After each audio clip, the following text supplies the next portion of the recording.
Chapter 1. The Irritable Father and the Indolent Daughter. Trouble. Your Highness, a grave situation has arisen. An urgent report from the court. In the stillness of the Dingnan Wang's military camp, a voice filled with urgency and alarm shattered the peaceful slumber of the Dingnan Wang.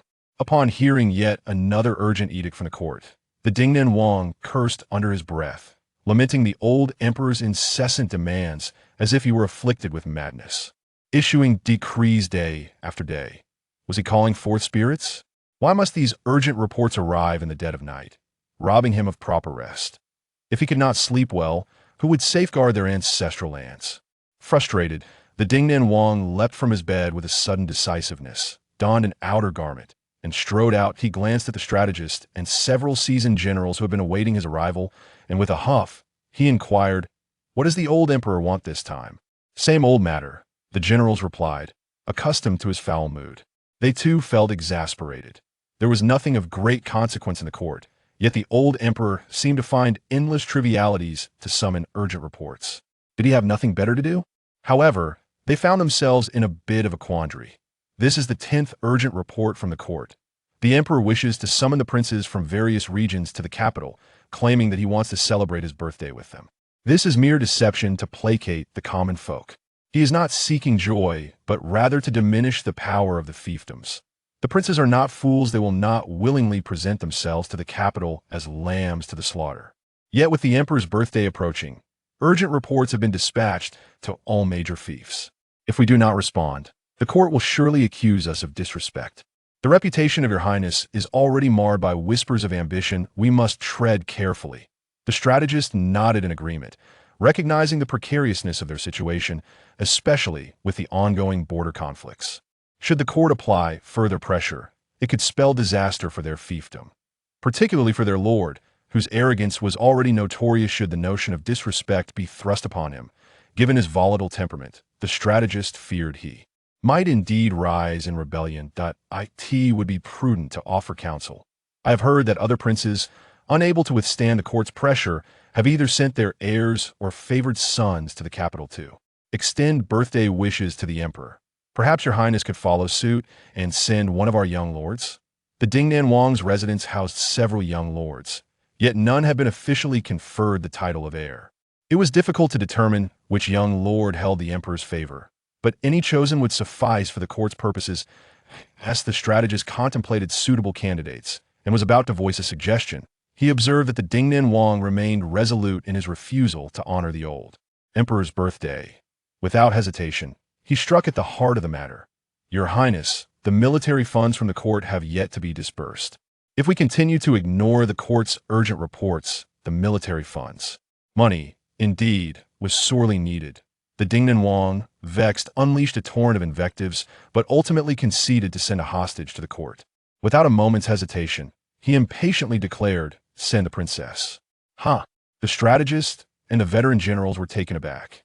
"You wish to send the princess? This is hardly appropriate. Other princes are sending their sons, yet you propose to send a daughter. The common folk and the court will surely condemn us." The strategist felt compelled to speak further, for he had watched the princess grow up and could not allow the prince to exhibit such partiality. "Your highness, this journey to the imperial court may very well be perilous. To put it plainly, she is to be sent as a hostage. You must not subject her to any misfortune after all. The princess is a young lady and your only daughter." The veteran generals nodded in agreement. Indeed, it was unthinkable to treat a daughter in such a manner. What family does not treasure their daughter? Only the prince would show such blatant favoritism, displaying a lack of regard for his own child. What is the meaning of this? The Prince of Dingnan, noticing their disdainful expressions, retorted angrily, "What business is it of yours how I treat my daughter? I shall do as I please. This matter is settled. The princess will go, and a letter will be sent to the court. He had already sent his daughter to the capital. Let us see if the old emperor would send urgent reports that would disturb his dreams." The strategist and the old generals wished to defend the princess, but upon witnessing the prince's irascible demeanor, they refrained from further commentary. It was essential for the prince to possess the patience to listen. Alas, it seemed the princess was destined to endure hardship. What a troublesome father he was. If any of them had a daughter as cherished as the princess, would they not coddle her? The princess truly was unfortunate to have such a fierce father. The Prince of Dingnan dismissed the murmurs of those who secretly criticized him had they not murmured behind his back before. Their constant reproaches only reinforced their belief that he was an incompetent father. Yet, so what? This fierce father was now ready to retire for the night. At dawn, he would send his daughter to the Imperial city to celebrate the old emperor's birthday. Once that girl was gone, he would relish their scorn. The prince was known for his resolute nature, though the affairs of the military consumed much of his time. Often leaving him busy until noon, he would not delay any longer and headed straight to his daughter's quarters to bid her farewell. However, upon arriving, he found the courtyard eerily silent, devoid of even the sound of mosquitoes. How could he not discern the situation? Fuming, the prince inquired, "Is the princess still asleep?" "It is well past noon. I've already made 2 rounds on the battlefield, and she remains in slumber." "What a lazy girl indeed! Why have you not awakened her?" My lord." A maid stammered nervously. "The princess is accustomed to waking naturally if she is disturbed, then." At these words, unwelcome memories flickered in the prince's mind, prompting him to wave his hand dismissively with a soft huff. The lazy girl had certainly inherited this trait from him. "Very well. Brew me a pot of tea. I shall wait for her to awaken." The prince strode confidently towards the study, pushing the door open to reveal a meticulously organized room filled with books, the fragrance of literature wafting through the air. Yet, adorning the walls were various weapons, the austere atmosphere competing with the aroma of the books. Casting a casual glance around, he seized a volume on military strategy and let out another soft huff. This trait, too, he had passed on to her. The prince settled down, patiently perusing the military text while gazing at the blazing sun outside. As time passed, his temper began to flare. He felt an urge to take up a sword and awaken that lazy girl. Just then, he heard the creaking sound of the door being pushed open. I lifted my gaze. I spied a familiar figure approaching, yawning lazily, exuding an air of indolence that was simply intolerable. With an exasperated roll of my eyes, I exclaimed, "Look outside. What time is it?" In broad daylight. All you can do is sleep, completely oblivious to the pressing matters at hand. Daiying rubbed her sore neck, having just stepped into the study when she was met with an outburst of anger. She raised an eyebrow and replied with feigned politeness, "Shall I then venture to the battlefield, father?" "That might not be necessary." The king of Dingnan immediately lost his ire, clearing his throat and gesturing towards the door. "No matter, you may return to your repose." Daiying chuckled softly, casting a glance at the disarray of books strewn about, and then back at her father, whose temper had shifted abruptly. Curiously, she inquired, "Is there something you wish to discuss with your daughter, father?" While the king of Dingnan suddenly found himself at a loss for words, noticing the wary expression on his daughter's face, which only fueled his irritation. "Why do you regard me with such suspicion? Do you truly believe that my summons would bear ill tidings?" "Oh, father, when did you become so self-aware?" Daiying observed her father's guilty glare and smiled slightly. "Pray, speak plainly. What mischief do you wish for me to undertake?" With that, she kindly cautioned, "Of late, I prefer to lie down when possible to avoid standing. If I can remain indoors, I shall not step outside, even a single pace. Thus, matters requiring long journeys are beyond my capabilities." Chapter 2. This girl is quite the trouble. This indolent girl possesses an uncanny knack for hitting the nail on the head with her words. The king of Dingnan found himself momentarily at a loss, as he observed her languidly reclining into her chair, exuding an air of comfortable ease, a trait that seemed to have been inherited from someone, effortlessly indulging in the pleasures of life. Yet, this leisurely demeanor was far more agreeable than her engaging in serious matters. Speaking of serious matters, the king of Dingnan lacked the patience for lengthy discussions, stating plainly, "The court has sent an urgent missive, summoning the feudal lords from various regions to the imperial capital to celebrate the old emperor's birthday. The other lords are already making preparations. We in Fusang County cannot remain idle." Daiying grasped the implications, pointing to herself in astonishment, asking, "Father, are you suggesting that I go to the capital to wish the emperor a happy birthday? Surely, the other lords are sending their sons. But you want to go instead? Is it your intention for me to stand out among the sons of the other feudal lords, drawing the attention of the royal family and the court towards Fusang County?" Upon finishing her statement, she found the situation perplexing. to the outside world. Sending someone from our feudal lordess household to the capital to celebrate a birthday seemed little different from sending a hostage. While others dispatched young men, here she was being sent, leading one to mistakenly presume that her father was offering her in marriage. Who would dare make such a proposal? Would he truly relinquish a daughter to the royal family? The king of Dingnan shot a disapproving glance at his daughter, but suddenly an idea struck him. He surveyed his daughter from head to toe, nodding in agreement. If you desire to enter into a marriage alliance, that is not out of the question. The more he contemplated the idea, the more appealing it became. The young men of Fusang County lacked distinction, and he himself held little regard for them. The imperial capital was teeming with commendable young men. Even the long-criticized Grand Secretary had a fine grandson, and the Chancellor's grandson was equally suitable. Several young generals from the military households also caught his eye. He had visited the capital 2 years prior, and noted that any one of them would be an admirable match. Indeed, bringing them all back would not be discouraged. Oh, what a splendid idea. Those old fogies constantly clamoring to diminish my fief and usurp my military power. If my daughter were to seize their grandsons, they would be utterly infuriated. The king of Dingnan clapped his hands in delight, a satisfied smile adorning his face as he turned to his daughter, earnestly advising, "The old emperor has a particularly favored grandson. If you could bring him back as well, it would truly be a source of great satisfaction for a household." With that, the king resolutely decided that it was imperative for his daughter to make the journey to the capital. "I shall not go." Daiying, perceiving her father's fanciful thoughts, shook her head decisively. The distance between Fusang County and the capital is vast. Even with the swiftest horse, it would take months to arrive, and I would surely be exhausted. Do you truly believe I am the sort of girl who can endure such hardship? I have no desire to go to the capital. Must you not reconsider? The king of Dingnan, lost in his delightful reverie, was interrupted by his daughter's disheartening remarks as she recounted past grievances. You, my father, initially had no intention of heeding the court's urgent missive, yet the court is withholding military funds. What choice do I have? If it weren't for your incessant visits to the battlefield, would I find myself in such dire straits? Upon hearing this, Daiying had an epiphany. It became clear why her father had acquiesced to the summons from the capital. He was in dire need of funds. She was reluctant to embark on a long journey to the Imperial city. However, the Duke of Dingnan had no intention of her agreeing instantly. He had his own methods to persuade her.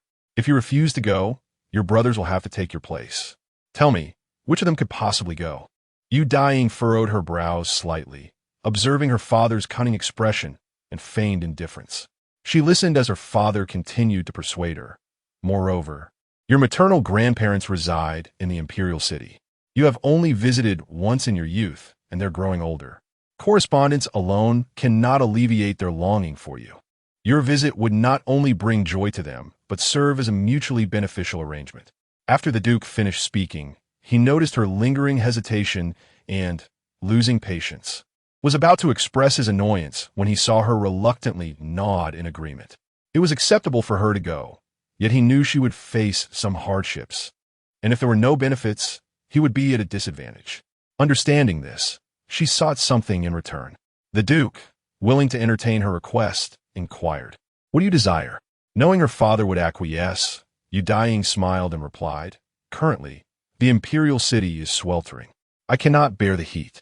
I heard you recently acquired some spoils of war, including ice silk. I wish to use it to make a fan. You spoil girl. You truly know how to indulge yourself," he thought, realizing that ice silk was a rare find, and though he had intended to use it for nightwear, she wanted to make a fan instead. The Duke suppressed his irritation and nodded in agreement. Nothing was more important than her journey to the Imperial city to vex those old men. "Very well, I shall have someone deliver it shortly." His daughter then expressed her desire for the newly forged bows and arrows. "You are aware of the animosity towards our Duke's residence, and possessing weapons would afford me some peace of mind." Daiying pondered seriously, deeming this request crucial. She could not leave Fusang County only to be killed. "Who would dare to kill you?" The Duke rolled his eyes, feeling a twinge of concern. He had labored for half a year to forge those bows and arrows, and they had only just arrived in his possession. Fine, she may have them. In addition, she requested some money. What? The Duke leaped at the mention of money, incredulous that she would ask him for it when he was already impoverished. If I had money, would I allow you to go to the Imperial City for a royal visit? Rather, it is to celebrate the old emperor's birthday. Daiying, observing her father's furious reaction, smiled sweetly. Father, the military funds have been depleted, but you still have private savings. I cannot go empty-handed to the Imperial City. I must prepare some gifts. Are you suggesting that I should cover these expenses? In truth, he had contemplated such a notion. This cunning girl is even eyeing my private savings. The Duke glared at Daiying, yet she maintained a stance of refusal to go unless provided with funds.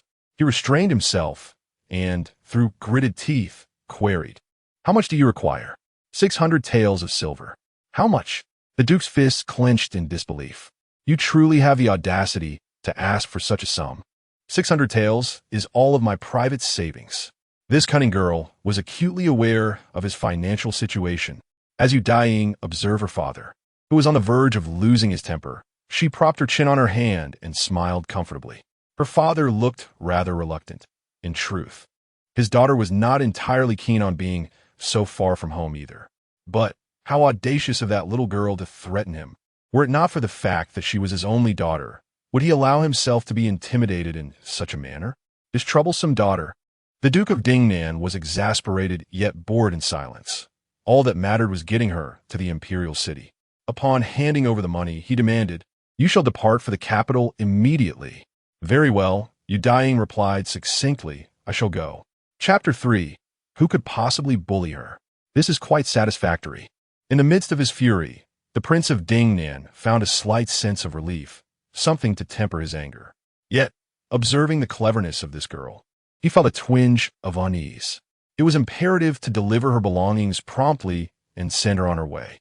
Should she have a change of heart, he would not only incur financial loss, but also forfeit the pleasure of witnessing the antics of those old geezers in the Imperial City. With this thought in mind, the prince decisively tossed aside the book and strode out, eager to leave without delay. Daiying, noticing her father's urgency, couldn't help but smirk.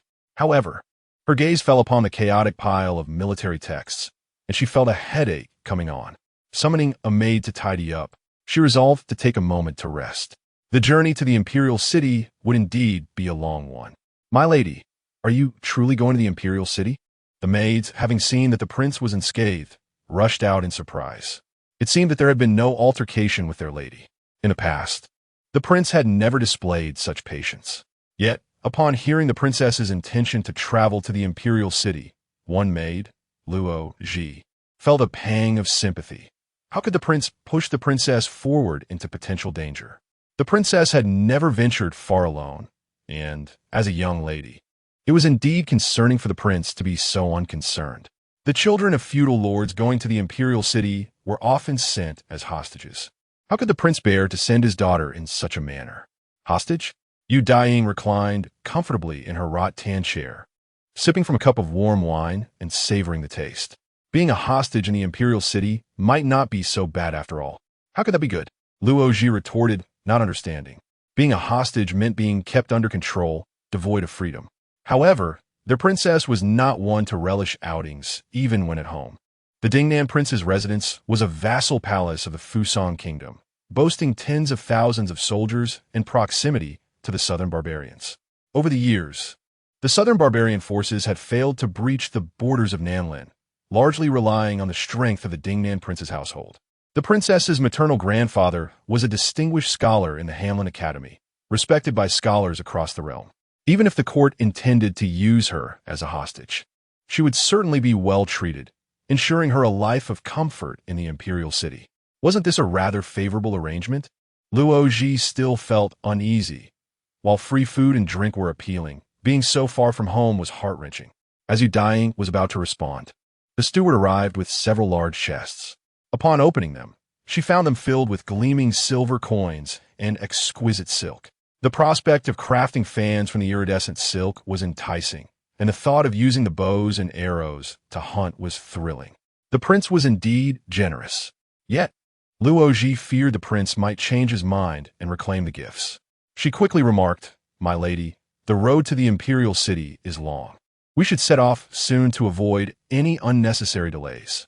Her shift in attitude was remarkable, having just moments ago lamented leaving home. Daiying chuckled softly, realizing that within the span of a single cup of tea, her father had expedited her departure with such urgency. Nevertheless, she was indeed ready to embark on this journey to the Imperial city. The Dingnan Wangfune, the entire Fusang County was well aware that their county lord was heading to the Imperial city to celebrate the emperor's birthday. A wave of astonishment swept through Fusang County. Would the county lord ever return after such a protracted absence? Their sense of security was severely compromised. The young masters of the Dingnan Wangfu were equally taken aback, as they were cognizant of the court's demand for vassal kings to send hostages to the Imperial city. Upon hearing that other vassal kings were successively dispatching their sons, they awaited their father's decision on which son would be sent. Little did they know, their father had chosen to send their sister instead. The eldest son, Yu Qianzhong, cast aside his books and hastily pushed his wheelchair towards the military camp. Upon arrival at the entrance, he overheard his father unleashing a torrent of curses, directed squarely at his sister. That wretched girl, always causing trouble for me. All my good fortune has been squandered by her. The Dingnan Wang, swift in his generosity, soon regretted his actions, feeling a pang of sorrow that nestled in his chest. Even after venting his anger, he remained unsatisfied. The military advisor and generals contemplated offering counsel. Yet, witnessing the prince's fury, they refrained, fearing they would incur his wrath as well. However, they too were reluctant to see the county lord journey to the Imperial city. If the father was unwilling to part with material possessions, why not keep his daughter and send a son instead? Eldest son Yu Qianzhong sincerely suggested. All other vassal kings are sending their sons. It is rather inappropriate for you to send your daughter. As the eldest son and your legitimate heir, I should represent Fusang County in honoring the emperor. What do you mean by that? The Dingnan Wang retorted, though softened slightly upon seeing his son in the wheelchair. If you go, who will prepare my gunpowder? Do I not wish to remain alive? Then let my second brother go. If your second brother goes, who will scold the enemy on the battlefield? If the enemy isn't driven to madness, I shall surely perish from anger. Then perhaps let our third cousin go. With that suggestion, Yu Qianzhong understood their father's intent to send their sister to the Imperial city for the purpose of enticing suitors, specifically the emperor's handsome grandson. What if, being young and impressionable, she fell prey to seduction? Would she ever return? That thought was intolerable. Infuriated, Yu Qianzhong rose and forcefully pushed his wheelchair away, instructing the nearby soldiers, "Do not let the prince take any medicine." With a huff, he strode out, eager to see his sister. She had never ventured so far from home. He needed to catch a glimpse of her. Yet, upon hearing that his ungrateful son would deny him his medicine, the Dingnan Wang, in a fit of rage, threw off his boots and hurled them. "I am your father, you heartless wretch. What use is it to have sons?" The Dingnan Wang, reflecting on his desire to vex those old fogies by sending his daughter to the Imperial city, couldn't help but conclude that daughters had their own merits. Just moments ago, when you were berating the county lord, your sentiments were quite the opposite. The strategist, feeling helpless, noted that the prince's mind was resolutely made up regarding the princess's journey to the Imperial city. He decided not to dissuade him any further. Though a lingering concern remained, the princess had only visited the Imperial city once during her childhood, and now was a critical time for the court as it sought to diminish the power of the feudal lords. If the young lady were to face any bullying while in the capital, their distance in Fusang would render them unable to assist her. Hearing this unnecessary worry, Prince Dingnan rolled his eyes. That girl, if anything, would be the one to bully others. Who would dare to intimidate her? There seemed to be a touch of truth in that. The strategist nodded, though a sense of reluctance washed over him, as he wondered when the princess would return from this journey. The Imperial city was a considerable distance from their Fusang County. The prince, too, appeared remarkably untroubled, despite the fact that she was his only beloved daughter. Just as his inner discontent was settling, a military token appeared before him, catching him slightly off guard. Then, he heard the prince's rare, earnest voice. "That impudent girl only thinks of my precious belongings and has even forgotten to ask for the military token. Please ensure you deliver it to her and remind her well." If there's a fight to be had, let the soldiers engage. She, if possible, should remain seated and allow me to rest. Chapter 4. Can you speak like a loyal subject? Behold the solemn demeanor of the Duke of Dingnan. The strategist could not suppress a chuckle as he reached out to accept the military token. These instructions indeed required communication with the princess. The military token was especially essential for her. As the daughter of a vassal king, it would be perilous to venture into the imperial capital without some military protection. Not to mention the old ministers in the capital who daily conspired to diminish the power of the vassal states. There were also other vassal kings, eager for chaos, who hoped for misfortune to befall their princess, thus inciting discord between the royal family and the Fuso state. Particularly insidious was the Prince of Tsiufu, who harbored jealousy for their lord's valor and the strength of Fuso's military. He frequently sought to sow discord between Fuso and the court, coveting the territory of Fuso. In terms of territorial extent, no other vassal king in the southern region could rival Fuso. A vast territory naturally implies a formidable military, which incited envy and desires of domination, among others. The Prince of Tsiufu, a royal of the Su clan, had once been favored by the late emperor for this very land. Fortunately, their old lord was sufficiently formidable and discerning, having assisted the current emperor in his ascension. Before the late emperor could bestow titles, the emperor had already claimed the throne. The territory of Fuso, long defended by the Duke of Dingnan's lineage, was naturally to be granted to the old lord for his meritorious service. The Prince of Tsiufu, however, was far from pleased, languishing in his small, dilapidated domain of Tsiufu, surely driven to madness by his circumstances. Over the years, he had relentlessly pursued their affairs, and should the princess venture outside Fuso, would he not fixate on her? Contemplating this, the strategist felt an unsettling anxiety and earnestly advised the Duke, "My lord, as we journey to the imperial capital to celebrate the emperor's birthday, it is certain that the diminutive Tsiufu will also send their heir.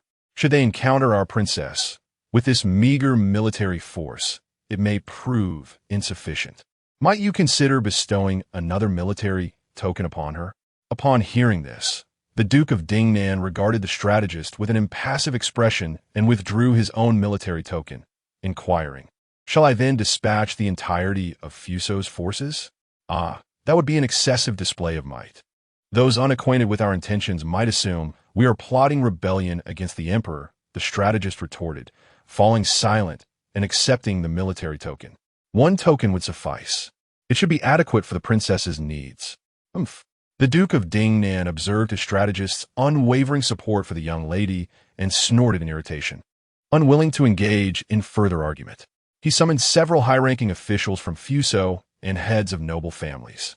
The vassal lord's journey to the imperial capital to celebrate the emperor's birthday was no trivial matter. It warranted thorough deliberation. The dignitaries of Fuso harbored considerable dissent regarding this endeavor. While other vassal kings dispatched their sons, their lord had chosen to send the princess. Such actions were deemed most improper. Once their correspondence to the capital confirming the princess's journey reached its destination, the Duke would undoubtedly be scorned by the court ministers and vassal kings alike. It was entirely possible that the derision would even reach Fuso. They dared. The Duke of Dingnan glared fiercely at the condescending gazes directed towards him. "What is wrong with my decision to send my daughter?" The old emperor merely requested a celebration. Did he specify that my daughter could not attend? My enchanting daughter going is a privilege for them. It is quite astonishing to hear the prince praise the county lord. The crowd expressed their surprise, while the governor of Fusan County felt a twinge of concern. The old emperor intends to diminish the feudal lords, paving a smooth path for his descendants. This matter is well understood among us. He has subtly coerced and tempted the feudal lords several times, compelling them to send their precious sons to the imperial city as hostages. At least on the surface, the feudal lords would not face reproach. However, if we were to send our county lord, the court might suspect ulterior motives or perceive it as disrespectful to the royal family. Outside, rumors already circulate that Fusan County is heavily armed and self-important. Our visit for the birthday celebration is notably different, setting us apart from the other feudal lords. Surely, the old emperor and the court would fix their gaze upon us, scrutinizing our every move. The court's efforts to diminish the feudal lords have stagnated, and they may use us as a scapegoat, striking first to intimidate the others. The Prince of Dingnan, displeased, retorted, "Am I to be likened to a mere chicken?" With a huff, he clenched his fists, causing a resounding crack. If it were not for the support of my father and me, could the old emperor still occupy that position? He ascended to the throne with the military might of the Dingnan prince's residence. In these years of peace, has he not relied on my forces? If any feudal lord dares to challenge me, I would be eager to see whether it is the court's soldiers or mine that first breaches the imperial city. Such audacious words hung in the air, silencing the crowd, who anxiously glanced around, relieved to find only familiar faces. Who could hear such claims without branding the prince as having wild ambitions? The criticisms from outside in recent years, were they unjust? The strategist, resigned, looked at the fierce prince, unsure how many times he had advised him. "Your Highness, can we not speak like loyal subjects? How unjust it is for them. We have fought the battles necessary to defend the territory and have duly presented the tributes expected from the feudal lords. Everything a loyal subject ought to do, we of Fusang County have fulfilled. Yet, we remain nameless in loyalty. And is it not due to your terrifying temperament? Then there is the neighboring, impoverished Duke of Tsiufu, who, whenever the enemy approaches, hides behind us, raising banners of cheer with great fervor. They engage in the life-and-death battles, while their reputation for safeguarding the territory shines through. If only the prince could adopt the facade displayed by the Duke of Tsiufu, our loyalty would dazzle the eyes of the imperial court. Yet, with the prince's temperament, such hopes seem futile. Fear not, for we have our county lord. This time, she will represent Fusang County in the imperial city, bringing birthday wishes to the old emperor. This could indeed be a fortuitous occasion. We must carefully plan and send the county lord to the imperial city. What are the other counties sending their heirs? Our county lord's procession must not be outshined. No, as the sole daughter of a feudal lord journeying to the imperial city, her grandeur must surpass that of the other feudal lord's sons. The noble families of Fusang County were mobilized, ensuring that the outward display befitting our county lord would be resplendent. My lady, the journey to the imperial city is long and the summer heat unbearable. We have meticulously prepared the carriage, especially the curtains, which are crafted from my silk. As long as a gentle breeze wafts into the carriage, it is undoubtedly refreshing and delightful. Moreover, these fruits are the perfect remedy for thirst, encased in ice. By the time we journey from the south to the north, the ice will have melted, and the fruits will have been consumed. Should they be finished, it matters not. We still possess silver. Upon our arrival in the northern lands, whatever the princess desires, we shall procure. Furthermore, these garments and exquisite jewelry. I've heard that the young ladies of the imperial city are particularly fond of adorning themselves. Princess, we cannot allow ourselves to be outshone by them. These splendid outfits and ornaments, why, we could change into 10 sets in a single day. And this, Daiying gazed at the officials of Fusang County, who had thoughtfully prepared gifts for her, all part of such a grand departure. Her smile remained enchanting as she reclined in a luxurious and comfortable carriage, savoring fruits and delicacies. What bliss it is to indulge in this manner. Yet, the Duke of Dingnan was far from pleased. These esteemed families, so reluctant to part with even a trifle, were magnanimous only towards his daughter, rendering his own preparations rather meager in comparison. How could he bear to witness such a disparity? We must depart at once. Observing his daughter's contented smile, the Duke irritably urged her onto the carriage. It is already dark, and we have yet to leave Fusang County. There shall be no returning for this king. Chapter 5. He is truly unworthy upon hearing this. Daiying was taken aback by her father's genuine concern, as she couldn't help but chuckle softly.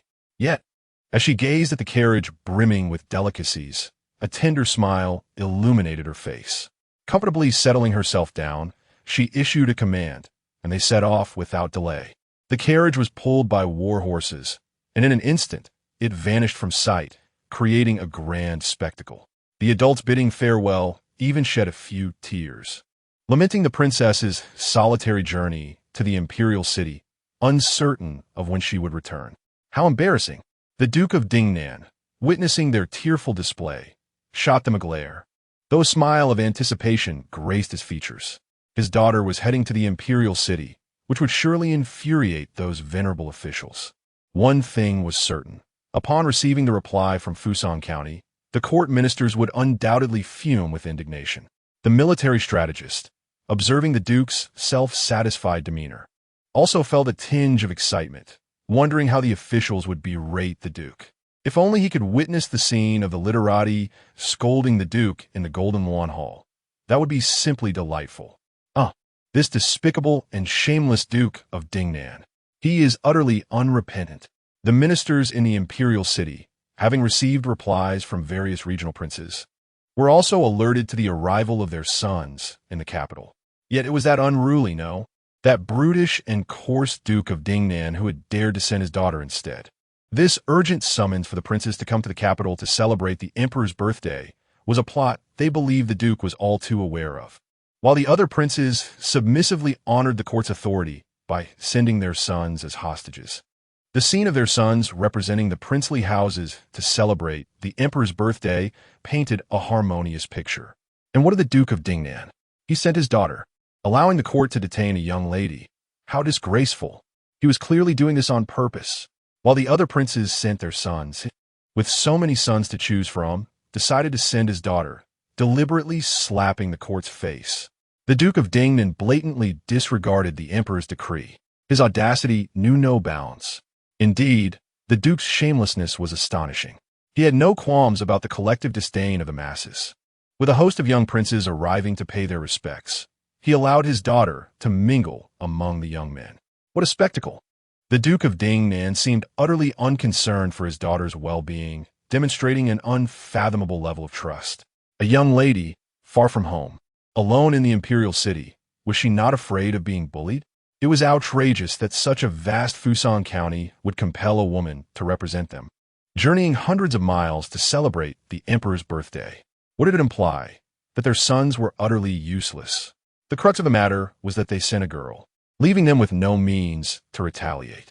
They had ordered the princes to send their sons, but it was not merely a matter of sending a hostage. The ministers were incensed, yet they heard the Vice Minister of Justice coldly state, "We are not unfamiliar with the Duke of Dingnan's despicable ways. With so many sons, he has chosen to send none, but instead his only daughter. His motives must be significant." Upon hearing this, the assembly gasped in outrage, their faces turning a shade of green. How utterly shameless. He sent his daughter here, wishing to demonstrate to the world his sincerity in celebrating the emperor's birthday by offering his only beloved daughter. How profound his intentions seem. Yet the crowd scoffed. If the Duke of Dingnan truly possessed loyalty, would he not be proclaiming his desire to breach the Imperial city daily? Now, he resorts to sending his daughter as a means to salvage his reputation. Indeed, his ambitions are far from modest. Gentlemen, the Vice Minister of the Imperial Censorate noted that their focus had shifted and interjected. If the Duke truly wished to express his loyalty, would it not be far more convincing to send his eldest legitimate son instead? Why must he distinguish himself from other feudal lords by sending his daughter? Upon hearing this, the crowd found some merit in his reasoning. Suddenly, one person spoke up with caution.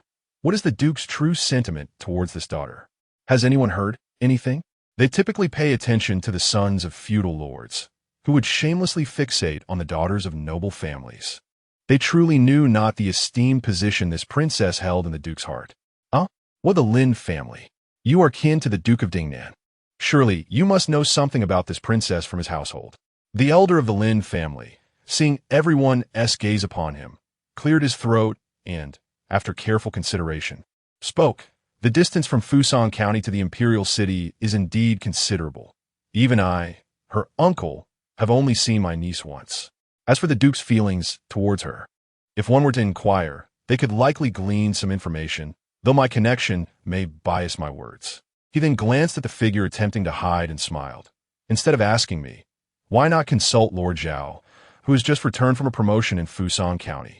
How cunning of the Lin family to offload such unpleasant talk onto him. Lord Zhao pushed forth, cursed under his breath, but recognized the futility of escape as all eyes turned to him, compelling him to speak the truth. Although the Duke has but this one daughter, she has been raised under his strict and watchful eye. During my tenure as a vice commander in the army, I often witnessed the Duke chasing the princess around, reprimanding her. On one occasion, he pursued her through the city for 3 whole laps, and one could hear his thunderous scolding echoing from the Duke's residence. Good heavens, is it truly so? The Duke is excessively harsh towards his daughter, whose daughter must endure such daily beatings. The ministers exchanged glances, lamenting. No wonder the Duke sent his daughter here. This was not a gesture of offering, but rather a castaway. They had heard of the princess's reputation, known for her arrogance and ruthlessness. As the daughter of the infamous Duke of Dingnan, such notoriety was hardly surprising. Yet, who would have imagined that behind such a fearsome reputation lay a life of such torment? It is clear now that the Duke is devoid of humanity. Today, one realizes he is less than a man to so cruelly mistreat his own daughter. What could his intentions be in sending her to the Imperial city? Could it be merely to placate the court by disposing of an unwanted daughter? Lord Zhao, noticing their unwavering gaze, hastily shook his head, exclaiming that he genuinely had no inkling of what Prince Dingnan intended. However, he recalled the matter. The prince was undoubtedly troubled by the prospect of the princess's marriage. As fortune would have it, the princess had just reached the age of maturity, making her eligible for marriage. Lord Zhao mused to himself about the audacity of Prince Dingnan. The crowd erupted in exclamations of contempt, finally grasping the underlying motive behind Prince Dingnan's decision to send his daughter. Merely a scheme for matrimonial arrangements. How base! Now that the prince had entrusted his daughter to them, they could not simply return her. It would be quite inappropriate to confine such a fine young lady within the Imperial city without due care. While they could easily assign tasks to the sons of other princely families, the predicament of a young lady left them at a loss.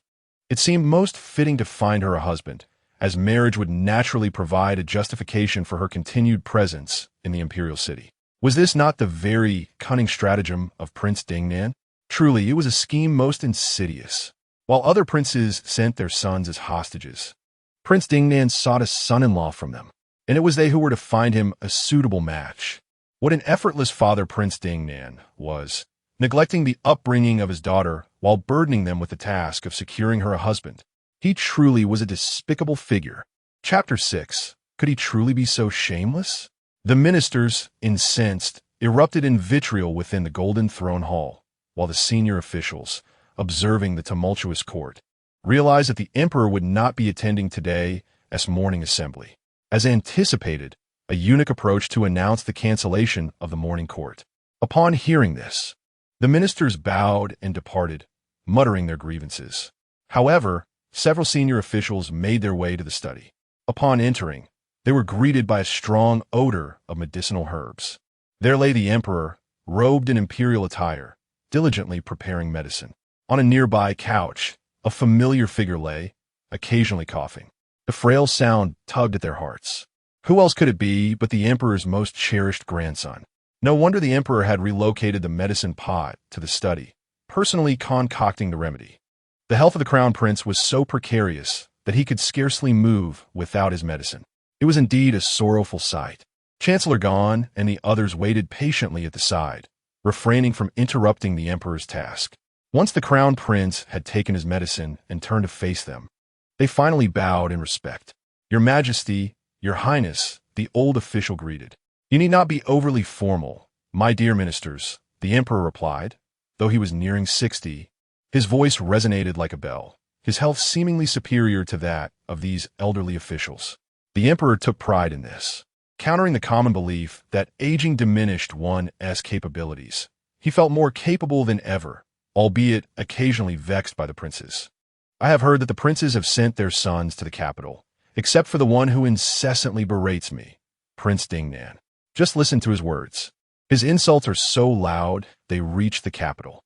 Were it not for my magnanimity, the court would have clashed with Prince Dingnan long ago." Chancellor Gon sighed. "Indeed, Prince Dingnan has not sent his son, but has sent his daughter instead. We did not specify that only sons could be sent to the capital for congratulations. It is difficult to rebuke him for this." Master Sure nodded. "Among the princes, Prince Dingnan wields the most power, with the largest territory and military. He is the most unruly, having ignored our previous summons. Now, sending his daughter seems to be a strategy to secure the military funds that have yet to be dispersed. He glanced at the crown prince. Your Highness's approach is astute. Knowing Prince Dingnan's financial struggles, you have effectively used silver as leverage. Coughing, the crown prince Jin Xian, aware of their misinterpretation, wished to clarify, but was interrupted by a tickle in his throat. Steadying his breath, he finally spoke. The military funds are not an issue. Prince Dingnan's troops safeguard the territory, and the tribute from Fusang County has never fallen short. Thus, we have no reason to withhold their military pay. Something Prince Dingnan is undoubtedly aware of.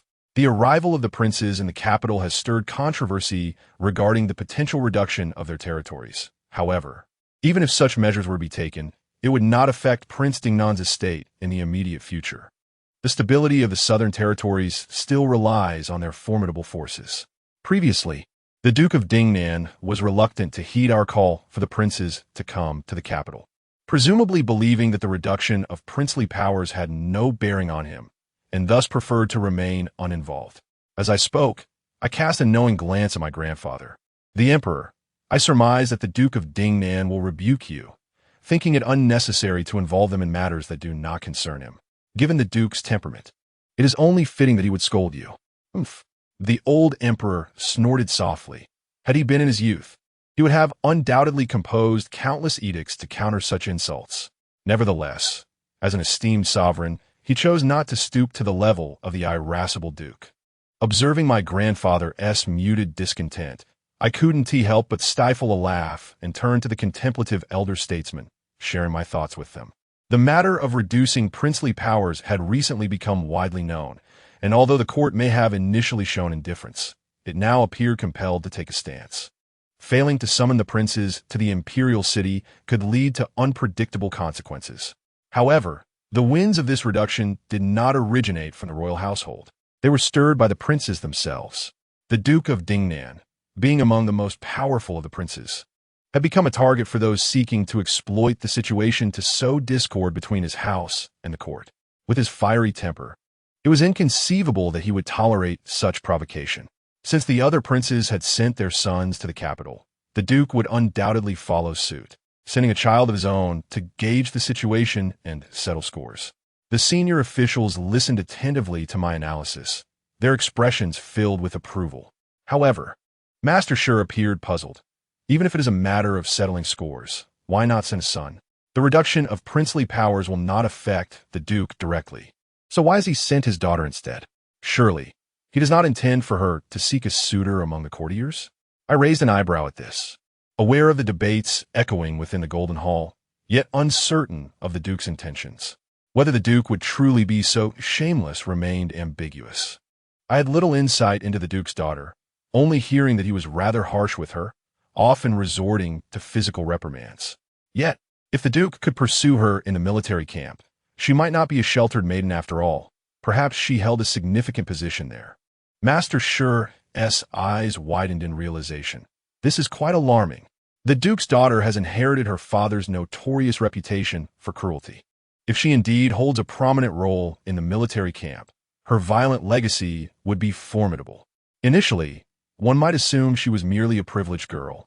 But if she possesses the same martial authority as her father, that changes everything. Is she here as a hostage? Might she incite turmoil in the Imperial city? Let us hope she does not engage in conflict with the other princes, especially the heir of the Duke of Xiufu. The Duke of Dingnan has frequently expressed a desire to eliminate him. If his daughter were to encounter the son of the Duke of Xiufu, would she not strike him down upon their first meeting? This cannot be allowed. We must intervene. The esteemed Minister Sure, increasingly apprehensive, exclaimed, "We must alert the officials at the relay stations across the regions. If they encounter the princess from the Dingnan prince's residence, they must exercise utmost vigilance. Should a conflict arise with the heirs of other princely houses, it would be imperative to swiftly retreat with the heir. We cannot allow the princes to meet their demise on the journey to the Imperial city. This matter is far from trivial. The despicable Dingnan prince is undoubtedly acting with malice, deliberately withholding his mild-mannered son and sending instead his daughter, notorious for her cruelty, to the capital. His intent is to incite chaos through her presence, provoking ire among the nobility. Truly, he is a despicable and shameless individual. Chapter 7. He felt a bit concerned about being overturned by the princess. Su Chuanqi observed Shi Taifu, who seemed on the verge of reprimanding someone, and recalled the times when the Duke of Dingnan returned to the Imperial city, often embroiled in conflicts with the court officials. This princess, notorious for her brutality akin to that of the Duke of Dingnan, surely did not intend to come to the capital merely for a confrontation, did she? Lord Gan deemed it quite plausible. After all, considering the Duke of Dingnan's vengeful nature, would he permit the elderly officials to remain at ease? Surely, he would send his daughter to provoke them. The elder statesman concluded that someone ought to be dispatched to receive the princes from the vassal states. Lord Gan suggested, what if something were to happen en route? The princes would hold the court accountable, which would be quite improper. Indeed, agreed Shi Taifu. The princes of Tsiufu and Fusang counties are in close proximity. Although the heir of Tsiufu has already made his way to the capital ahead of the Duke of Dingnan's princess by several days, it is likely that her carriage, drawn by war horses, could catch up with him. If a conflict were to arise, someone must intervene at court. Shi Taifu turned to the emperor and stated, we must send a formidable general. However, Lord Gan countered, it would be better to have someone from the Lynn family receive the princess of the Duke of Dingnan. As a young lady traveling alone, her maternal family should indeed be concerned for her well-being. It is only natural for them to fetch their granddaughter. That is a sensible approach. Shi Taifu concurred, believing it prudent to separate the princess from the other vassal princes, thereby reducing the chances of conflict. The Lin family, being her maternal relatives, would certainly command her respect. Such a notion seems unwise, Su Chuanqi remarked, stifling a smile at their evident trepidation regarding potential discord involving the princess. The Lin family, as her maternal kin, will go to receive her, yet other princes also have relatives in the capital. If we permit the Lin family to do so, how can we prevent the relatives of the other princes from intervening? Indeed, they pondered, would it not then become a grand gathering of vassal power? Shi Taifu regarded the crown prince with admiration, acknowledging, Your Highness's foresight is commendable. Then who shall be sent to ensure the safe arrival of these princes in the capital? I shall go, the crown prince declared. No, that cannot be. The emperor, who had remained silent until now, frowned at the pale-faced crown prince and objected firmly. Your health cannot endure such exertion. I cannot let you leave my sight. You must recuperate here in the palace. Both Lord Gan and Shi Taifu were equally opposed, recognizing the crown prince's exceptional qualities and fragile health. Any mishap while receiving the princes could lead to dire consequences. Su Chuanqi noted their concern for the crown prince's health and shook his head. The princes are bringing their children to the capital to celebrate for the emperor, which is a sincere gesture. Our royal family should send a peer to extend our hospitality, and the crown prince is most suitable for this task. Upon seeing that the emperor still disapproved, he added, the crown prince must also visit the hot springs in Taiyuan for recuperation each year. The timing is quite appropriate. The journey from Taiyuan County to the imperial capital merely takes 4 to 5 days, and the grandson is tasked with receiving the heirs and princesses of the feudal lords in Taiyuan. The emperor hesitates, glancing at the frail crown prince, his brow furrowed with concern. However, the time for the hot spring trip has arrived, and it would be convenient to also collect the heirs of the feudal lords along the way, achieving a harmonious balance. Yet, he solemnly advises, first attend to your health at the hot springs, and only then meet those heirs. Your well-being is paramount, and their reception is secondary. The emperor's affection for the crown prince is indeed profound. After all, how could one not cherish such a precious grandson? Grand Tutor Shi, observing the crown prince's labored movements, is also deeply worried. Should the princess of the Dingnan Wangfu cause harm to the other heirs, it would indeed be a loss. Grand Tutor Shi firmly believes that even if the crown prince is to go, a formidable general must accompany him.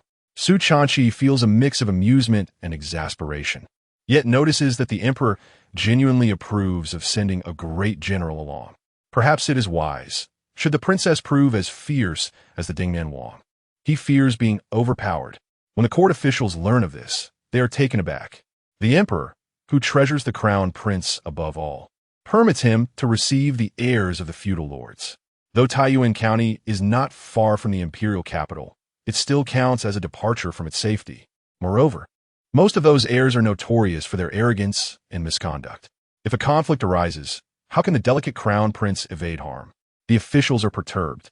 Yet upon further inquiry, they discover that the emperor's intention for the crown prince to collect the heirs is to prevent the princess of the Dingnan Wangfu from inflicting harm upon them. This revelation astonishes them. Is it not said that the Dingnan Wangfu's princess suffers greatly, constantly berated by her father? Was she sent to the capital not to seek a suitor, but to engage in battle? Though she is reputed for her ferocity, could she truly surpass the Dingnan Wang? The emperor must be genuinely concerned for the princess's well-being, fearing she may severely injure the heirs, especially considering the deep-seated enmity between the heir of the Qiufu County and the Dingnan Wangfu, with the latter frequently threatening to conquer Qiufu County. If the princess were to encounter the Qiufu heir, could it result in dire consequences? The ministers are somewhat anxious. However, the heirs of the feudal lords, upon hearing rumors of their impending doom at the hands of the princess, are both amused and indignant. The emperor has sent the crown prince to protect them from a mere girl? What a humiliation! Despite her fearsome reputation, how could she possibly overpower them? The heirs, enraged, find it hard to swallow their meals. In the eyes of the court, are they perceived as so weak that a girl could vanquish them? Their fathers may be powerful, but does that imply they are feeble? Certainly, the heir of Qiufu County is indeed weak. It is understandable that he could be bested, but what does this imply? The crown prince of Qiufu County was nearly driven to the brink of despair upon hearing the mockery directed at him. How could he possibly be defeated by the princess of the Dingnan Wangfu? The distance between them was considerable. Heaven knows how swiftly he had fled upon learning that the Dingnan Wang was dispatching his daughter to the imperial court. How could she possibly catch up to him? Yet, alas, the princess of the Dingnan Wangfu was mounted on a war horse, a fact that undeniably allowed her to gain on him. What? The crown prince of Qiufu County exclaimed, glancing back in haste, as if he might catch sight of the Dingnan Wangfu's banner. Could it be that she had truly closed the gap? He had set off several days in advance, without pausing for rest. How could she have pursued him so rapidly? Was it indeed her intent to bring about his demise that spurred her relentless chase? Run, not towards a relay station, take the back roads, he declared, disdainfully dismissing the notion that she might catch him. Chapter 8. Flee or face death with a commanding voice. The crown prince of Qiufu County ordered his attendants and guards to hastily alter their course. They gazed longingly at the inn that lay just ahead, feeling a twinge of reluctance.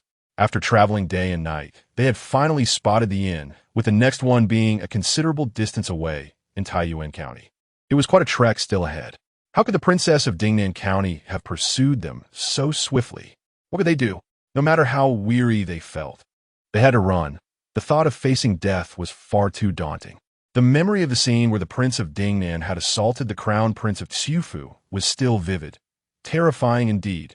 The innkeeper, who had been waiting, watched as the frightened entourage of the Crown Prince of Qiufu fled in haste, swallowing hard at the sight. It was not so long ago, merely 2 years, when the princes, under the emperor's decree, passed through their inn. He had witnessed with his own eyes as the Prince of Dingnan mercilessly pummeled the Crown Prince of Qiufu, leaving him battered and bruised. Had the Imperial guards not arrived in time, the Crown Prince would surely have met a grim fate. The mere recollection sent shivers down the innkeeper's spine. He instinctively touched his own nose, recalling how the Crown Prince had bled profusely. The ferocity of the Prince of Dingnan was indeed legendary. To his surprise, 2 years later, he found himself once again preparing to host the equally formidable daughter of the Prince of Dingnan. Fortunately, the Crown Prince of Qiufu was astute enough to recognize the need to flee. A nearby clerk frowned, sensing a hint of regret in the innkeeper's tone. Indeed, there was a touch of regret. While the Prince of Dingnan was known for his brutality, he had not been the one to suffer. Observing such altercations from a distance had its own peculiar intrigue, especially when it could send the Crown Prince of Qiufu scurrying in fright. The ferocity of the Princess of Dingnan was a matter of grave concern. What if she were as vicious as her father? There were countless instances where individuals, in the heat of battle, could not distinguish friend from foe. No, no, he must not entertain such thoughts. The innkeeper dispelled these disconcerting notions and busily prepared for the approaching delegation from the Prince of Dingnan's estate, ensuring that every detail of the inn was in perfect order. There could be no mistakes. He could not afford to provoke the princess into a wrathful rampage through his inn. Suddenly feeling a wave of anxiety, particularly as he noticed the carriage bearing the emblem of the Prince of Dingnan come to a halt before him, he felt his legs tremble. The Prince of Dingnan was undeniably handsome. Otherwise, he would not have been able to charm away the daughter of the Lynn family. Yet, his beauty was overshadowed by an aura of menace. How could his daughter be any less fearsome? Surely, he must seek divine favor. As his legs gave way beneath him, he collapsed to his knees, prompting the clerk behind him to kneel in haste as well. What is the meaning of this? As Daiying alighted from her carriage, she was taken aback by the sight of all the inn's staff kneeling in greeting. Was this the customary way of paying respects? There is no need for such grand gestures. From whence does this soft and melodious voice arise? The station master, tremblingly supporting his weakened legs, raised his gaze and blinked in disbelief at the young woman before him. Could she truly be the daughter of the King of Dingnan? She bore little resemblance to him at first glance. Yet, upon closer inspection, her delicate brows and eyes seemed reminiscent of his. How could such a playful and graceful young lady be born of a man reputed for his cruelty? The fearsome King of Dingnan, with a daughter whose smile was as sweet as honey? Such a reputation for brutality could not possibly be accurate. How misleading are the rumors? He was taken aback, realizing that he had frightened the young lady. The station master, noticing her unease, awkwardly chuckled and hastily rose to perform a proper greeting. Esteemed princess, I humbly salute you. After your arduous journey, I implore you to rest at the station. He continued, though our accommodations are not as lavish as those of an inn, rest assured, we have reserved the finest provisions for you. Oh, you Daiying, observing the station master's respectful demeanor, curiously peered inside, noticing the absence of other carriages. Where's the heir of the Tsiufu Duke? He should be here before me. Why do I not see him resting here? The station master, still astonished by the princess's gentle demeanor, felt a pang of anxiety at her question about the Tsiufu heir. Was it true, as the rumors suggested, that she intended to confront him? One must not be deceived by her enchanting appearance. The station master replied earnestly, the heir just arrived at the station's entrance, but, for reasons unknown, he wandered off towards the mountain path. Oh, you Daiying smiled enigmatically, fully aware of the reason behind his departure. As the sky began to darken, she spoke little and slowly made her way into the station. Though modest, it was impeccably clean, conveying a sense of meticulous care in its upkeep. The station master noticed her apprehension, seemingly worried that she would be dissatisfied, and she gently arched her brows in response. Your efforts are appreciated, esteemed station master. Might I trouble you to prepare some hot soup? I find myself rather weary and wish to rest. Ah, resting so early? The station master glanced at the sun, which had only just dipped below the horizon, and dared not utter further words, hastily acquiescing. He observed the princess nodding and smiling at him, her charming smile causing the corners of his mouth to involuntarily lift. The station master quickly restrained his expression, only to be met with the sight of gleaming silver ingots. His eyes widening in disbelief. Were these for him? As he lifted his gaze, he noticed the princess ascending the stairs, while her maid remained behind, extending her hand with the silver and holding a food box in the other. These are our special delicacies from Fusan County. Snow rice dumplings, kept chilled to perfection, ideal for the sweltering summer heat. Our princess has instructed that as these treats head north, they are likely to spoil in the rising temperatures. If you do not mind, please indulge in them. She added, our princess seeks rest and prefers tranquility. However, should any passers-by wish to pause here for a moment, do not feel compelled to turn them away. The station master gazed at the silver and pastries, his eyes widening at the words spoken. Is this princess truly so amiable? Yet she had indeed retired to a serene slumber. He found it somewhat perplexing to discern her true nature. Nevertheless, she would depart on the morrow. At least for now, there was silver and pastries to savor. If he could simply navigate through this night unscathed, all would be well. The station master hurriedly delivered hot soup to the princess, hoping she would rest well and rise early for her journey the next day. Daiying luxuriated in a warm bath, lying in bed, yet sleep eluded her. The outside world was certainly incomparable to home. However, the opportunity to admire beautiful landscapes and indulge in regional delicacies was not without merit. Had she not come to the imperial city precisely for feasting and revelry? How curious. As Daiying perused her book, she marveled. How is it that we have paused for meals yet still manage to catch up to the heir of the Tsiufu Duke? Indeed, it is true. Luoji could not help but remark. Our warhorses are not ordinary steeds.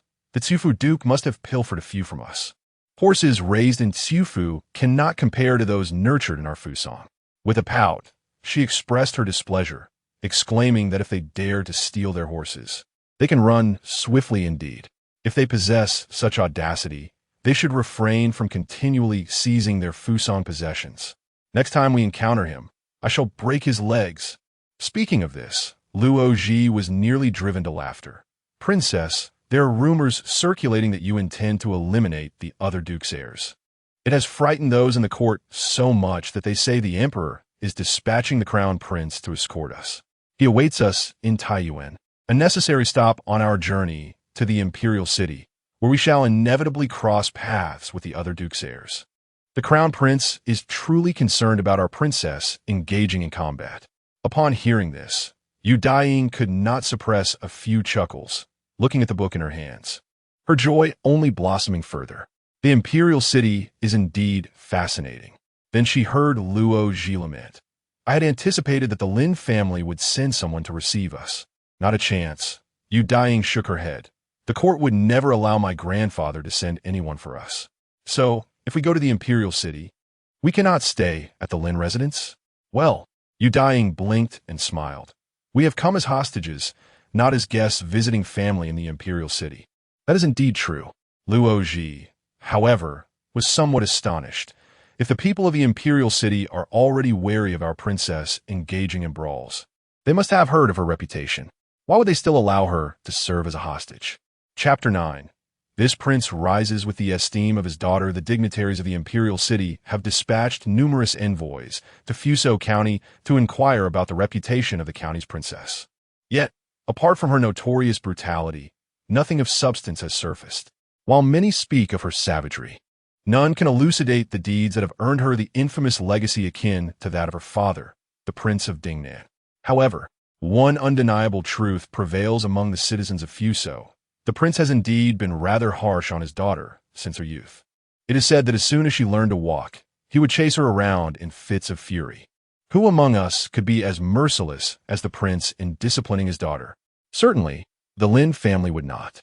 Upon learning that the princess is to represent the Prince of Dingnan in the imperial city to celebrate the emperor's birthday, the Lin family found themselves in a state of disarray. If several young lords from the prince's household were to come to the capital, residing in the guest houses arranged by the court like other noble heirs, there would be little cause for concern. However, Lady Lynn was troubled. The princess is a solitary young woman, living alone in a guest house. How could this be deemed appropriate? After all, she is our cousin, and her maternal family resides in the capital. Neglecting our niece seems rather unbecoming. The Lynn family prides itself on its scholarly heritage and must adhere to propriety in our conduct. With this thought, she turned to Lord Lynn for discussion. Why not? Upon the princess's arrival in the capital, invite her to stay with us? Dear sister-in-law, Lady Lynn heir vehemently disagreed. The princess does not come to the capital as a guest. Why would the court send the children of various princes here? Lowering her voice slightly, she added, she is being sent as a hostage. If we invite a hostage to our home, how will the emperor and the court perceive us? Yet, Lady Lynn found herself in a quandary. As Lady Lynn heir continued to voice her grievances, the Prince of Dingnan is truly insufferable, entirely disregarding the reputation of his daughter. A fine young lady, uprooted from her home to serve as a hostage in the capital. Her frustration grew as she lamented. So many eyes are on the Prince of Dingnan. He, himself, dares not come, yet he pushes his daughter to the forefront. Is this what fatherhood entails? And what of my sister-in-law? Why does she not intervene? Lady Lynn sighed. What can be done? My sister-in-law's daughter is giving birth, and she is visiting relatives in Dingnan County, yet to return to Fuso. She feared that only upon the princess's arrival in the capital would she realize the truth of her situation. With a heavy heart, she posed the question again. Shall we really allow the princess, a young girl, to reside alone in a guest house? How can we bear to see her treated in such a manner? Our family has never acted so toward our niece. Puzzled, she wondered why her mother-in-law and father-in-law had not uttered a single word in agreement with their sentiments. After all, this was their own granddaughter. Would they truly not invite her to stay? Lady Lynn was at a loss, glancing at her silent husband, and expressed her frustration. As her uncle, you ought to offer some counsel. We cannot be left to fret in silence. Seeing the attention directed toward him, Lord Lynn shrugged helplessly. It is evident that the princess cannot reside with us. If it were permissible, why would the emperor send his ailing grandson to escort her? Is it inappropriate for our family to welcome our own niece? Clearly, the emperor wishes to discourage any legitimate connections between the imperial city and the heirs of the princes. Daiying is indeed a young girl, yet she is also the daughter of a feudal prince. Lord Lynn, with a humorous glint in his eye, turned to his wife and said, "Look, the ministers of the court are afraid she might harm those young princes, and yet you are worried about her?" Lady Lynn shot her husband a reproachful glance. "Our concerns as women naturally differ from yours. The young girl lives alone in a separate courtyard. It invites too much gossip. You speak lightly of it. She has arrived in the capital, and as her aunt, is it not my duty to at least pay her a visit? What of her cousins? Shall I not interact with her? This is our Lynn family's legitimate niece, the daughter of your sister. Can we truly turn a blind eye?" With each question posed, Lord Lynn felt a growing headache, but as his father had not issued any directives, he was unable to take decisive action. "Let us wait until father returns from the Hamlin Academy to discuss this." "I believe." "No need," interrupted his father, who had just returned home looking weary, a clear indication of the arduous writing he had undertaken in recent days. As he settled down, they hastily poured him a cup of tea, which he drank in one gulp before addressing them directly. "The Lynn family will not take the princess in." Lady Lynn felt a twinge of discontent. Yet with such a statement from her husband, she found it difficult to contest. The princess had spent years in the distant Fuso County, and the Lynn family had little interaction with her, making it challenging to cultivate any emotional bond. She had only met the princess once, when she was 5, and back then, it was hard to discern her father's feelings. His disdain for the Prince of Dingnan was evident. Did he harbor resentment towards the prince for taking his daughter away? Certainly, if it were her own daughter, she would feel heartbroken to see her taken so far away. Was her father now directing his frustrations at the princess? Her younger sister had been a renowned beauty in the capital. How could she have fallen for the irascible Prince of Dingnan? She had followed him to a far-off land, unable to return home for decades. Contemplating this, she felt inclined to voice her disapproval of the shameless prince. Yet, the princess was still her sister's daughter. The young ladies of the Lynn family found themselves in a quandary regarding their cousin, who was soon to arrive in the capital, and hesitantly inquired, "Grandfather, if the princess does not reside in the Lynn household, how shall we engage with her?" Grandfather Lynn poured himself a few more cups of tea, listened to his granddaughter's words, glanced at them, and furrowed his brow, stating simply, "Just don't fight." What? The young ladies of the Lynn family were incredulous. They were refined, cultured women. When had they ever resorted to fighting? However, memories from their childhood surfaced, recalling how the 5-year-old princess had once pinned them down and given them a thorough thrashing.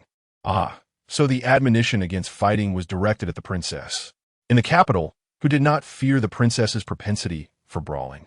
Even the emperor was concerned about her fighting spirit, sending the crown prince to intervene. As the crown prince's father, Prince Yong found himself quite perplexed by the situation.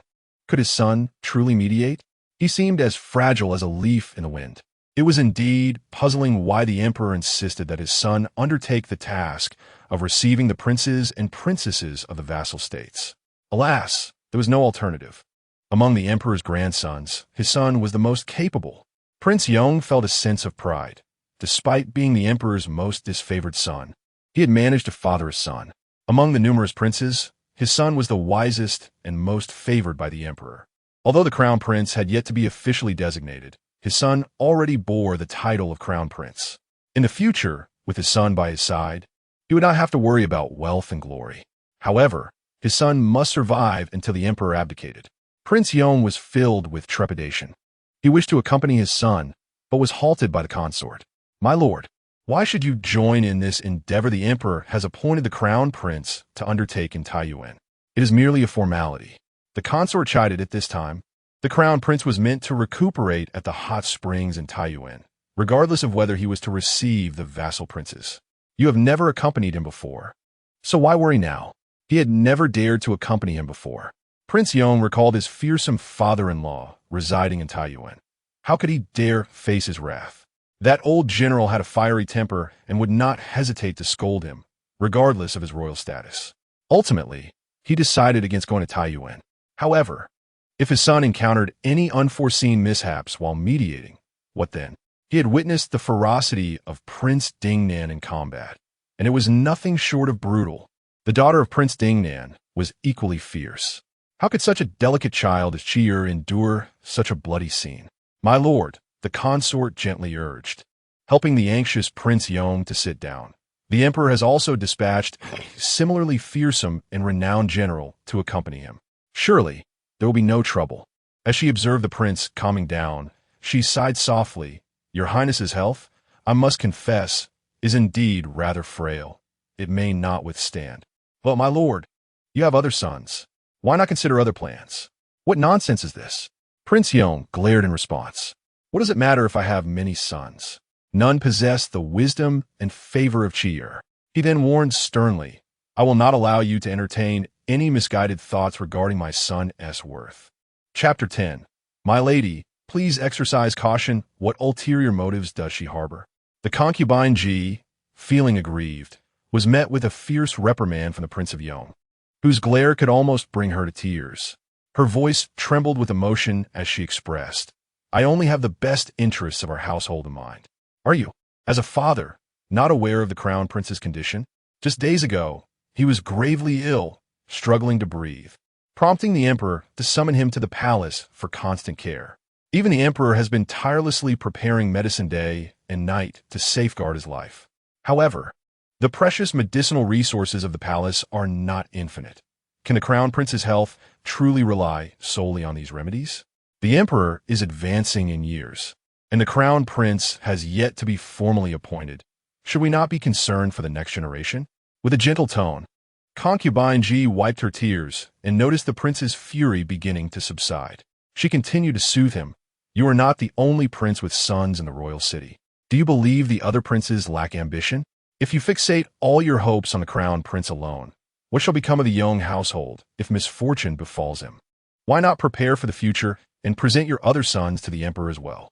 Seeing that the prince seemed to be contemplating her words, she approached him and tenderly massaged his shoulders, adding, "The crown prince is intelligent, a trait inherited from you. Surely your other sons possess similar qualities? If the emperor were to witness a multitude of exceptional grandsons from our household, would he not be pleased? What grandfather does not take joy in a house full of grandchildren?" As she continued to massage, concubine Ji sensed something was amiss when the prince shot her a piercing look, causing her heart to race with trepidation. She cautiously called out, "Your Highness?" The mention of misfortune caused the prince's mind to buzz with anxiety, drowning out all else. What misfortune could befall my eldest son? He thought, recalling the harrowing image of his son nearly gasping for breath, a pain clenching at his heart. Outside, there were those who relished in his family's tribulations, eagerly anticipating disaster. Perhaps they had even prepared a coffin. How could there be those within his own household wishing ill upon his son? Furious, the prince pointed an accusing finger at the weeping concubine Ji and declared, "My son's intelligence is a reflection of my own. It is his mother from whom he has inherited his traits. Without a proper princess, could I have birthed such a brilliant son? Are you insinuating that I am foolish?" "I would never," she protested, but he interrupted. "If we princes possessed any real ability, would the emperor only focus on the next generation? It is one thing for outsiders to berate us as useless, but for you to mock me is unacceptable. Do you not recognize your position within this household? Allow me to enlighten you." In a fit of rage, the The prince summoned a maid and commanded, "Confine the concubine to her quarters. She is not to leave without my express permission, Your Highness." Concubine G's tears fell freely, yet the prince's cold stare silenced her. What had she said to provoke his wrath anew, leading to her confinement? The concubine G, feeling aggrieved, was being dragged out by her maidservants when she suddenly heard the prince speak.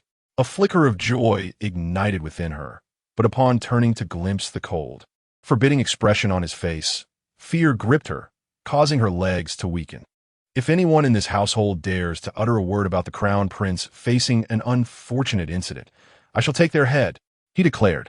"If my son does not return safely from this journey, I will drag the Yong Wang mansion down with him."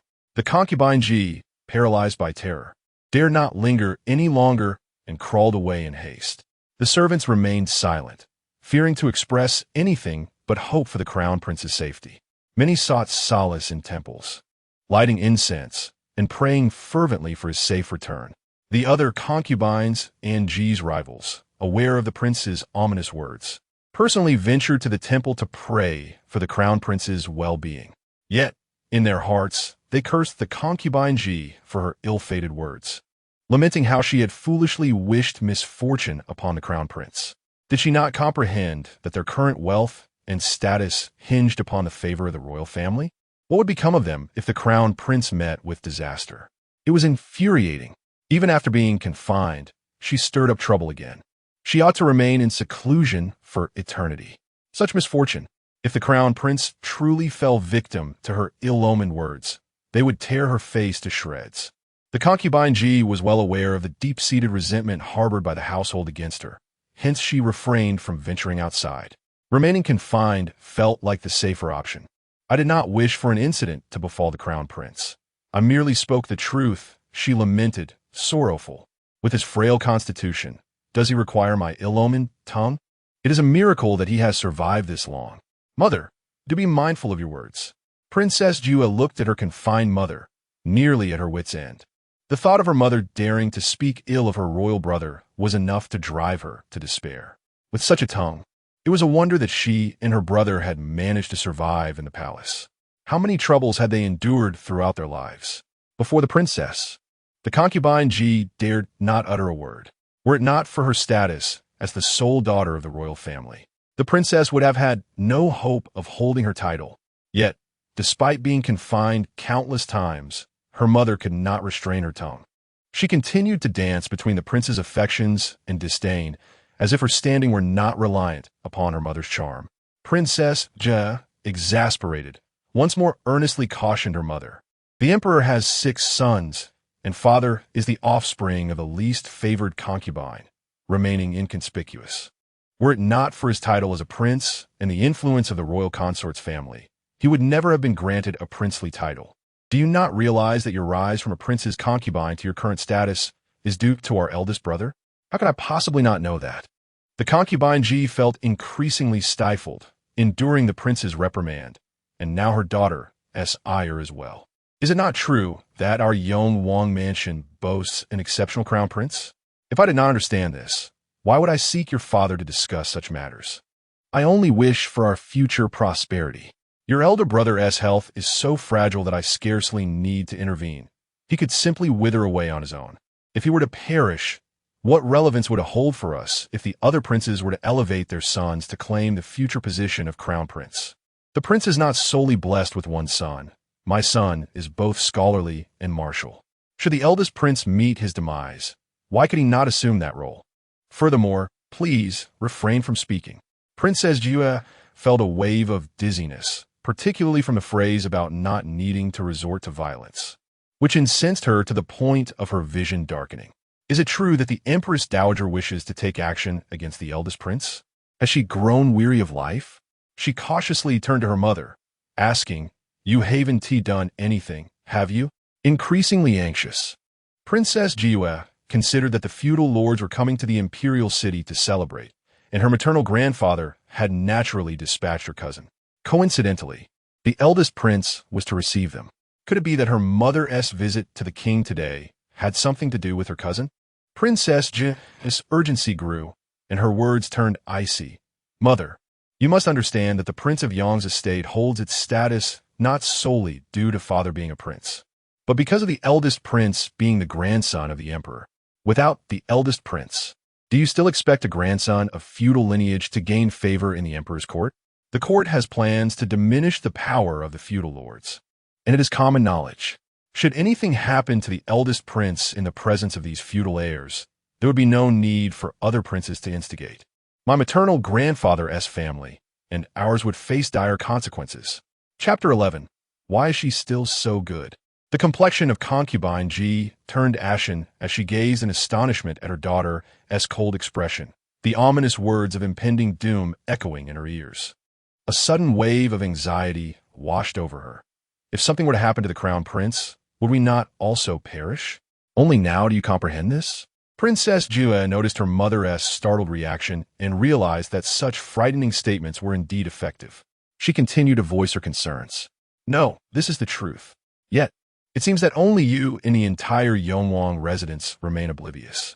Among the princes, who possesses greater talent than our eldest brother, even in terms of appearance, he resembles our esteemed grandfather, making it only natural for him to receive preferential treatment. There are many princes, yet our eldest brother, at the tender age of 15, wields considerable power, a position that none of the other princes can rival. They do not dare to refer to themselves as lonely, while our esteemed grandfather permits our eldest brother to do so. Do you believe that anyone else could easily assume his status? Without our eldest brother's influence, what glory and wealth could we, the Yonwang residents, possibly enjoy? As Princess Jue spoke, a deep weariness washed over her. The other princes dare not openly confront our eldest brother, yet you, on the other hand, boldly approach father and speak of calamities befalling him. Father has made numerous errors while serving in the Ministry of Revenue, and had it not been for our esteemed grandfather's regard for our eldest brother, he would have long been imprisoned in anger. And what of our maternal grandfather? I must make this unequivocally clear to you. Her voice lowered slightly as she emphasized her point. Our maternal grandfather is a feudal lord, his reputation far inferior to the notorious Dingshan Wan. In recent years, he has grown increasingly arrogant, even muddling the tribute payments, provoking the enemy forces and inciting continuous border skirmishes. Were it not for the fact that our esteemed grandfather wishes to protect our family ties and preserve our eldest brother's reputation, the court would have long pursued our maternal grandfather relentlessly. Do you think we could still live in peace until now? You persist in uttering dire words about our eldest brother. If he were to meet with misfortune, we would surely face dire consequences. Hearing her daughter's words, concubine G found them quite reasonable, yet she could not bring herself to discuss the crown prince's health, knowing that he would not last long regardless. You, Princess Jue, noticing her mother's lingering misunderstanding, felt a surge of frustration and nearly pinched herself to restrain her anger. In any case, you must not utter another disparaging word about our eldest brother. We must wish for his long life. As she spoke, she commanded her maidservants to deliver all the ginseng and reishi mushrooms from her mother's storeroom to the crown prince. Concubine G felt a pang of sorrow. These were precious gifts from her father, and she had intended to reserve the reishi for her own beauty regimen. However, upon seeing her daughter's fierce gaze, she found herself at a loss for words. This stubborn girl truly possessed a fiery temper. Is there any other mother in the world as constrained as I? Could she not leave me even a little? Princess Jue, indifferent to her mother's plight, commanded, "Take away everything that is nourishing. As for our eldest brother's journey, I cannot guarantee anything else, but I must ensure he lacks for no medicine." Princess G, observing the precious medicinal materials being loaded into boxes, felt a pang of regret. Had she known these treasures would be lost, she would have refrained from speaking ill of the crown prince. Your Highness, the prince and others have sent a considerable amount of gifts, including several large boxes from Princess G. Upon returning from the palace to the Wangfu, Su Chuanqi saw an array of boxes being delivered to his courtyard. Upon inspection, they were all rare herbs. This was not surprising, as every time he ventured out, the household would send such offerings. However, it was the first time Princess G had sent gifts. The guards were anxious, contemplating whether the gifts were poisoned. They had heard that Princess Ji had spoken unfavorably of the crown prince in front of the prince, leading to her confinement. This was hardly unexpected. When had Princess Ji ever wished well for the crown prince? Today, she had incited the prince's ire, to the point of wanting to drag the Yonwang residents into her misfortune. One could only imagine the venomous remarks she must have uttered. Su Chuanqi, however, could not suppress a smile at their concern over poison. He waved them off, instructing them to gather what was necessary and prepare for departure to Taiyuan tomorrow. The guards complied, but upon witnessing the crown prince's sudden loss of spirit, they rushed to support him, genuinely worried about his health and whether he could even cross the threshold. Alas, they hoped the princess from the vassal kingdom would refrain from conflict. Otherwise, how could the crown prince withstand such a tumult? At this moment, the courier was also anxiously waiting. The sun had risen high, yet the princess had yet to make her exit. Surely, she could not still be asleep? What maiden could slumber until the sun was so high? Yet he dared not urge her. With a sigh of resignation, the courier endured the wait, dozing off intermittently, until he finally heard movement. He quickly wiped away his drool and rose to await her. Indeed, the princess descended, her rosy complexion indicating a restful sleep, a positive sign. Observing the guards of the Dingnan Wangfu preparing to leave, he felt a surge of joy. How splendid! The courier, brimming with excitement, yet striving to maintain composure, respectfully bid farewell to the princess as she departed. It was hard to believe she had truly left. The daughter of the Dingnan Wang was so unlike her father. He had expected her to be fierce and intimidating, yet she appeared so gentle and composed. Why did those in the court frighten the couriers so? They had even summoned the crown prince. There was no need for such panic. Look at her, so well behaved at the station, eating and sleeping peacefully without causing a stir. What a delightful princess from the vassal kingdom. As for the letters from the other couriers, should they be answered? Certainly, he wished to commend the princess further. Otherwise, misunderstandings about her character might arise. The courier, filled with enthusiasm, penned a lengthy letter of praise, assuring the other couriers not to panic. The princess was far from the savage rumors. She was merely a gentle and understanding young lady. The courier, with great flourish, dispatched the letter to the Taiyuan station. The couriers there had been anxious for days and grew even more so upon receiving his letter. As the hour approached, the princes and princesses of the various feudal lords were gradually making their way towards Taiyuan. The mishaps of any of these noble scions would weigh heavily on him. Now that they were all arriving, word had it that the princesses were pursuing the princes with a fervor. Yet, the station master of the neighboring post boasted of the docility of the princess from the Dingnan prince's residence, with no princes daring to confront her. Her demeanor was indeed gentle. The station master of Taiyuan felt helpless, having heard that the heir of the Tsufu Duke was keeping his distance solely to evade the wrath of the Dingnan princess. While he could find refuge in the adjacent post, how could he possibly escape once he arrived in Taiyuan? Moreover, the other young lords from various feudal houses would soon gather there. It was evident that the princess could simply choose her target at will. Had her father never engaged in such affairs? The station master grew increasingly anxious as he observed the princes from different houses approaching the station. Suddenly, their carriages came to an abrupt halt, an odd occurrence indeed. Upon closer inspection, it became clear that the flag of the Dingnan prince's residence was prominently displayed, exuding a palpable aura of menace. The chilling atmosphere had evidently frightened the young lords, who hesitated to enter the station. Surely, this could not lead to an actual confrontation, but the crown prince had yet to arrive. Who else could possibly intervene? Chapter 12. Can you not be so timid? The assembled princes and heirs, upon catching sight of the fluttering banner of the Dingnan Wangfu, instinctively brought their carriages to a halt. It was not their desire to stop, but the carriages ahead were utterly immobile. Observing the stalling vehicles, the princes felt a sense of frustration. Rumors had already circulated about their fear of the Dingnan Wangfu's princess, and now, confronted with her carriage, they found themselves unable to even enter the gates. Such a situation only served to validate the gossip outside. How mortifying for their dignity! The princes were incensed, pondering which prince's carriage lay ahead, seemingly confirming the claims that they trembled in fear upon encountering the princess of Dingnan Wangfu. After all, they were all sons of princes. What was there to fear? Should they not display a bit more fortitude? Your Highness, the carriage in front belongs to the heir of the Tsiufu Duke. Oh, it is he. That is to be expected. Upon hearing this, the ire of the assembly dissipated, for they were well aware of the Tsiufu lineage. The Tsiufu Duke's territory, adjacent to the Fusang County of Dingnan Wangfu, was vastly inferior in terms of military strength and resources. Had it not been for the Tsiufu Duke's royal status, the Dingnan Wang would have easily vanquished him. The heir of the Tsiufu Duke, upon sighting the princess, naturally quaked in fear. He was paralyzed with trepidation, unable to move, which hindered their entrance. Indeed, those unaware might assume the entire assembly cowered before the princess of Dingnan Wangfu. Look at that postmaster, nearly in tears at the thought of the princess's wrath. We cannot allow these rumors to tarnish our reputation. Someone must take action and pass the princess's carriage. Yes, let us act. We must demonstrate to the world that none of us princely heirs fear her.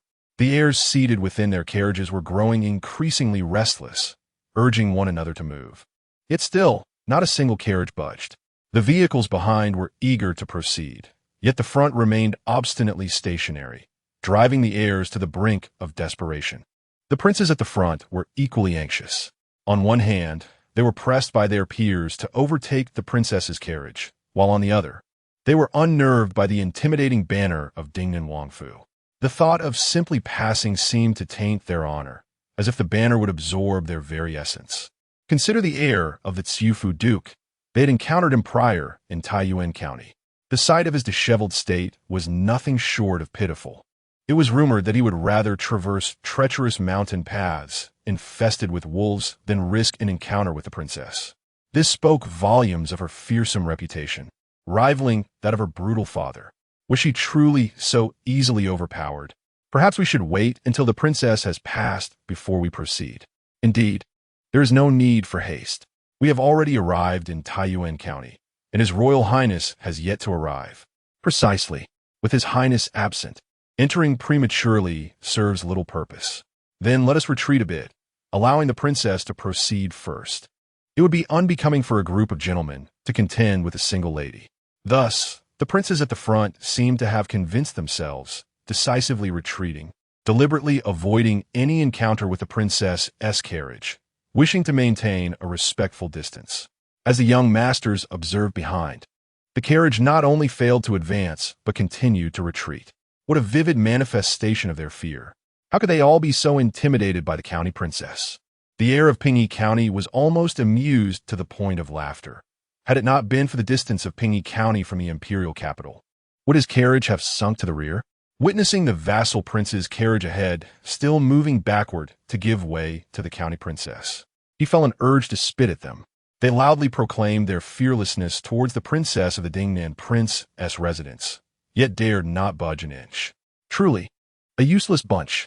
They were bringing disgrace upon their vassal prince's residence. The heir of Pingyi County cursed several times, unable to endure any longer. He sent someone to convey a message to the carriage ahead.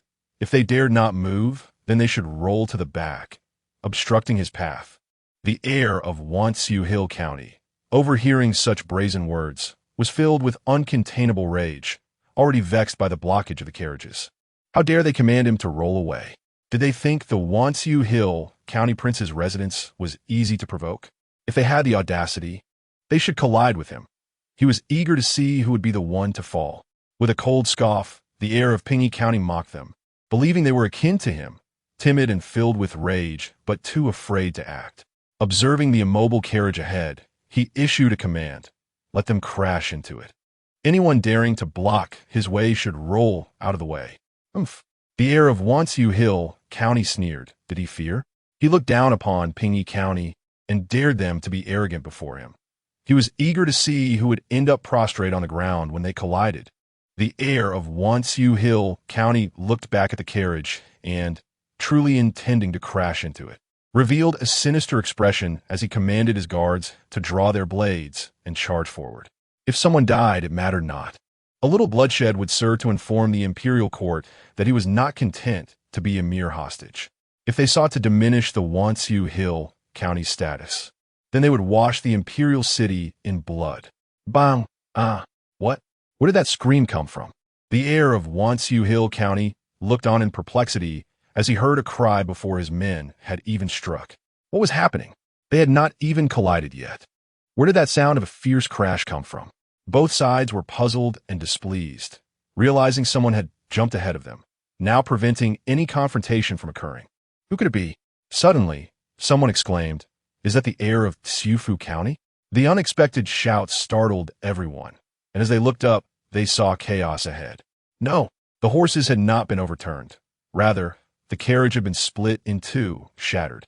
The figure sprawled on the ground was none other than the heir of the Tsiufu Prince's residence.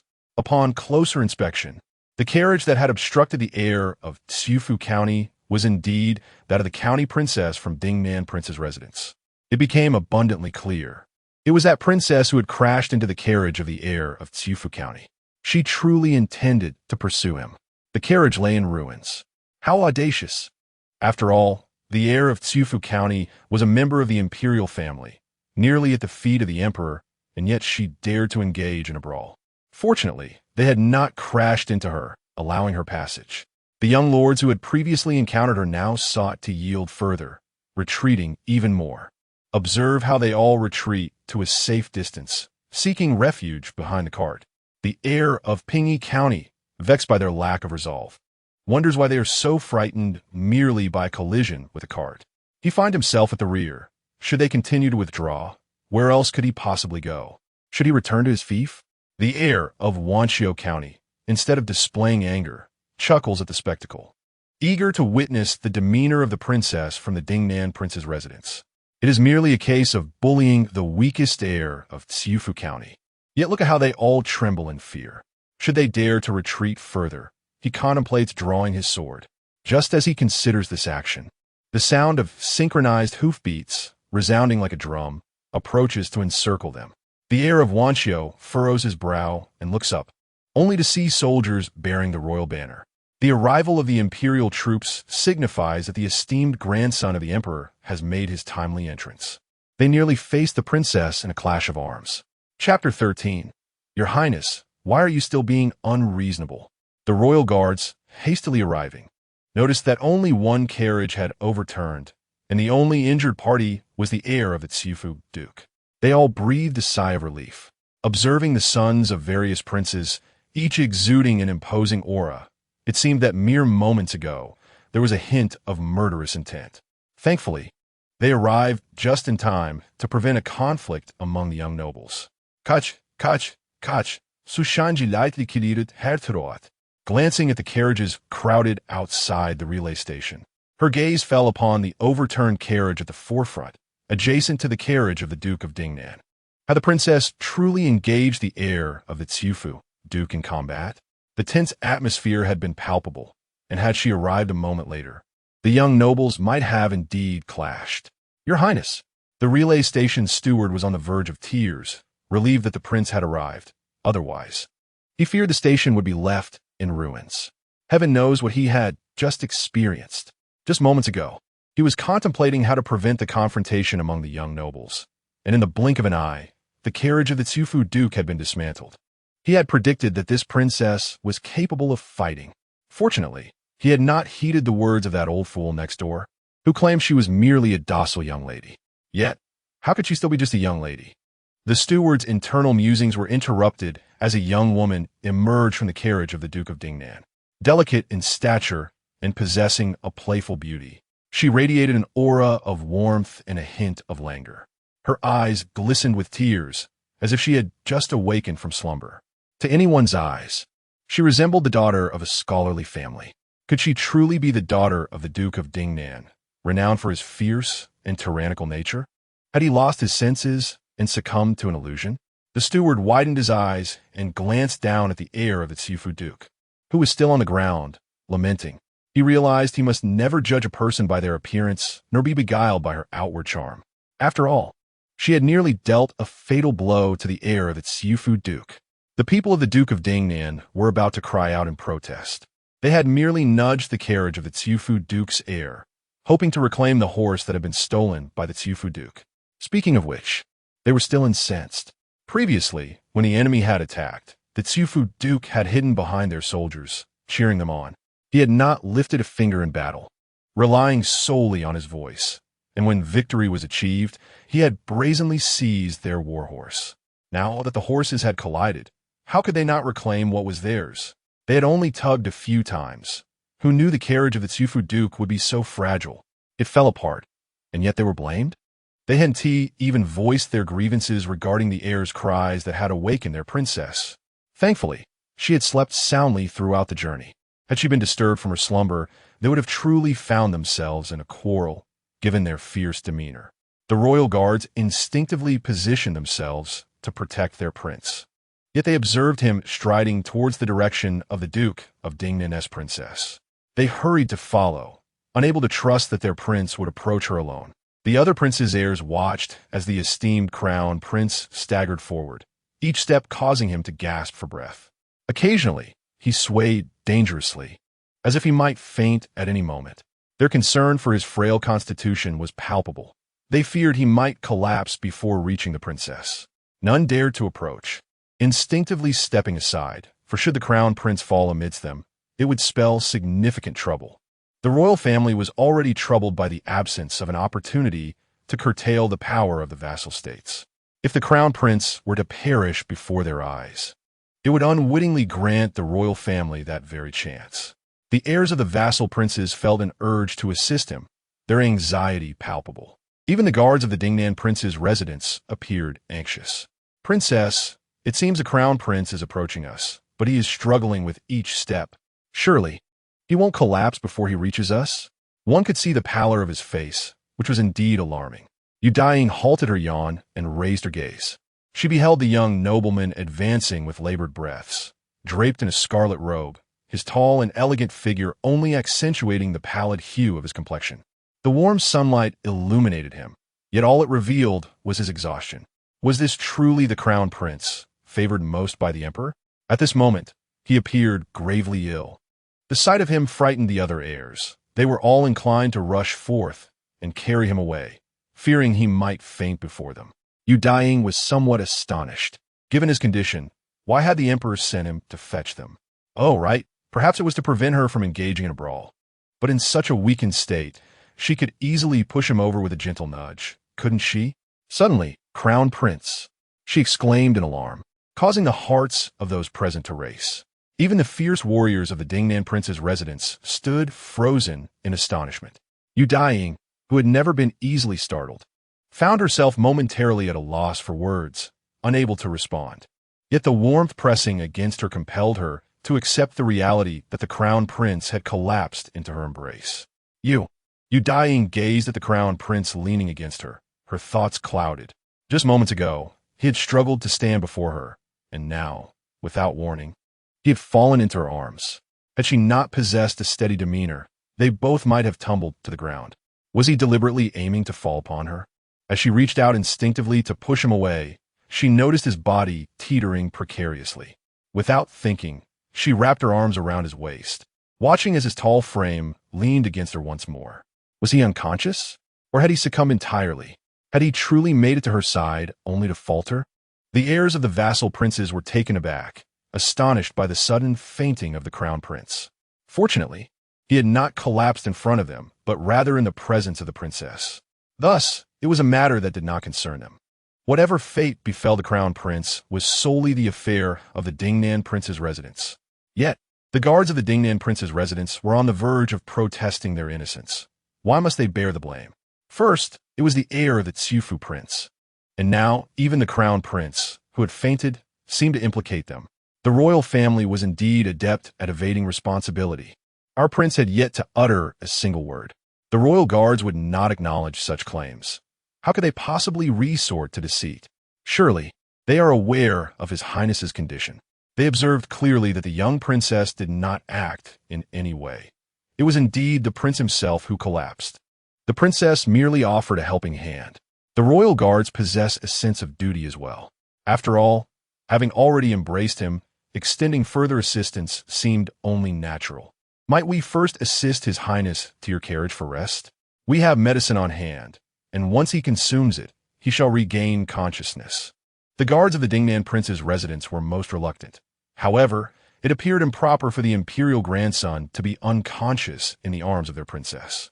Should he fail to take the medicine, and something dire were to occur, the royal family might indeed hold them accountable. Princess, what do you propose? Let us administer the medicine first. She cannot possibly hold him indefinitely. Daiying sensed his shallow breaths, as if his very life hinged on her grip. Could it be that this imperial grandson would truly implicate her? Chapter 14. Does His Highness wish to bully me? The other princes and heirs were equally apprehensive, observing the crown prince unconscious in the embrace of the princess. What if something were to happen? They feared they might find themselves embroiled in the situation. As their anxiety grew, they hastily declared, "Since His Highness requires medicine, we shall not linger outside and disturb his rest." Upon hearing this, the princes displayed an unexpected consensus, promptly directing their carriages towards the inn. The once chaotic scene transformed into an orderly procession, the sound subdued to avoid further disturbance. Even the last two factions paused their quarrel to depart first. It was unthinkable to allow the crown prince an opportunity to implicate them. If anyone were to be held accountable, it should be the princess. After all, he was indeed fainting in her arms. "You are truly cunning," remarked the guards of the Dingnan Wangfu, observing the panicked heirs fleeing in a hurry. The heir of the Tsiufu Duke, who lay wailing on the ground, was lifted by others and carried into the inn. Left behind with the royal guards, it seemed as though the responsibility was being shifted entirely onto them. However, the crown prince truly lay unconscious in the princess's embrace, leaving them with no choice but to assist. Yet, witnessing the frail form of the crown prince, the guards hesitated to reach out. What if they lacked control and inadvertently harmed His Highness? Perhaps it would be best to let the princess tend to him. She seemed capable of managing the situation, although it appeared she was holding him rather tightly, given that he was unconscious in her arms. Could she not be a bit more secure in her hold? Daiying, unable to rely on the guards, effortlessly supported the fainted crown prince, guiding him towards the carriage prepared for her by the noble families of Fusang County. Spacious and comfortable, it was certainly adequate for a young gentleman. Observing him lying peacefully upon her couch, she felt a strange sensation. His breathing was shallow, and his complexion appeared even paler. Concern washed over her, prompting her to lift the carriage curtain and seek the medicine. "Where's the medicine?" "Here it is. Just take it with water." The royal guards outside hurriedly handed her the medicine, fully aware of their place and refraining from entering to administer it themselves. They offered polite words. "We appreciate the princess's care. Is this medicine effective?" Daiying was solely concerned with this query.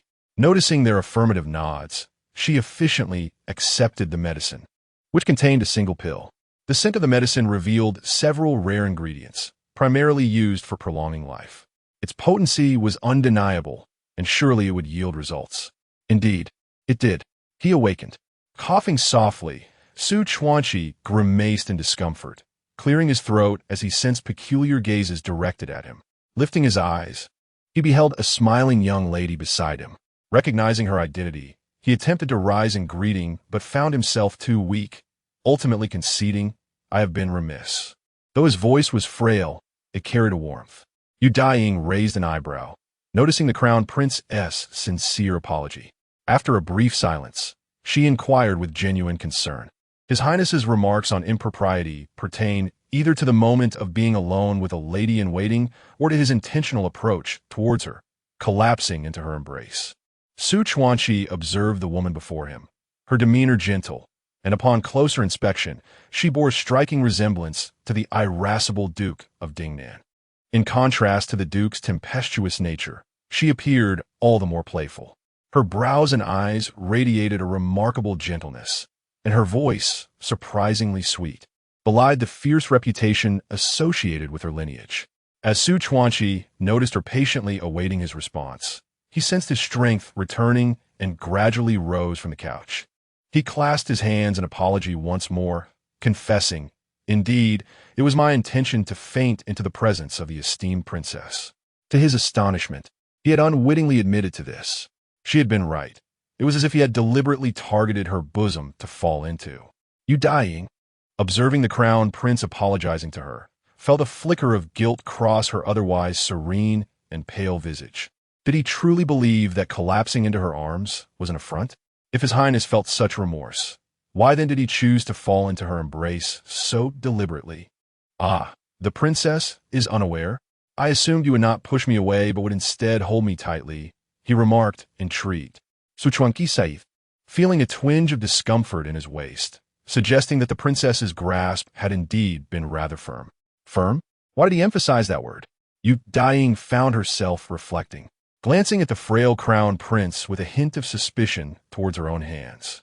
Had she exerted herself too forcefully? That seemed unlikely, given her recent languor. She shouldn't have been straining herself at all. It appeared she was not sufficiently indolent. Having reached this conclusion, she turned her gaze back to the crown prince, who continued to rub his waist, disregarding his deliberate attempts to disrupt her thoughts. She reasoned with him. Your Highness suddenly collapsed towards me. As a kind-hearted and loyal noblewoman, how could I be so rude as to push you away? Yet, it was you who aimed for my embrace. The propriety of male and female interactions dictates a certain distance, yet you have compelled me to hold you. She continued, Your Highness, such actions could tarnish my reputation. Not all, Su Chuanchi replied, a playful tone lacing his words. Yet he noted her lack of maidenly shyness, as she pondered whether she had indeed held him too tightly. She was truly something. However, he solemnly countered her assertion, gently explaining, My frail constitution will not burden the princess with scandal. You, a loyal noblewoman, extending your hand to assist me, only enhances the respect held by your family towards the imperial lineage. Outsiders will surely commend both you and the House of Dingnan. His reasoning was sound. Daiying allowed a slight smile to grace her lips as she regarded the gentle and courteous crown prince, noting that he had scarcely spoken a few words before he was already panting.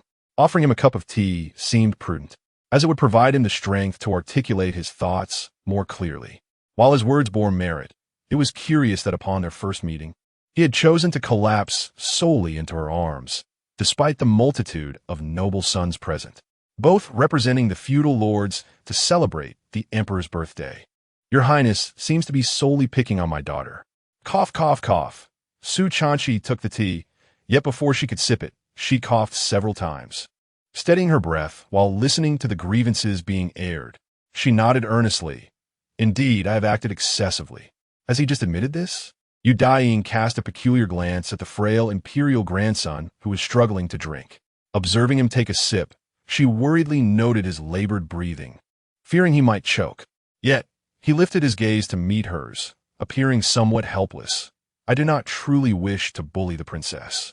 It is merely a circumstance that compels me. Were I not to lean upon the princess, how could I possibly rely on her in this moment? Daiying was uncertain whether she ought to feel anger, but she found amusement in his words. Never before had anyone so boldly placed their reliance upon her. This imperial grandson truly is rather remarkable. Chapter 15. Would it be acceptable for the princess to threaten him? The personal guards outside the carriage were all highly skilled, with keen senses. They could hear every word exchanged between the crown prince and the princess inside with utmost clarity. The guards of the Dingnan Wang Fu glared fiercely at the surrounding royal guards, who had previously insisted that His Highness would not impose upon the princess. Yet here they were, hearing the crown prince admit it himself. The royal entourage was truly despicable, bullying a young lady. The royal guards attempted to defend their prince, yet the admission was undeniable, and they had all heard it. As they met the fierce gazes of the Dingnan Wang Fu guards, they exchanged glances, feeling somewhat apprehensive. However, they knew they must communicate their thoughts carefully. Otherwise, conflict could arise, especially with their prince still nestled in the princess's embrace. Our prince merely spoke in jest. Whether or not he can impose upon you depends entirely on the princess, one royal guard asserted. Surely, the princess cannot be so easily taken advantage of. Of course not. The guard from Dingnan Wang Fu retorted angrily. As long as the princess gives the command, anyone who dares to bully her will be dealt with severely. Yet, it seemed unnecessary for them to intervene, as the crown prince appeared frail and unwell. They felt a twinge of fear that he might actually perish. It struck them that the crown prince might be using his illness to bully them intentionally. Why were they being singled out when so many other princes were present? Why does he only cling to Our Lady? Daiying mused curiously. Could it be that among all these princes, the only female is Our Lady, and thus he targets her? The reputation of Dingnan Wangfu was far more imposing than any other princely house. In terms of power, she could humbly assert that Dingnan Wangfu ranked first. If the royal family truly intended to act as the rumor suggested, diminishing the influence of the princes and setting an example, they should not start with Dingnan Wangfu. She observed that this crown prince did not seem to take pleasure in bullying young ladies. Surely, he could not be fixated on tormenting her alone. Oh, perhaps that was indeed a possibility. Daiying scrutinized the crown prince, who was leaning against her couch. His features were strikingly handsome, yet she had no recollection of him. Curiously, she asked, "Your Highness, did we meet when I was a child during my visit to the Imperial court?" At this unexpected inquiry, Su Chuanqi regarded her with a serious expression. After a moment's contemplation, he nodded. "I recall when I was young. Our grandfather summoned the princes and their families to the imperial capital for the New Year celebrations, and the Dingnan Wang brought the princess along. If I recall correctly, I was 7 at the time, and if the princess has just reached maturity this year, then I am indeed 2 years her senior. The princess arrived in the capital at the age of 5 and spent half a month with the Dingnan Wang at the palace, often accompanying them to pay respects to our grandfather. During my childhood, I frequently stayed by our grandfather's side, so it is certain that the princess and I must have crossed paths. Indeed, they had met. Perhaps the crown prince did have intentions of bullying her after all." Daiying was increasingly curious. Every individual she had encountered in her childhood had been subjected to her playful reprimands. It seemed that there were quite a few, yet she could hardly recall each one. "What about you, Your Highness? Do you remember?" Su Chuanqi gently smiled, observing the concerned princess, and sighed. He had assumed that the princess had no recollection of him, but it appeared she could still remember their childhood encounters. Is that truly the case? Daiying looked at the suddenly aggrieved crown prince, striving to reminisce, but her memory failed her as she listened to him recount his grievances. "When you visited the palace as a child, you fought with the young heirs of other noble houses. I noticed you were the only young lady among them, and I intended to intervene on your behalf. However, upon seeing me dressed like the other royal heirs, you seized me and ended up hitting me as well. After realizing your mistake, you offer me a piece of candy as an apology, standing proud with your hands on your hips, leaving me to rue the encounter." It seemed there was a faint glimmer of recollection. Daiying observed the crown prince, who seemed to remember vividly, and cautiously inquired, "Given your frail condition, could it be that I was a bit too harsh in our childhood encounters?" "Not quite," Su Chuanqi replied with a chuckle and a shake of his head. "It is true that you were quite forceful back then. Even now, when I see you, I can still feel the sting of those childhood blows. Was it that severe?" She pondered, realizing he must have been left with a lasting impression, which perhaps explained his current desire to tease her. Understanding the reason, Daiying turned to Su Chuanqi for confirmation. "Is it that you have held onto the memory of my youthful antics, and have come to seek us out, perhaps intending to return a favor?" "Well," Su Chuanqi raised the corner of his mouth and replied, "I did indeed have a yearning to see you, princess." He added with a smile, "I wish to witness the little girl who once playfully thrashed me and see how she is transformed. Is that so? You truly remember those childhood encounters, traveling all this way from the imperial city just to tease me?" Daiying was astonished at the crown prince's remarkable memory, having held onto that moment for so many years. Yet, did she appear to be someone he could easily tease? After all, he was currently reclining beside her, seemingly free to do as he pleased. Su Chuanqi, noticing the peculiar look in the princess's eyes, deemed it necessary to clarify his true intentions. "Do you know why I have come to fetch you?" Daiying was puzzled, wondering if it was not merely to tease her. However, seeing the serious expression on the crown prince's face, she began to comprehend, pointing at herself.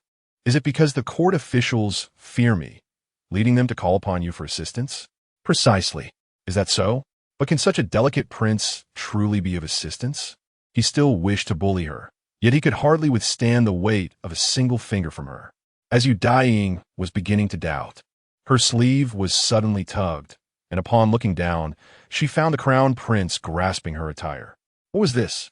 Not only did he intend to faint in her embrace, but he also sought to recline upon her couch and tug at her garments. Was the prince relying on the county princess?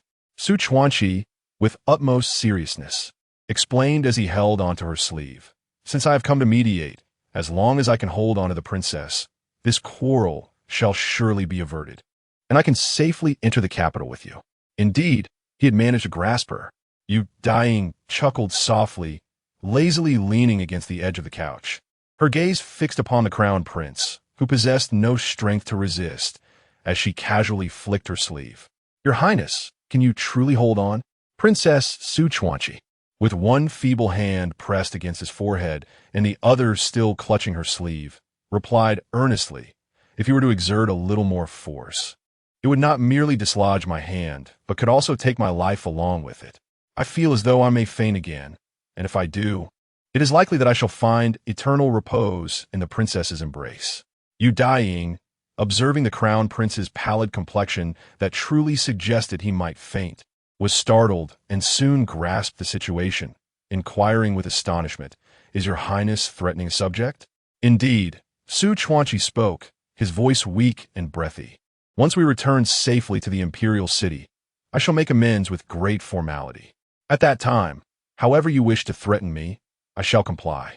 Until then, might I suggest that you allow me to exert some pressure? Thus, let me hold you, and do not stray from my side. Princess, does that seem agreeable? Was this truly acceptable? The crown prince's method of threatening her was quite peculiar. He even negotiated with her, exhibiting a certain politeness. Daiying smiled, feeling the fragility of his life as he clung to her sleeve without relent. If she were to shake off his grip with force, he would indeed faint anew in her arms. Was this his way of coercing her, and he forbade her to leave his side? How amusing this crown prince had become.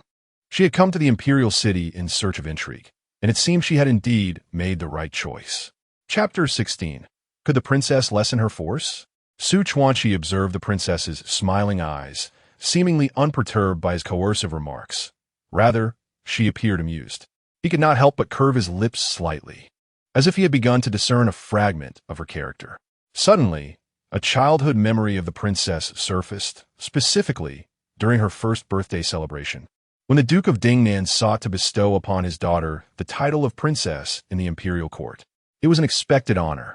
The daughters of vassal kings were typically granted titles upon submission to the court. However, the title chosen by the duke for his daughter was Taiwei. Such a designation was not one that could be casually assigned. Taiwei referenced a celestial official, its positioning carrying profound significance, historically associated with the Five Emperors' Court, the very abode of emperors. The duke's insistence on the title Taiwei for his daughter was a blatant assertion of arrogance, palpable even to the common folk. He recalled how the court officials relentlessly pursued the duke with their denunciations, and the censors' scathing memorials, numbering in the hundreds each day, dispatched post-haste to Fusang County. The vice-censor even contemplated traveling to Fusang County personally to vociferously condemn the duke's ambitions. Had Fusang County not been so distant from the imperial city, he surmised that the entire court would have pursued the duke in a chorus of rebuke. The duke, however, was unyielding, allowing the court's vitriol to flow freely while steadfastly submitting the memorial for the title Taiwei without fail. The clamor between the court and the duke's residence persisted for an extensive period, becoming widely known throughout the realm, further solidifying the duke's notorious reputation in Nanlin Kingdom. Each year, the matter of the princess's title incited fierce disputes between the duke and the court. The duke's insistence on the title Taiwei met with resolute opposition from the officials, resulting in the princess remaining untitled to this day. Yet, now that the princess had reached the age of maturity, the duke was bound to raise the matter once more. A grand argument between the court and the duke's residence was once again on the horizon. Fortuitously, the princess was presently in the imperial city, leaving one to wonder how the situation regarding her title would unfold. Su Chuanqi glanced at the contented princess, his gaze falling upon the hand that clutched her sleeve. Noting that she did not attempt to shake him off, with a slight arch of his brow, he spoke softly, patiently inquiring, Princess, have you given any thought to this? Might you permit me to apply some gentle pressure? Daiying did not provide a direct answer. Instead, she regarded the weary-looking crown prince and, with a hint of amusement, remarked, Your Highness displays a remarkable ingenuity to prevent the noble ladies from quarreling. She then questioned, is it truly your belief that we would engage in conflict? Reflecting on her own reputation, she shook her head earnestly and stated, I assure you, I no longer partake in such brawls. Su Chuanqi nodded without hesitation, yet maintained his grip on the princess's sleeve, adding, but I would feel more at ease with you by my side. He continued, the carriage of the heir to the Prince of Tsiufu has yet to be repaired, which has thoroughly startled the other vassal princes. Should you approach them, they would likely become so flustered that they would inadvertently turn upon one another. This, the princess began, but Su Chuanqi found his breath growing increasingly labored. After several coughs, he managed to continue, casting a slow glance at the princess. If the princess feels that I have wronged her, she may retaliate upon our return to the Imperial city. Since I have come to escort you, henceforth, all matters of your living arrangements in the Imperial city will fall under my purview. Should the princess wish to settle accounts with me, she will have ample opportunity each day, and I shall not evade responsibility. Whatever the princess desires, I shall acquiesce. So, Your Highness, what may I grant you? Is there room for negotiation? Su Chuanqi regarded the contented Daiying and, considering what he could offer, spoke gently. The military funds issue has been resolved. I will ensure they are dispatched to the Duke of Dingnan's residence promptly. The military funds will exceed those of previous years. I will cover the expenses, and the princess may determine the amount. Furthermore, regarding silks, satins, and jewelry, I possess a collection from which the princess may select her favorites to take with her. As a man on the brink of death, I have no use for such treasures. It would be more fitting to put them to good use by presenting them to the princess. With the princess's exquisite beauty, these adornments will truly shine and not be wasted. Thus, I beseech the princess to grant me this opportunity to bestow these gifts upon her, enhancing her allure. The crown prince is indeed eloquent and flattering. Daiying raised the corners of her lips regarding the crown prince, who seemed as if he might faint in her embrace if she did not respond. With genuine concern, she inquired, I have heard that the rouge and powder used by Her Majesty the Empress are crafted by the Emperor himself, and I find myself rather desiring such items. Huh? The rouge and powder? Su Chuanqi was momentarily taken aback, looking at the princess as if he had forgotten she was but a young lady. Indeed, the Emperor's mother had personally created the rouge and powder.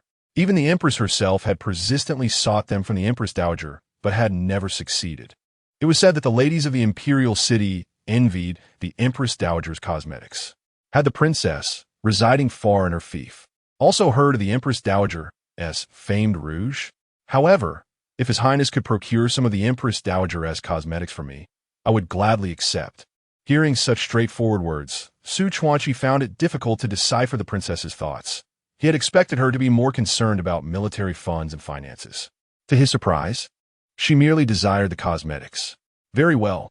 I shall request several boxes on the princess's behalf from the Empress Dowager. Agreed. Daiying, true to her word, turned to the crown prince, who was observing her, her expression increasingly languid, her tone relaxed. Once we arrive at the Imperial city, I shall seek an opportunity for the crown prince to allow me to visit your storeroom to select some items. Noticing the crown prince's confusion, Daiying kindly clarified, I never stated that I wanted only one item.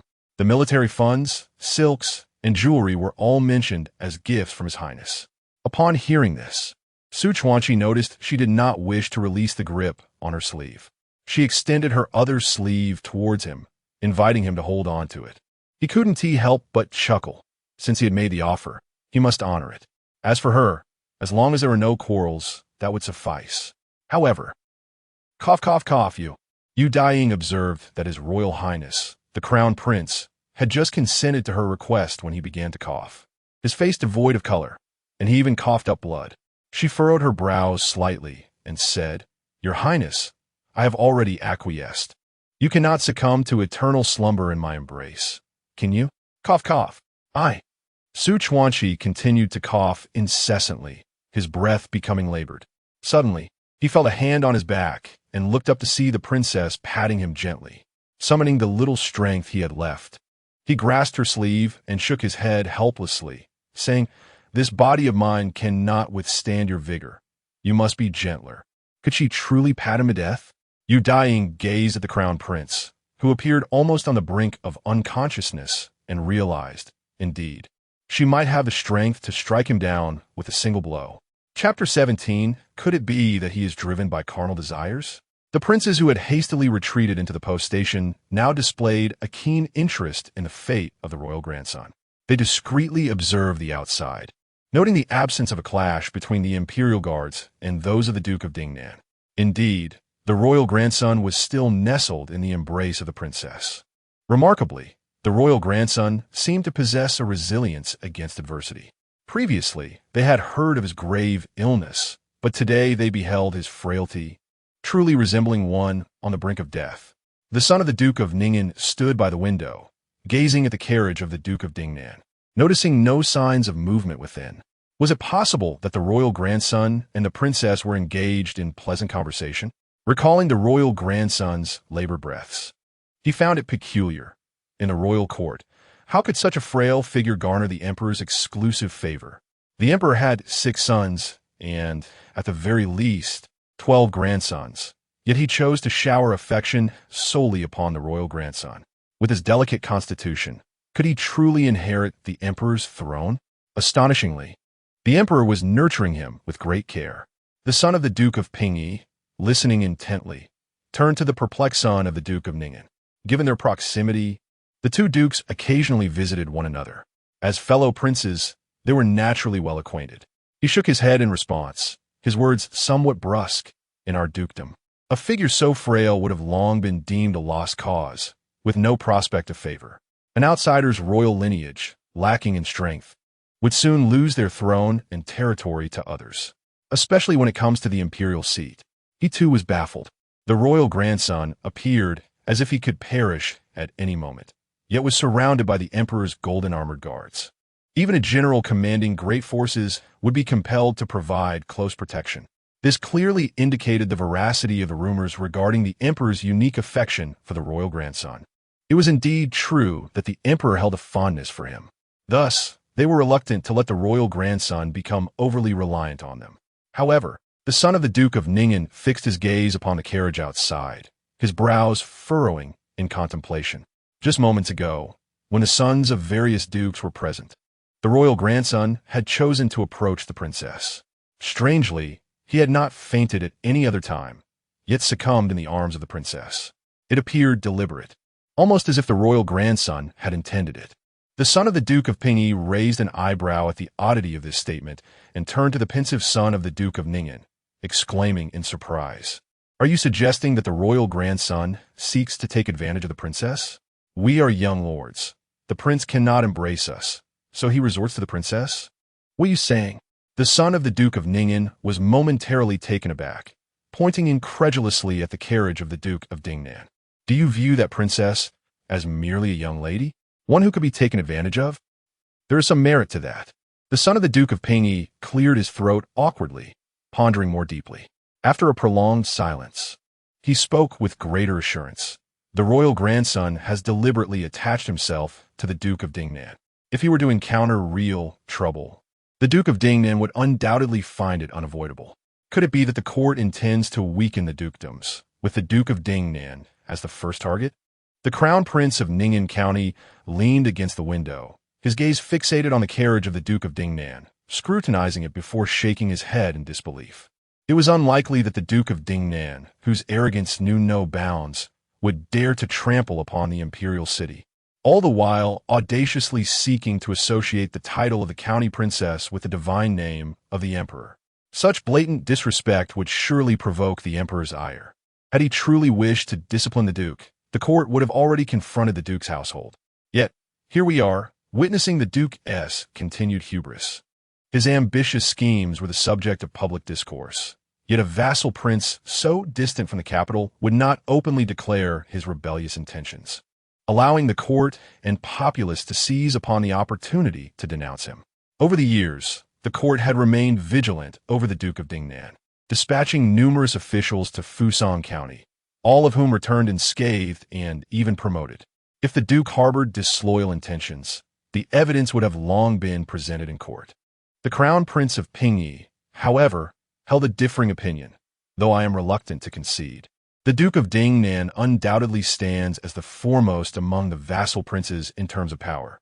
Should the court seek to sever ties with him and launch an assault on Fusan County, the ensuing chaos and bloodshed would be unbearable for the imperial family. It appears that the court does not wish to engage in conflict with the duke, but rather fears doing so. Otherwise, how could the princess continue her brazen behavior, daring to confront the crown prince of Xiufu, even at the emperor's feet? Upon hearing such scornful remarks, the crown prince of Ningnan had no desire to debate the matter. He remained fixated on the carriage outside, indifferent to the feud between the Duke of Dingnan and the court. After all, neither Ningnan County nor the court would engage in conflict. As for Pingyi County, the crown prince of Ningnan was reluctant to delve further into the topic of vassal princes and the court with the crown prince of Pingyi. Yet he heard him speak softly. "Tell me, if the crown prince were to perish in the embrace of the princess, how would the court respond to the Duke of Dingnan?" The crown prince of Ningnan furrowed his brow, noting the malevolent expression on the face of the crown prince of Pingyi, who he had come to understand quite well. He merely remarked, "Alas, the crown prince still rests in the princess's embrace. Should we wish to bully him, we must first contend with the princess, and I, for one, am no match for her." As he finished speaking, he inquired, "Can you contend with her?" The crown prince of Pingyi suddenly fell silent, his mouth opening without a sound. Memories of a childhood encounter during the new year with the 5-year-old princess surfaced. How she had bested him, knocking out his front teeth simply for taking a piece of her candy, while other young lords were incensed by the rumors of the princess's intent to do them harm. He understood that such tales might hold a grain of truth. In any case, the crown prince of Ningnan observed the crown prince of Pingyi, whose clenched teeth betrayed a mix of fury and helplessness, yet chose not to expose him.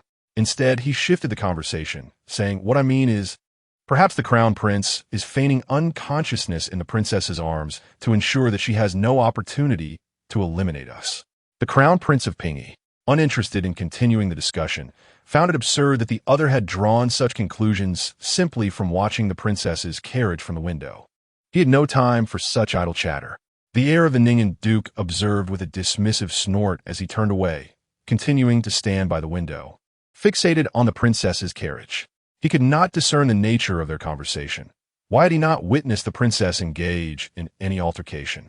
Given the princess's temperament, could she truly allow someone to hold on to her and cling to her? The crown prince seemed to be acting with intention. He had little doubt that the princess was oblivious to his schemes. How peculiar it was that the princess, known for her fiery disposition, was now exhibiting such remarkable forbearance, refraining from any conflict. Surely, it could not be that the princess, enchanted by the crown prince's handsome visage, was inclined to treat him with special favor? That was inconceivable. The princess was certainly not that kind of woman.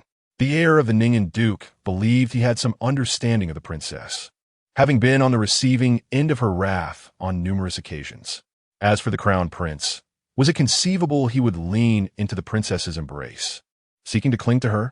Could it be that upon first meeting the princess, the crown prince was seized by a carnal desire? That was implausible.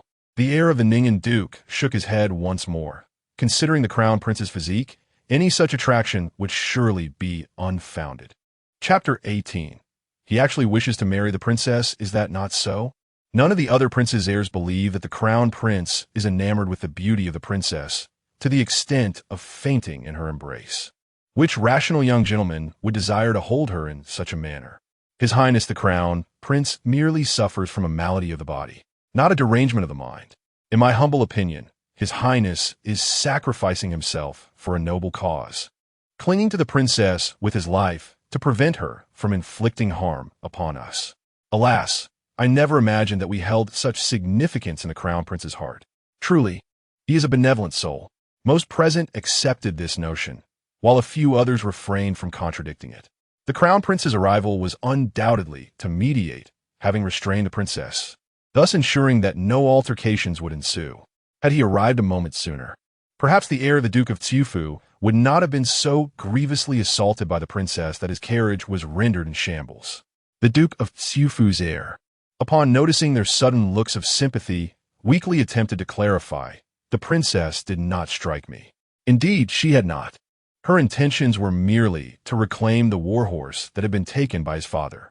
Reflecting on this, he felt compelled to chastise his father inwardly. Why must he so brazenly seize another steed? It was no wonder that the princess pursued him relentlessly. He had mistakenly believed that her ire was sparked by his own verbal jabs, leading her to seek retribution. Had he known it was merely about the horse, he would have returned it forthwith, thus avoiding the disgrace of losing his carriage. Seeing that they were disinclined to believe his words, convinced that he had indeed been the recipient of the princess's wrath, he sighed. After all, he had faced similar fates in the past. With a sense of resignation, the Duke of Xiufu's heir gazed out into the daylight and sincerely inquired, "Shall we take a brief respite at the inn before we set forth towards the Imperial city? My carriage has been utterly dismantled, and repairing it is not feasible. Furthermore, procuring another carriage at this hour would be quite impossible. Might any of you be able to offer me a ride?"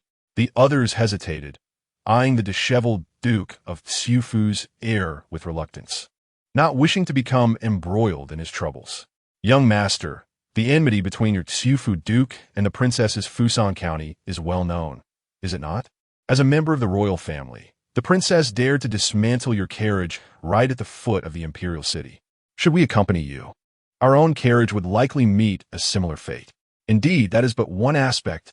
During the reign of the late emperor, the Duke of Xiufu stood firmly by the side of the late crown prince, who was favored above all as the youngest son. Among many princes, the late emperor had intended to grant him the largest territory, Fusan County.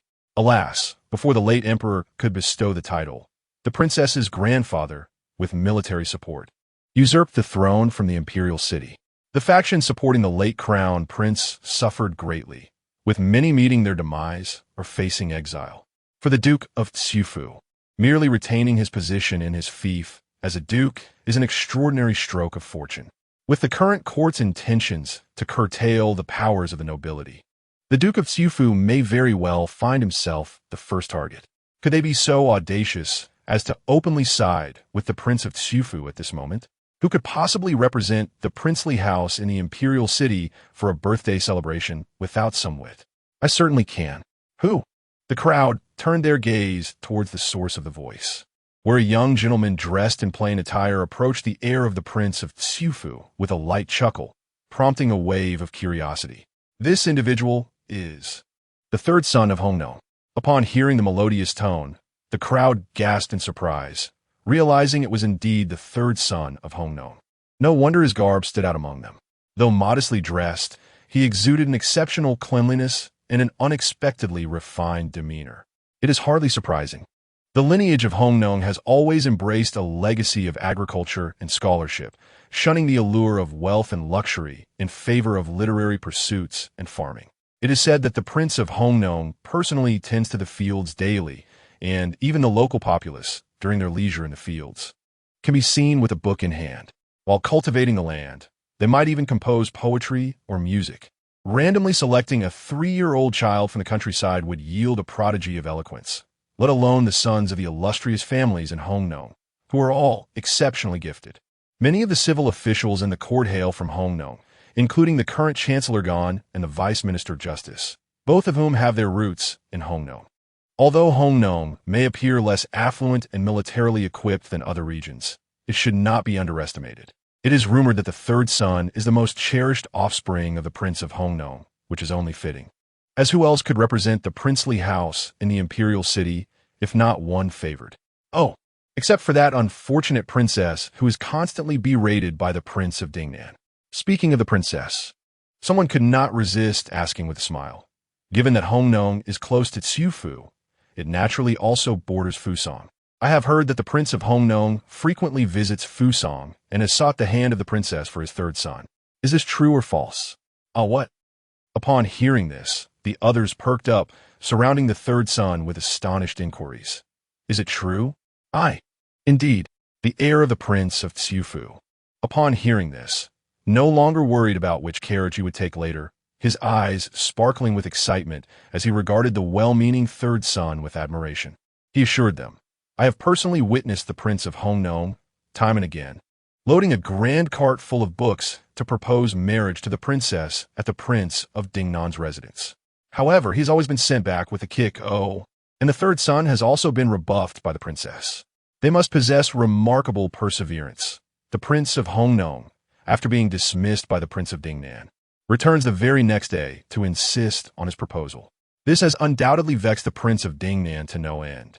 I suspect his temper flares largely due to the Prince of Hongnong's relentless persistence. It is indeed true. The crowd was astonished, looking at the third son of the Prince of Hongnong, who offered no rebuttal, with a sense of bewilderment. Third son, what were you thinking? Indeed, you are quite bold. How dare you provoke that father-daughter pair, and even aspire to bring the princess home? Quite admirable. It is rather peculiar that the princess has not dispatched you with a swift blow. Ladies and gentlemen, may I have a moment to speak? The crowd chuckled awkwardly, falling silent and refraining from further discourse. Yunjing observed as they engaged in their own conversation, unable to interject a word. He could only smile helplessly. Noticing their respectful gazes directed at him, he calmly replied, "This is not mere gossip. My father indeed intends to seek the hand of the princess for me." Upon his declaration, an uproar ensued among them. Yunjing quickly intervened, urging them to temper their excitement so as not to disturb the princess outside. His father, motivated by a sense of regional unity, believed that both Hongnong and Xiufu counties, being adjacent to Fusang County, ought to stand together. However, the king of Dingnan solely targeted the king of Xiufu, neglecting our Hongnong County, which led his father to perceive a bias in favor of Xiufu. If conflict were to arise, it should involve both counties, ensuring that Hongnong was not overlooked. Thus, his father sought to approach the king of Dingnan under the pretext of a marriage proposal. What on earth? The crowd could not help but twitch at the corners of their mouths, realizing that the crown prince was not only ailing in health, but also seemed to harbor a peculiar mindset. Chapter 19. Your Highness, you are quite clingy upon discovering the truth. The heir of the Xiufu, Duke abruptly withdrew his previously uplifted smile, casting a glance at Yunjing, who had kindly offered him a seat in the carriage. He shot her a look that suggested she ponder its meaning herself. What did it mean that the king of Dingnan favored his father? Was it not rather preferential treatment? Who would cherish such a form of affection that invites scorn? The people of Hongnong must have dulled their wits with their studies. They beat drums and clashed gongs to seek the hand of the princess, merely to endure the whims of the king of Dingnan. Truly, they are bookworms utterly daft. The heir of the Xiufu, Duke dared not voice his grievances at this moment. Aside from the third son of Hongnong, there was no one willing to offer him a ride in a carriage. Patience was required. He resolved not to squabble like a scholar. The other young nobles now understood the demeanor of the third son of Hongnong and had little desire to pry into his gossip with the princess. They preferred to remain seated and rest, uncertain of the road ahead. However, since the princess was under the protection of the crown prince, they should be safe. Your Highness, is this medicine ineffective? Daiying pondered whether to offer the crown prince more medicine. Abstaining seemed unwise. Yet, why did it seem as though the medicine had no effect? It is effective, Su Chanchi replied softly, his voice faint yet clear, as he looked up at the princess, gently patting his back, a smile gracing his features. I have been recuperating in Taiyuan for several days, soaking in hot springs and taking my medicine. I just expelled the stagnant blood. As long as the princess refrains from any altercations on our journey to the capital, I shall arrive safely. He truly hoped she would remain non-confrontational. Daiying noticed that the crown prince was still able to jest with her, prompting her to release her hand from his back, feeling the strain in her own muscles. Once they returned to the capital, she would need to assist the crown prince in transporting more items from his storeroom. Su Chanchi sensed his vision beginning to blur, yet he could still discern the hint of mischief in the princess's eyes and let out a silent chuckle. However, he lacked the strength to laugh, fatigue washing over him. Realizing he could not hold on much longer, he succinctly informed the princess. I must close my eyes and rest for a moment. Very well, she replied, somewhat surprised by his straightforwardness. Su Chanchi grasped the sleeve of the princess's garment, noticing her eagerness for him to fall asleep, and managed a slight smile. You wouldn't leave me here in the carriage while I sleep, would you? He said, pulling her sleeve with his other hand and looking at her earnestly. Princess, you must not stray from my side. The words were undeniably soft, yet strangely intimate. Daiying frowned. Your Highness, your words seem overly familiar and ambiguous. Such remarks towards an unmarried maiden could tarnish her reputation. Oh. Su Chanchi glanced at the hand that held her sleeve, apologizing. I am truly remiss. It is simply that my condition leaves me quite unsettled. With that, he earnestly reiterated, Princess, you must not leave. Daiying fell silent, gazing at the crown prince, whose lips curled into a smile, and let out a light huff. Your Highness, you are rather clingy. Clingy? Su Chanqi echoed, somewhat bewildered. It is the first time Su Huanqi has encountered such a description. She feels an urge to speak, yet finds herself overwhelmed by fatigue. As she gazes toward the princess, her vision grows increasingly blurred. Are you asleep? Daiying observes that the imperial grandson has indeed fallen into a peaceful slumber. Just moments ago, she was concerned about her departure, and now, without a word, she has drifted off beside her. As a gentleman, he certainly seems to have complete trust in this young lady. If she were to wish for something, it would be effortlessly achievable. Daiying smirks slightly, watching the imperial grandson for a while before lifting the window curtain and giving orders. Summon the other princes. What? The royal guards are taken aback. Could it be that the princess genuinely intends to gather a crowd to brawl while his highness is asleep? Your Highness, this. Go on, Daiying urges, noticing their apprehension. She gestures toward the brightening sky, saying, They have rested long enough. If we do not set off soon, we shall not reach the royal residence outside the city before sunset. The journey from Taiyuan to the imperial city is certainly not short, and she has no desire to endure the hardships of travel. The royal family possesses several villas on the outskirts of the imperial city, and naturally, they must seek refuge there. Upon hearing this, the royal guards realize their misunderstanding. They cast a glance at the resting prince and hastily send someone to summon the other princes. It is indeed wise to depart early to return to the imperial city sooner. The princes readily agree, observing that the imperial grandson remains in the princess's carriage. They obediently follow behind. No one wishes to overtake the princess's carriage. They can clearly gauge the prince's frail condition. Should there be any collision with her carriage, it would spell disaster.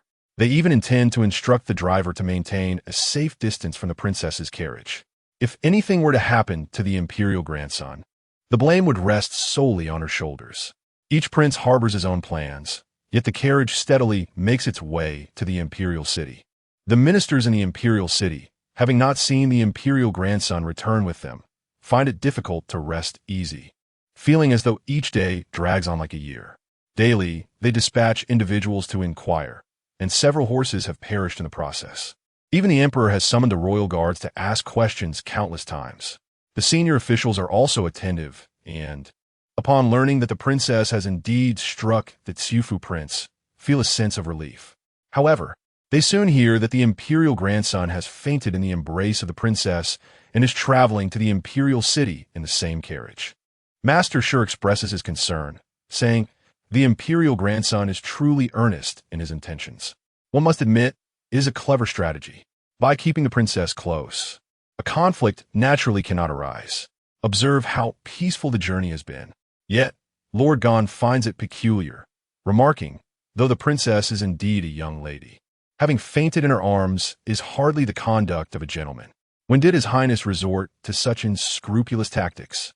As he speaks, he glances toward the silent, yet evidently cheerful, academician Lynn.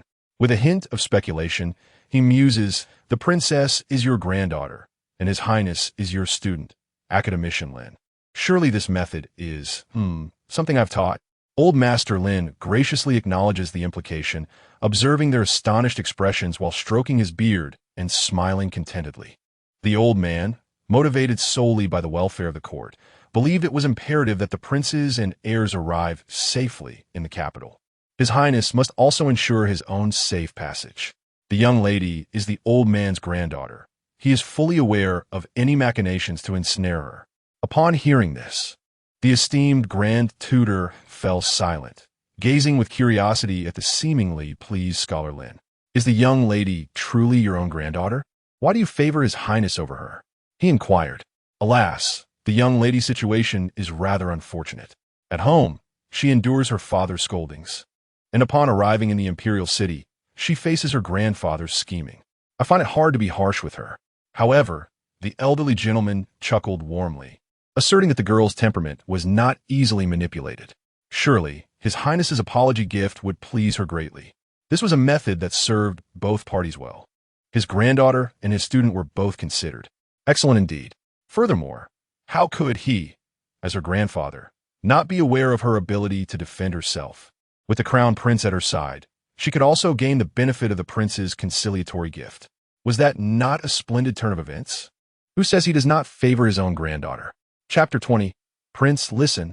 They are all cursing you. Princes from various regions dispatched their sons and daughters to the imperial city to celebrate the emperor's birthday, while the court and commoners observed attentively. Naturally, the princes remained vigilant. Who among them could be unaware that the court sought their children as hostages, compelling them to send their most cherished sons? Except for the despicable and shameless king of Dingnan, who brazenly left all his sons in their fief and sent only his daughters. How cunning! He has always been distinct from the other princes. It is indeed perplexing. The king of Daiying constantly clamors to storm the imperial city. Yet the benevolent old emperor permits his raucousness. This time, all the princes sent their sons to demonstrate their respect for the court. Yet the king of Dingnan stood apart. Remarkably, the court did not reprimand him. Could it be true, as the rumors suggest, that the court fears the military might of the king of Dingnan, and thus dares not punish him? Yet they too possess armies. Why can't they exhibit the same audacity as the king of Dingnan? This time, they have indeed bowed their heads beneath him. How infuriating! Prince, do listen. The other princes are cursing you. The military strategist of the king of Dingnan entered the prince's study, holding a stack of secret letters. Upon noticing that the prince also had a secret letter in hand, he was taken aback. Which prince had the audacity to personally pen insults directed at the prince? Yet, why did the prince appear so content? Let them curse. This prince relishes their disdain, reveling in their frustration at being unable to rival him. The king of Dingnan reclined comfortably in his chair, one hand grasping a letter while the other cradled a wine cup, occasionally taking a sip. How delightful! With that girl absent from the royal residence, he felt utterly satisfied. A glance at the secret letters in the strategist's arms revealed they were penned by spies placed among the various princes. He commanded, "There is no need to specifically bring me such insults from the other princes next time. What we must focus on now is the situation in the imperial city and the movements of the princess." Oh, the strategist was astonished. Their prince had begun to take an interest in the princess. Could it be that the letter in the prince's hand was from the imperial city? The prince smiled with pride. Had the princess not suffered any indignities in the imperial city? Noticing the strategist's curiosity, the king of Dingnan generously handed him the letter, prompting a gasp of astonishment. The crown prince himself went to receive the princess. Was he fearful of a confrontation with her? The princess's reputation in the imperial city was indeed formidable, enough to intimidate the court, compelling even the crown prince to attend her. The strategist sighed in admiration. Yet upon reading the subsequent contents, a frown replaced his smile. The young men of the imperial city were utterly shameless. The frail crown prince had the audacity to faint into the princess's arms. It was blatantly intentional. With so many princes present, why did he choose to collapse before a princess? The people of the imperial city were indeed despicable, preying upon young ladies. What utter shamelessness! The king of Dingnan curled his lips in displeasure, glaring at the military strategist who was vocally condemning the situation. When the court insulted and schemed against him, he had never seen the strategist defend him. What was all this talk of literary grace and decorum? Now, it was permissible to be coarse? One wonders who truly is your master. The subordinate, the strategist, silenced his criticisms and observed the oblivious prince with a sense of exasperation. Their prince truly seemed unaware of the reasons behind the court's reproach. What had he said that warranted such censure? Was it not his own actions that invited disdain? As a dutiful subordinate, he resolved to deflect the situation. Your Highness, this time is different. You yourself have acknowledged that the princess is a vivacious young lady. As our esteemed princess, how could she allow the royal family to take advantage of her? When the prince of Hongnong came to propose, you dismissed him without hesitation. How could you stand idly by and witness the princess being harassed? Humph! The Prince of Dingnan rolled his eyes. Who is truly taking advantage of whom? If that girl does not wish for it, could that frail wretch even dare to embrace her? He would simply topple over with a gentle push. How could he possibly lay a finger on her? He gazed into the distance, anticipating the military funds that would soon arrive at the royal estate. Sending her to the Imperial city could very well deplete my private fortune. If the crown prince dares to approach her, will the treasury be safeguarded? Just imagine her in the Imperial city, adorned in fine garments and exquisite jewels, perhaps even lounging about, applying rouge and powder, while watching performances. Yet, I must admit, I find some satisfaction in this. To have her entice the emperor's grandson and actually succeed. This girl possesses some skill, indeed. If she can captivate the emperor's grandson, or the prime minister's grandson, or the grand historian's grandson, surely those would be easily ensnared. Oh, I can already envision those old fellows lamenting in despair. He chuckled heartily. The strategist, observing the prince's delight, found himself momentarily at a loss for words. The prince exhibited none of the concern one would expect from a father. A typical father would be furious to see a suitor shamelessly lounging on his daughter's bed. Surely, he would not be so pleased as to laugh heartily about it. The princess, as a young woman, was truly pitiable. The strategist could no longer contain his discontent. He glanced at the prince, who seemed on the verge of laughter, and with a stoic expression reminded him, considering the time, the princess will likely return to the estate today. What, so soon? The Prince of Dingnan, still reveling in his amusement, nearly choked at the revelation. Isn't the princess supposed to be caring for her cousin who is giving birth? Has the child arrived so swiftly? Why not stay a few more days? As he spoke, he abruptly stood, casting aside his wine cup, striding towards the exit. Issue a command. I shall not return to the royal estate for the time being. The affairs of the military are complex, and I shall remain at the camp. If there is no urgent matter, do not disturb me. Observing the prince's hasty retreat, akin to fleeing from a disaster, the strategist smirked slyly. The prince's words suggested that by going to the military camp, he could evade the situation. How ironic, considering he had once spirited away the princess through a forced marriage. Now, however, he seemed apprehensive. The strategist had no intention of devising a plan for the prince to evade the princess.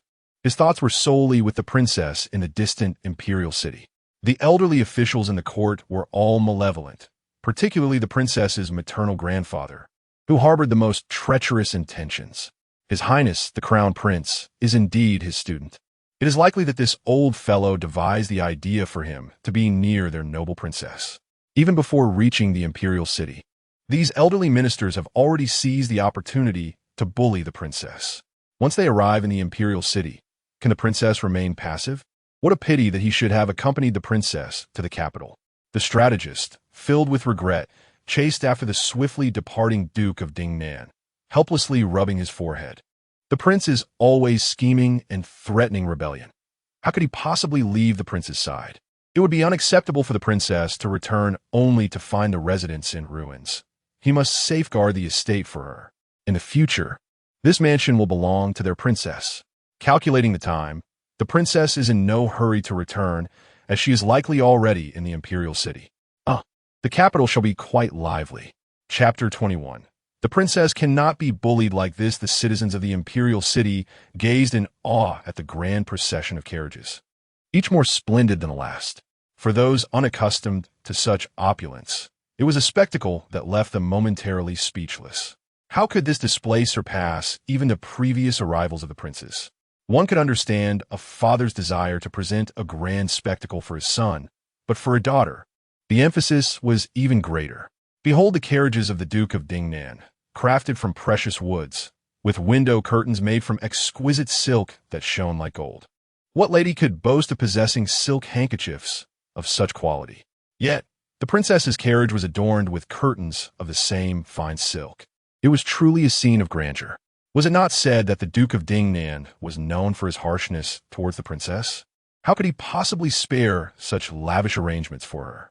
The officials from a Ministry of Rights were perplexed. They had inquired and found that the phrase pampered daughter could hardly be applied to the Duke. In contrast, The spectacles prepared by other princes for their sons paled in comparison to that of the princess. Moreover, was it not claimed that the duke was impoverished? While the prince himself may lack wealth, the noble families of Fusan County were abundant. The princess represented Fusan County. Thus, it was no surprise that they had prepared such a dazzling display for her. Old Deputy Lynn of the Ministry of Rights cast a glance at the officials behind him. Was this truly the moment to be entangled in the grandeur of the princess's carriage? The prince's sons had all arrived in the Imperial city, and the ministry must attend to their needs. Originally, the emperor had wished for the Honlu temple to make arrangements, but the prince responsible for it proved unreliable. Thus the task fell to the ministry instead. Alas, these prince's sons were not easy to accommodate. Fortunately, there was still His Highness, the Crown Prince. The emperor had instructed the Crown Prince to receive them, and naturally, he would also be responsible for subsequent matters. Yet, would he still be nestled in the princess's embrace? Your Highness, we have arrived. Su Chuanqi listened to the words of the guards outside, glancing at the princess, who appeared serene and engrossed in her book by the window. At that moment, she resembled a gentle and refined young lady of high status. Ignoring her casual posture and the fact that she seemed content to spend time alone with him, she indeed exuded a demure charm. Throughout the journey, the ministers who had encountered the princess could not help but praise her docility. Even the prince's sons were astonished by her tranquility. However, they attributed their surprise to their own reliance on the princess. Su Chuanqi expressed his apologies. We have now entered the city. The ministry will arrange for the princess to stay at a separate residence, and I shall visit her there from time to time. Upon my return, I will compile a list of items from the treasury for the princess to choose from, as a means of making amends. Very well. Daiying was agreeable and took the opportunity to remind His Highness. Your Highness must not forget to bring gifts of rouge and powder for Her Majesty, the Empress Dowager. I shall remember. It was true that she had a fondness for the Empress Dowager as cosmetics. Su Chuanqi observed her in the Imperial city, and after spending 5 or 6 days with her, he felt he could discern some of her intentions. He sensed she had plans of her own. However, once they arrived at the separate residence, she would naturally be accommodated apart from the other prince's sons. The ministry would likely ensure that those sons were situated at a considerable distance as well. This is the second visit of the princess to the Imperial city. Her first visit occurred in her childhood, rendering her unfamiliar with the surroundings. Your Highness, will you not dismount from the carriage? Are you planning to accompany your servant daughter to the villa? Daiying observed that the carriage had been stationary for quite some time, and the crown prince had yet to make a move to leave. With a gentle smile, she reminded him, the adults outside have been calling for you for a while now. I can see their anxious expressions. Undoubtedly, the emperor is quite concerned about your well-being. After several days of travel, I am fatigued as well, and since you have taken residence upon my couch, I have not had a moment's rest. Now that we have arrived in the Imperial city, might you not relinquish your hold on me and return the couch to me? I have been discourteous. Su Chuanqi, noticing himself reclining on the couch with the princess's sleeve brushing against his hand, felt that had he not been in such a frail state, he would only be gasping for breath. Such a breach of decorum was unbecoming of him. Hearing a minister calling for him from outside, he slowly rose with the aid of the couch and noticed the princess putting down her book, attentively assisting him. Slightly surprised, he wondered if she was indeed urging him to leave. Could it be that the princess harbored some ulterior motive? Daiying discerned the crown prince's speculation regarding her intentions. She merely smiled in silence as she helped him down. Now that they had arrived in the Imperial city, she would not allow him to linger any longer. Observing the crown prince's deliberate movements, he managed to depart steadily, greeting the other princes and nobles before stepping into the carriage sent by the palace. Looking at the direction, it appeared that the Ministry of Rights had arranged for the residences of these noble families in the opposite direction of the palace. As the carriage, guided by the officials of the ministry, began to move slowly, Daiying lifted the curtain to gaze at the carriages of other noble heirs, which were veering off in different directions at the corner. It seemed they would be separated entirely. However, she was rather reluctant to take up residence in the villa. Stop, she commanded. This was her carriage, and naturally, the guards would heed her instructions. Upon halting, she heard hurried footsteps approaching. Realizing it was the officials from the Ministry of Rights. Lifting the carriage curtain, She peered out to see them, looking perplexed. Might the princess have any instructions? We have yet to arrive at the villa. Please do not be anxious. We will reach there shortly. I'm not in a hurry. Daiying replied with a warm smile. I simply do not wish to reside in the villa. Huh? The officials from the ministry were taken aback. Why would she not want to stay in the villa? Just moments ago, the crown prince had been present, and the princess had made no such claims. Was she perhaps toying with them? Such behavior was hardly appropriate. Yet, observing the fierce demeanor of the guards surrounding the carriage, they felt compelled to counsel her with patience. Your Highness, this is an arrangement from the court. I am but a humble servant in this matter. I implore you to accompany us to the villa. Furthermore, if you do not stay at the villa, where else might you reside? The Lynn family has not sent anyone to welcome you, nor would they likely wish for your presence.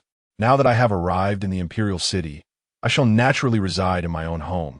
Daiying replied with a meaningful smile, not waiting for their reaction as she instructed the guards to turn around. Your Highness, please wait. The ministers of the Ministry of Rights had not yet regained their composure when they witnessed the princess's carriage abruptly make a sharp turn and dash forward with remarkable speed. They were taken aback and hurriedly pursued her. But how could they possibly catch up to such a warhorse? As her figure vanished from sight, anxiety gripped them, prompting them to send word to the palace to inform the emperor and dispatch messengers to the Lynn family. After all, the princess had no home in the Imperial city. Was she truly intending to take refuge in the Lynn residence? What a predicament this was. Suddenly, chaos erupted. The Duke. We are surrounded by soldiers. What? The Duke, leisurely enjoying music within his estate, was incredulous as his servants stumbled in, breathless and alarmed. Who dares to encircle the residence of this Duke? In all the grandeur of the Duke's estate, who would have the audacity to lay siege, save, for the Emperor himself? It is the princess from the newly arrived Duke of Dingnan's household. She has come with troops and surrounded us. Who? The Duke was taken aback. The princess of the Duke of Dingnan? How dare she? Such audacity to encircle his residence. How is it that her father does not exhibit such arrogance in the Imperial city, yet she feels bold enough to act with such impunity? Is she courting death by coming to the Imperial city? Chapter 22. The princess has rebelled. This is the residence of the Duke. Yet it has been surrounded by the newly arrived princess from the capital, who has taken command of troops. Such a commotion could not possibly go unnoticed by the surrounding noble families, and it has sent shockwaves through their ranks. But look at that conspicuous carriage. Isn't it from the Duke of Dingnan's estate? The audacity of that princess. She has even ordered a chair to be brought forth, and is now leisurely sipping tea right in front of their door, as if she were in her own home. One extravagant display of arrogance. It was already rumored that she and the Duke of Dingnan were equally notorious for their high-handedness. Yet even her father, the Duke, would never dare to surround the residence of a meritorious minister without authorization. What is the difference between this and plotting a rebellion? Is it possible that the Duke of Dingnan truly harbors intentions of insurrection? This is alarming. A grave situation has arisen. The princess, she has rebelled. Whom do they speak of rebelling? Panic-stricken cries echoed throughout the residences of the ministers in the capital. The news of the princess of the Duke of Dingnan surrounding the Duke's residence spread like wildfire through the city. The officials in the court were left speechless, unable to comprehend what they had just heard. Even the Minister of War was left in disbelief. Wasn't it said that the soldiers accompanying that princess numbered less than 50? The Ministry of War had been closely monitoring the situation and had counted the guards who entered the capital with her. There were hardly any at all. How could she dare to rebel? Surely not. The Duke of Dingnan had shown no signs of unrest, aside from the daily complaints against the Emperor and the ministers. Why then did the princess choose to surround the Duke's residence? As the Minister of War, how could he allow her such blatant disregard for the law? The censors were equally outraged, donning their official robes and storming towards the Duke's residence, determined to confront her directly. She was brought to the capital as a hostage. What kind of hostage stirs up trouble upon arrival? She is even more haughty than her father. This cannot be tolerated. The censor who had been impeaching her father for over a decade was equally astonished. Did the Duke of Dingnan send his daughter to the capital with ulterior motives? Was this a scheme to instigate rebellion? Infuriated, the censor sought out the Lynn family. only to find them in a state of shock. How could they not be terrified? Master Lynn felt like weeping. His father had assured him that the princess would not cause any disturbances in the capital. Indeed, there had been no fighting. She had gone straight to rebellion. The officials from the Ministry of Rights, equally distraught, had failed to catch up with the princess and had come to the Lynn residence seeking answers. How could they have known that the princess would dare to surround the duke's residence? This was an outrageous affront to them. It would be one thing if she were to stay in another villa, and they might begrudgingly accept her residing at the Lynn estate. But how could she go so far as to rebel at the duke's residence? Wouldn't this implicate them in her actions? Yet, they could not control the princess. The officials from the Ministry of Rights were at a loss, rushing to find the crown prince, for it was he who had brought the princess back. Surely, he must take responsibility. As they spotted the crown prince's carriage, still outside the palace gates, they were filled with hope and cried out in desperation, "Your Highness, please intervene, or else, Your Highness, will you faint in the princess's embrace?" Su Chanchi observed their earnest pleas, unable to suppress a laugh, and pressed her hand to her forehead, striving to steady her wavering composure. He ventured forth, fearing that he might not encounter the princess and would succumb to faintness. But did the princess harbor rebellious intentions? Su Chanchi observed numerous ministers seeking an audience with his grandfather, accusing the princess of plotting treason. He could not help but furrow his brow and instructed the carriage to proceed to the palace. His medicine remained within its confines. In all matters, he must first ensure he consumed his remedy. Although the officials from the Ministry of Rights were anxious, they dared not disregard His Highness's health. Yet, what that princess? Who could retrieve her from the ministry's residence? The heirs of the feudal lords, en route to the residence, were so astonished that they contemplated striking themselves to confirm that the news was not merely a fabrication. But such a self-inflicted blow was indeed painful. Was this truly the case? They had already witnessed her fierce demeanor within her fief, who among the lords did not act imperiously within their own domains. Yet this was the imperial capital. She audaciously marched in with troops, encircling the duke's residence without restraint. In terms of arrogance, who could rival her? It was no wonder rumors circulated that she intended to annihilate them. If she dared to rebel, would she not also dare to confront them? The usually cunning heir of the Pingy Duke remained surprisingly calm. Earlier, he had been astounded by her seemingly gentle and harmless demeanor. How could this princess possibly possess the fragility typical of young maidens? Yet, was she not courting disaster? The court was indeed wary of the military might of the Dingnan prince's residence. She, with her scant retinue, dared to incite rebellion in the imperial city. He had encountered feudal lords courting danger, but none quite like her. However, if the princess truly sought to rebel, the Dingnan prince's residence would undoubtedly clash with the court. Should he start preparing? The heir of the Pingy Duke observed the Minister of War leading troops toward the Duke's residence and could no longer remain seated. Was the Emperor finally poised to act against the Dingnan prince's residence? "Your Majesty, trouble has arisen. Outside, it is being proclaimed that the Dingnan prince's princess has rebelled. Should troops be dispatched for suppression?" The Emperor, taken aback by the urgent reports, noted the presence of several idle ministers approaching him. This must be true. Listening to their indignant accusations, he grew impatient and waved them off, merely inquiring, "What reason does she have to bring troops to the Duke's residence?" He further questioned, "How many soldiers from the Dingnan prince accompanied the princess to the imperial city?" The prefect of Jingzhou, regaining his composure from the shock of the furious ministers, hastily reported, 49 armored soldiers, along with a maid disguised as a young girl, totaling precisely 50. Oh, merely 50, and yet they encircled the Duke's residence? The Emperor raised an eyebrow, observing the ministers eager to continue their tirade.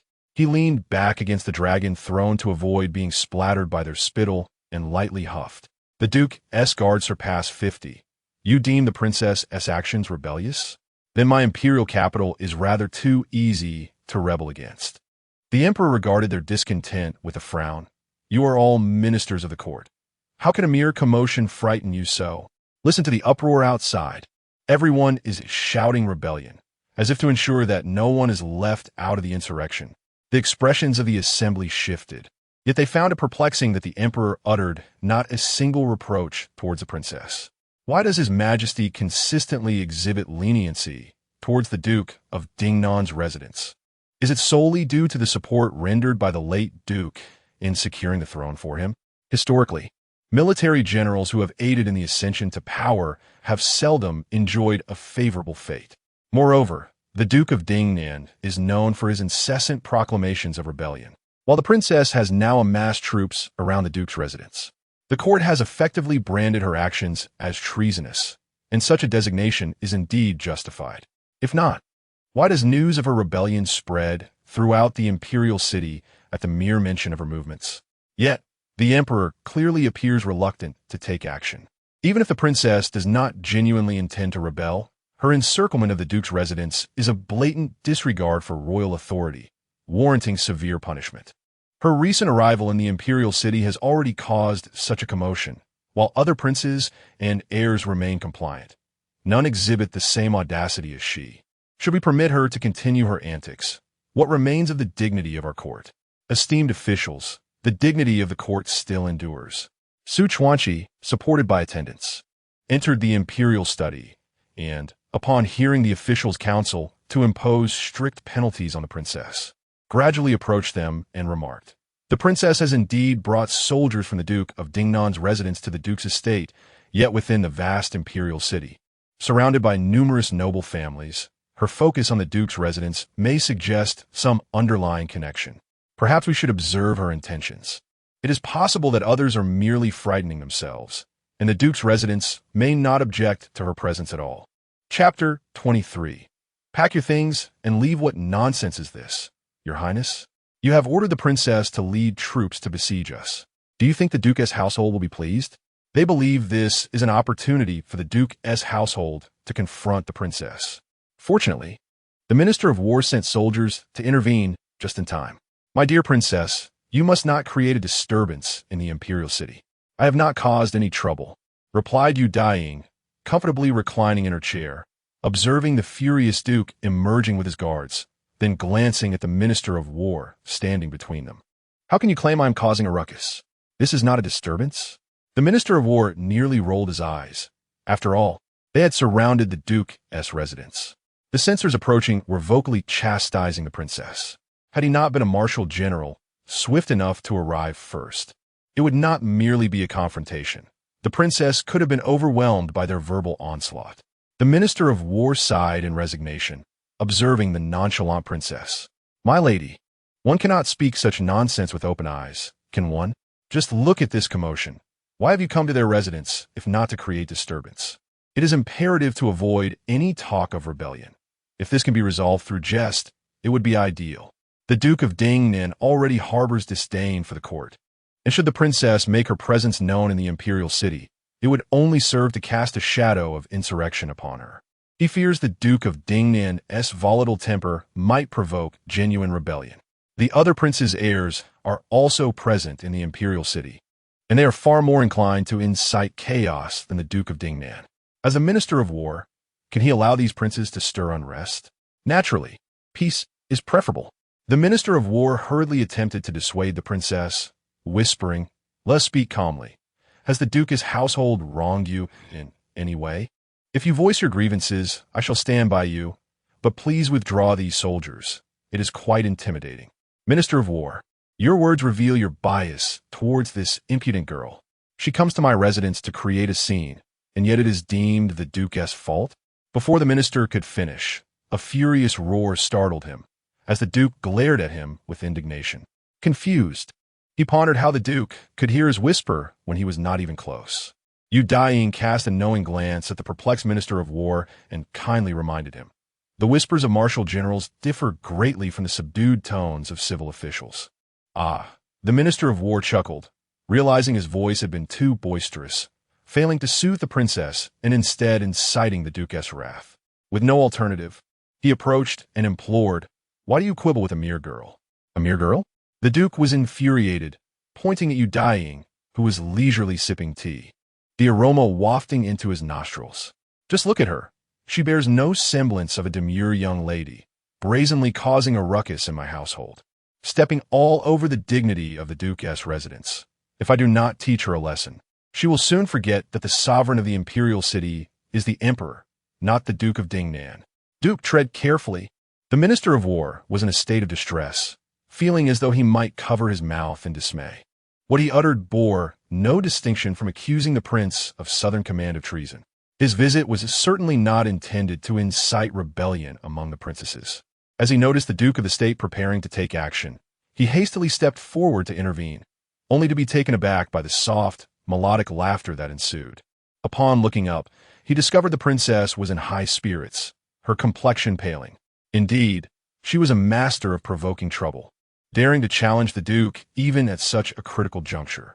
The Duke appeared incensed, and had it not been for his considerable strength, he would not have been able to restrain her. Observing the princess, it seemed she was poised to cease her banter. If anyone were to be deemed audacious, it should be the Duke himself. What did you just say? The Duke, being advanced in years and somewhat hard of hearing, could be understood by the princess as empathy. Daiying presented herself with the demeanor of a considerate junior, smiling brightly despite the Duke's evident fury. However, the Duke should not exploit his seniority to unjustly tarnish the reputation of his juniors. When did I ever tread upon your dignity or encircle your estate? I am merely returning to my own home. Is there a law that prohibits me from bringing my guards and surrounding my own residence? The Duke was so enraged that he almost laughed, needing no prompting from the Minister of War to retort coldly. Returning to your residence? When did my estate become yours? The Duke's grandson has never engaged in any matrimonial discussions with you, Princess. With such behavior, my household would never accommodate a woman of your disposition. Alas, the Duke truly seemed to have aged and become muddled in thought. Could it be that my family's residence could still harbor the Duke? Daiying elegantly countered, observing how furious he appeared as if about to explode. With a touch of concern, she reasoned, this residence is not yours, Duke. It belongs to the chief family, my maternal lineage. Years ago, your father, the esteemed Zheng, was a gambling man who squandered the family fortune and even mortgaged this very house, leaving him homeless. At that time, the Duke's wife was with child, and she sought refuge from my great-grandmother, who was a close confidant. With her condition, she implored my great-grandmother for shelter. Out of kindness, my great-grandmother welcomed them into her home. Later, my grandmother married into Fusang County. As my great-grandmother had only one daughter, the two elderly folks could not bear to part with her. Thus, the chief family relocated to Fusang County. This house is the ancestral residence of the chief family, which they were reluctant to sell. Yet, after your parents' desperate pleas, my great-grandfather and great-grandmother graciously allowed you to stay. Your father even signed an agreement, promising that upon entering the court and receiving a salary, he would vacate. Who would have thought that your family would be so fickle, claiming it was alone? How is it that I return to the Imperial city today, only to find you still residing here, with the chief family's name replaced by the Zheng household? Could it be that your family has risen in fortune, seeking to claim what is not yours? Duke, you truly have some audacity. You. The Duke's complexion shifted dramatically as he noticed the surrounding onlookers whispering and pointing, his fury boiling over. You speak with unfounded audacity. This residence was a gift from the venerable Lord Qi in his time. Oh, if it was indeed a gift, then where is the deed of transfer? Upon hearing the Duke's inability to reply, Daiying turned towards the guard beside her, who revealed the deed, and noticed that the inspector had also arrived, a smirk playing upon her lips.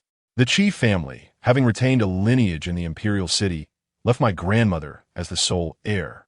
All the assets within the Imperial city were entirely bequeathed to her. Upon my coming of age earlier this year, my grandmother graciously bestowed all her possessions upon me as a gift for this occasion. Hence, the deed to this residence is naturally included. Given the existence of the deed, this abode rightfully belongs to me, and I trust there should be no contention regarding this matter. Daiying glanced at the inspectors rushing to berate her, and humbly inquired, what crime should be attributed to a duke's household that has occupied another's residence for decades? With that, she refrained from awaiting their response. Casting a sidelong glance at the Duke, whose expression was ashen, her demeanor buoyant, and her smile playful and gentle. The matter of any alleged crime is for your officials to deliberate. I, the princess, have no desire to meddle. However, as I intend to reside here. I kindly request that the Duke's family gather their belongings and vacate my residence. Chapter 24. Alas, I spoke too soon how utterly devoid of civility towards the Duke.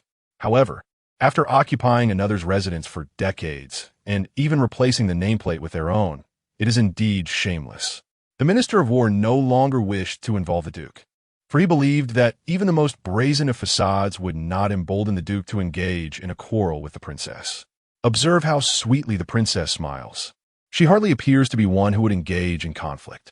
She claimed there was no disturbance, and indeed, she did not cause a ruckus. She simply returned to her own residence, accompanied by a military entourage, a perfectly normal occurrence. He felt compelled to apologize to the princess, as the situation was entirely unjust to her. As for the furious censors rushing to scold her, should they not bow their heads in deference to the princess? The censors, upon their long-awaited arrival, found their intended reproaches stifled as they beheld the Duke, whose face was ashen yet rendered mute by rage, alongside the princess, who appeared to be leisurely enjoying the spectacle. Regardless of their disdain for her, they could discern the truth of the matter. The princess had even produced the deed to the property. Had it been a forgery, would the Duke have restrained himself from uttering a single insult? Instead, it was they who had acted prematurely in their condemnation. Throughout their journey, they had not ceased their tirade against the princess. One of the censors, standing among them, coldly admonished the princess, "Your Highness, this is the Imperial city, not the lawless lands of Fusan. The Duke is a meritorious minister of the realm, and it is intolerable for you to speak disrespectfully. If the princess were to, should I then show respect to the trespassers who occupy my home?" Interjected Daiying, glancing at the setting sun, weary from the day's events and disinclined to entertain their prattle. She regarded the censor with a mixture of curiosity and bemusement. "Our Dingnan Wangfu has long protected the borders of the Nanlin kingdom, and we too are a family of merit. If I were to occupy your residence, would you, esteemed censor, then kneel and honor me?" "You," exclaimed the censor, his indignation palpable, yet unable to counter her words, which only served to amuse her further. The censors had long pursued the Dingnan Wangfu for various grievances. They could not now afford to show partiality. The fact that the Duke occupied her residence was irrefutable, and she had presented her evidence. "Esteemed censors, you cannot take advantage of my status as a solitary young woman and conspire against me, a mere girl, to assist a distinguished minister." With that, Daiying silenced the censor who sought to speak, denying him an opportunity to respond, and smiled sweetly. "If you deem the occupation of a residence to be a trifling matter, then I shall daily bring a stool and seat myself before your abode, occasionally claiming a property of my own. After all, what great sin is that? What say you, esteemed censors? How is it that this princess does not share her father's penchant for action over words?"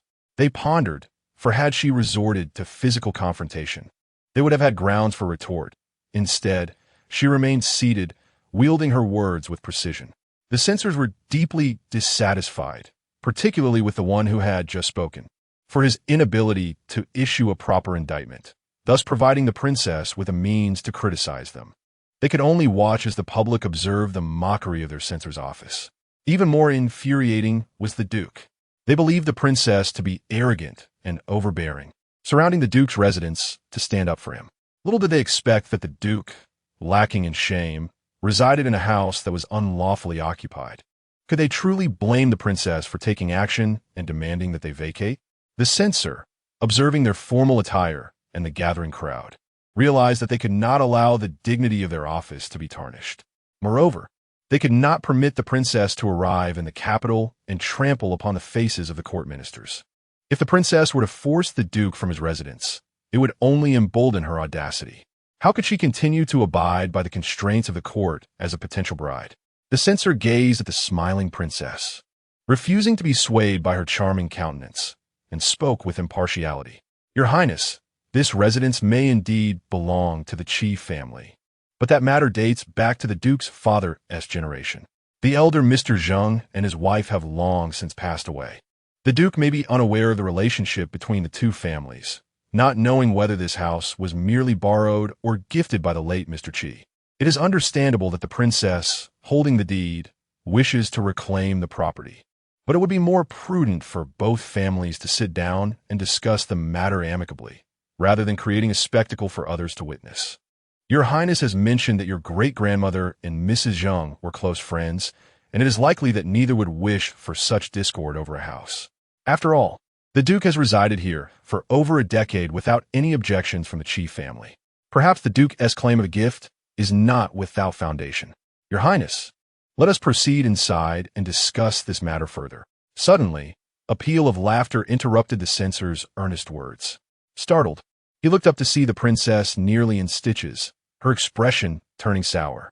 How utterly lacking in decorum she was.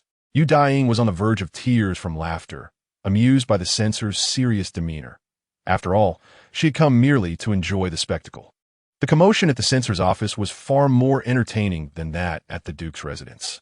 Noticing the censors glaring at her, Daiying playfully smiled and instructed her guards. Go to the Jingzhou prefecture and beat the drums to report this incident. I shall formally accuse the Duke's household of occupying my residence for decades, refusing to return it even now that I possess the deed. Even if the censors found her claims reasonable, she intended to see whether the entire court believed that the laws of the southern Lynn kingdom were ineffectual. Go. Wait. The censor was taken aback, observing the swift strides of the guards beside the princess. If they truly reported to the Jingzhou prefecture, he hurriedly urged the Minister of War to stop them. If this escalated, it would be disastrous. The censor's office could not bear the weight of such a scandal. What a sharp-tongued young woman. I wonder who dares to intervene. Daiying adopted a demeanor that welcomed chaos, noticing the censor's attempts to obstruct her, and exclaimed in delight, You truly are bullying me. I possess the deed to my property, yet you refuse to return it. I wish to seek justice from the authorities to reclaim my home, but you continue to obstruct me. Is it truly impossible for the government to grant me fair treatment? Daiying, unfazed by the disapproving glances of the censors, commanded the guard to depart. Go to the Jingzhou prefecture and inquire whether they will provide justice. Wait. The censors watched as the guard strode out with determination, their expressions shifting dramatically as they realized the princess had no intention of letting the matter rest. She was eager for the situation to escalate, hoping to draw the attention of the Imperial city's populace to witness the spectacle. Yin Yusher felt a pang of regret. They ought not to have intervened, as this was originally a private affair between the Duke's residence and her. Yet, with these court officials involved, how could it remain a private matter? If the princess were to escalate this to the court, it would surely become common knowledge. With the deed in hand, the princess had the upper hand. How could the government deny her rightful claim to her property? But if she were to arrive in the Imperial city and drive away the current Duke, would she not become insufferably arrogant thereafter? What purpose did it serve for them to allow her to come to the Imperial city as a hostage? Yin Yusher seethed internally, casting a glare at the Duke, who relied on them for support in claiming the property. How could he remain silent, depending entirely on them? Did he truly believe that the court would not embolden the princess's arrogance and would instead assist him? He was indeed more shameless than the king of Dingnan. Chapter 25. You hope he has some shame upon observing the discontented expressions of the censors. The Duke felt a twinge of guilt as he shifted uncomfortably to the side. Yet he was acutely aware of the loss of face. The sight of Daiying, who appeared to relish the unfolding drama, only fueled his indignation. However, upon catching sight of the land deed, he found himself at a loss for words. His surname was Zheng, not Qi. How could he be unaware that the plaque of this residence had once belonged to the chief family in his youth? Yet, it was his father who had replaced that plaque, and after residing here for decades, the chief family had long since vacated the capital, their presence all but vanished. Why did he have to seize their home? Could he truly allow a mere young woman to evict his entire family? Or would that leave the dignity of the Duke's household?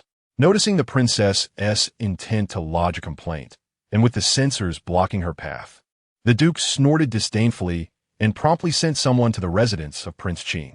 His elder sister was the prince's biological mother. Thus, striking at the Duke's reputation was tantamount to striking at Prince Qing's, and by extension, the imperial families. The emperor had summoned these princes to the capital not to wreak havoc, but to serve as hostages. Could a mere daughter of a prince openly insult the imperial family? The Dingnan Wangfu had earned its prestige through merit, and so had the duke's household. Daiying cast a sidelong glance at the furious duke, noticing the housekeeper sneaking away, and smirked. Yet, as she raised her gaze to the setting sun, she felt a twinge of annoyance at their sluggishness. This commotion was encroaching upon her sleep. The Minister of War was also reluctant to escalate matters further. The gathering crowd of onlookers was growing, and if this were to reach the Jingzhou prefecture, it would become common knowledge, disturbing the peace of the imperial capital. He contemplated intervening, yet it was evident that the duke's household had much to answer for. The princess merely sought to reclaim her rightful residence. What could be wrong with that? Yet this was the duke's household. Would they truly depart? The minister found himself in a quandary, glancing around to see several other ministers lurking nearby. It was wise to keep their distance.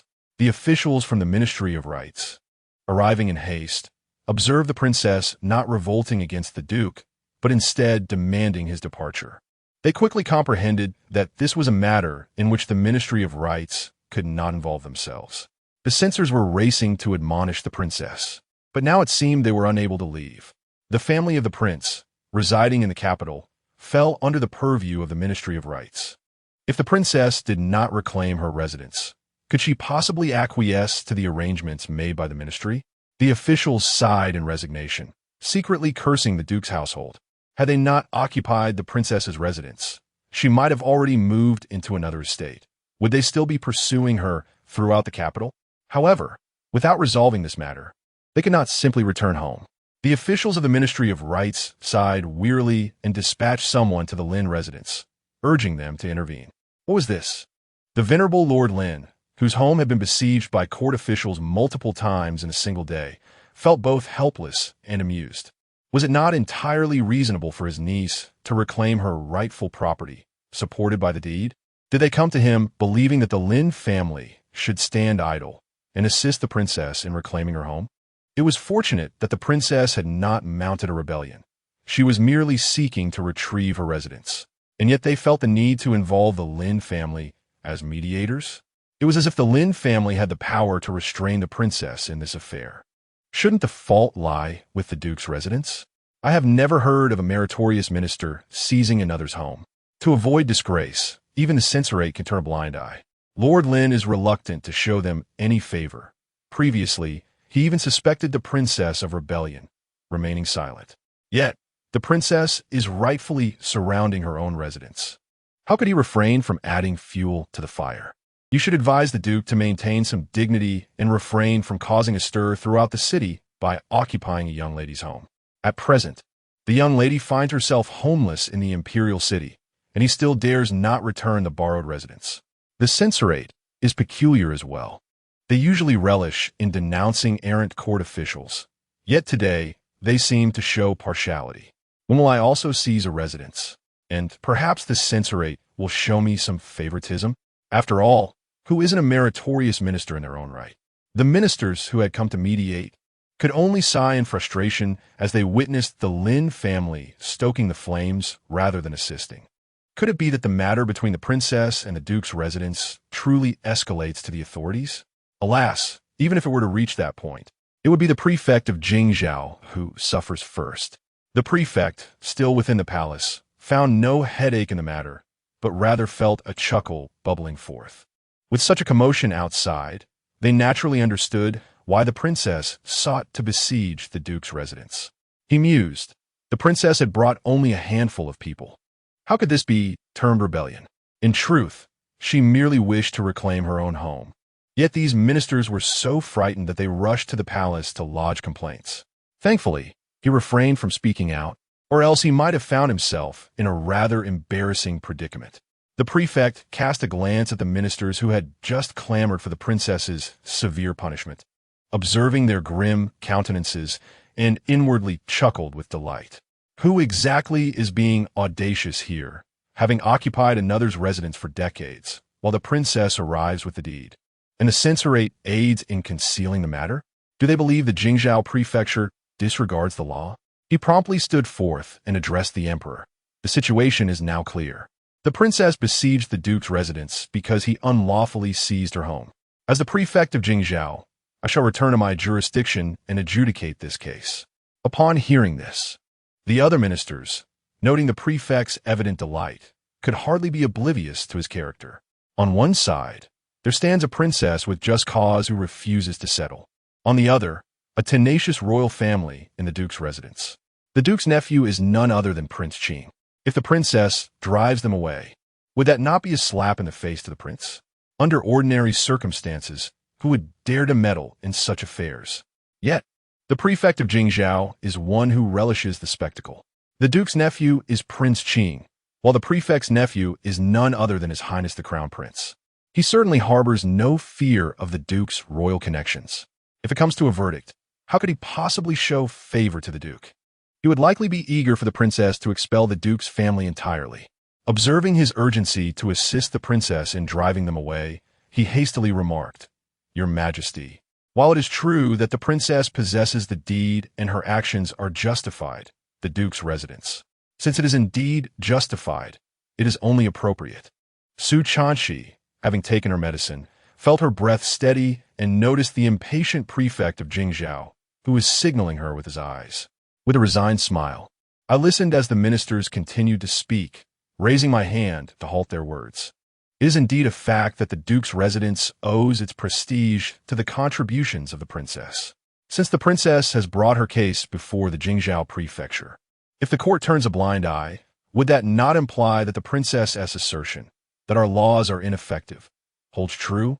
Upon finishing my statement, I earnestly inquired, "Esteemed gentlemen, is it truly the case that our laws are ineffectual?" This left the assembly in a state of hesitation, as they were taken aback by the prospect of the crown prince supporting his uncle in this judgment. They turned their gazes toward the emperor, who wore an inscrutable expression. The emperor, even if the princess desires to reclaim her residence, should it not be done in a manner that does not undermine the dignity of the duke's household? The nature of this residence, whether it was gifted or merely lent, remains uncertain.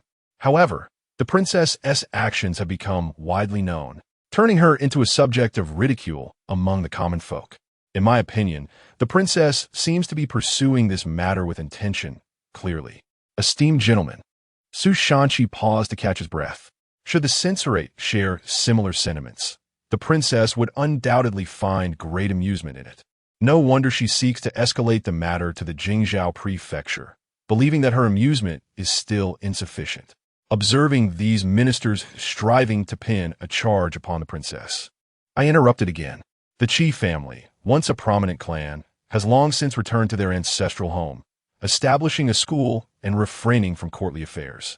In bygone days, only the princess's maternal grandfather remained in the capital, serving in an official capacity, but he too eventually resigned and relocated to Fusang County, leaving the Qi family without representation in the capital. Yet, this residence remains their ancestral home within the city, a place where the Qi family served during the founding of the southern Lynn kingdom. After centuries have passed, one cannot ascertain how easily the Qi descendants might be bullied. I am quite curious, if this matter escalates, and the Qi family in their distant homeland learns that the duke's household has usurped their residence, what turmoil might ensue? Given the Qi family's esteemed reputation in Hongnong County, it is likely that scholars from across the land would flock to the capital to voice their grievances. Such a spectacle is unprecedented in my experience. Perhaps I should witness it alongside the esteemed ministers? Chapter 26. This must be blind praise for the Qi family. Upon hearing this, several individuals expressed their concerns. The Qi family had long since withdrawn from officialdom in the capital, clearly indicating a desire for seclusion. Otherwise, the duke would not have dared to surreptitiously occupy the Qi family's residence. Yet, despite their retreat to Hongnong County, the Qi family remained industrious, establishing schools and nurturing numerous esteemed scholars, thereby gaining considerable renown in Hongnong. Each generation of the Hongnong princes held the Qi family in high esteem. Which scholar emerging from Hongnong did not admire the Qi family? The current Chancellor Gan and the deputy censor both hailed from Hongnong, and, consequently, they regarded the Qi family's distinguished reputation with admiration. Had one not noticed the princess surrounding the duke's residence, Chancellor Gan would have remained utterly indifferent. Initially, the deputy censor intended to impeach her, Had he known the underlying circumstances that the Duke had usurped the chief family's abode, he would likely have pursued the Duke with fervor. Upon reflection, all present felt inclined to denounce the Duke for his unscrupulous actions, as he shamelessly claimed another's property. Should the princess succeed in expelling the Duke from his residence, her audacious reputation would undoubtedly resonate throughout the capital. This they deemed intolerable. At the very least, a minor punishment was warranted to preserve appearances. The emperor and the crown prince's remarks held merit. Yet if other princes and noble sons witnessed the princess's provocation of the Duke, would they not attempt to extricate themselves unscathed, eschewing submission? If they were to emulate her, tranquility in the capital would surely be jeopardized. The Duke, ignorant of the circumstances surrounding his predecessors, had mistakenly occupied the chief family's dwelling, which was indeed erroneous. However, the princess's encirclement of the Duke's residence could also be construed as inciting rebellion, deserving of some reprimand as a cautionary measure. The magistrate of Jingzhou, witnessing their insistence on involving the princess in the ensuing entanglement, lamented that this delay hindered his return to aid her in reclaiming the residence. Should he return late, and the princess successfully reclaim it herself, what need would there be for him in his official capacity? He glared at them, exasperated. The illustrious Duke's residence resorts to such thievery. It shames me to even hear of it. Do you still have the audacity to defend him? The chief family had once graciously lent them the residence, yet they shamelessly claimed it as their own. They presumed that the chief family, being composed of genteel scholars engrossed in their studies and indifferent to material possessions, would not mind their transgressions. As long as the matter of the residence remained concealed, the chief family would not intentionally venture to the capital to endure such indignities. What if it were another family? If it were you, who could maintain decorum in the face of such brazen rogues? Had it been me, I would have confronted them long ago. Only the princess, with her temperance, approached them with the deed and sought a civil negotiation. As the magistrate continued, his ire flared, addressing the emperor, "Our laws are stringent. How can we permit such shameless conduct from the Duke? If everyone were to rely on their merits to seize others' properties, what purpose does our official attire serve? We will be no better than common bandits." You, The magistrate huffed in frustration. "If you believe the Duke is in the right, let us go to Hongnon and summon the chief family." Observing the members of the chief family, one wonders if they will resort to literary scorn and ink-based denunciation. They are all scholars. Surely they understand the power of a literary pen. The prefect of Jingzhou cannot help but extol the virtues of the princess. Look at her benevolent heart. Despite her ancestral home being usurped by such rascals, she did not summon her kin from the chief family. Instead, she quietly approached with her guards, politely invoking the law to reclaim what is rightfully hers. How can one dare to penalize such a kind and law-abiding young lady? Kindness and politeness? And quietly, no less? His choice of words is truly remarkable. A few listeners glanced at the prefect of Jingzhou, genuinely praising the princess, and found themselves momentarily speechless. Surely, he must be praising with closed eyes. Su Chuanqi could not resist the urge to raise an eyebrow, glancing at her uncle who still wished to commend her, and chuckled softly as she noticed the ministers struggling to contain their reactions. Turning to her silent grandfather, she observed him with a knowing gaze as he regarded the ministers with a discerning expression, choosing to remain silent and stifling a laugh while her uncle continued to sing the princess's praises. Others, unable to endure the incessant flattery from the prefect of Jingzhou, felt they could no longer stay. If this continued, they might be led to believe the princess was an ethereal beauty with a heart of gold. They longed to speak, yet the emperor's silence left them puzzled regarding his sentiments. At last, the emperor cast a fleeting glance at the loquacious prefect of Jingzhou, signaling him to cease his effusions. It was unusual to witness such adulation from him. Evidently, the daughter of the Duke of Dingnan possessed some exceptional qualities. Since her arrival in the Imperial city, it seemed his ministers could hardly remain composed. They were either spreading rumors of her rebellion or seeking to chastise her. Yet this young lady, upon her entrance to the capital, boldly surrounded the Duke's residence with her troops, seemingly unperturbed by the possibility of imperial retribution. Could it be that she harbors faith in the emperor's magnanimity? This girl truly surpasses her father in spirit. Her father, so petty-minded, relentlessly pursued me with grievances despite my minor schemes against him. Grandfather, Su Chuanqi observed her grandfather's discontented murmurs and, aware of his drifting thoughts, gently called out to him. Noticing his slight cough, she saw his dissatisfaction manifest. Look at the princess. Beneath the emperor's feet, her own residence is seized, yet she places her trust in the authorities, steadfast in her pursuit of justice. And then look at you all, uttering such nonsensical remarks. The emperor shot a displeased glare. Do you wish for the citizens of the capital to believe I am a tyrant, complicit in the oppression of a young lady by the duke's household? Do you all perceive me as such a despicable ruler? Nay, your majesty, we harbor no such intentions. The ministers, pale-faced, hastily voiced their contrition, fearing to speak further. In their hearts, they scorned the duke's household. Were it not for their compromising hold over the princess, they would not be entangled in this predicament. Now, the princess had not been brought down. Instead, she had incited the emperor's disdain for them. That despicable duke ought to be expelled. Indeed, the deputy censor, aware of the truth, could not remain idle. After all, this was the esteemed chief family, and their residence in the capital had been surreptitiously encroached upon. Such an affront is utterly intolerable. What is the function of the censorate? Yet upon arriving at the duke's residence, they witnessed the censors mercilessly attacking the county princess, instead of defending her against the shameless duke's household. In a fit of righteous indignation, he raised his voice and scolded those censors. What indeed is the purpose of a censor? You don the robes of office. Yet do you assist in the seizure of private homes? The glaring evidence of wrongdoing lies before you. And are you blind to it? You fail to impeach the guilty. What manner of censors are you? You have brought disgrace upon the censorate. We, the censors, confronted with the fury of the chief censor, dare not utter a word. They had never anticipated that the chief censor would speak on behalf of the county princess. Was he not the one relentlessly pursuing the Prince of Dingnan for impeachment? The duke was equally taken aback by the chief censor's thunderous voice, but felt a jolt as he met his fierce gaze. A sense of foreboding enveloped him. This chief censor, when enraged, was known to pursue impeachment relentlessly. Yet, with the county princess of the Dingnan prince's residence still present, why did the chief censor not chastise her, but instead turned his ire towards him? Chapter 27. He is quite ferocious. Daiying was somewhat taken aback as she observed the vice minister of justice vehemently chastising the censors surrounding her. His thunderous voice rendered the onlookers utterly motionless.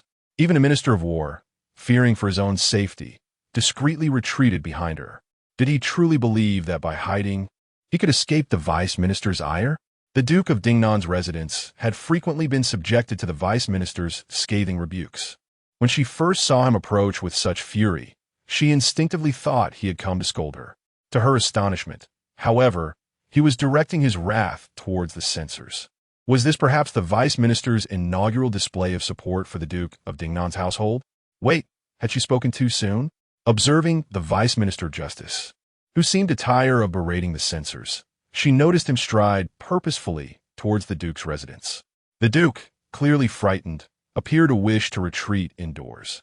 But the vice minister, quick as a flash, seized his arm and dragged him out to continue his tirade. The other censors stood in stunned silence. The contrast made it evident that the vice minister was not inclined to show them any mercy. The inhabitants of the duke's residence dared not intervene, for the vice minister was the queen's brother and the emperor's uncle. Who would dare obstruct him? Moreover, they could hardly hope to match his verbal prowess. Was it possible that their duke might be verbally tortured to the point of collapse? It was not beyond the realm of possibility. Daiying watched as the vice minister mercilessly scolded the duke, his words piercing and delivered before a crowd. Anyone with a modicum of dignity would struggle to withstand such humiliation, and indeed, the duke could not bear it. When he fainted, the vice minister simply slapped him awake, resuming his scathing remarks while gripping the collar of his robe. The onlookers held their breath, not daring to utter a sound. This residence should perhaps be returned to the princess without further ado. Otherwise, they risked suffering the vice minister's wrath before they could even claim ownership. The vice minister was far more fearsome than the princess herself. After all, the princess had merely ordered them to leave, while the vice minister unleashed a torrent of verbal abuse. In this light, the princess appeared to be quite a decent young lady. As Daiying noticed the shift in the gazes of those around her, she discerned a hint of admiration. Just moments ago, they had deemed her arrogant and overbearing. Now they regarded her as a good girl. It must be the vice minister's presence that had cast her in a favorable light. She regarded the vice minister, who remained relentless in his scolding of the duke, and began to understand why her father often covertly chastised the vice minister. This man was indeed formidable. Witnessing the duke being chastised to the point of unconsciousness, and after several slaps failing to rouse him, she felt that the vice minister had yet to fully unleash his potential. Had it not been for the timely intervention of the duke's attendants, she would have suspected that the vice minister might even resort to kicking him. Were not scholars supposed to be genteel and refined? Was this truly elegance? Daiying's eyes sparkled with delight. The Imperial city was indeed entertaining. Such scholars were unseen in Fusang County. This was far more amusing than anything from a storybook. She yearned to witness more. It seemed, perhaps, that there would be further opportunities to observe. As Daiying observed the Imperial censor glaring several times at the duke being dragged away, she sensed that his fury had yet to dissipate, and he approached her with an intimidating demeanor. Would he not finish berating her yet? Even the Minister of War appeared to be terrified, sweating for the princess at the sight of the censor's fierce and venomous expression. Previously, the censor had been vexed by the distant location of the Duke of Dingnan's residence in Fusang County, often wishing to pursue and chastise him there. Now, however, the princess was conveniently nearby. Would the censor seize this golden opportunity to scold her? Yet, would the princess meekly endure his rebuke? Alas, one was capable of verbally annihilating the princess, while the other could effortlessly crush the censor. Their inevitable clash would surely result in collateral damage. Should either of them encounter misfortune, the onlookers would be unable to bear the consequences. Despite the minister's apprehension, he reached out to intervene. But before he could extend his hand, he was taken aback by the censor's unexpectedly amiable voice. I find myself a bit parched and wish to request a cup of tea from the princess. Would she be so kind as to oblige? Pardon? A request for tea? Daiying, astonished by the censor's seemingly furious approach, was no less surprised than the Minister of War. She had anticipated a tirade directed at her. Yet, the censor appeared to sense her thoughts and shot her a meaningful glance. Do I seem like a tyrannical and unreasonable censor? The princess has done no wrong. I'm not your grandfather, capable of scolding you kindly. If I were to have a granddaughter, would she not face my gentle admonishments daily? Daiying blinked, noticing the censor's gaze fixated on the tea beside her, recognizing the dryness in his voice after such a lengthy outburst. No wonder he sought her out for a cup of tea. But why did he assume that she, as the princess of the duke's household, would comply with his request to reprimand the duke? Could it be that the people of the Imperial city genuinely regarded her as a good girl? Nevertheless, observing the censor's parched condition, it was evident that he struggled to articulate his thoughts. Once his throat was moistened, he would likely resume his tirade. Daiying smiled softly, gracefully rising to pour the tea, presenting it with both hands. In gratitude for your pursuit of justice on behalf of your junior, I offer this tea as a token of appreciation. He was not doing this for her benefit. The censor huffed, yet he received the tea with genuine sincerity. As the fragrant aroma enveloped him, his anger dissipated instantly. Casting a glance at the princess, who bore a resemblance to his granddaughter, he found her charming and obedient demeanor far superior to his own kin. Curiously, the more he looked at her, the more she seemed to surpass his granddaughter in allure. Surely, it must be the delightful tea that was so beguiling. He had not anticipated her compliance and had expected to be cast out instead. Had it been her father, he might have been unceremoniously kicked away. Yet she was far more magnanimous than her father. No wonder her maternal grandfather was so confident, asserting that she would not come to the Imperial city to quarrel. Indeed, she remained remarkably composed, leisurely sipping tea outside her residence even after losing her property. Such a broad-minded disposition was truly commendable. Upon further contemplation of the Duke's residence, one cannot help but feel a sense of indignation. In the very presence of the Emperor, They audaciously attempt to clandestinely seize property. Is this not an affront to the genteel Q family? As an imperial censor, how can one tolerate such insolence? The vice-censor glared at the Duke's residence, cleared his throat, and observed their reluctant compliance in vacating the premises and returning the property, thus refraining from further admonishment. However, the Duke's family had resided there for over a decade. Their departure would not transpire in haste. The princess, newly arrived in the Imperial city, required a place to stay. With the evening drawing near, she decided to first relocate to the guest house arranged by the Ministry of Rights. It would not be inconvenient for her to move again once the old gentleman ensured the Duke's family had vacated. Yet, Daiying smiled and shook her head. Having arrived, how could she possibly leave again? Noticing the vice-censor's perplexity, she pointed towards the Duke's family, who were busy preparing for their relocation, and stated, "They shall move as they wish. I shall reside as I please." The two matters are not mutually exclusive.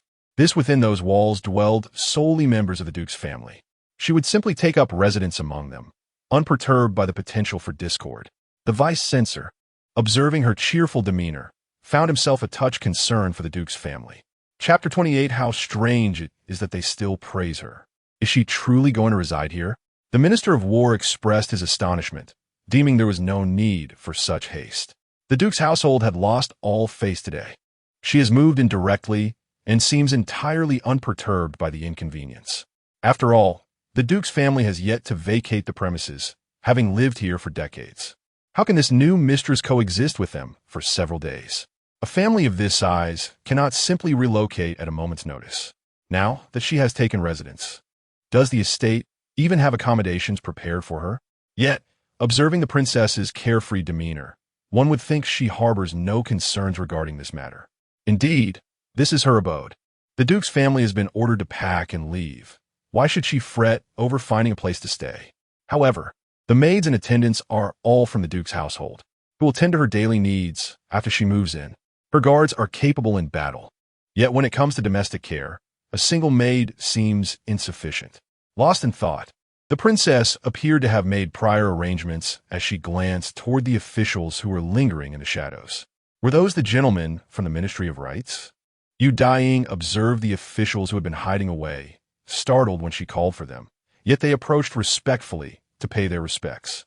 "Your Highness, do you have any commands for us?" She mused, having already secured her own quarters. What use did she have for the ministry's officials? Today, the ministers had witnessed the prowess of this princess, as even the Grand Duke's household was compelled to vacate at her command. Moreover, the deputy censor had assisted her in expelling them. He did not find it inappropriate for the princess to take residence in the Duke's estate. No, the Chi residence. Naturally, they would not create trouble and force the princess to reside in the ministry's annex. Yet, it seemed that the princess had some scheme in mind. Listening intently to their instructions with an air of unease, it was nothing of great consequence. Daiying smiled brightly. "The ministry's annex must have arranged maids to attend to my needs. Since I shall not reside there, I kindly ask that you gentlemen allow them to come here." Not possible? It was not entirely out of question. The officials from the ministry hesitated momentarily, but upon reflection, it was indeed appropriate to send the maids from the annex to be by the princess's side. These maids were originally designated to watch over her. If she resided here, utilizing her own people, how could they be kept abreast of any developments? Yet, the princess must be aware that the maids from the annex were not solely for her care. Why would she actively request their presence to monitor her every movement in the Imperial city? However, for them, this was undoubtedly advantageous. "Very well. Thank you, esteemed gentlemen." The princess expressed her gratitude with remarkable politeness. The officials from the ministry, seeing that the princess had no further commands, hastened to the annex to make arrangements. For this was the princess's own request for surveillance. They feared that if they were delayed, she might change her mind. As long as there were maids to keep an eye on her, her presence here would bear little difference from residing in the annex. The deputy censor cast another glance at Daiying, noting her cleverness in ensuring that she would be attended to by the ministry's maids. Even though the residence was filled with individuals from the Duke's household, none dared to undermine these maidservants. Thus, her moving in amidst her own kin was indeed no different from residing in her own home. Observing her desire to settle in, the esteemed lords of the Duke's household, despite their reluctance, personally came to invite her inside. This was originally her estate. The Duke's household merely borrowed it. The esteemed Minister of State and the Minister of War were present. As Daiying noticed the Duke's household members approaching, she raised an eyebrow. It was time for her to recline in comfort. In her own abode, naturally, she could lounge as she pleased. Seeing the Vice Minister of Justice and the Minister of War still gazing at her with keen interest, she remarked, "My residence is not yet fully arranged, and it would be remiss of me to invite you gentlemen in for tea just yet. In a few days, I shall host a banquet and extend formal invitations to you all." Oh, the Minister of War was taken aback. You intend to host a banquet? Had she forgotten she was sent to the capital as a hostage? After she spoke, she indeed made her way into the Duke's household. With the Duke himself escorting her inside, no one dared to obstruct her. Who would dare? The Vice Minister of Justice had already chastised the Duke. Could the Duke's household truly fail to grasp the gravity of the situation? Should they continue to provoke the princess? It was likely they would find themselves summoned to the capital's judicial office. The Duke's household, being of royal blood, would certainly not wish to disgrace themselves by squabbling over property to the extent of involving the authorities. While they may be willing to suffer such indignity, the prince behind the Duke would certainly not be. The Minister of War, having lost sight of the princess, noticed the Vice Minister of Justice rounding up the other officials to leave, signaling that their military personnel should also withdraw. Alas, the princess's grand approach to the Duke's household had resulted in the Duke's ignominious retreat. If this news reached Fusan County, one could only imagine the delight it would bring to the Duke of Dingnan, not to mention the princes and heirs currently in the capital, who would surely be laughing uproariously. As the daughter of a prince, the princess naturally represented her lineage, trampling the Duke's prestige underfoot. How could the court find any honor in that? In the future, with the princes and heirs stirring trouble, the officials who were aware of the princess's encirclement of the Duke's household were quite displeased, having scolded the Duke countless times. They had anticipated a spectacle of ridicule aimed at the princess, yet instead, they were met with the court's own farce. How shameless of the Duke to express anger when the princess confronted him. He dared to encroach upon the Cheese estate, utterly unafraid of their scholars. Fortunately, the princess came to claim the residence without bringing along the Cheesekin. Otherwise, the court's mockery would have echoed throughout the southern Lynn kingdom. It seems the princess possesses a modicum of tolerance. The commendations from the station masters towards her were not entirely baseless. Just look at the prefect of Jingzhou, who returned from the palace singing her praises. How curious. The princes and heirs had only just arrived in the capital and found the news less reliable than that of the court officials. They too had their informants to inquire about the happenings outside. Hearing that there were commendations for the princess, they were utterly astonished. In her fiefdom, no one had pursued her with accolades. Yet upon arriving in the capital, the tide had shifted dramatically. She has indeed driven the Duke away. And yet the ministers in the court still sing her praises? The heir of the Pingyi Duke, who has longed for a confrontation between the princess and the court, is utterly incredulous. Has she truly taken up residence in the Duke's manor? Indeed, not only has she moved in, but the staff of the Duke's household have also been busy relocating their belongings overnight. Has the Duke truly been forced out? The heir of the Pingyi Duke remains skeptical. How could the Duke, who has the support of the Prince of Qing, be so publicly humiliated by the princess? She dares to reside there while the Duke's people are still present, and she was the one to enter. In the entire household, she stands alone as an outsider, displaying an utter lack of concern. The heir of the Pingyi Duke finds this perplexing, while the matter of seizing the residence is indeed a blemish on the Duke's reputation. She could easily choose to settle the issue quietly, making a fuss to the authorities. The court would naturally seek to appease her to avoid any public disturbances. Why must she insist on sharing space with the Duke's household? Could it be that her arrival in the Imperial city is tied to some ulterior motive regarding the Duke's manor? This matter is far from over. Chapitre 29. Do you not feel a sense of embarrassment among the members of the Duke's residence? Who does not harbor such doubts? Upon arriving in the Imperial city, this young princess creates such a commotion. Is there truly any worry about finding a place to stay? Even if she wished to reside within the palace, she would have no cause for concern. Yet, She is eager to move in and live amongst them. Who would believe she has no ulterior motives? It appears they are well aware of her intentions. Mr. Zheng, the esteemed elder of the Duke's residence, observes the princess strolling in with the ease of someone at home, devoid of any discomfort typical of a stranger.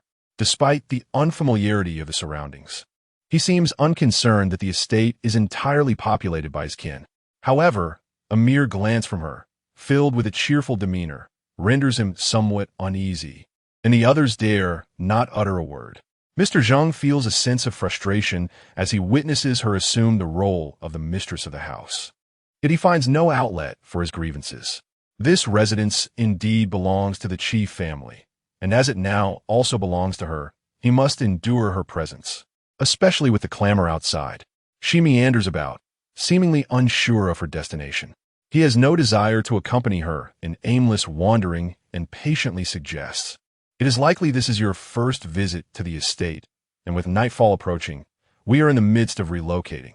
It would be prudent for me to have my servants prepare a clean room in the back courtyard for your rest. If you wish to explore the estate, you may do so at your leisure once we have moved out." Upon hearing this, Daiying smiles as Mr. Zheng indicates the direction of the back courtyard and instructs the matron to escort her there. "Does this princess require your assistance in deciding where to stay?" She muses. "Of course, it is entirely at my discretion where I choose to reside. What say you, Mr. Zheng?" Mr. Zheng falters, realizing she does not wish to occupy the courtyard room and intends to remain in the front courtyard instead. The front courtyard is inhabited by the young gentleman, yet she seems undeterred by any inconvenience. Just as he is about to speak, he notices her heading toward the main hall, her brows raised in curiosity. "Princess, what are you doing moving in, of course? But this is the main residence." Daiying arches an eyebrow, observing Mr. Zheng's futile attempts to dissuade her from behind. "Is there any reason I cannot reside in the main residence?" But the courtyard, Mr. Zheng glances at the heavily locked main residence. The grand entrance secured with a formidable lock, his expression darkening. Who locks the main residence of their estate? Any visitor to the Duke's residence would immediately discern that they are not the rightful owners of this dwelling. For years, the Duke's residence has refrained from hosting guests, precisely due to this circumstance. Those unaware might assume the Duke's household leads a life of quietude and detachment from worldly affairs, yet they are merely occupying another's home. When the chief family departed, they lent the estate to the Zheng family, certainly not including the main residence in the agreement. The chief family, esteemed scholars of high moral standing, were not devoid of wisdom. Would one truly entrust the entire residence to their temporary stay? It is likely that the elder of the chief family locked the main courtyard as a precaution against their potential refusal to depart, ensuring at least the preservation of the main quarters, preventing the entire estate from becoming the territory of the Zheng family. Consequently, he often overheard elders lamenting the chief family's pettiness and cunning nature. Upon recalling such remarks, Lord Zheng furrowed his brow, only to witness a maidservant at the princess's side producing a key to unlock the door. His expression soured instantly. No wonder, upon her arrival in the capital, the princess made a beeline for the duke's residence without a care for whether accommodations awaited her. She arrived well prepared, possessing a key to the main courtyard, a space untouched by the Zheng family. It is no surprise, then, that the princess asserted her independence in residing there while they moved about in their own domain. Indeed, there was no interference. The Zheng family had never encroached upon her territory. However, the Zheng family had contemplated claiming the main courtyard. Daiying cast a glance at the lock on the main gate, which bore several noticeable scrape marks, raising an eyebrow as she regarded the visibly distressed Lord Zheng. Before she could voice her thoughts, her maid exclaimed, "Oh dear, your highness. Look, this lock has clearly been tampered with." Luo Ji, feigning ignorance, raised her voice intentionally. "This thief is quite audacious, isn't he? Even with the duke's residence occupied, there are still those who dare to pry open the lock. The audacity of thieves in the capital knows no bounds." Luo Ji remained oblivious to Lord Zheng's changing complexion, expressing her sympathy. "Your duke's residence appears to hold no authority in the capital, with thieves brazenly breaching multiple courtyards to tamper with the main lock. Lord Zheng, do you not feel embarrassed? The implications of her words were unmistakable to Lord Zheng, yet he could not muster a retort upon seeing the evident signs of tampering.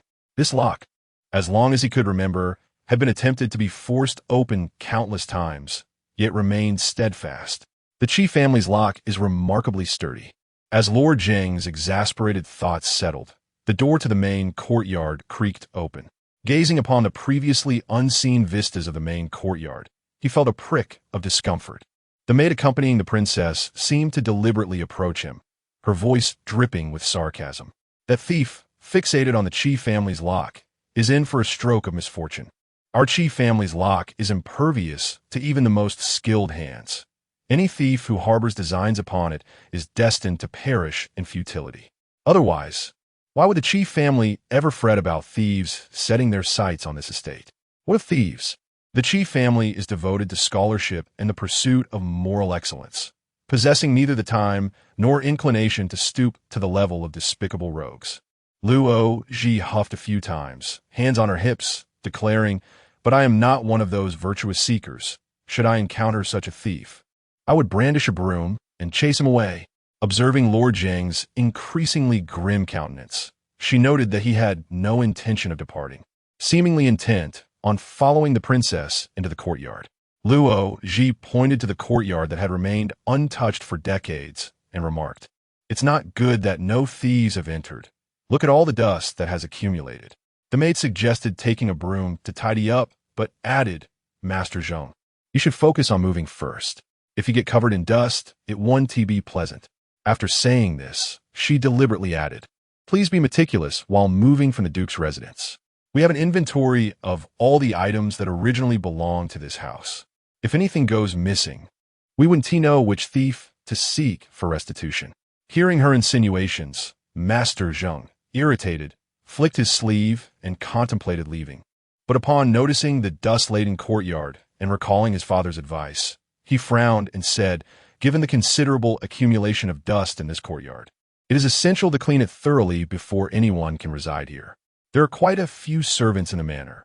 I shall summon them to ensure that won't be necessary." Daiying walked towards the main courtyard, her gaze settling on a certain spot. Approaching closer, she listened to Master Zheng's words, then raised her eyes with a smile. "The Ministry of Rites will send someone to clean. This is the main residence of the Qi family, and it would be improper for outsiders to tread here. The Duke's residence has been here for over 10 years, adhering to the customs of host and guest, without intruding even once. Thus, let the Duke's residence continue to uphold these traditions." Chapter 30. Their ambition is truly remarkable. The voice of the princess was soft and warm, laced with a hint of mirth. However, Mr. Zheng felt a flush of embarrassment, realizing that the princess was eager to take residence, likely to guard against their covetous eyes on the treasures of the main courtyard. The heavily locked main courtyard conveyed an air of utmost vigilance. One could only wonder how his grandfather had the audacity to reside there for decades, all while harboring thoughts of daily lockpicking. He could only resort to lockpicking. Scaling the walls would be beneath him, and he dared not resort to breaking down doors. Thus, he found himself clandestinely attempting to pick the locks, yearning to enter through the front door and lay claim to what was not rightfully his. Time and again, he faced failure, yet he never lost heart. He could not help but admire his grandfather and father for their relentless pursuit of seizing others' possessions. If only such determination were directed toward a career in politics, the Duke's residence might have reached even greater heights. After grumbling about his ancestors, Mr. Zheng noted the princess's clear intent to dismiss him and decided it was time to leave. What was there to ponder upon as he departed? Luo Ji, witnessing Mr. Zheng leave in a state of disarray, felt a strong urge to spit in disdain. Now he exhibited ambition. It was amusing how comfortably he had resided here before the princess's arrival. How shameless of the Duke to show anger upon seeing her. Daiying observed Luo Ji berating Mr. Zheng with her hands on her hips, her brows arching in amusement as she surveyed the dusty courtyard, clearly untouched for decades. Turning her gaze to the heavily scarred lock, she felt a sense of admiration and jestingly remarked that the lock, personally crafted by her great-grandfather, was indeed indomitable. Luo Ji chuckled joyfully, exclaiming that their esteemed elder was well-versed in the art of craftsmanship, having meticulously forged the lock and its intricate mechanisms. Without the key, not even the sharpest blade could breach it. Expressing her indignation, she recounted how, years ago, the matriarch of their household, heavily pregnant, sought refuge with the Qi family. Out of compassion, the Qi family offered assistance, only for them to take up residence indefinitely. Had it not been for their journey to the Imperial city, they would remain stubbornly entrenched.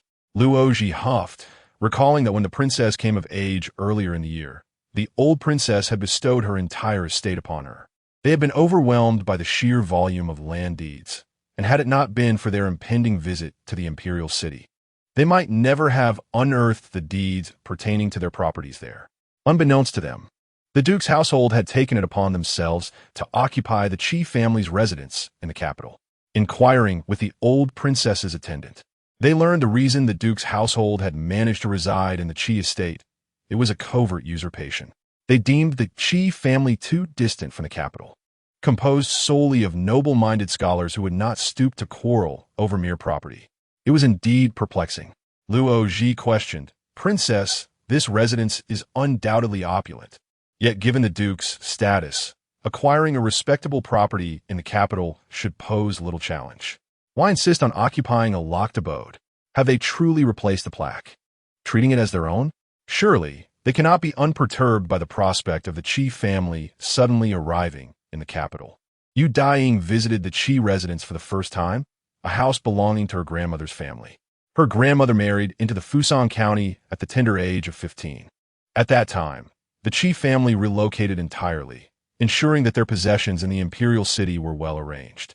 They lent this residence to the Zheng family, who were not yet noble, as a gesture from her great-grandfather regarding the house's management. Little did they anticipate that as the Zheng family gradually distanced themselves from the Qi family, the secluded location of the residence would render them virtually unknown. When the Zheng family ascended to prominence, becoming relatives of the Imperial family, they discreetly replaced the plaque with their own name, leaving no trace of its original ownership by the Qi family. Yu Daiying surmised the reasons behind this appropriation. The illustrious Duke's household certainly did not lack for residences. However, they were in dire need of a library. As Yu Daiying approached the dust-laden library, she gently pushed the door, which creaked open. Before her lay rows of neatly arranged books, the airborne dust stinging her senses. She waved away the dust and picked up a tome, its surface coated in grime. Upon brushing off, she recognized the familiar calligraphy, her expression softening with nostalgia. The Qi family, a lineage steeped in literary prestige, had cultivated countless treasures over centuries, with the library occupying a significant portion of the main courtyard.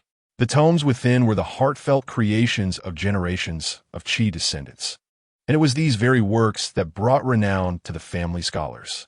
In their retreat to Hongnong, the Qi family had taken with them the essential text for posterity. Although her great-grandfather moved to Fusang County, he too carried away vital volumes.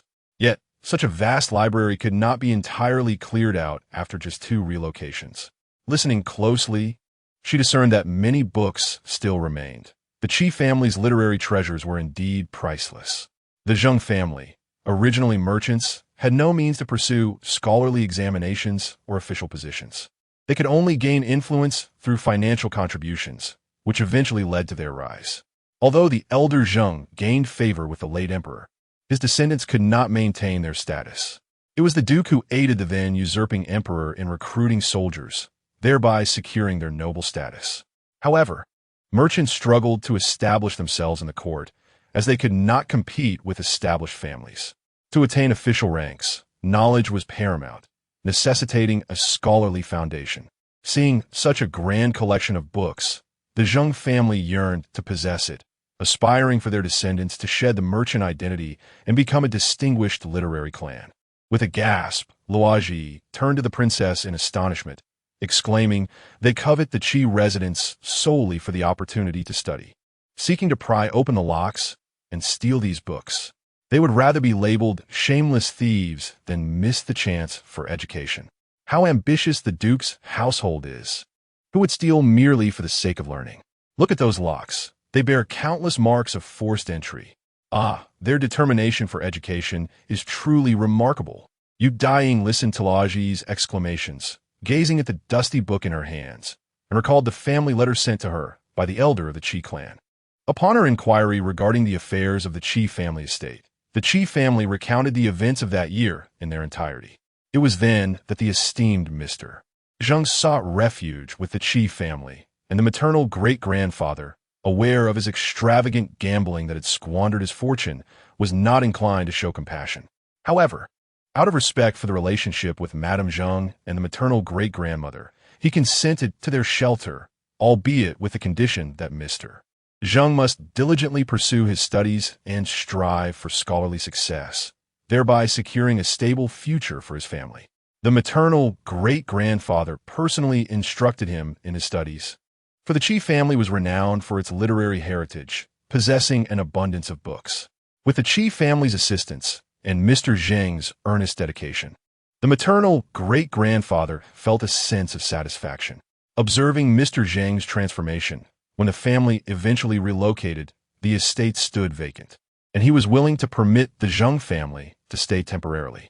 Mr. Zheng expressed his gratitude, promising to depart once he achieved success and fame, and requested that the maternal great-grandfather secure the other areas of the estate. They were to remain solely in the borrowed quarters, never encroaching upon the main residence. The maternal great-grandfather, being a man of integrity, honored Mr. Zheng's request to lock the premises, yet only secured the main courtyard, if they truly desired the books. What need had they to break the locks? Daiying glanced at the unlocked door of the library. Mr. Zheng had once studied under the maternal great-grandfather, and if he upheld his promise to leave upon achieving success, then the maternal great-grandfather would graciously bestow all the books as a housewarming gift. Alas, the maternal great-grandfather had resided in Fusang County for only a few years before realizing that Mr. Zheng had no intention of vacating the estate. Surely, he was aware of Mr. Zheng's ulterior motives.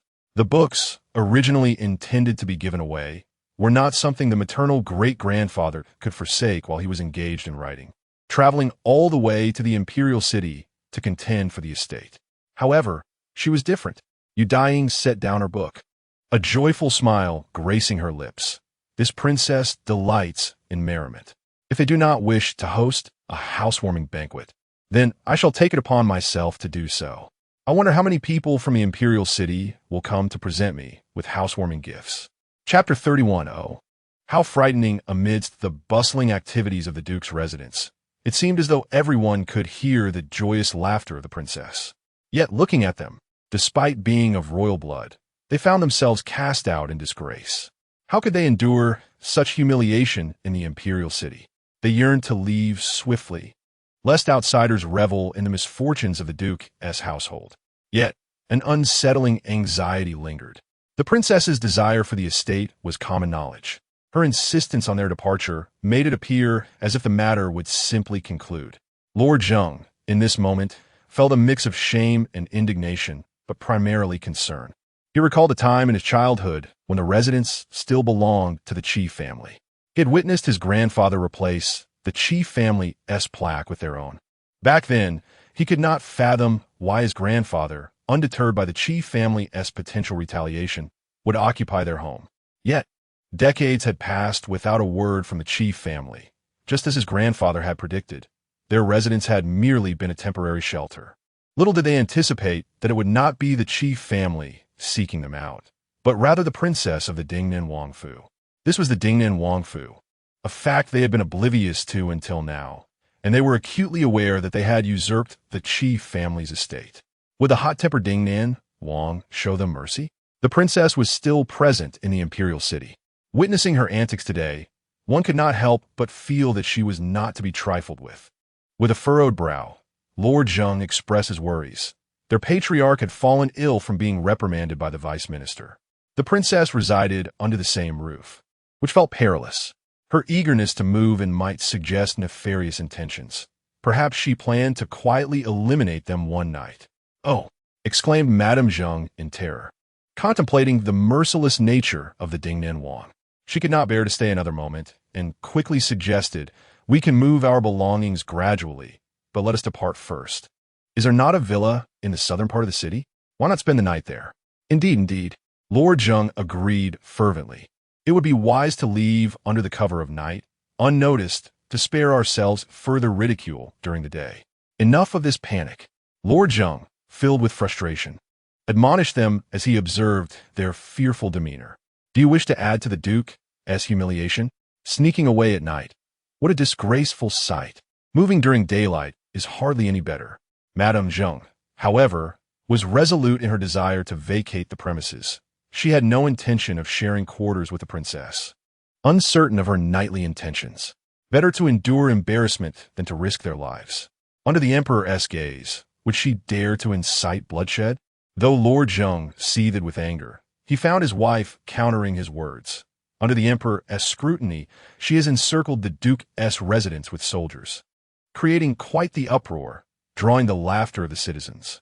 Behind the Duke's household stands Prince Qing, the Emperor's own son. Regardless of our wrongdoing in seizing the Qi family's estate, the princess has her own charges to bear. There's no worry there. Reports had reached him of numerous officials complaining to the palace. Yet the Emperor had not punished her. Quite the opposite, he had chastised those officials.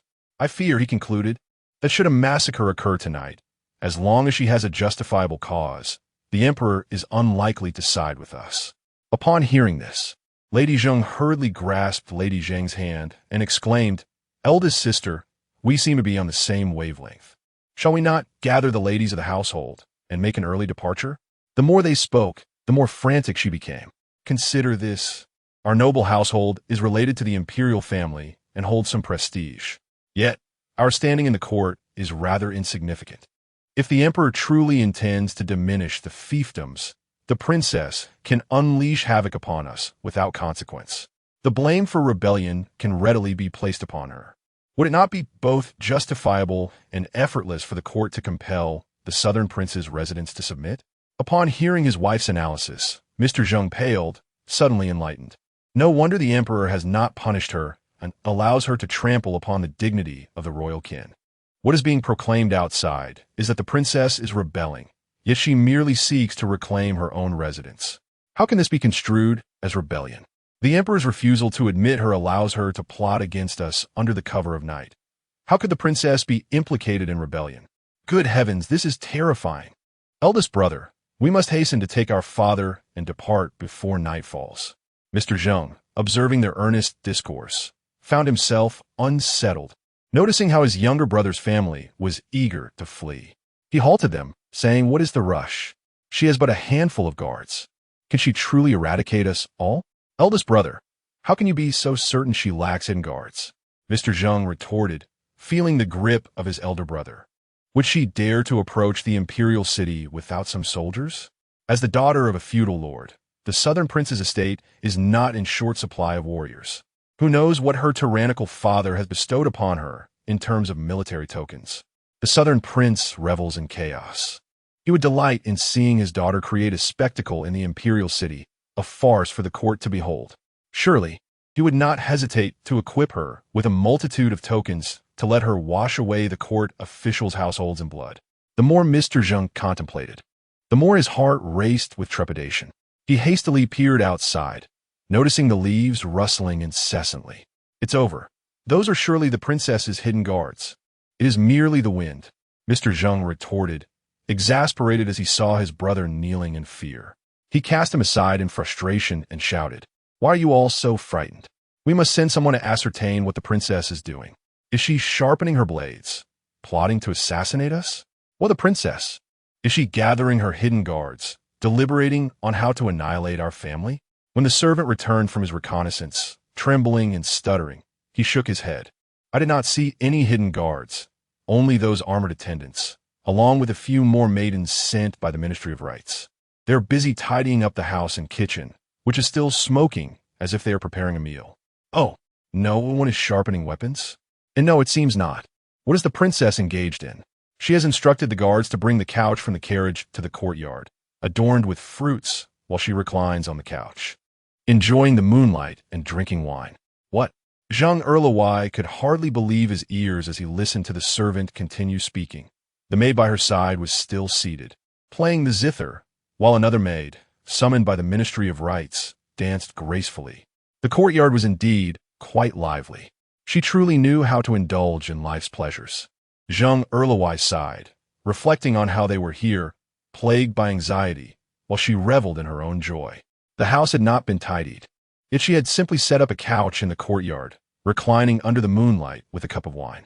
It was as if she treated this place as her own home, living in utmost comfort. Is it time to return for some rest? Zheng Delaoyi also expressed surprise, but felt indifferent. This was her residence, and she could choose to live as she pleased. They should hasten to pack their belongings and move out soon. In fact, she was contemplating leaving as early as the next morning. Zheng Erfarin observed that the princess seemed quite at ease, which would undoubtedly not spoil the atmosphere or turn the estate into a scene of carnage. However, one could not guarantee that the same would not occur tomorrow night. Leaving early would bring her peace of mind, just as she felt a sense of reassurance. She overheard the servant hesitantly say, "The princess, she has seen a lowly person and instructed him to convey a message. No one in the estate is to leave tomorrow. Once she has rested, she will come to seek you." Guiyi. Chapter 32. They are actually able to sleep, he knew it.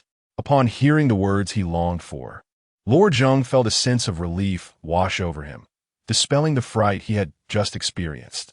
It would be far more reassuring to receive a definitive word from the princess rather than live in constant trepidation. After occupying the Qi family residence for decades, if the princess were to let it go so easily, then that would truly be astonishing. Madame Zheng, listening to her husband's words, felt even more at ease. The princess would only come to settle accounts with them the following day. Thus, they could still enjoy a peaceful night's sleep. How wonderful it was that she need not worry herself to the point of insomnia. The bed in the house was quite comfortable, and the residence itself, with its exquisite architecture, was unparalleled in elegance throughout the Imperial city. After all, the chief family was a lineage steeped in scholarly tradition. The layout of this estate was genuinely refreshing and pleasing to the eye, although they had never had the opportunity to reside in the main courtyard.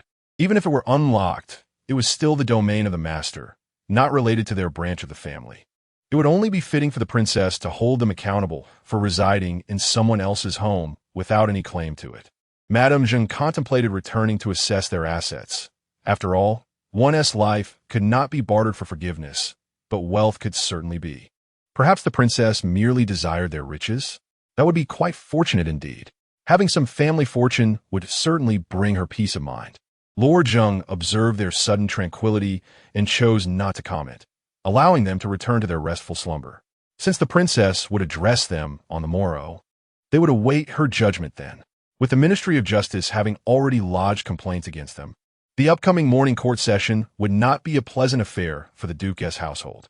With his father ill, the responsibility fell upon him, and thus, he would undoubtedly find his rest less tranquil than theirs this night. Before long, the Duke's residence was enveloped in a stillness that hinted at the warmth of slumber. Such tranquility? It was unexpected. Had the princess moved in without causing a stir with the Duke's household? Observers from within the Imperial city, who had been closely monitoring the Duke's residence, were filled with confusion. How could the Duke's family still be sleeping soundly? Were they truly so audacious? Indeed, the Duke's household had extinguished their lamps early, leaving not a single light aglow. Not only the Duke's family, but the princess herself seemed to be sleeping quite soundly. How strange. Many found themselves perplexed, anticipating a confrontation between the princess and the Duke's household. Prince Yong shared this anticipation, unable to comprehend the peace within the Duke's residence. After much contemplation, he decided to visit his son's quarters. Upon discovering that his son was indeed awake, he inquired in astonishment, "Does the princess of the Dingnan prince's residence not enjoy fighting? Wasn't she reputed to be fierce, on par with the Dingnan prince himself? If it were the Dingnan prince, would he not have already laid waste to the Duke's household? Yet, here she is, sleeping peacefully. Is her temperament truly so amiable?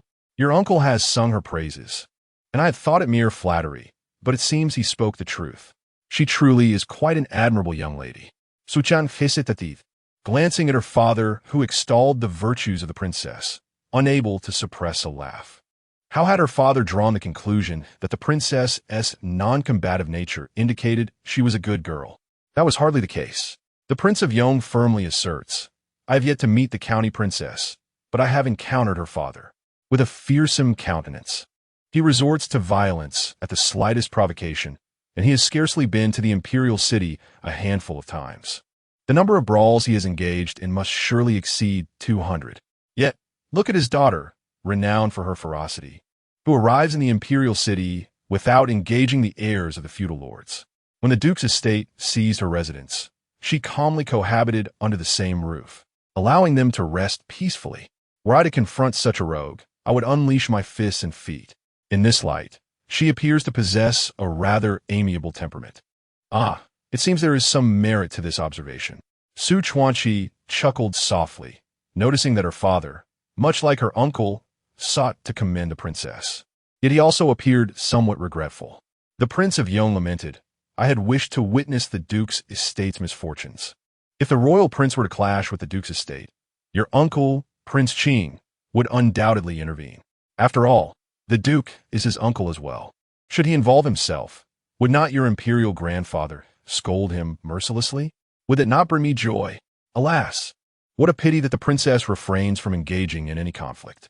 The prince sighed, recalling something that puzzled him, and turned to his son, who was diligently writing.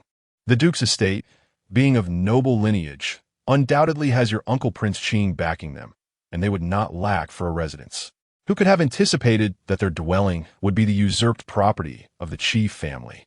It is indeed peculiar. Though the chief family is composed of refined scholars of high moral standing, they are not to be trifled with. Their words can incite scorn from the masses, and the rumors can be quite dreadful. Why does the chief family allow the Duke's estate to bully them? While they may be reclusive, their students are spread throughout Nanlin. Is it not simple for them to gather news from the Imperial city? Why then does the chief family passively allow the Duke's estate to reside in their home?"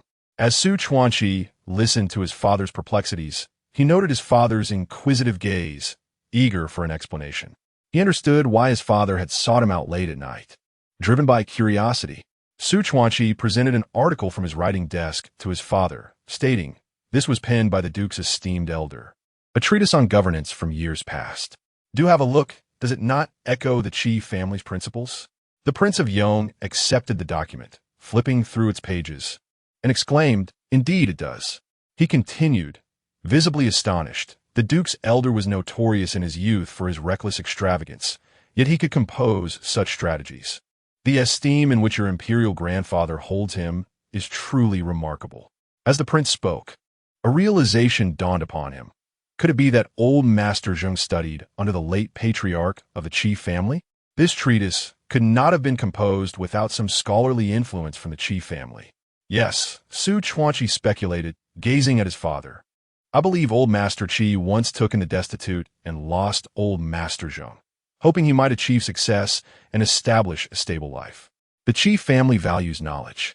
I am certain they would have been willing to assist him in his studies. Indeed, old Master Zheng later distinguished himself in the court with his treatise on governance. However, his descendants, his son and grandson, do not share in his brilliance. I surmise that the venerable Master Zheng is reluctant to vacate his residence because he believes his influence stems from the literary heritage of the chief family. He envisions that the descendants of the Zheng family could, through the chief family's literary legacy, elevate their own lineage." The Prince of Yong, taken aback, comprehends the situation. Does the chief family still possess a library within their estate in the Imperial city? The reluctance of the Duke's residents to relocate must be tied to these books. It stands to reason, as the chief family had resided in the Imperial city for over a century. Their library must be substantial, and merely relocating twice would not suffice to transport everything. Su Chuanqi muses, perhaps the elder Qi also harbors no desire to completely uproot, for if that were the case, the chief family would surely be aware of the Duke's covetous gaze upon their books, yet chooses to disregard them. It seems these tomes were initially intended as a gift from Master Zheng, but alas, Master Zheng's avarice intervened. The chief family did not wish to traverse great distances to the Imperial city merely to contend with the Zheng family over books that were meant to be bestowed. In such a case, the chief family would prefer to compose additional volumes to bequeath to posterity. With that thought, Su Chuanqi remarked, "The Duke's residence has yet to vacate, likely due to their failure to acquire these books." The Prince of Yong chuckled softly. Typically, the libraries of scholarly families are situated within the main courtyard. Is it not peculiar that the Duke's residence has been relegated to the side courtyard? No wonder the Qi family has been indifferent to them. What distinguishes their situation from that of unwelcome guests? Nonetheless, the Duke's residence is indeed quite scholarly, having usurped the Qi family's estate in pursuit of these books. Unwilling to depart, it seems the Qi family has been left in a state of bemusement over the years. Su Chuanqi chuckled silently. What of the princess? Did she come to the Imperial city with the singular intent of reclaiming the Qi family's estate? Chapter 33. This is certainly not an insult to them. Many in the Imperial city were perplexed and troubled, unable to find solace in sleep throughout the night. However, the residents of the Duke's residence enjoyed a peaceful slumber. Upon awakening the next day, they found their spirits remarkably high. The princess had indeed kept her promise to confront them today, and, as expected, she had spared their lives the previous night. Madame Zheng Heir was in quite good spirits, comfortably indulging in breakfast while awaiting the princess's arrival. Yet, several hours had passed, and as lunch approached, there was still no sign of her. The anticipation grew increasingly anxious. Mr. Zheng Heir also felt uneasy, unable to sit still. Had the princess not instructed them to remain? It was evident she intended to settle the score with them. So why was she not in a hurry? It was already midday. The sooner the matter was resolved, the sooner they could find peace of mind. Waiting for her felt like an endless torment. Sending someone to the main courtyard revealed the princess was still asleep. Was it not peculiar for a young lady of her standing to spend her days languishing in slumber? Yet they could not urge her to awaken. Was the princess not anxious for them to leave? Madame Zheng Heir was beginning to fidget. That morning, the court had already criticized the Duke's residence, making it increasingly difficult for them to establish themselves in the Imperial city. The sooner they could depart, the sooner this affair could be put behind them. Unfortunately, their urgency contrasted sharply with the princess's indifference. By the time lunch arrived, she remained asleep. Would she awaken only to dine and then indulge in an afternoon nap? Would they be left waiting until nightfall? Indeed, it seemed so. As the sun began to set, the princess finally made her appearance. Daiying strolled towards the hall. Noticing the Duke was also present. Observing their impatience, she leisurely took her seat, reclining comfortably in her chair while awaiting tea to be served and savoring her drink with satisfaction. "Princess," Mr. Zheng Heir remarked, noting her relaxed demeanor, "you mentioned you wished to settle matters with us, yet you only arrived now, indulging in tea." Had she deliberately delayed, aware of their urgency to vacate? Did she wish to make them uncomfortable, given their reluctance to leave after residing here for decades? The Duke's residence had already been subjected to scorn that morning during court, and whispers from the populace could be heard on their way back. Was this indeed what the princess desired? But ultimately, this residence belonged to her. Who were they to confront her without the confidence to do so? "Princess, last night, a message was conveyed instructing us to await your arrival. We are uncertain if you have any directives for us," Mr. Zheng Heir stated plainly, clarifying their position. This residence had been a misunderstanding regarding Lord Qi's intentions. Since the princess held the deed, it was only right for them to depart. If she sought an apology, they requested her to articulate the terms of such a gesture. The Duke's residence would do their utmost to accommodate her wishes. Indeed, Madame Zheng Heir observed the princess before her, a stark contrast to the fearsome reputation she had been led to believe. The princess appeared soft and charming, with a hint of a smile. She certainly did not embody the cruelty that had been rumored. Perhaps she was not so difficult to engage with after all. Without further ado, she handed over the resplendent golden box, noting the surprise etched on the princess's face and promptly explaining, "Money is simply money." As Lady Zheng beamed and extended the box towards Daiying, the latter hesitantly accepted it, opening it to reveal a treasure trove of silver notes, likely amounting to several tens of thousands. Lady Zheng appeared quite generous, though it seemed she had never explicitly requested their wealth. Nevertheless, having it was certainly advantageous. "Well, dear princess." Upon seeing the princess smile, Lady Zheng felt a wave of relief. Indeed, the princess was drawn by the allure of wealth. This was splendid news, for she had no shortage of riches. The prospect of resolving matters through monetary means was simply delightful. The Qi family had long-standing ties with our matriarch, and we were immensely grateful for their hospitality years ago. Lady Zheng hurriedly extolled praises, hoping to expedite their departure. We acknowledge our tardiness in vacating the premises. However, we have done nothing but reside here throughout the years. Aside from tending to the locks of the main courtyard, which the princess is likely already aware of. Not wishing to linger on that topic, she turned her gaze towards the princess, tentatively broaching a proposition. What if we consider it a lease? Such a magnificent residence, according to the prices in the Imperial city. The contents of this box should suffice. With that, she quickly added, if the princess finds this insufficient, we can certainly negotiate. Our family is engaged in commerce and possesses ample wealth. The question is not how much the princess requires, but rather how much she is willing to accept. Daiying, observing the large box of money, raised an eyebrow slightly, directing a scrutinizing glance at the smiling Lady Zheng. She then noted the grim demeanor of the Duke, who remained silent yet coughed intermittently, a clear sign of the chastisement he had endured from the censor the previous day. It seemed those from the Duke's residence were eager for her to accept the funds.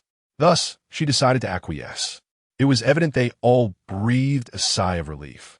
From her sleeve, Daiying produced a letter and handed it to the Duke, who hesitated yet ultimately accepted it with a complex expression. Upon recognizing the handwriting on the envelope, he remarked, "This is a letter my great-grandfather intended to send to Lord Zheng many years ago. Unfortunately, it was never delivered. Yet I believe it is still worth your attention." The Duke had never met the elder Qi, yet the calligraphy and artworks of the Qi family were ubiquitous in his father's study, and he recognized their style. After much deliberation, he finally opened the letter, its contents unfolding before his eyes, leaving him momentarily speechless. "Father?" Lord Zheng observed his father's pallid countenance. Could it be that the letter contained reproaches from the elder Qi? Surely they were aware of the Qi family's formidable penmanship. Each word must pierce the heart. How deeply humiliating could the contents be to render his father so discomfort? The Duke, clutching the letter, felt his throat dry, uncertain of the expression he ought to wear. For decades, he and his father had coveted the Qi family's library, only to discover that this letter was originally meant for them. What, then, had their years of yearning amounted to? No wonder the Qi family has never sought to settle accounts with them. In their eyes, they must be a mere joke. The Zheng family, once merchants, lost their fortune due to their father's mismanagement, yet were aided by the esteemed Qi elder. This support allowed their father to immerse himself in the literature of the Qi family, propelling the Zheng family from mere traders to esteemed nobles favored by the late emperor. Their ascendance was grounded in the Qi family's astute governance strategies. Although their father thrived under the Qi family's tutelage, their generation struggles to uphold such legacy. The foundations of merchants cannot possibly rival those of noble families entrenched in the court. The literature of the Qi family, however, has nurtured countless distinguished officials over the ages. This is precisely why their father clung to the Qi family's library, refusing to relocate, even going so far as to pry open locks for decades. The Duke, with a hint of self-deprecation, turned to the princess, understanding that her intention in producing the letter was not to humiliate them. After all, one must possess dignity to inflict shame. If they had any sense of honor, they would not cling to what was not theirs, nor pry open another's locks. Yet, the princess presenting the letter surely does not intend to return these books to them. What then does she desire? This letter, offered to you, is meant to fulfill your great-grandfather's sincere intentions towards his students. Daiying glanced at the visibly distressed old Master Zheng, noting his struggle to steady the letter, and raised an eyebrow lightly. Your great-grandfather devoted himself to teaching you, old Master Zheng. Thus, when you address him as master, it is a matter of mutual respect. A student who forgets his benefactor will not lower himself to quibble over such matters. However, this princess is different. Daiying regarded them and calculated. At the beginning of this year, this residence was under my name, and you have occupied my property for nearly 8 months. It is only fitting you compensate me for this. The recent wealth does not count, as it was freely offered by you, and I shall not return it.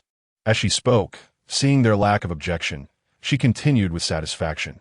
This princess desires nothing else. I have heard that the largest tea house in the Imperial city belongs to the Zheng family. Therefore, while I am in the Imperial city, the best private room in the tea house must be reserved for me, and all teas and snacks should be provided at no cost to me. What say you? Old Master Zheng doubted his own hearing. Was this truly her request? Surely, there was more to come. Chapter 34. Is this truly a disregard for kinship? The account is certainly not yet settled. Lord Zheng was equally astonished, gazing at the seemingly contented princess, his confusion deepening. He had expected the princess to seek their utter destruction, yet here she was, indulging freely in their tea house. What sort of reckoning was this? It left them feeling profoundly unsettled. Lady Zheng, too, struggled to comprehend the situation and tentatively suggested, "Why does the princess only desire a private room and some refreshments? This seems rather. Why not simply take over the entire tea house?" Indeed, Lord Zheng interjected, eager to appease, "Our family possesses numerous establishments in the Imperial city. Do not settle for just a private room, my lady. We have more than just tea houses. We also own gold shops. Would you like to acquire one of those as well? What is this? Are they pursuing her to bestow their assets? Why is it that there are always those eager to offer her treasures?"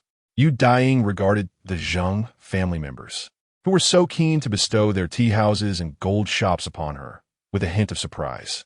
It appeared that they, too, were not entirely at ease with the arrangement. As for whether she would accept their offers, that could wait. She had merely articulated her first demand. Sure enough, the Duke's household no longer wished to speak further. They understood that this would not conclude so easily. The Duke, glancing at the letter in his hand, and then at the princess, who wore a contented smile, found himself at a loss for words. "This second request," Daiying said, noting their silence and allowing a smile to grace her features. "I have heard that the grandest tavern in the Imperial city is renowned for its delectable dishes and is famously difficult to secure a reservation at. It is also rumored to have ties with Prince Qing. I wish for this tavern to reserve a table for me daily. Naturally, I shall not pay for this service." Lord Zheng hesitated, his words caught in his throat, but ultimately chose silence, nodding in acquiescence. He awaited the princess's next proclamation, knowing full well this was not the end. "The third request," Daiying continued, her spirits lifted as they complied. "In a few days, I intend to host a grand banquet at my residence. The attendants sent by the Ministry of Rites will undoubtedly be overwhelmed, and there is much to prepare. This is too taxing and costly for me. As you know, I wish to avoid expenses.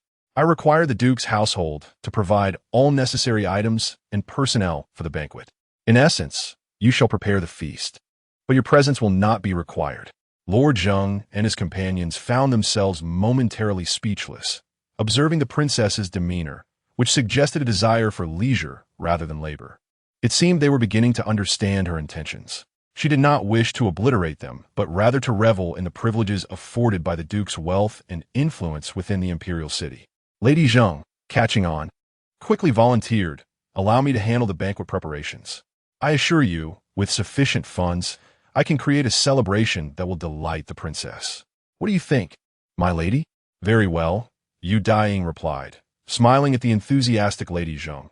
"I shall rely on your efforts."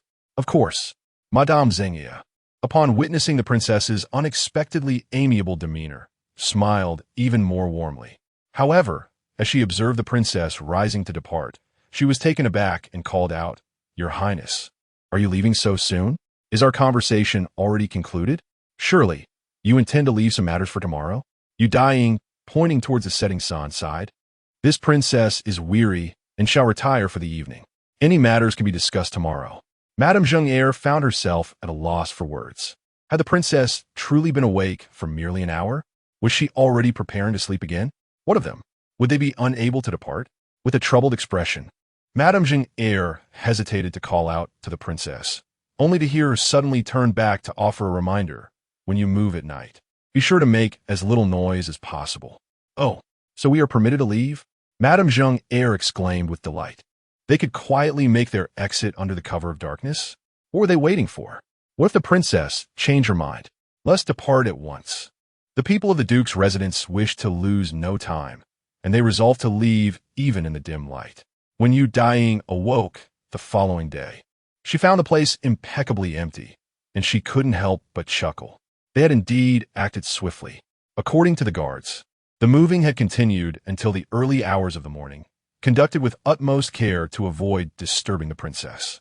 Luo Ji cheerfully remarked, "All that belonged to them has been taken, and they left the Qian family's belongings untouched." She gestured outside and added, "They even took the plaque from the Zheng residence." While the Qian family's plaque remains in the storeroom, the maid observed it was somewhat worn and questioned, "Should we hang it up?" "Notorious, Daiying. We can simply replace it with a new one tomorrow." As she basked in the sunlight in the courtyard, she instructed her maid to bring over the boxes she had brought along. Now that they have vacated, it is time for this princess to inventory her belongings. Indeed, Luo Ji assisted her, saying, "We are in the Imperial city, and this is not our only residence. The Duke of Dingnan has always resided in Fusang County. Yet both the former dowager and the current duchess have lived in the Imperial city. Within my dowry, there are many shops established in the Imperial city," Daiying continued. "Now that we are here, we must take stock. Who knows if there are others like the Duke's residence, secretly taking advantage of us." Daiying instructed the guards to bring forth the deeds of the shops in the Imperial city and summon their managers. Certain accounts needed to be settled. They were to present the ledgers of losses first, and to her surprise, there were quite a number. So many debts had gone unpaid for years. As Daiying perused the ledgers, she noted a significant deficit, particularly a series of outstanding debts attributed to the Lynn family. "Is this Lynn family the same one I am acquainted with?" she inquired. "Yes, Your Highness," came the reply. "Why does the Lynn family owe such a substantial sum? Are they financially troubled?" The shopkeeper pondered his words carefully. This bookstore was originally part of the late Madame Lynn's dowry, and the Lynn family has relied on it for their writing supplies. After Madame Lynn gave birth to the princess's mother, she began saving dowry for the duchess, and this shop has long been included in the dowry list. Little did Sue anticipate that the princess would be wed far away in Fusang County, rendering it impossible for the bookstore to accompany her. Speaking softly, she continued, "Upon the princess's marriage to Fusang County, Master Lin and the others are aware that this establishment is part of her dowry. They will pay for the ink and paper. Except, of course, for Elder Lin, your maternal grandfather."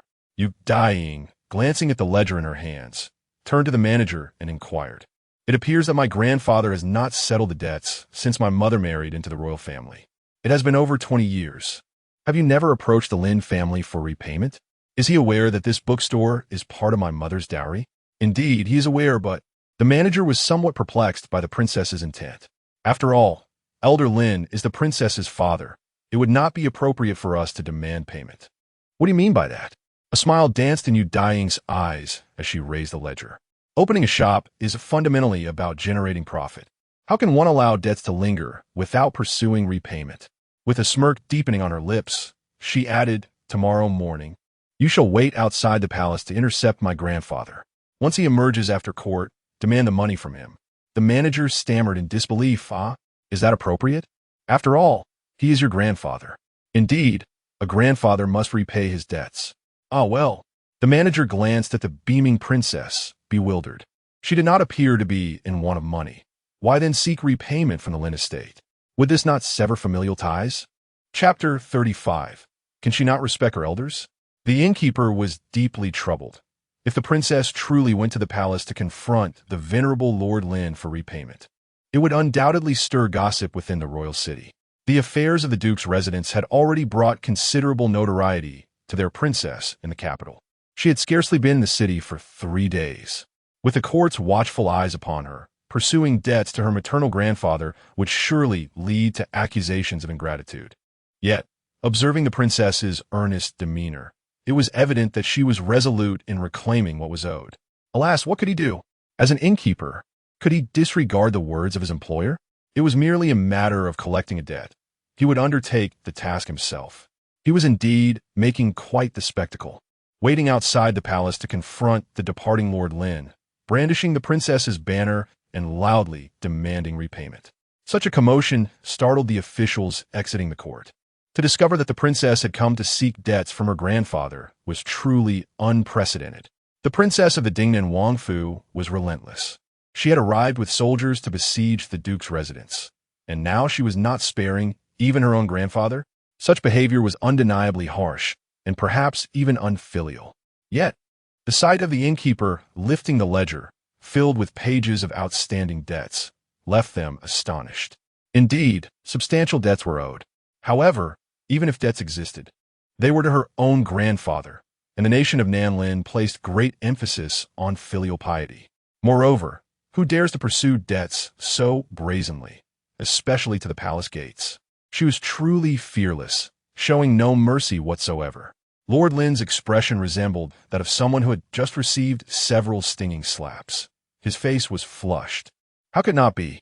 He was, after all, a high-ranking official, being pursued for debts by his own granddaughter.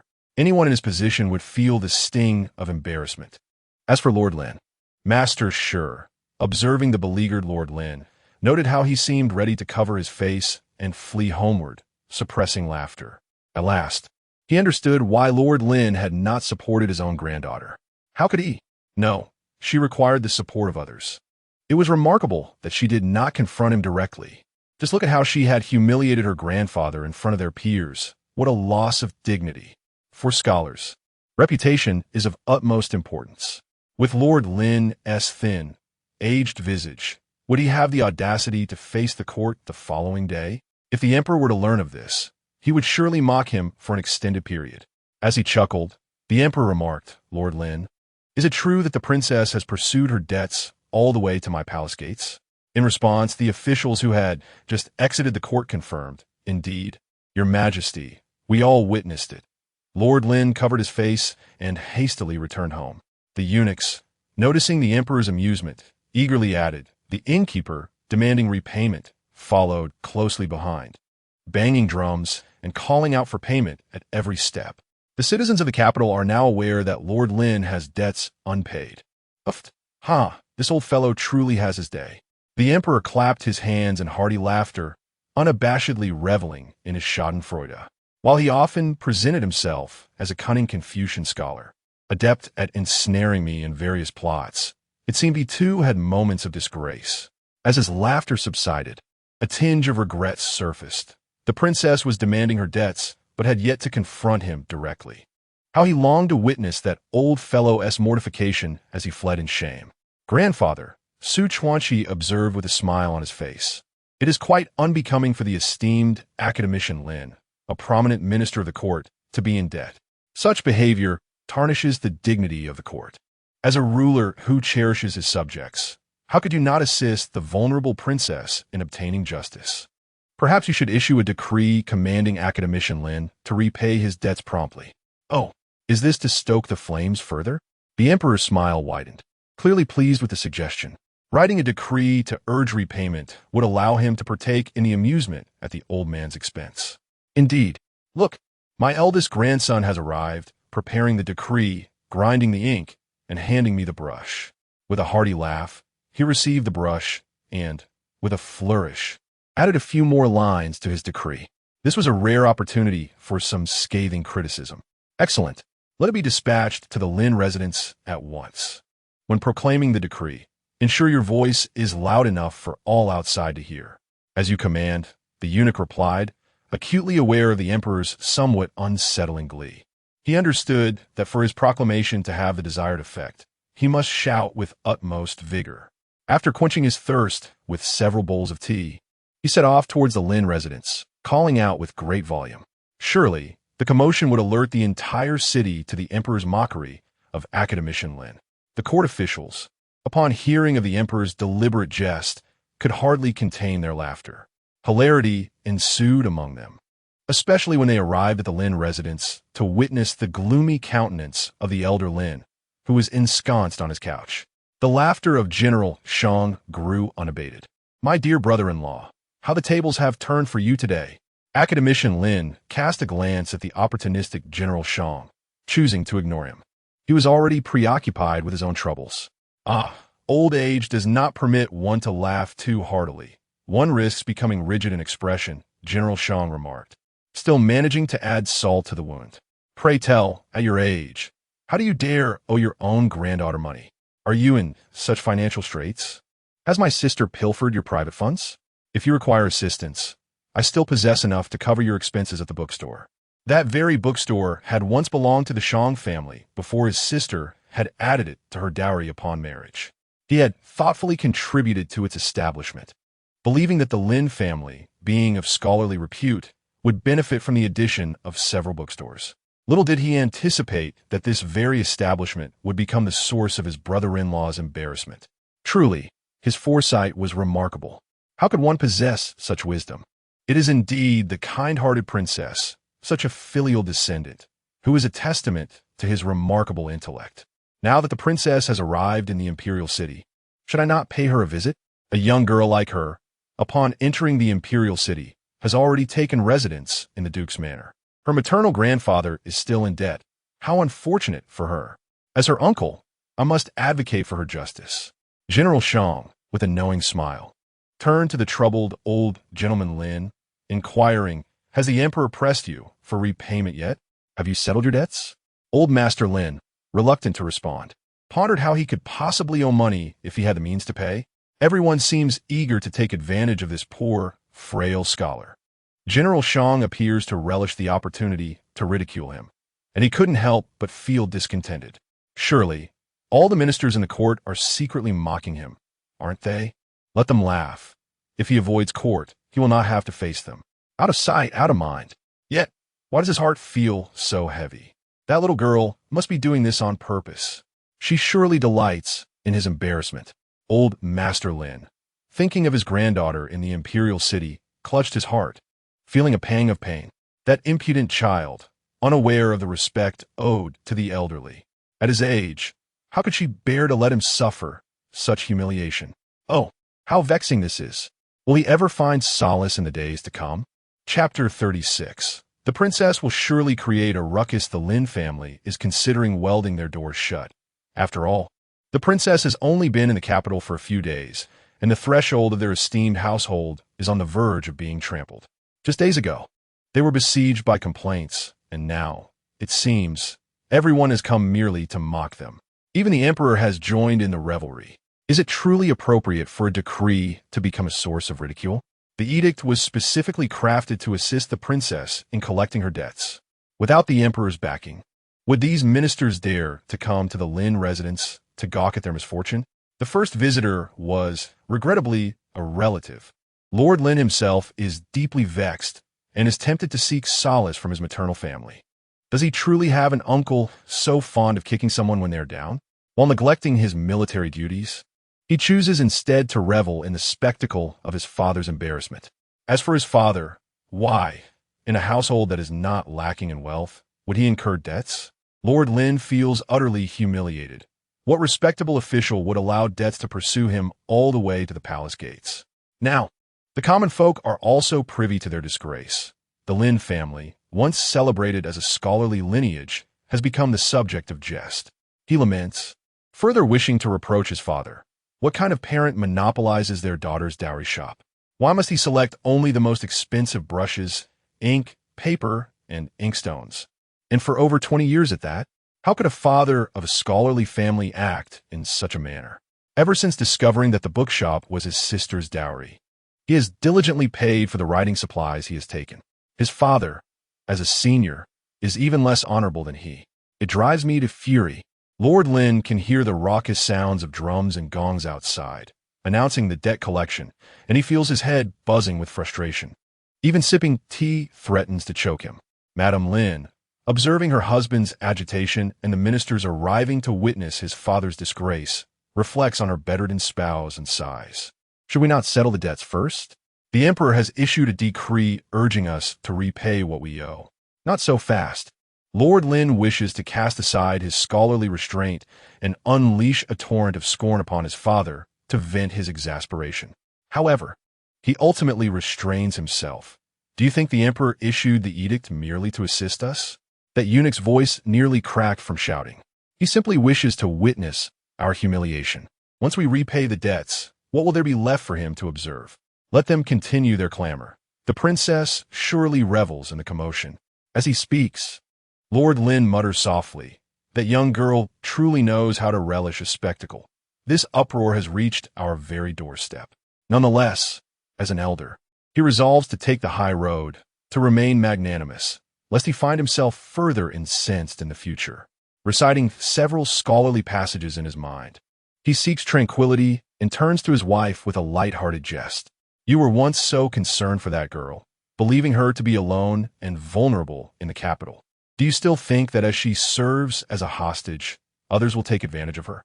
Madame Lynn is rendered speechless.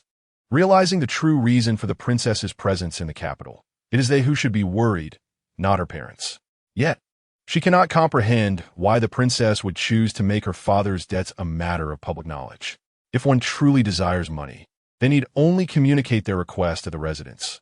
Even if my father does not owe her anything, we would still provide assistance. Do you truly believe this girl is genuinely seeking repayment from my father? Lord Lynn is quite familiar with his sister through their correspondence and has some understanding of his niece. With a resigned sigh, he mused that his father must have inadvertently offended her. With these thoughts, he decided against visiting the Hamlin Academy and chose instead to lie down. Madame Lynn observed that none of them intended to attend court and could not help but chuckle helplessly. It appeared they were all seizing the opportunity to relax. The emperor was in such high spirits that even if the young lords of the residence were absent from court, there would be no penalties to their stipends. To lounge at home while receiving a salary seemed rather agreeable. Madame Lynn was indifferent to the outside clamor regarding debts owed, and she too felt the urge to rest. She left the main door ajar, allowing the court officials to witness the Lynn family's predicament. Those who visited old Master Lynn were primarily seasoned ministers. Those of lower rank dared not approach, only able to snicker from the shadows. They were astonished and puzzled by what the princess intended to achieve. It was understandable for her to confront the duke's residence over her property, but why would she disregard her maternal grandfather's dignity? Offending the Lynn family was tantamount to announcing to the court that she wished to sever ties with them. Did she not fear being alone in the Imperial city, devoid of any protection? The young lord of Pingy County found himself equally perplexed. Did she truly lack that little bit of money? To seek debts from her grandfather so brazenly, making a spectacle of it for all to see, was confounding. He had been observing the duke's residence, and upon learning of their peaceful departure, was taken aback. The news of the princess pursuing her grandfather for debts, even to the palace gates, left him utterly dumbfounded, while they, the noble heirs, endeavored to strengthen ties with the imperial family. She seemed intent on alienating her own maternal kin. Was she certain her faculties were intact upon arriving in the imperial city? What advantage did she gain from trampling on her grandfather's reputation? Was there not a grave illness afflicting her? The young lord of Pingy County resolved to keep a close watch on her. Her actions in the imperial city were utterly baffling. Yet, at that moment, he had no time to concern himself with her affairs. Had there still been no response from the Yonwang residents? How curious. Ordinarily, both his father and aunt maintained regular correspondence. Yet now that he was in the imperial city, his aunt had not sent even a word. A young servant stammered. I heard from the servants of the Yonwang residence that concubine Ji has been placed under house arrest by the Yonwang. What? The young lord of Pingy County furrowed his brow. Another house arrest. Can my aunt not utilize her beauty effectively?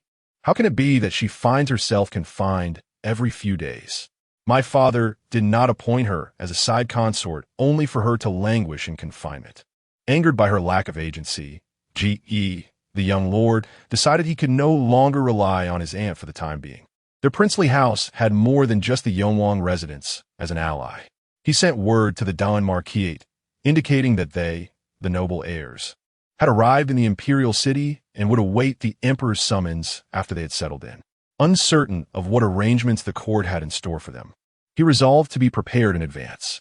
The young servant felt unperturbed, having heard that the emperor was preoccupied with mocking the Lynn family. As long as the princess could keep the emperor entertained, he had no inclination to attend to the matters of these princely heirs. This notion was not lost on many of the noble heirs. Could it be that this was the princess's strategy? The emperor, in his amusement at the Lynn household, had even issued a decree showing little concern for them. The princess was willing to sacrifice her maternal grandfather's dignity to divert the emperor's attention from the princes. Such ruthlessness was remarkable. Truly, the princess was extraordinary, I find myself lacking in comparison. If one were to continue observing the princess, one might wonder if she could disregard her grandfather's dignity. What is to stop her from disregarding others? How splendid it would be if the princess caused a stir in the capital, further emphasizing the docility of these princely heirs. Wouldn't the court be too busy focusing on the princess to concern themselves with them? But the princess must indeed cause a commotion. Surely, she is capable of it. Chapter 37. Why is she only indulging in pleasures? At this moment, the members of the Duke's residence were filled with gratitude. Just look at the princess. She boldly approached her maternal grandfather to demand the debts owed to him, showing no regard for familial affection. They, as outsiders, occupied her residence, and she merely sought a small recompense. Why is the princess so merciful towards them? Madame Zheng came to the residence to assist the princess in preparing for the banquet, hastily bringing along a large box filled with money. She thought to herself that if she did not offer a bit more, her conscience would be troubled. Daiying observed yet another box of silver notes arriving and couldn't help but smile for quite a while before accepting it. Was it not clear that the Duke's residence was intimidated? They ought to be, as the Emperor had specifically issued an edict to aid this princess in collecting her debts. Daiying was somewhat taken aback. She had not anticipated that her debt collection efforts would even summon the Emperor's attention. The issuance of a special edict indicated that her grandfather must have offended the Emperor on numerous occasions over the years. Princess, with the Emperor's edict. Many ministers have visited the Lynn residence under the pretense of checking on the old Master Lynn. I believe they are merely there to witness the spectacle, a maid remarked. Luo Ji chuckled. Our old master's connections are truly remarkable. Whenever there's a spectacle, they come rushing to see it. Daiying burst into laughter, perusing the accounts in her hands, basking in the sunlight of the courtyard, her lips curling into a smile. She was well aware that the crown prince was a student of her grandfather. Though the crown prince had not seen her for years, upon their meeting, he fell right into her embrace. Would he really push her away? This trust, she believed, was bestowed by her grandfather. In the entire imperial city, no one knew her better than her grandfather. She could not believe that the crown prince's tactic of clinging to her was not taught by him. Let the debt collectors make an even greater ruckus. Indeed, Luo Ji cheerfully commanded, noticing that the princess was still holding a pile of account books, eagerly anticipating her inquiry. Who shall we seek for debts next?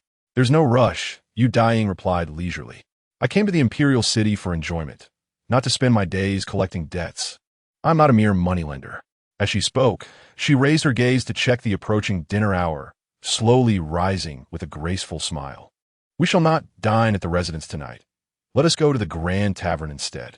The people of the Duke's residence had mentioned that they had arranged everything at the taverns and tea houses, reserving the finest private rooms for her. Naturally, she intended to indulge in such delights. After all, she had only tasted the culinary wonders of the imperial city once during her childhood. Let's go. We are heading out. Daiying set aside the account books and walked towards the gate of the residence. Upon noticing the maid sent by the Ministry of Rights attempting to follow her, she simply smiled and remained silent. As she stepped out of the gate, she noticed officials and soldiers observing her, yet none approached to stop her. With a smile, she climbed into the carriage. The soldiers assigned to watch over the princess hesitated. The minister had instructed them to guard her, but he had not forbidden her from leaving at will. However, other royal heirs remained obediently in their courtyards, fully aware of their status as hostages. The princess, on the other hand, wished to roam freely in the imperial city. Did she not realize that she was there as a hostage? However, accompanying her was a lady-in-waiting arranged by the Ministry of Rights, and undoubtedly, there were officials in the court keeping a watchful eye on the princess. They remained silent. Could the princess truly venture out at will? Had she left? The Minister of War, acting on the court's orders, had dispatched troops to monitor the princes and heirs arriving at the imperial city, and naturally, they would keep a close watch on the princess's every move. It was no surprise to learn that she had stepped outside. She was not even residing in the guest house arranged by the Ministry of Rights, so exiting her own home was a trivial matter. The Emperor had merely instructed him to observe her, without explicitly stating any restrictions on the prince's freedom. As long as she did not rebel, that was sufficient. Let her be. The Minister of War inquired. Where had she gone? Surely she would not personally visit the Lynn residence to collect debts? No, the princess had dined at Juixian, and she was seated in a premium private room, which had previously been exclusive to the crown prince. Juixian? The Minister of War felt a twinge of envy. It was the grandest tavern in the capital, and a single dish could cost over 100 taels. She truly knew how to indulge herself and possessed considerable wealth. No payment was made. Oh, after finishing her meal, the princess left, yet the proprietor, beaming with delight, had prepared a generous box of desserts, filled to the brim with delicacies. It was said that she should remember to return tomorrow, as there were new exquisite dishes awaiting her. Oh, the Minister of War was nearly drooling with envy as he listened to the soldiers continue their report. After dining, the princess proceeded to Shuiyun Pavilion, the grand tea house of the Imperial city. She occupied another exquisite private room, with the proprietor personally attending to her, serving tea and snacks. While savoring her tea, she enjoyed the performances at the tea house, the fragrant aroma wafting even to the officers on watch. She truly knew how to relish life. The Minister of War, well aware of Shuiyun Pavilion, recognized it as being under the Duke's estate, explaining why the Duke's family could escape under the cover of night. The princess had a penchant for fine establishments. These two taverns and tea houses were realms only accessible to the exceedingly wealthy or noble. Even the esteemed officials found it difficult to secure a seat. Having served in the Imperial city for so long, he had only visited twice. And the princess? She had frequented them for 2 consecutive days. Such a comfortable existence, filled with feasting and revelry. Was her purpose in coming to the capital merely to indulge? The officials and heirs watching her were left wondering whether to feel envy or astonishment. The princes certainly felt envy as they navigated the capital with utmost caution, too fearful to venture out, while she was free to indulge at her leisure. Had she done nothing else during these days? No, at mealtimes, the princess would dine at the taverns, and during other hours, she would listen to performances at the tea house, only returning home at night. Was she truly not causing any trouble? Indeed, upon hearing there was more to come, the princes perked up. Today, the princess had dined and merely stopped by the tea house for some snacks before returning to the alley of the Chi residence, where she had even brought a small stool to chat with the old woman at the alley's entrance. Chatting with the old woman at the alley? Had the princess eaten her fill and found herself with nothing to do? The princes were quite disappointed. They had hoped she would stir up some commotion to divert the court's attention from them. Now, how can one be at ease when the princess indulges in frivolous amusements, engaging in idle chatter with the common folk? The court must be apprehensive about her behavior. The ministers could scarcely believe their ears. The esteemed princess, delicately balancing a pastry, had taken a seat to converse with the market women. What could they possibly discuss? Yet, it is said that she spent several hours in their company, laughing heartily. Truly, she embodies leisure. Nonetheless, her absence from the Imperial city may allow them some respite. However, is it their intention for her to be so comfortably ensconced, engaging in trivial conversations with the neighborhood matriarchs? The courtiers, feeling a tinge of dissatisfaction, resolved to assign her some tasks. Just as they contemplated how best to occupy her time, they were startled by a sentry rushing in to report, "My lord, today the princess, instead of seeking out the old women at the alley, has gone to the Duke of Daiying's residence." Chapter 38. Who provoked her? What? She has gone to the Duke of Daiying's residence? The crowd was astonished. Why did the princess not engage in casual conversation with the old woman at the alley, but instead chose to visit the Duke's estate? Wasn't she fond of indulging in food and gossip? Perhaps her amiable demeanor over the past few days was merely a facade to lower their guard for the sake of creating chaos? But what could the Duke of Daiying have done to offend her? Had they seized her property or owed her money? This time, the ministers had learned to exercise caution, refraining from hastily criticizing the princess, opting instead to observe the situation. After all, they did not wish to suffer embarrassment as they had during the incident at the Duke's estate. Even the Minister of War did not rush to dispatch soldiers. He chose to investigate the matter discreetly first. As long as the princess did not rebel, the Ministry of War would remain indifferent to whether she intended to humiliate the Duke of Daiying. However, the Duke's residence was not to be compared with the previous Duke's estate. It was a venerable family of significant stature, Their lineage had endured through the ages, thriving without decline. The former Duke of Daiying had once served as the grand tutor to the late Crown Prince. And when the Crown Prince's bid for the throne had failed, the Duke's family had remained unscathed. Their position in the court continued to be pivotal. There had been no indication that the Duke of Daiying had incurred the ire of the princess from the Wang family of Dingnan. So what reason did the princess have to sit idly at the entrance of the Duke's residence? Even the inhabitants of the Duke's estate were taken aback. She had arrived at our Lord's house. The Duke was preoccupied with official duties when he received the alarming news from a servant, equally startled. Had they somehow provoked her? Was she not occupied mingling with the common folk and suddenly appeared at their doorstep?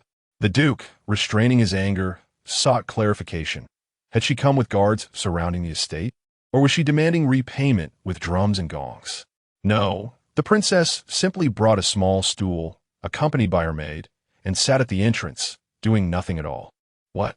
Was she truly so idle that she sat at their doorstep? Was she genuinely so leisurely, or perhaps unwell? The Duke found himself unable to focus on his duties. Tempted to scold the princess, yet he held his tongue. Should the Duke's estate have any compromising leverage in her hands, it would be wiser to resolve the matter amicably, avoiding a scandal that would invite ridicule. They could not afford to chastise her. After all, the Duke of Daiying's family was of noble lineage, and they must uphold their dignity. Meanwhile, it was likely that a multitude of onlookers were watching the princess, all aware of her presence at his doorstep. Why, of all places, did she choose to come here? Surely, the ministers would speculate about the Duke's potential misconduct. He could not allow the princess to tarnish the esteemed reputation of his household. Determined, the Duke set off to return and assess the situation. Irritated, he cast aside his official duties and strode towards the estate, encountering numerous glances from passers-by along the way. It was infuriating. This insufferable young woman had better possess some incriminating evidence against the Duke's household. The Wang family of Dingnan wielded military power, and the Duke's family held considerable influence. If she dared to provoke them, they would not hesitate to retaliate. Upon his furious return, the Duke indeed found her perched on a stool at his grand entrance. Facing directly towards him, one hand cradled a teacup, savoring her drink, while a maid fed her delicacies, and another maid fanned her with a fan. Behold this insufferable little creature, so utterly vexing. Is it truly at her leisure that she occupies the entrance of her home? The Duke of Daiying, unable to contain his frustration any longer, resolved to endure just a while longer, clenching his teeth as he opted for the side entrance instead of the main one. He must ascertain who in the household has provoked her. Father, we have not wronged her. The eldest master of the Daiying Duke's residence lamented, feeling wronged himself. When the princess arrived, his first thought was indeed of his own household. Who could have incited her wrath? Yet after questioning everyone, it became evident that none had even laid eyes on her prior to this incident. In fact, throughout these years, the Duke's residence has never uttered a single disparaging word about the Duke of Dingnan, maintaining a policy of mutual non-interference. The court has been rife with criticisms towards the Duke of Dingnan. There was no need for them to involve themselves. Who could have anticipated that the princess would take it upon herself to sit at their doorstep? He considered confronting her, yet feared she might brandish some evidence that would bring disgrace to the Duke's residence. While the princess may be overbearing, she is not devoid of intellect. Surely she would not create a scene without cause. Until he clarifies the situation, he must refrain from rash actions. The Daiying Duke's household is not one to react impulsively like the Duke of State. Caution is paramount to maintain peace. Upon his father's return, he was immediately interrogated about whether they had offended the princess. Lord Lu sighed in resignation, suggesting, why not invite the princess inside and inquire directly? Her presence outside draws undue attention. It was evident that onlookers would gather, eager to witness the spectacle of the princess and the Duke's household. The princess, who would not hesitate to disregard even her own grandfather's dignity, would certainly not concern herself with their reputation. Would she not seize any opportunity to create a scene, making their discord the talk of the town? The Duke of Din scrutinized everyone in the household, observing no signs of guilt, confirming that none had offended her.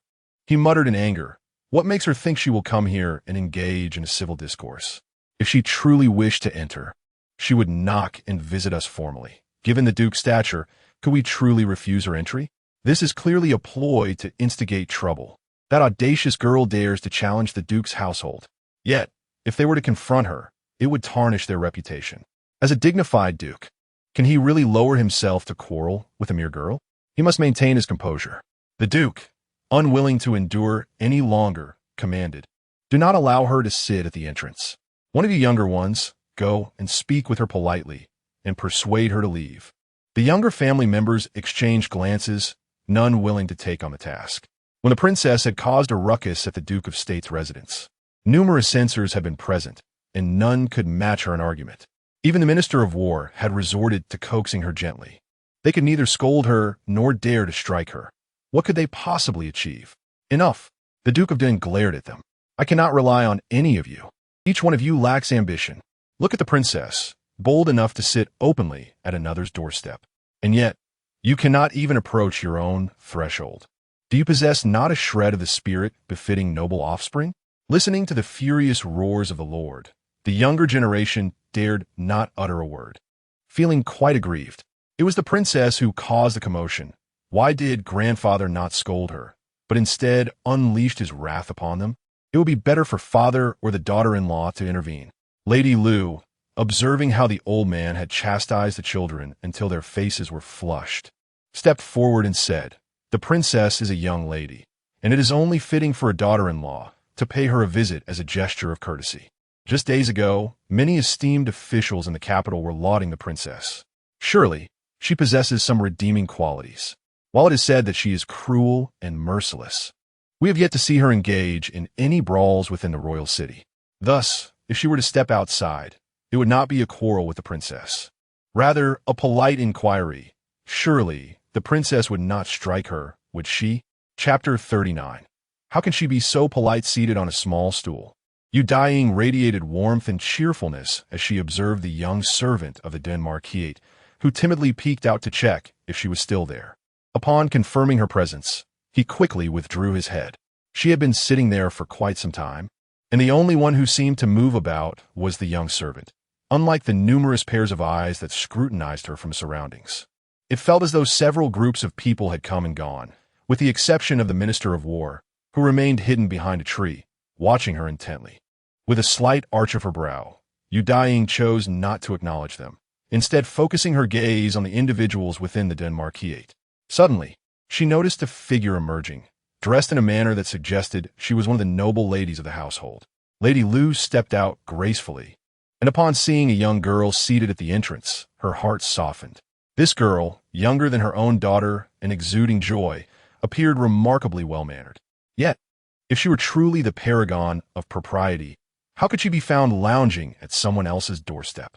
The relaxed demeanor she exuded raised questions. What had transpired within the household to grant her such confidence? Lady Lu steadied herself and approached the young lady, mustering a polite smile, eager to display her utmost courtesy. "I wonder, my dear, why you're sitting outside the door," she inquired, quickly adding, "I am the lady of the house." Realizing it was Lady Lu, Daiying rose gracefully, offering a slight bow with a smile. "It is an honor to meet you, madam." Lady Lu was taken aback by the young lady's politeness, momentarily forgetting her intentions. Seeing Daiying still standing, she urged, "Please have a seat. I cannot allow you to stand while I remain seated." As she began to decline, she noticed a maid at Daiying's side had indeed brought a stool and placed it beside her. Hesitating, she felt it inappropriate to remain standing while the young lady was seated. Observing Daiying's cheerful demeanor, akin to a respectful younger acquaintance, Lady Lu felt a wave of reassurance wash over her and gradually took her seat. To her surprise, the stool was quite comfortable. No wonder the young lady had lingered for so long. However, that was not the matter at hand. Lady Lu, regaining her focus, asked directly, "Pray tell, why had you brought a stool to sit here?" "Ah, well," Daiying replied with a comfortable smile, gesturing towards the warm sun above. "I have come to bask in the sunlight." Lady Lu was momentarily at a loss for words, incredulous at the young lady's earnestness. Who would believe that she had come to sit at the doorstep merely to enjoy the sun? Surely, she could not be taken for a fool. Feeling a slight frustration bubble within her, Lady Lu reminded herself that she was a dignified lady, not one to engage in quarrels with a young noble. She must remain composed. My dear, Lady Lu persisted, her smile unwavering. While I commend your enjoyment of the sun, it is not necessary to do so right at the entrance. Let's move inside. The sunlight in the courtyard is just perfect. Shall we step inside, Your Highness? It is far better than sitting here, attracting attention. No, thank you for your kind offer, but I prefer to bask in the sun outside, replied Yu Daiying politely. This. Lady Lu, feeling unable to converse amicably with the princess, bluntly inquired, Why, then, are you outside our den Marquis' residence? There are many fine houses in the Imperial city. The lighting at your den Marquis' residence is indeed the best, Yu Daiying praised, generously offering her compliments. Truly, it is a testament to the den Marquis' estate. The brilliance outside is remarkable. I have come here out of admiration, simply to enjoy the sun and bask in your estate's radiance.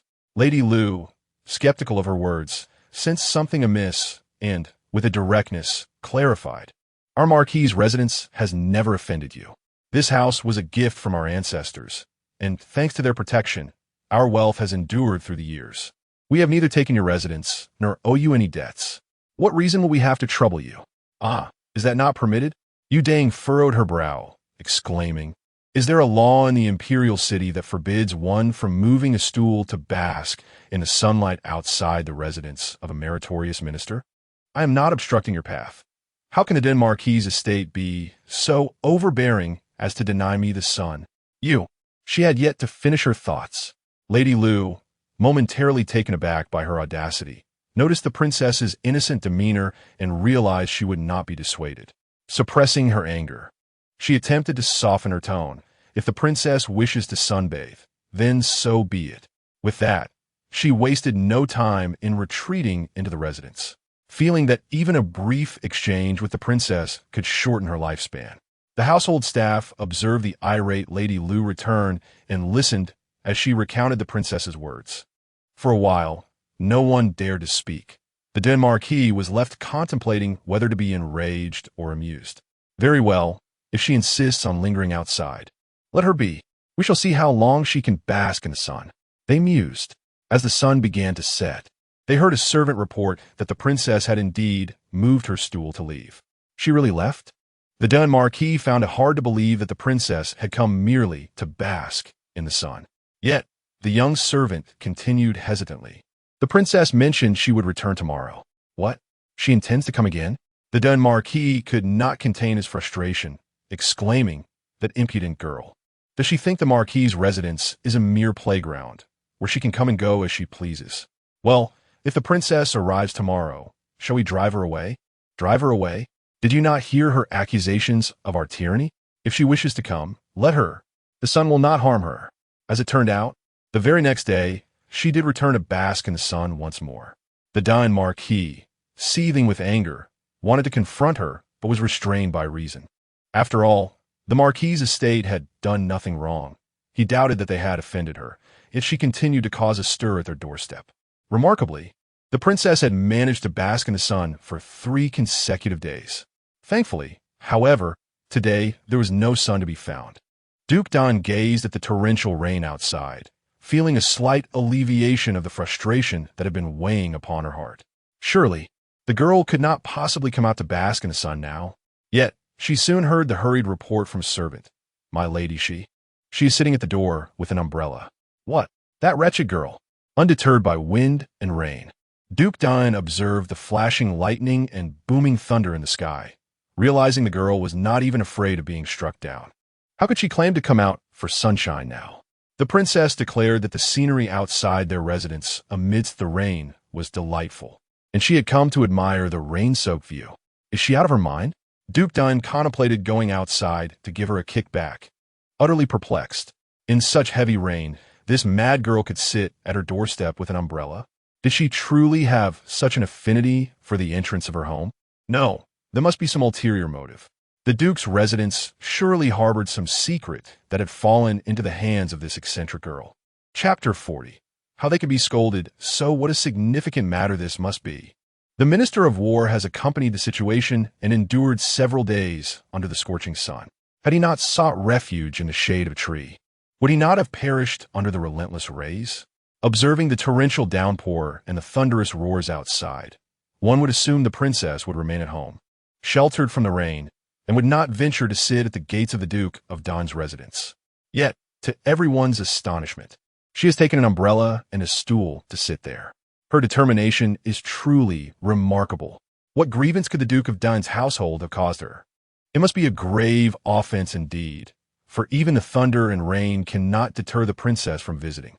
The Minister of War paced anxiously, troubled by the booming thunder outside. He could not remain there indefinitely. While the princess feared not the wrath of the storm, he certainly did. If, on a day he would not venture out, the princess chose to confront the Duke of Dan's household, this must not be allowed to happen. Someone quickly send a messenger to inquire at the Duke's residence about the cause of the princess's displeasure. The minister pondered deeply and resolved to investigate the situation at the Duke of Dan's household. He could not permit a conflict to arise between the princess and them. If assistance could be rendered, the minister would extend it. If not, they must be prepared with sufficient forces. On one side stood the princess of a princely household, and on the other, a lineage of esteemed officials. Should a confrontation ensue, what a tumult it would create in the imperial city. Would the Ministry of War allow such chaos to unfold within the capital? Which court officials would wish to see the power of the princely households run rampant in the imperial city? The censorate was also closely monitoring the situation. Yet the princess merely sat at the entrance, rendering any attempts to impeach futile. They had even contemplated impeaching the Duke of Dan's household. Rather than allow the princess to disseminate evidence of the Duke's misdeeds, causing humiliation to the court, it would be wiser for the court to act itself, thereby denying the princess another opportunity for notoriety. Should she succeed in driving the Duke of Dan's household away, could the court still suppress her burgeoning reputation? Despite days of investigation, they had yet to uncover any wrongdoing on the part of the Duke of Dan's household. Why then was the princess so resolutely determined to sit at their doorstep, undeterred by the tempest? They could not remain idle. Someone must be dispatched to the Duke's residence to discreetly inquire. If it is merely a personal matter, it should not be allowed to escalate, lest it enhance the princess's notoriety.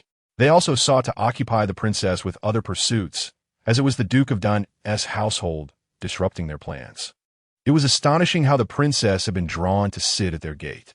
The atmosphere was rife with anxiety, fearing the princess would garner further attention in the imperial city, rendering them unable to suppress the influence of these princely forces.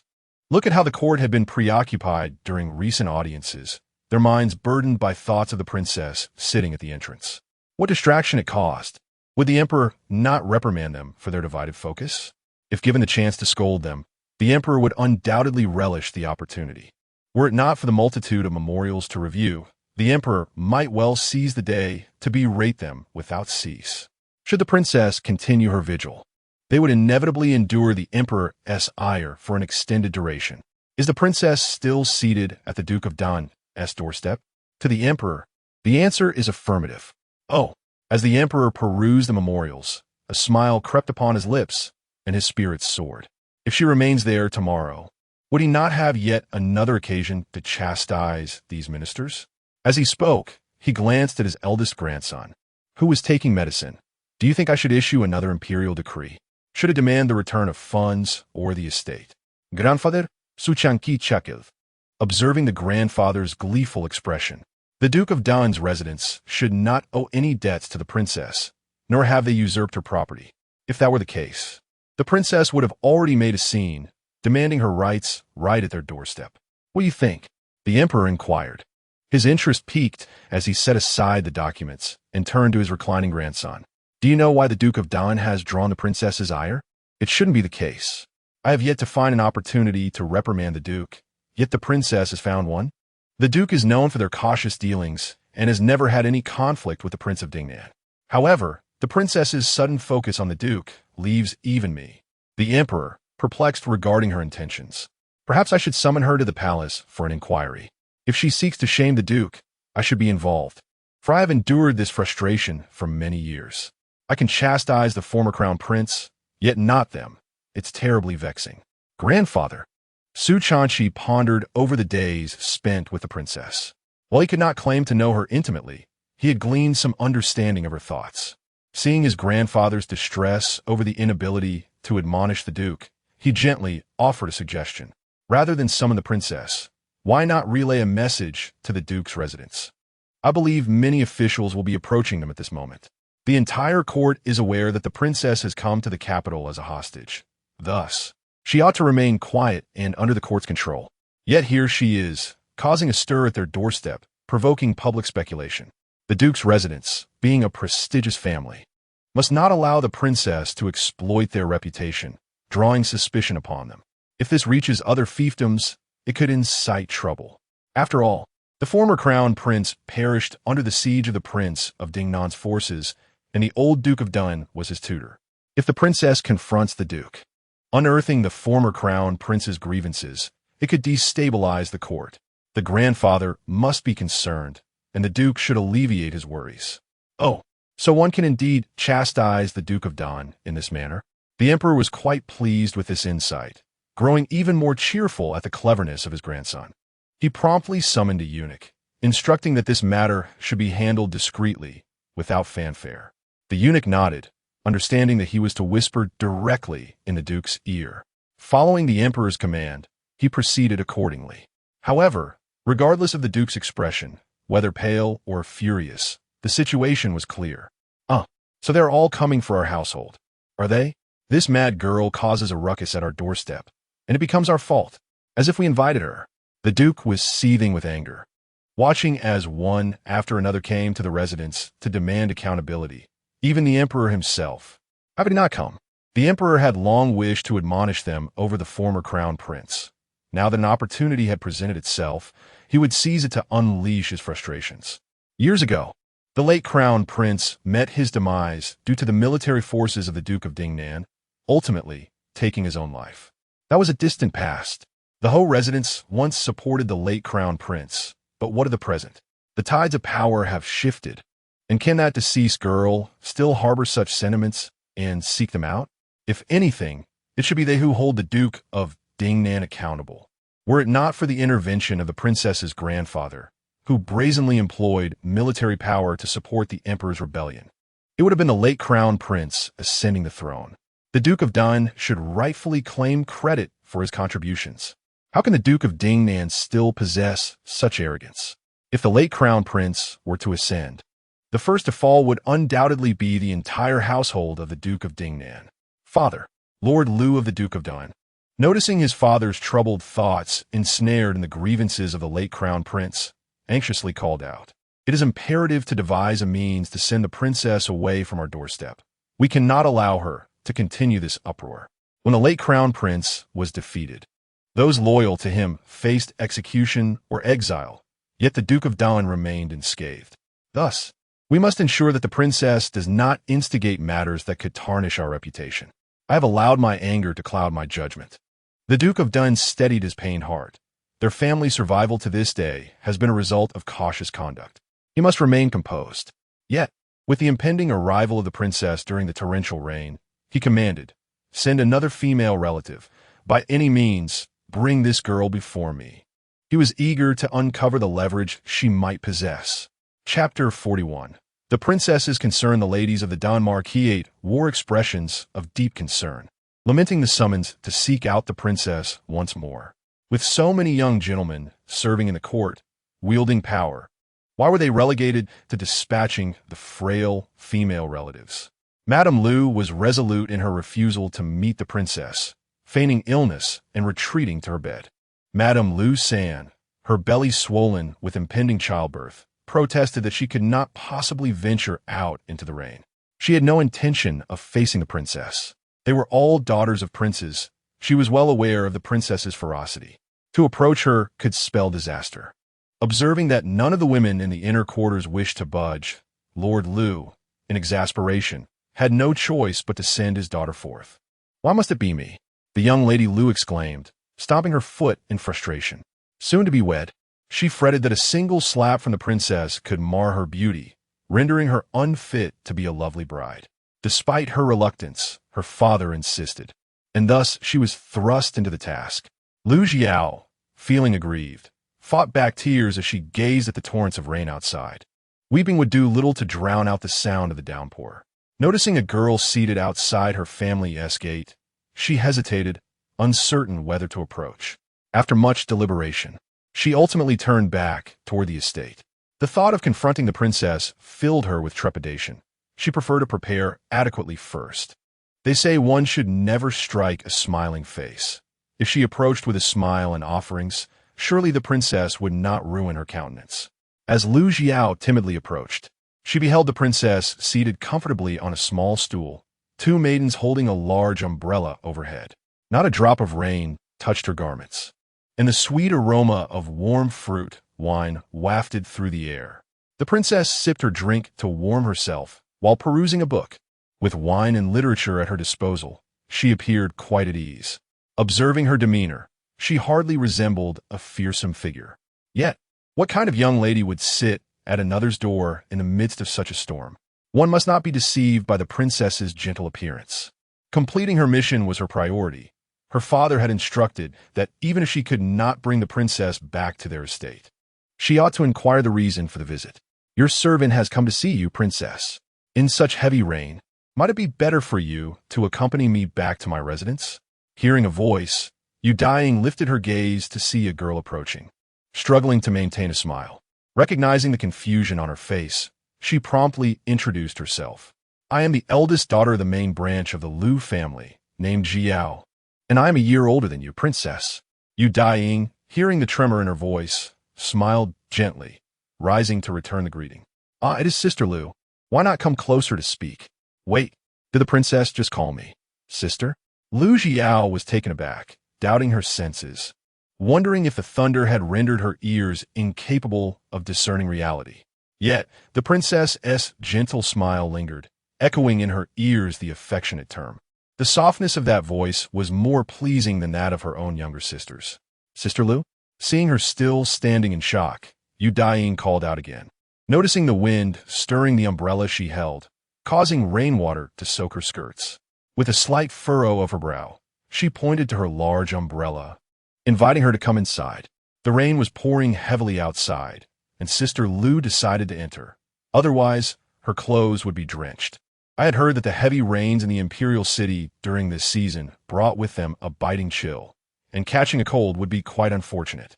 "Ah, the princess is indeed showing concern for her." Lu Xiao blinked her eyes, noticing the princess had someone bring her a stool, feeling somewhat embarrassed. She closed her umbrella and sat closer. She hurriedly placed the food box she had brought down. She was well prepared, not fearing the chill. "I specially brewed ginger soup for the princess." With such heavy rain, the princess had been sitting for quite a while. She should drink the ginger soup to warm herself. As she spoke, she quickly added, "No, I haven't poisoned it. Absolutely no poison." Daiying, observing the earnestness of Miss Lu, couldn't help but smile and shake her head. Seeing her serve a bowl for herself, she could tell there was no poison just by the aroma.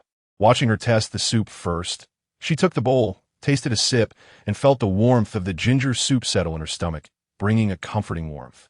Her brows and eyes involuntarily curved in delight as she noticed Miss Lu's anxious demeanor and praised her. "Thank you, Sister Lu, for the ginger soup. It's delightful. You truly possess a skillful hand to brew such heartwarming ginger soup." Is she complimenting her? Lu Xiao's lips lifted into a shy smile, astonished at the unguarded princess enjoying the ginger soup. The princess was nothing like the fearsome figure everyone spoke of. She was simply an endearing younger sister. Observing the princess finish her soup, it was as if she had been won over.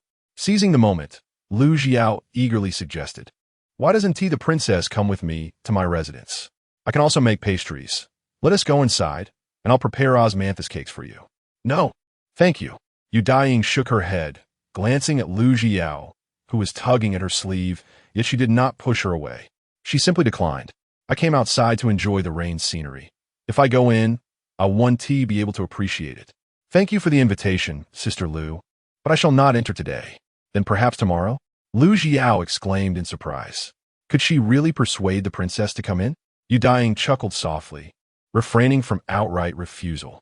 Noting that Lu Xiao seemed somewhat troubled, she understood that she had been sent by her elders to seek clarification, needing a reason to return with. In such heavy rain, she herself was unbothered, but ordinary young ladies would not fare as well. Sister Lou, do you recall some days ago when I visited the Duke's residence regarding the matter of the house? I do. Then do you also know that as soon as I arrived at the Duke's residence, rumors spread that this princess intended to rebel? Daiying smiled knowingly. The name of rebellion swiftly circulated throughout the Imperial city. I, too, investigated and found that it was your Marquis that first spread the rumor of this princess's rebellion. Ah, Lu Xiao gasped, covering her mouth in shock, unable to look at the princess. She had known their household had offended the princess. It was indeed true. Here was the princess merely seeking her own residence, while her family falsely accused her of rebellion and spread it far and wide. Was this not bullying the princess? How could the princess not seek them out? Indeed, the actions of these gentlemen have inadvertently caused distress to the young ladies. With such torrential rain, the princess is left waiting at the door. I have taken note of this matter. Your Highness, please remain seated whilst I inform the elders. Without a moment's hesitation, Lu Xiao unfurled her umbrella and hastened towards the residence, where she found her grandfather and other elders awaiting her arrival, prompting her to pout in discontent. She relayed the princess's words verbatim, her displeasure evident. What? The Duke of Dun was taken aback, yet felt a sense of relief, finally understanding where the offense lay. He shot a fierce glare at them, admonishing, "Did I not instruct you to refrain from acting recklessly? Who permitted you to declare that the princess was in rebellion?" My son, Elder Lu Sin stepped forward, resigned. This was the intention of the Crown Prince of Pingy. My son merely complied. Foolishness. The Duke of Dun felt an overwhelming urge to reprimand him severely. When I previously inquired, did you not assert that she had not been provoked? My son, enough. The Duke of Dun dismissed the need for further reproach, instructing his eldest son, since we are now aware of the princess's motives for visiting, we must invite her inside. She has caught us at a disadvantage. Let us deliberate on how to appease her and ensure she does not continue to make a scene at the entrance. After a moment's contemplation, he concluded, I shall go myself. As the head of this family, I shall personally extend the invitation. I refuse to believe that this obstinate girl cannot be swayed. Chapter 42. She still wishes to offend him. The Duke of Dun was in no haste to leave. After pondering his words, he cast a fierce glare at his younger son.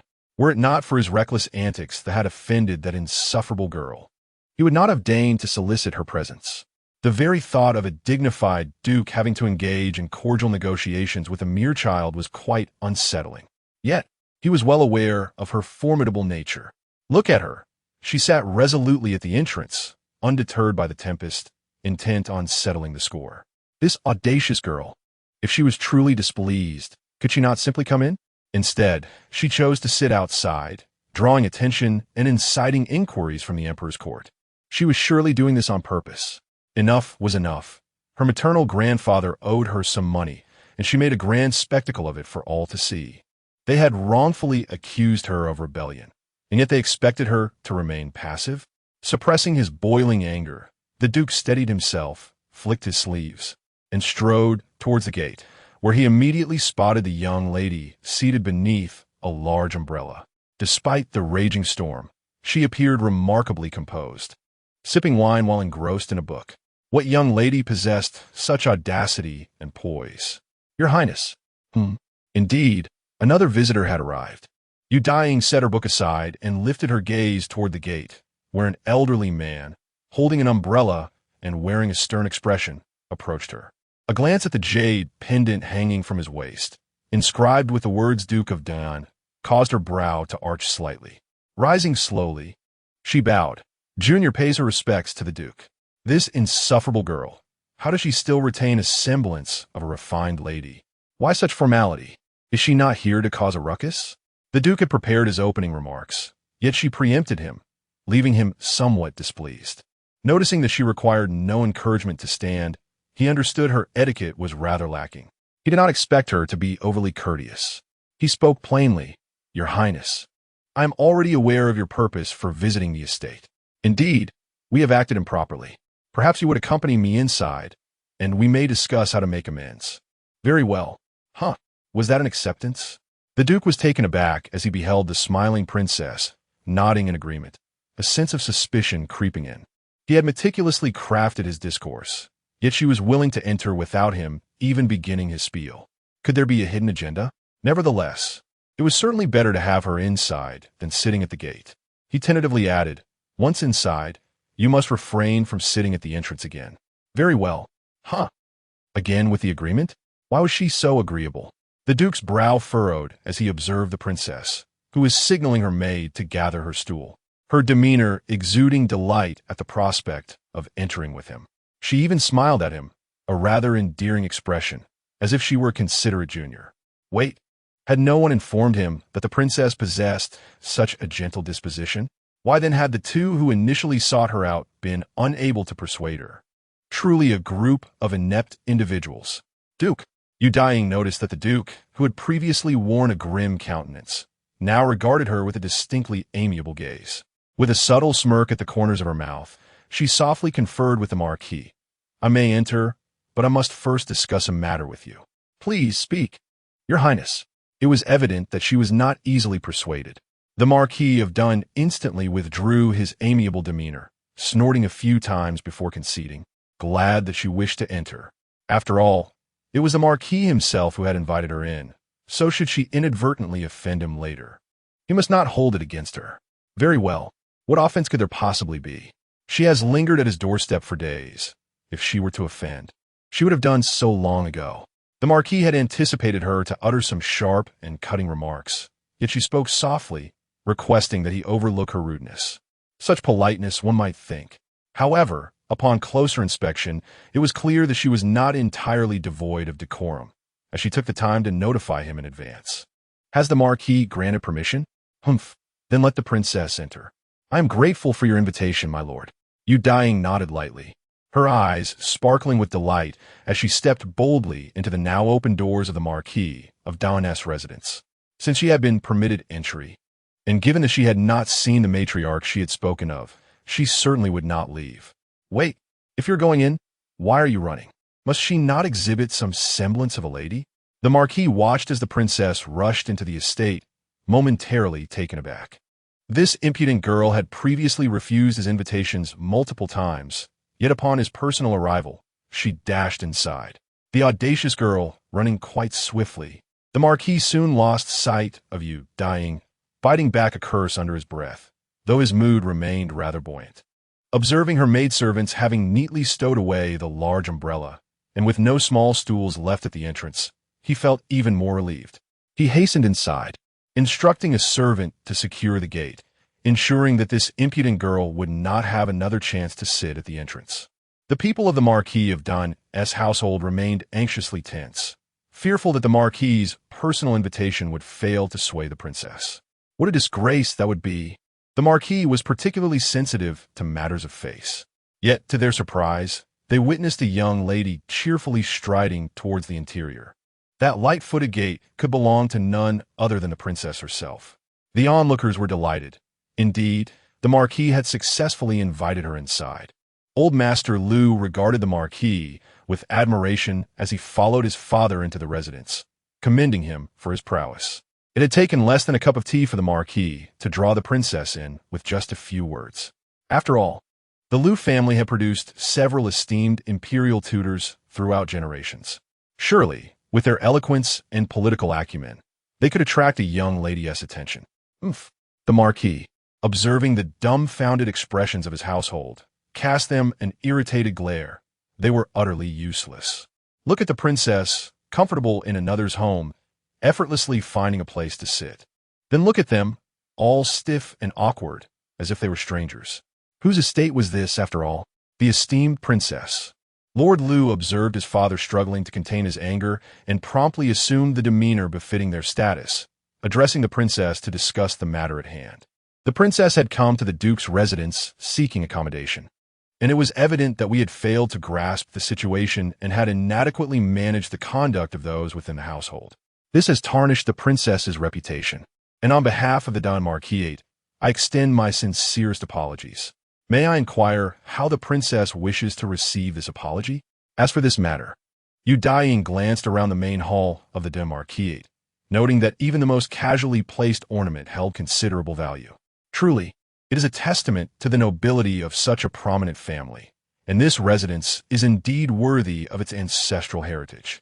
After admiring the surroundings for a moment and noticing their gazes upon her, she offered a delicate smile. There's no rush. I find myself rather fatigued, and with the heavy rain falling outside, I shall not return home. Instead, I propose that you find me a room. I shall spend the night here.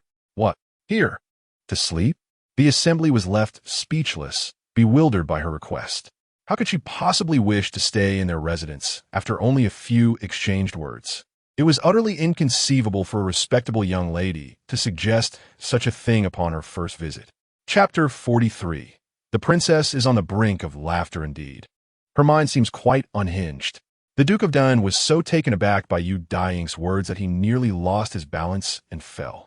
Observing the girl, who maintained an appearance of delicate innocence, he couldn't help but question her sense of propriety.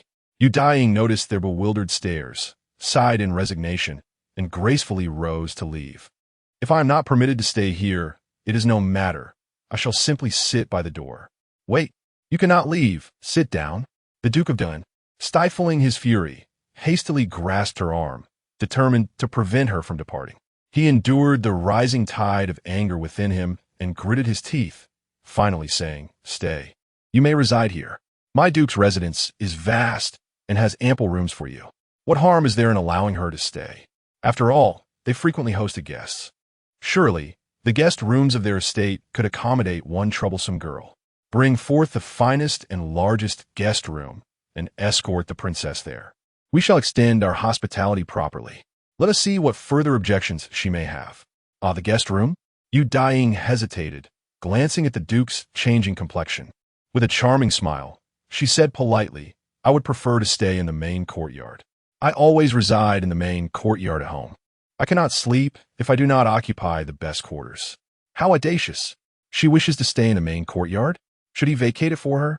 The Duke felt his anger bubbling over, yet he fought to maintain composure. Despite his clenched jaws, the words of agreement refused to leave his lips. Realizing he could not restrain the determined princess, he grit his teeth and asked, "Do you understand that the main courtyard of a noble family is traditionally reserved for the head of the household?" "Yes, I understand." "And do you know that I currently reside there?" "Yes, I am now aware." Is this what one calls understanding? The Duke could no longer contain himself and shouted, "Knowing this, you still wish to occupy it? Have you no sense of decorum? What young lady insists on staying in the main courtyard of another family on her first visit?" "My lord," Daiying remarked, suppressing a smile that threatened to break free. "When I arrived, you graciously assured me that regardless of how I might offend, you would not take offense." Was she not merely beginning to test his patience? "You." The Duke was at a loss for words, cursing his own tongue for having been so easily agreeable. He had underestimated the extent of her audacity. "Enough. I shall endure it. Prepare a room for the princess in the main courtyard." His words, however, carried little conviction. The people in the room fell silent, fearing the princess might turn her ire upon them as well. They certainly do not possess the indomitable spirit of their father. It is likely that the moment the princess speaks, they might be driven to the brink of apoplexy. Observe how the princess, without a shred of courtesy, boldly declares her intention to reside in the main courtyard, merrily striding towards her father's domain. The very manner of her gait does evoke a semblance of youthful innocence. Yet, is she truly innocent? Which respectable young lady would display such audacity, invading the sanctity of a household by usurping the master's quarters? Indeed, the rumors of her arrogance are not to be taken lightly. Lord Liu, overhearing their lamentations, could only feel a sense of helplessness as he witnessed his father panting heavily, hastily pouring a cup of tea to offer. He was also beset with difficulty. "Father, are we truly permitting her to dwell in the main courtyard? If word of this spreads, it will surely become a source of ridicule among the court officials. What household receives guests only to allow them to dominate the main quarters? It would suggest that we are cowed by the princess to the extent of sacrificing the dignity of our patriarch. The Liu family, a noble lineage of high officials, reduced to silence by a mere girl. What could possibly justify this? How shall we proceed? Should we let her linger by the entrance, inviting the emperor's wrath upon us? After all, The former crown prince is implicated. Can we allow her to cause further tumult? The Duke of Den wished to cease any mention of that troublesome girl. He longed for a moment of repose. For any further conversation with her might eventually lead to his demise from frustration. And you, where shall you stay? He inquired. Lord Liu, perceiving the tremor in his father's voice, quickly suggested, perhaps you might retire to Mother's quarters in the rear courtyard tonight? With the princess occupying the main courtyard, it is unseemly for you to reside there as well. After all, you are not her grandfather. Sharing her company is unthinkable, as she exhibits no sense of propriety, while we still cling to our dignity. His foremost concern was that remaining in the princess's presence might indeed exacerbate his father's agitation. Very well, let it be so. The Duke of Daiying chose to disregard that insufferable girl, allowing himself to be assisted to the rear courtyard, casting a fierce glare at his youngest son, who was making a concerted effort to diminish his presence. Send word to the heir of the Pingyi County Prince. For any trivial matter, do not seek our abode. As far as anything concerning that insufferable girl is concerned, the Duke's residence shall remain uninvolved. Should you provoke the princess again, I shall not hesitate to deal with you. Understood, father, the son gulped, refraining from uttering a word of dissent. He too feared the princess. Had he known that courting her favor would lead to such dire consequences, he would have refrained from spreading any rumors of her rebellion. It was the detestable heir of Pingyi County who, for reasons unknown, sought to incite discord between the princess and the court. He was unscathed, while they bore the brunt of her ire. Witness how their father is afflicted. The courtyard has been seized by the princess, and he is reduced to limping, needing assistance to reach the rear residence. One might surmise that should their father lie down, he might very well faint from indignation. Upon learning that her husband had gone to invite the princess, only to have the main courtyard commandeered by her, Lady Liu of the rear courtyard was taken aback, clutching her chest in alarm. Thank goodness, she thought, I did not extend an invitation to the princess. Otherwise, I would have been the one to lose the courtyard. Lady Liu, gripped by fear, firmly shut the door. During her time in the fief, she had not been without her share of offenses towards the princess. With the princess arriving unannounced, could it be that she had come seeking retribution? Miss Liu could hardly contain her laughter. Had it not been for her grandfather residing in the inner courtyard, she might have burst into uncontrollable guffaws. It was astonishing to witness even the head of their household being subjected to ridicule, to the extent of losing his own courtyard. This was, after all, the domain of the family patriarch. The young princess truly possessed remarkable prowess, managing to usurp the position of the host during her visit. Throughout her life, she had scarcely set foot in the main residence of the Duke of Daiying, let alone taken up residence there. One could only wonder what it felt like to dwell in such a place. However, the sounds of uproarious laughter emanating from the main house at night provided her with some insight. That laughter seemed almost deranged. As she listened further, an eerie chill crept over her. Yet, the princess's laughter showed no signs of abating. The raucous echoes of her mirth caused the inhabitants of the Duke of Daiying's residence to lose sleep. If the laughter persisted, it was they who would descend into madness. How could the princess find such joy in her father's courtyard that it drove her to the brink of insanity? Chapter 44. The End. They have all gone mad, even in the height of joy. One ought not to laugh maniacally in the dead of night.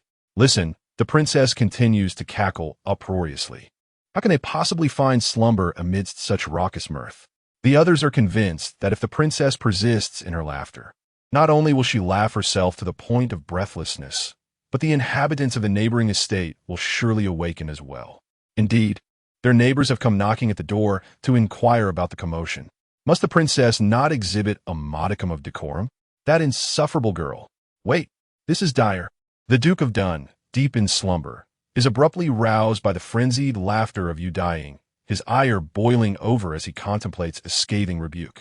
Yet, suddenly recalling something, he is taken aback, leaping from his bed without even donning his boots, and dashes barefoot into the courtyard. The servants are left in stunned silence, and as they regain their composure, they hastily grab their cloaks and boots to pursue him. My lord, wait for us. You have yet to put on your shoes. The servants, panting and gasping, struggle to keep pace with the Duke, who is sprinting at an astonishing speed as if pursued by a tempest. What could have transpired that would compel him to run with such reckless abandon? They must inform the elders. A sense of impending calamity looms.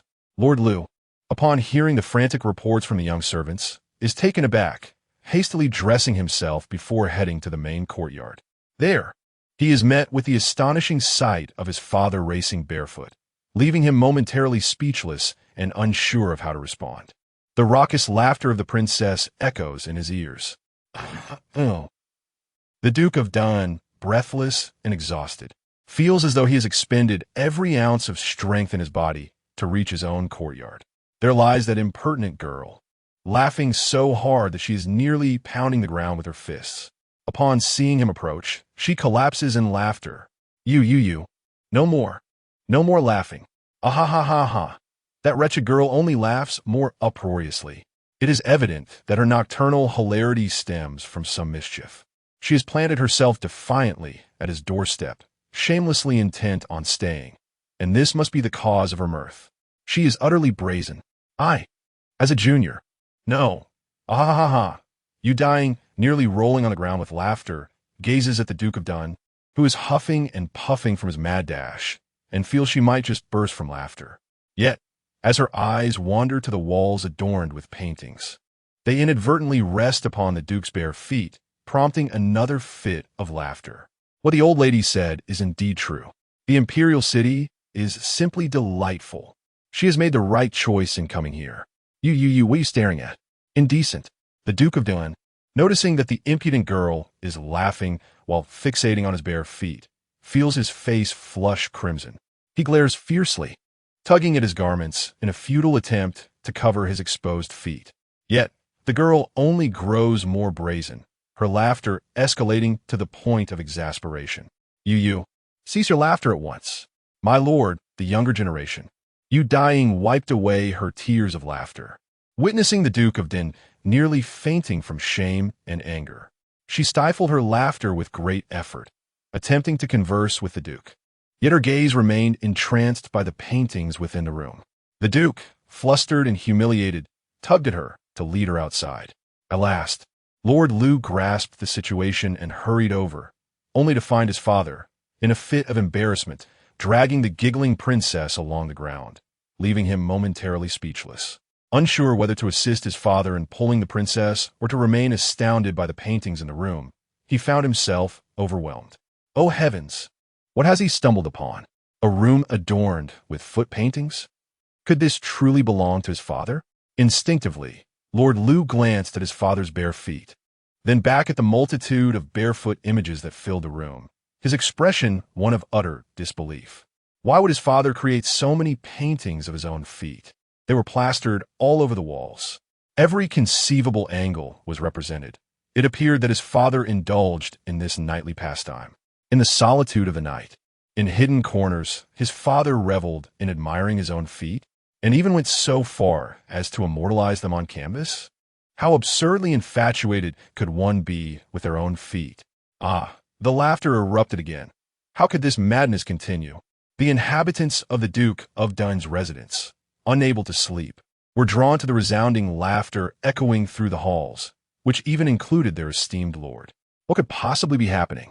They all flocked to the main courtyard, their spirits inexplicably lifted. Curiosity piqued, they contemplated sneaking a glance at the commotion. The ladies of the inner quarters, hesitant to approach openly, decided to stealthily peer in. Yet, to their surprise, they spotted the young gentleman donning outer garments, heading towards the main courtyard with even more trepidation than themselves. The servants, witnessing their masters behaving in such a clandestine manner, instinctively reached for their brooms to shoo them away. However, the laughter that erupted from the group sent shivers down their spines, rendering them momentarily paralyzed. Neighbors began contemplating a midnight move, bewildered at the antics of the Duke of Dun's household. Yet, amidst the chaos, the Duke himself remained unaffected, intent only on wallowing in his misery. He gazed at his eldest son, doubled over with laughter, and then at the girl sprawled on the floor, cackling uncontrollably. The laughter echoed through the trees, drawing attention from all around, their eyes fixated on his feet. The Duke, both humiliated and enraged, shot a fierce glare at them, yet felt an overwhelming sense of defeat wash over him. Let them laugh. They wouldn't find their demise in mirth. He resolved to retreat and lie down until he regained his composure. Once he regained his strength, those who dared mock him would face dire consequences, especially that insufferable girl. He pondered in disbelief how such a private passion of his could have been revealed to her. Was it possible that someone from the Prince of Dingnan's household had infiltrated his own? No, that couldn't be right. If it were true, the reckless and wild prince would have made a grand spectacle of it. So how did this girl come to know? She had even come specifically to his residence to mock his feat. No wonder she had sweetly asked him not to take offense at her audacity prior to her arrival. She certainly ought to be more cautious in her provocations. The shameless girl, how dare she? Given his age, she still dares to cast her gaze upon his feet. Such a lack of respect for elders is utterly intolerable. The Duke of Dun turned back, determined to drag the impudent girl outside. With a resounding bang, he slammed the door shut, casting her out into the streets. Yet, the sound of her laughter echoed from the threshold, inciting his fury once more as he flung the door open and swiftly covered her mouth. No more laughter. If this continues, it will surely attract the attention of our neighbors. Imagine if the entire Imperial city were to learn of his feat.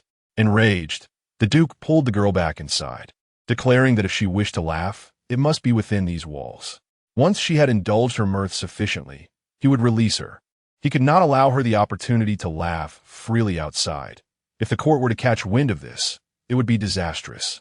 Especially that lecherous emperor. Should he find out, it would not be long before he penned countless decrees to mock him.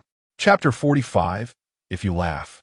Bring them along. The almost frenzied laughter emanating from the Duke's residence was impossible to ignore. The court officials were fixated on Daiying, astonished that she had summoned the Duke of Dun personally, their expressions a mixture of surprise and anxiety. The very fact that the Duke intervened suggested the gravity of the leverage the princess held. The Duke's household was not one to be trifled with.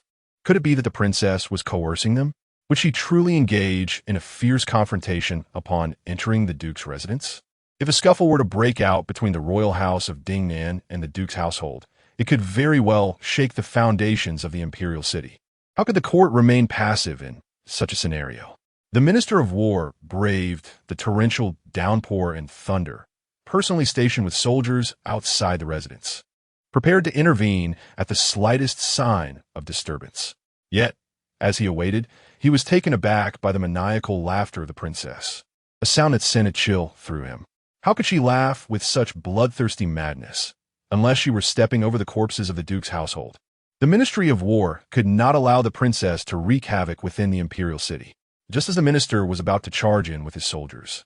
Another wave of wild laughter echoed from within.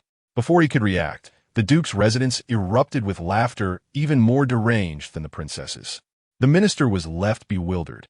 Were the Duke's people truly alive and laughing madly? How could the princess, amidst such chaos, share in their mirth? Yet what did he witness? The Duke, barefoot and furious, dragged the princess out, only to find her laughing heartily, her voice ringing out at the entrance. The laughter was so intense that it caused the Duke to cover his mouth in shock, pulling the princess back inside, fearful that her laughter would draw unwanted attention. Never had he displayed such disregard for decorum. The minister's curiosity piqued. He glanced at the easily surmountable high wall, contemplating a clandestine entry. However, as a minister, how could he scale the wall of a prominent official in the dead of night?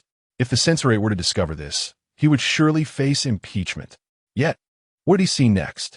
A group of frail censors, one stepping atop another's shoulders, scaling the wall. What a scandalous display from the censors. They would not admit it. They were merely upholding the stability of the Imperial city. They could not fathom how the princess could laugh so freely or how she managed to manipulate every action she took. They merely sought a glimpse. For the Duke seemed intent on stifling the princess's laughter, revealing the substantial evidence she held. As censors, they could not allow outsiders to seize the opportunity to control the evidence against the court officials. If there were to be an impeachment, it must originate from their ranks first. However, given the princess's laughter, it was uncertain whether it was the Duke's leverage she wielded or merely the butt of a joke. Thus, They were even more compelled to discover the truth. It was a rare opportunity to hear the Duke's household, known for their lofty demeanor, become the subject of ridicule. They could not afford to miss it. If they truly uncovered the cause, they would be left stunned, observing the Duke's household in fits of laughter. They wondered if they could catch a glimpse of their own laughter amidst the chaos, only to feel their sides ache from suppressed mirth. The following day, during court, one's gaze involuntarily drifted towards the boots of the Duke of Daiying, conjuring vivid images. The censors and the Minister of War shared a tacit understanding, clutching their abdomens and fervently whispering to themselves that they were within the Golden Lawn Hall, resolutely stifling their laughter. However, they noticed the Emperor and other ministers casting peculiar glances in their direction, enduring their mirth with great difficulty.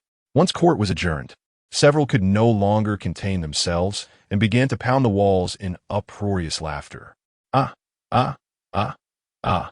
The passing ministers regarded them as if they were madmen, yet they could not quell their exuberance. Their curiosity piqued. They wondered what had caused such uncontrollable laughter. It was rumored that last night, the princess and the household of the Duke of Daiying had also succumbed to fits of laughter. Surely, there must be some connection. Did they not observe the Duke of Daiying's piercing gaze, fixed intently upon those who laughed? Even his sons and grandsons wore expressions of frozen amusement, their shoulders twitching as they entered the court. Their eyes seemed to deliberately linger on the Duke's feet. Other ministers, unable to suppress their intrigue, pondered how the Duke's feet could incite such amusement. Some elder officials, stirred by the prospect of the Duke's follies, wished to partake in the laughter. The Minister of War, on the brink of laughter himself, appeared as though he might need assistance returning to his office, realizing he could not rely on himself any longer. He could only seize the opportunity to engage the deputy censor, urging him to inquire at the censorate about the cause of such merriment. The usually stern deputy censor, confronted by several prominent officials, including the Prime Minister, felt a sense of helplessness. Could they not maintain the decorum befitting their status? Yet, he too seemed somewhat intrigued.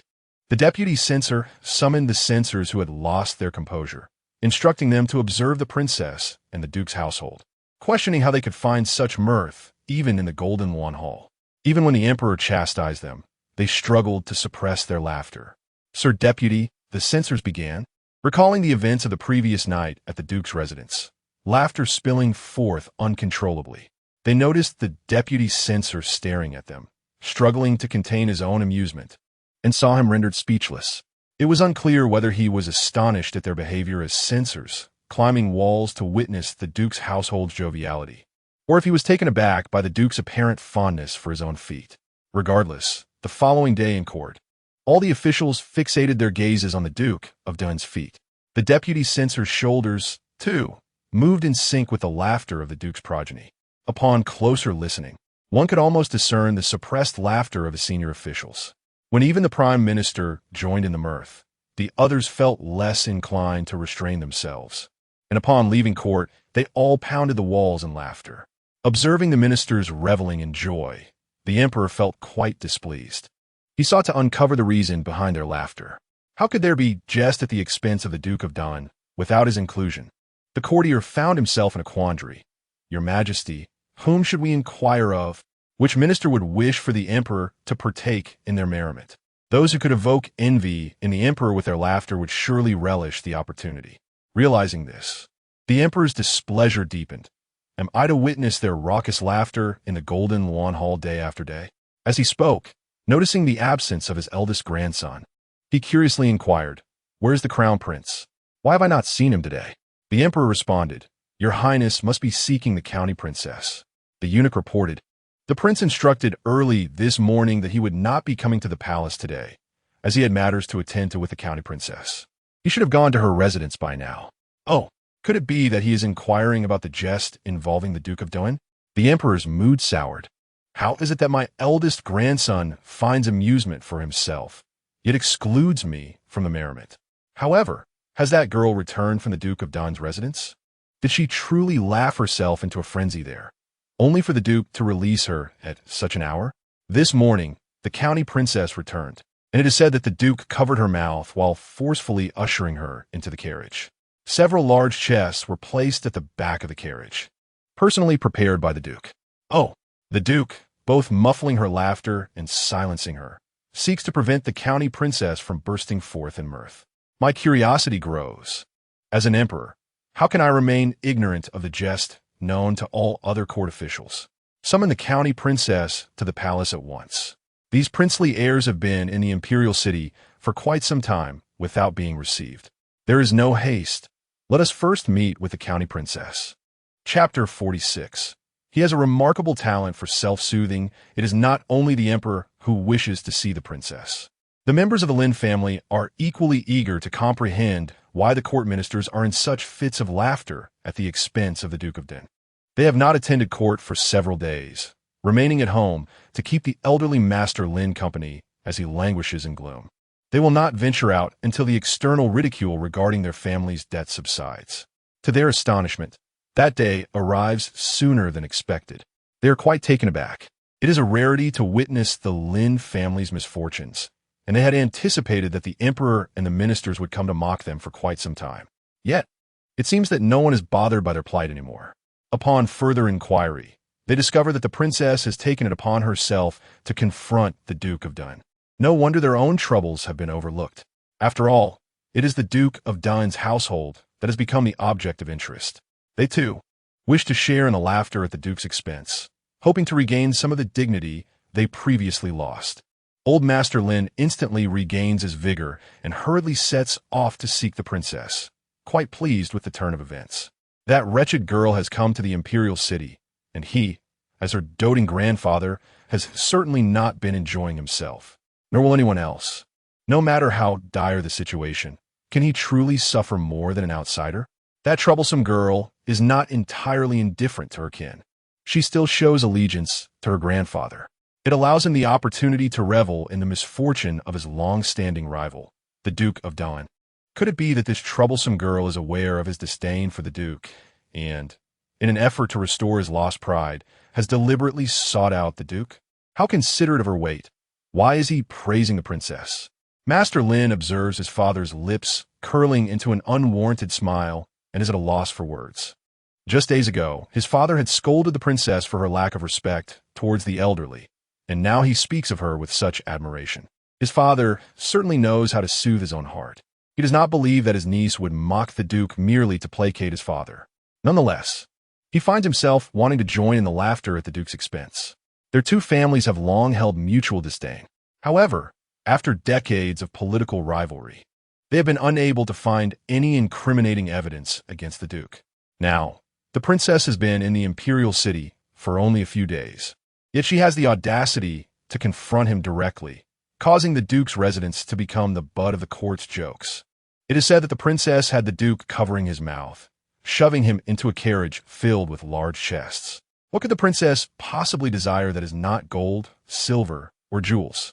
It is a desperate attempt to silence her, suggesting that the Duke must be the source of a tremendous embarrassment, prompting the notoriously stingy Duke to resort to such measures.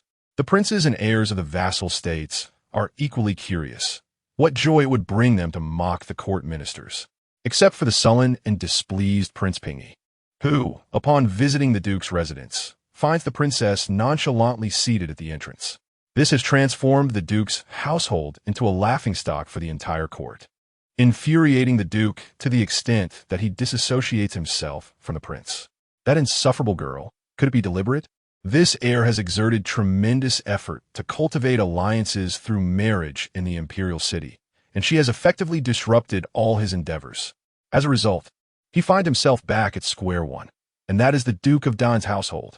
Among all the potential alliances, the Duke's family wields the most power. With their support, would he not find it considerably easier to navigate the political landscape of the imperial city? The Duke of Dingnan's residence is still entangled with the faction of the former crown prince. Should they involve themselves, the possibilities would be numerous. Alas, the entire scheme has been thrown into disarray by that insufferable girl. The heir of the Pingy Duke grits his teeth at the mention of Daiying.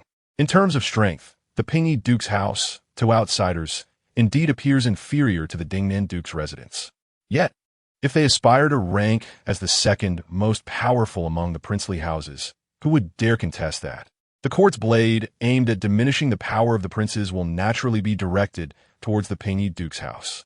How could he not stir the waters of the court as intentions?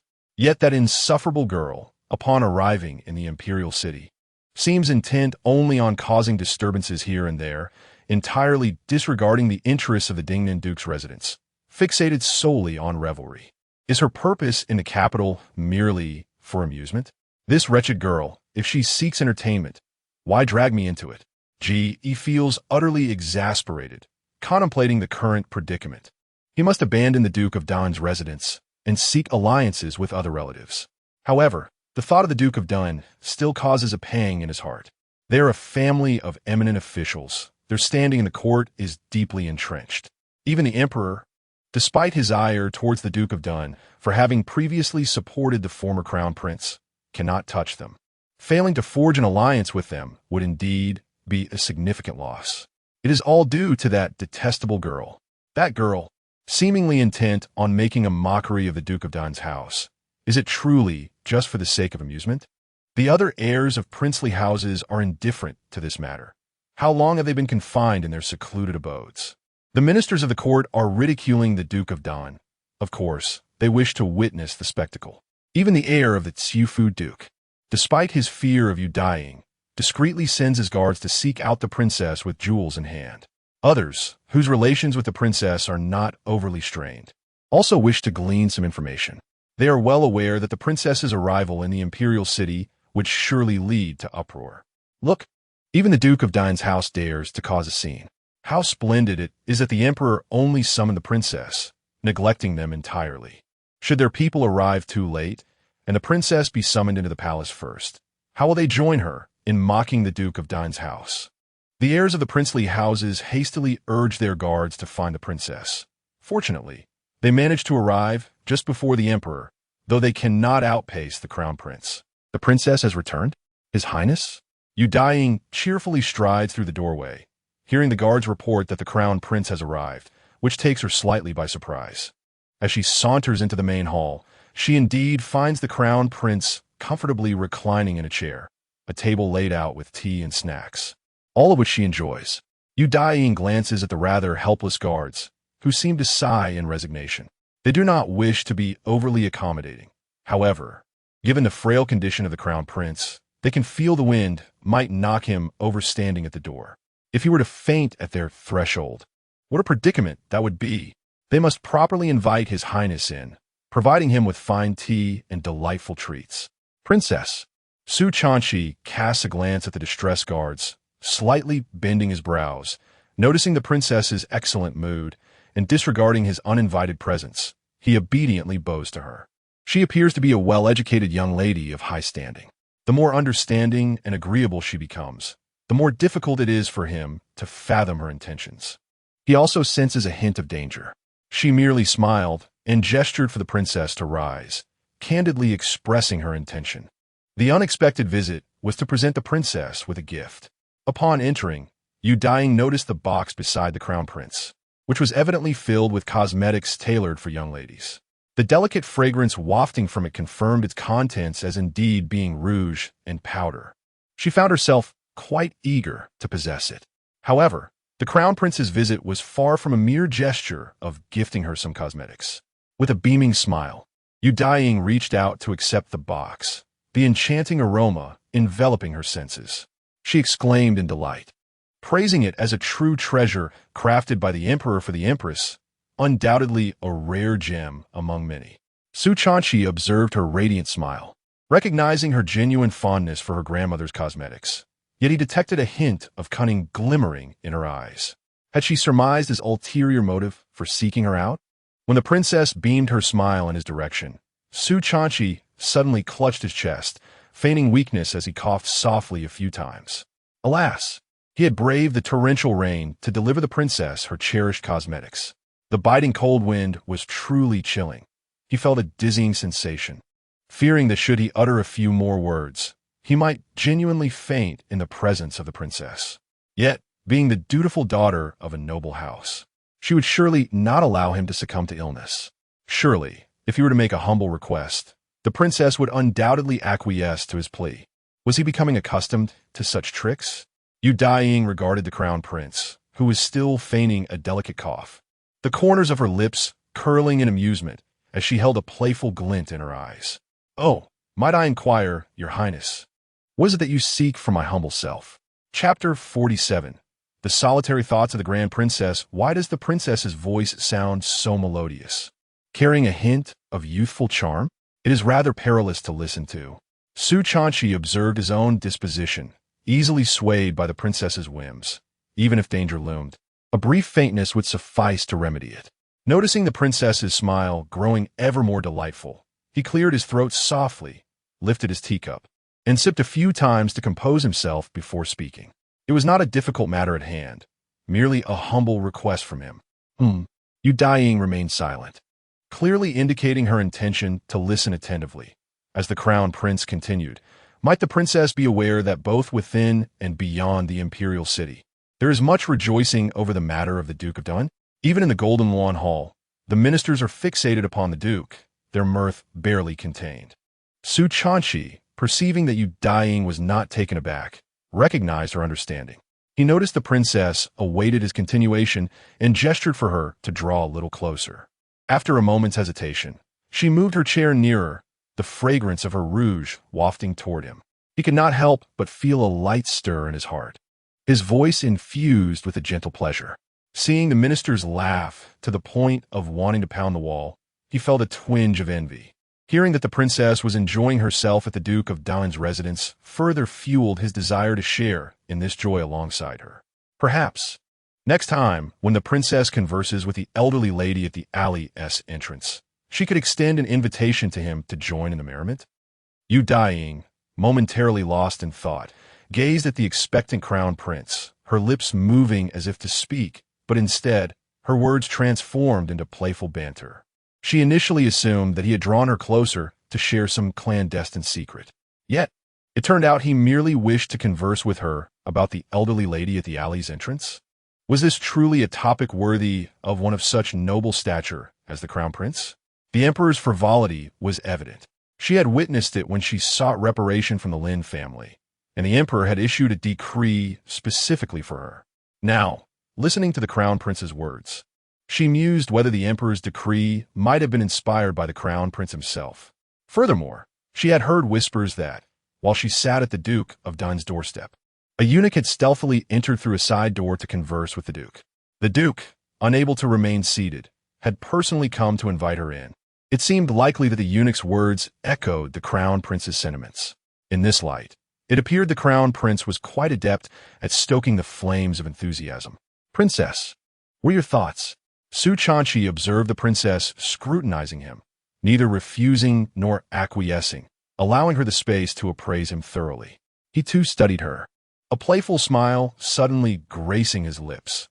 Beyond wishing to revel in joy with the princess, he was eager to extol her virtues.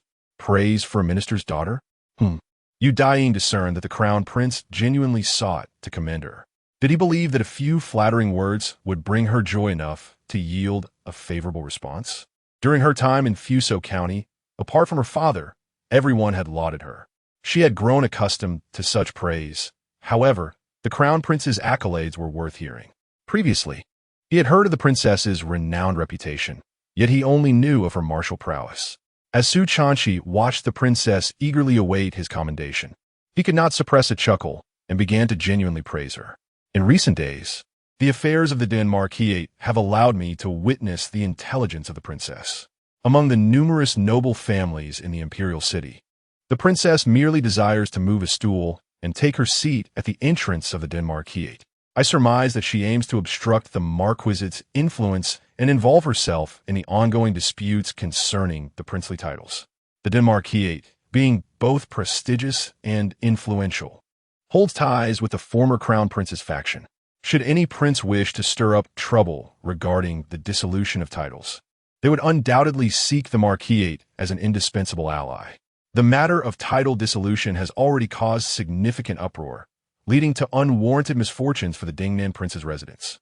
Upon the princess's arrival in the Imperial city, the name of rebellion spread like wildfire, and I discovered that the Marquis was among the first to propagate the notion of insurrection. If I can uncover this, The princess is equally capable. The Marquisate is known for its caution, and its sudden involvement suggests it has been deliberately provoked. Should the turmoil surrounding the former crown prince be reignited, the court would undoubtedly be thrown into disarray. Yet, with the princess simply sitting on her stool, the entire court's attention is drawn to the Don Marquisate, which consequently faces scrutiny from the officials. They would naturally wish to distance themselves from the princes and focus solely on their own preservation. While the princess observes the spectacle, she simultaneously alleviates the court's concerns. In this moment, Su Qinshi once again extols, "Princess, your wisdom is indeed unparalleled." As she received the praise, Daiying's eyes sparkled with amusement as she glanced at the crown prince, who seemed eager to continue his compliments, raising an eyebrow playfully. She had long heard of the crown prince's exceptional intellect and perceptive nature, and he proved to be just that. By merely taking her seat at the Marquisate, she stirred up a commotion, prompting the crown prince to consider the implications. It was evident that he had already thought to send an attendant to whisper to the Marquis. No wonder the crown prince, even at such a tender age, wields power surpassing that of other princes. Though delicate and fragile in health, he remains favored by the emperor, cherished as a precious jewel. Yet, one cannot help but wonder, does this frailty conceal a deeper strength? "Princess," Su Qinshi observed as the princess once again scrutinized him with her gaze, as if seeking to discern something hidden. Suddenly drawing closer to her, he sincerely complimented, "I had not closely observed before, yet it is evident that your grace and beauty are remarkable, even at this proximity." What does he mean by not having observed closely before? Ah, he has held her before. Daiying regained her composure, pointing to herself and inquiring, "Your Highness, are you teasing me?" Su Qinshi stifled a laugh. She needed a moment to process his playful banter. Observing that the princess exhibited no shyness typical of a young maiden, rather a knowing smile, she was about to speak when she playfully remarked, "Your Highness, upon our first meeting, you leaned into my embrace. And now, you disregard the propriety of distance between men and women, drawing so near." Daiying gasped playfully, "Your Highness, do you harbor feelings for me?" "Feelings?" Su Qinshi feigned a delicate cough, gesturing at his frail form with a sigh. "Princess, given my condition, it is hardly feasible to entertain such sentiments." As she spoke, she pressed her hand against her heart, lamenting that even if the princess was angered by his teasing, she should not so pointedly pierce his heart. Daiying observed the crown prince, who seemed on the verge of fainting in her embrace, and reached out to steady him, determined that he should not succumb to unconsciousness just yet. Her curiosity was piqued. What could it possibly mean that His Highness's condition rendered even admiration unattainable? Su Qinshi, witnessing the princess's earnest grip on his shoulder to prevent him from collapsing, found himself momentarily taken aback. Seeing her genuine curiosity, he was suddenly caught between laughter and tears. Had he truly dug a pit for himself? Observing the princess's unwavering stance, refusing to allow him to faint without an answer, he couldn't help but chuckle softly. With a serious tone, he replied, "I am not quite well." Daiying raised an eyebrow, inquiring, "What do you mean by not quite well?" Su Qinshi suddenly felt an urge to faint, yet looking at the princess who was so intent on preventing his swoon, he let out a resigned sigh. "In truth, I'm not well at all." Chapter 48. The princess is indeed cultured and reasonable. Su Qinshi observed the exuberant laughter of the princess, realizing that she was fully aware of her own charm. He remained seated before her, struck by the thought that her laughter was perhaps a way of asserting her superiority, compelling him to acknowledge his own shortcomings. Suddenly, he comprehended why the Duke of Dun might wish to silence her. At this moment, he too felt a strong desire to do so. "Your Highness." As Daiying caught sight of the crown prince, she instinctively shifted her chair back, noticing his frail demeanor that suggested he might swoon at any moment. She adjusted her seat closer, offering her shoulder for support, stifling a laugh as she offered soothing words. The distinction between the crown prince and a common maiden was indeed stark. The maiden was capable in every regard. Was this truly a form of consolation? Su Qinshi, witnessing the princess's admirable ability to comfort him, felt a wave of dizziness wash over him. He gazed at the princess who held his shoulder, chuckling silently. Seeing the princess so delightfully amused, he chose to overlook his own inadequacies and gently reminded her of the next occasion she might converse with the elderly ladies. She ought to bring him along. This notion was not entirely unfeasible. Daiying, observing the crown prince's genuine desire to share in her joy, smiled, albeit perplexed. Maidens visiting the imperial city typically had no pressing matters to attend to, yet the crown prince, burdened with state affairs, seemed preoccupied with the idea of joining her in idle chatter with the elderly ladies. With sincerity, she inquired, "Are you not concerned that the emperor may reproach you for neglecting your duties?" In response, Su Chanchi recalled his grandfather, the emperor, and a smile of resignation spread across his features. If he were to mention to his grandfather his intention to mingle with the court officials, it was unlikely the emperor would dissuade him. Rather, he would likely insist on accompanying the princess himself. At this moment, it was conceivable that his grandfather was eagerly inquiring about the happenings at the Duke of Dun's residence. However, whom could the emperor consult? The court officials would certainly not entertain the idea of joining him in merriment. Thus, the emperor would naturally have to turn to the princess. Contemplating this, Su Chanchi calculated the time and, with a smile, turned to the princess, advising, "Might not my grandfather hold me responsible for this? There is no urgency, but it is you who ought to prepare yourself." Daiying was taken aback. What must I prepare for?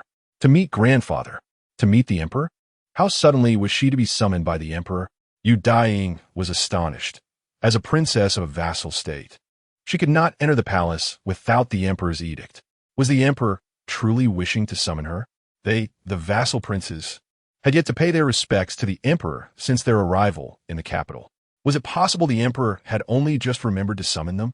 Just as Daiying was about to question the crown prince further, a guard entered, reporting that the emperor's attendant had arrived, stating the emperor wished to see her, specifically her alone, without the other princes. Indeed, what leisure did the other princes possess to send someone bearing gold and jewels merely to inquire about the Duke of Dun's antics? It was rather fortunate. Daiying arched her delicate brows, surveying the lavish gifts they had prepared, and commanded, "Accept the gifts, but send the people away." The eunuch beside her was taken aback. Witnessing the princess accepting gifts without reluctance, yet ordering the guests to depart, was indeed extraordinary. How could one receive gifts and simultaneously dismiss the givers? The princes and heirs must surely understand her disposition, yet they had brought offerings specifically to provoke her ire. Their curiosity was palpable. However, the eunuch suddenly felt a pang of anxiety. These princes had come to gather intelligence from the princess, and now that they had been sent away, what could the emperor possibly learn? Surely, the princess would not willingly share news of the joyful matters concerning the Duke of Dun's household with the emperor. Yet, to his astonishment, she smiled and acquiesced, appearing quite agreeable. No, perhaps he had spoken too soon. "Ah, princess, what are your intentions?" the eunuch exclaimed, witnessing her readiness to enter the palace, but astonished to see her wielding a bow and arrow. What was she contemplating? Was she plotting to murder the emperor or incite rebellion? Goodness, the Duke of Dingnan's household truly harbored insidious ambitions. The criticisms outside were not unfounded. The eunuch, observing the princess, who appeared innocent yet compliant, could hardly suppress a chuckle. "Fear not. She does not intend to rebel." How could such a blunt declaration escape his lips?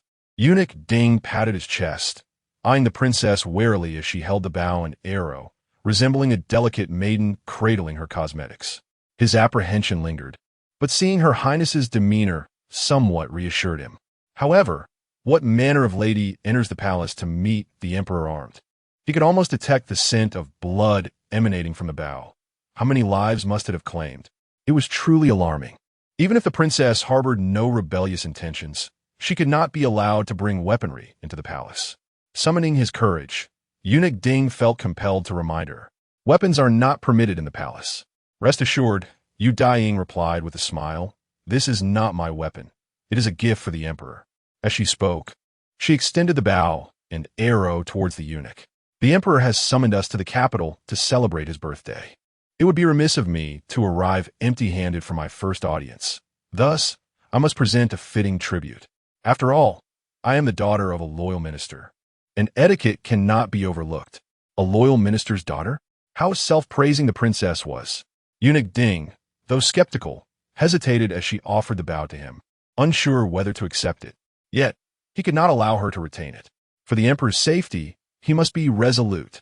It was merely a bow and arrow. He would bear it. Hastily, Eunuch Ding embraced the bow, scrutinizing the princess to ensure she concealed no additional weapons. And only then did he feel reassured enough to escort her into the palace. As Daiying observed the vigilant demeanor of Master Ding, she smiled in silence. Taking her time to enter the palace, she preferred to first adorn herself, donning the attire befitting a princess, for she held great reverence for propriety. Master Ding contemplated speaking, but ultimately refrained, allowing the princess the liberty to prepare herself. Before long, she emerged, her elaborate attire reflecting the dignified elegance characteristic of noble women. Surprisingly, the princess demonstrated a commendable respect for the imperial family, meticulously adhering to the ceremonial customs before her audience. Indeed, she embodied the qualities of an educated and principled daughter of a loyal minister. Su Chuanqi, witnessing Master Ding's sudden inclination to praise the princess, found herself both amused and perplexed. Yet with the princess adorned in her splendid garments and exuding a charming, understanding demeanor, it was impossible for anyone to fault the Duke of Dingnan's authority. Just moments ago, Master Ding had harbored suspicions of rebellion, only to now extol her virtues. When their grandfather beheld the princess, he would undoubtedly offer his own commendations. Chapter 49. The unconscionable the emperor eagerly anticipated the arrival of his ministers, feeling a twinge of discontent at the thought of being left out of their merriment. How thoughtless of the Don Marquis, fully aware of his desire to mock them, yet failing to inform him. A bunch of heartless courtiers. The emperor fumed, uttering several curses, yet he was still obliged to attend to the court memorials. As he glanced over the petitions presented to him, he found the minister's strategies rather agreeable, and none seemed negligent in their duties, which only added to his irritation. It was evident they had been toiling day and night, striving to evade any reproach from him. In the past, they had never exhibited such diligence. Why had they forsaken the chance to share in his amusement, no longer daring to sing a discordant tune? But there was one who dared. Upon receiving a petition from the Dingnan prince's estate, he knew without even opening it that the Dingnan prince sought to provoke him. That tempestuous madman. When would he ever understand the plight of his sovereign? Day in and day out, he seemed intent on courting rebuke. His daughter was still in the Imperial city, yet he showed no fear of incurring the emperor's wrath. Indeed, it was widely rumored that the Dingnan prince held no affection for his daughter. The emperor snorted disdainfully as he unfolded the petition, wishing he could roll his eyes, were it not for the dignity of his imperial status. The elderly eunuch attending to the ink and brush, noticing the emperor's lack of desire to scold the Dingnan prince, discreetly glanced at the petition, astonished.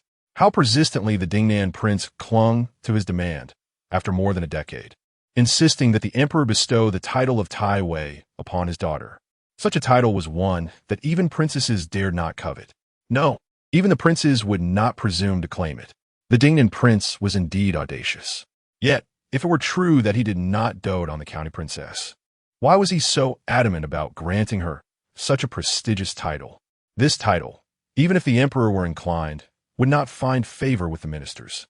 Could it be that the Dingnan prince wished to deny his daughter a title, unwilling to acknowledge her as the rightful princess of the Dingnan estate, thus intentionally creating obstacles in the court? That seemed implausible, for although the princess lacked a formal title, she was to come of age this year. The emperor had still conferred upon her a jade tablet and ceremonial garments, observing the highest standards of propriety. Which princely estate's princess wore crimson garments? In the southern Lynn kingdom, red was the color of the esteemed. The princess donned her crimson ceremonial attire, and her honor was unmistakably established. The absence of a title did not diminish her standing in the slightest. Speaking of the princely estates, who did not know of the Dingnan estate's renowned princess? He found himself intrigued. This princess bore a name equal to that of her father, and as a woman of the inner chambers, she enjoyed equal renown with the prince. In the entirety of the southern Lynn kingdom, none could be found to rival her. He had never encountered such a woman until now. Your servant pays her respects to the emperor. This time, I represent the Fusang County, coming to wish the emperor longevity. It is a great honor for Fusang County to pray for the emperor's blessings. The citizens of the southern Lynn Kingdom are indeed fortunate to have such a virtuous sovereign. Your servant is profoundly grateful. Her voice, soft yet resonant, was both melodious and delightful. The father-in-law gazed in astonishment at the lady who had entered alongside the crown prince. This was indeed the princess of the Dingnan Wangfu, renowned for her arrogance and boldness. Yet, as she performed her curtsies, she exuded an air of cultured grace that would lead anyone to believe she was a lady from a scholarly family. And indeed she was. Her grandmother hailed from the illustrious Q family, while her mother was a maiden of the distinguished LN family. However, even the members of the LN family could not boast the same refinement as the princess. He noted the emperor's surprise as well. You are the princess of Dingnan Wangfu? You bear no resemblance at all. The emperor glanced at the memorial from Dingnan Wang, then back at the demure and articulate young girl before him. It was truly unfathomable that this girl was the daughter of that madman, Dingnan Wang. Was it certain that they were indeed blood-related? Upon closer inspection, there was a hint of resemblance in her features. Your Imperial Majesty. The princess continued to perform her respectful gestures. As NQ observed the incredulous expression of the emperor, he understood that the emperor was astonished by the stark contrast in demeanor between Dingnan Wang and the princess. Yet, the young lady before them was undeniably captivating. Her gracefulness was strikingly elegant. This was a stark departure from her earlier demeanor when she had laughed at his shortcomings. Daiying noticed their gazes fixated upon her and raised an eyebrow. She had proclaimed herself as the daughter of a learned and principled minister, and her poise certainly lent credence to her claims. However, the emperor's continued scrutiny and reluctance to invite her to rise was becoming intolerable. She could not endure this for much longer. Just as she was about to speak, she heard the crown prince subtly remind the emperor. After a few more coughs, the emperor finally summoned her to rise and granted her a seat. This was fortuitous, as she truly wished to converse with the emperor while seated. As the emperor granted her a seat, she stepped forward decisively and sat down with such grace that it was almost imperceptible. She clearly had no intention of standing in discomfort. Very well, I am convinced. She is indeed the daughter of Dingnan Wang. Knowing that the princess's charm was rare and that a single glance was sufficient, there was no need for them to gaze longer. Your Imperial Majesty, I wish to present you with a token of my esteem. As Daiying saw the emperor seemingly convinced of her learned nature, she smiled gently and pointed to the bow and arrows held by the father-in-law. I have specially brought these from Fusang Prefecture. Oh, the princess has even brought me a gift? The emperor was genuinely surprised. Dingnan Wang was not known for such generosity, yet here was his daughter, not only flattering him, but also presenting a gift. He looked forward to the bow and arrows being brought forth, noting their substantial weight. Rising, he seized the items eagerly, unable to resist testing their quality. The feel and sound indicated they were indeed of exceptional craftsmanship. He was further astonished that Dingnan Wangfu possessed such fine bows and that Dingnan Wang had allowed his daughter to present them to him. I seized them, she replied. Seized? What did you seize? I took them from my father's hands. Oh, the emperor's face lit up with delight. Her words were truly delightful, and he could not help but smile at the corners of his mouth. Listening to the princess speak with a beaming smile, she said, This bow and arrow were specially crafted at my father's command, taking over half a year to complete. Each component is a cherished possession of his. He held his bow close, even cradling it to sleep. Yet, after just 2 days of possession, I snatched it away. To this day, my father still feels a pang of sorrow over that. Daiying observed the emperor's barely concealed schadenfreude and felt compelled to elaborate. I know the emperor would appreciate it. I claimed it for your sake. Oh, this girl is truly considerate, the emperor thought, barely suppressing a laugh, aware of his royal demeanor. However, the corners of his mouth could not help but curve upwards. This was the treasured possession of that madman, the Prince of Dingnan. Yet now it lay in my hands, snatched by his own daughter and presented to me. No, I must pen 100 edicts to boast about this, to infuriate him.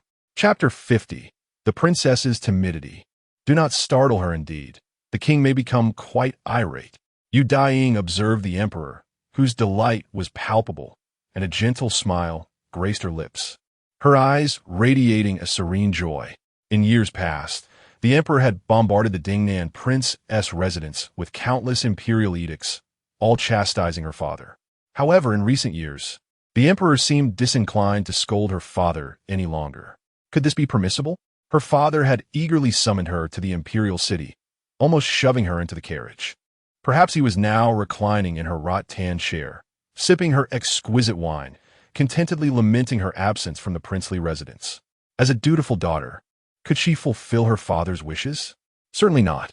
Thus, she had deliberately seized her father's beloved bow and arrows, intending to present them to the emperor today, hoping he would issue a multitude of edicts to rebuke her father.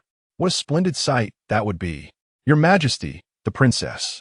Su Chuanqi gazed upon the two before him, each smiling more beautifully than the last, nay, more like deranged. The emperor's triumphant smile was understandable. Given the chance to vex the Dingnan prince, he would seize it wholeheartedly. A multitude of imperial edicts was surely forthcoming. Yet, why was the princess equally exhilarated? It dawned on him. The rumors spoke of the Dingnan prince's relentless reprimands and beatings towards the princess since her childhood. How could she remain so carefree and cheerful under such treatment? She even went so far as to pilfer the Dingnan prince's bow and present it to the emperor. Clearly, her intention was to provoke her father. He began to comprehend the dynamic between the princess and the Dingnan prince. Unable to suppress a chuckle at the sight of the emperor's barely contained glee, he realized that if he did not intervene, the princess would surely burst into laughter. Your Majesty, the bow and arrows gifted by the princess are indeed most fitting. The royal hunt is fast approaching. He turned to the emperor. With your unparalleled archery skills, and with this cherished bow of the Dingnan prince, I dare say you shall surely claim victory in this year's royal hunt. As he spoke, he glanced at the beaming princess, extending an invitation. Ladies of the court may also partake in the royal hunt. Should the princess be interested, it would be a wonderful opportunity to showcase her archery prowess. Wonderful. Before Daiying could respond, the emperor chuckled heartily, seemingly lost in fond recollections, offering his commendations. Your grandfather, in his youth, gained renown for his archery skills, standing at the forefront of the southern Lynn generals.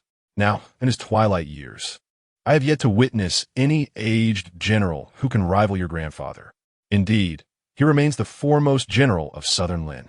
Daiying's eyes sparkled with joy as she regarded the emperor, who held her grandfather in such high esteem. With a playful twist of her lips, she replied, Since childhood, I have trained in martial arts alongside my grandfather. While I dare not claim superiority over other ladies in archery, I must assert that I am indeed the best in southern Lynn. Oh, this girl is truly modest, the emperor remarked, amused by Daiying's self-assuredness. Her smile unabashedly bright. To profess oneself as the best in my presence, her perspective is commendable. She understands my magnanimous nature and knows I cannot abide anyone superior to myself. Indeed, she surpasses her perpetually irritable father 100-fold. How could she possibly be compared to him? Is he truly worthy of such a distinction? As Su Chuanqi observed the two conversing, they inevitably veered towards the subject of the ever-berated Duke of Dingnan. Should he not intervene soon? He feared that his grandfather might unleash a torrent of reproach toward the Duke in the Imperial study. Thus, he tactfully redirected the conversation, glancing at his grandfather to remind him of the torrential rain outside. The Emperor was in a hurry to summon the princess. Was there something of great importance at hand? The only one capable of diverting his grandfather's ire away from the Duke was the amiable Dukedun. As expected, the Emperor huffed in frustration, lamenting the Duke of Dingnan's actions that caused him to forget his pressing matters. Summoning the princess was merely a pretext to gather information. All those ministers were mocking Duke Daiying, yet he found himself unable to endure such ridicule. At this moment, who else but the princess could invite him to share in the amusement?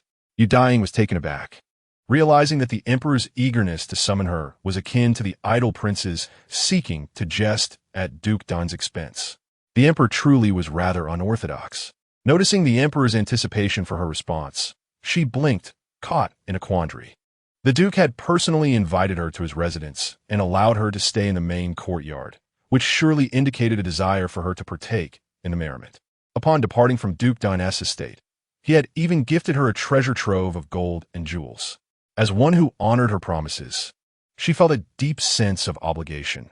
Should this information leak, she would be remiss in her duties to the Duke. In his eyes, she was still a respectful junior. Indeed, the Emperor nodded, having heard of Duke Dingnan's personal invitation and the numerous large chests he had presented her upon her departure. Unlike those ministers who had clandestinely entered, he could not simply scale the walls. However, he could certainly visit as a guest. How could I have overlooked this? If I wish to see, I must go in person. Duke Dingnan had taken leave, and visiting a minister was entirely justified. Let's go tomorrow. However, that was not feasible at the moment, as he had yet to finish reviewing the memorials and needed to conclude state affairs first. The Emperor surveyed the pile of documents with a sense of contentment, relishing the prospect of jesting at Duke Dingnan's expense. It was all thanks to the princess. Without her presence, he would not have had this opportunity. The Duke of Dingnan had indeed accomplished a rare, thoughtful deed by sending his daughter here. Very well. The Emperor turned his gaze toward the cheerful princess and chuckled. I nearly allowed the princess to become an impolite junior. How about this? You need not return tonight. Stay here in the palace. I recall that during your childhood visits, you were quite fond of the delicacies from the Imperial kitchen. I shall instruct them to prepare an abundance of exquisite dishes for you to enjoy. With a playful smile, he added before the princess could express her delight, I've heard you prefer to stay in the main courtyard while visiting. Shall I clear out the Yangxin Palace for you to reside here? The surrounding elders were filled with trepidation, hesitant to cast their gazes upon the princess. If she were to reside in the Emperor's Yangxin Hall, would not the entire court pursue her with scorn? Would the regional princes not follow suit, accusing her of treason, thereby solidifying the nefarious reputation of the Dingnan prince's household? What was the Emperor's intent? Was he vexed that the princess had not relayed the jest regarding Duke Dingnan?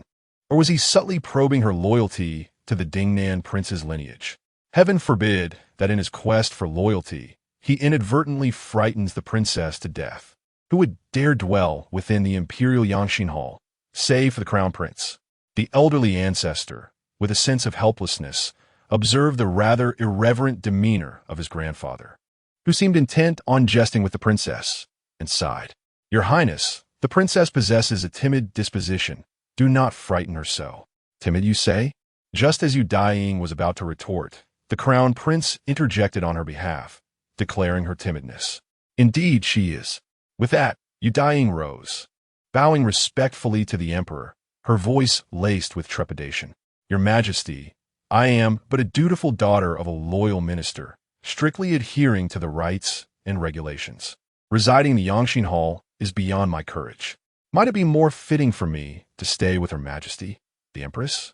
Chapter 51. The Queen's affection for her. How audacious for the princess to desire residence in the Queen's palace.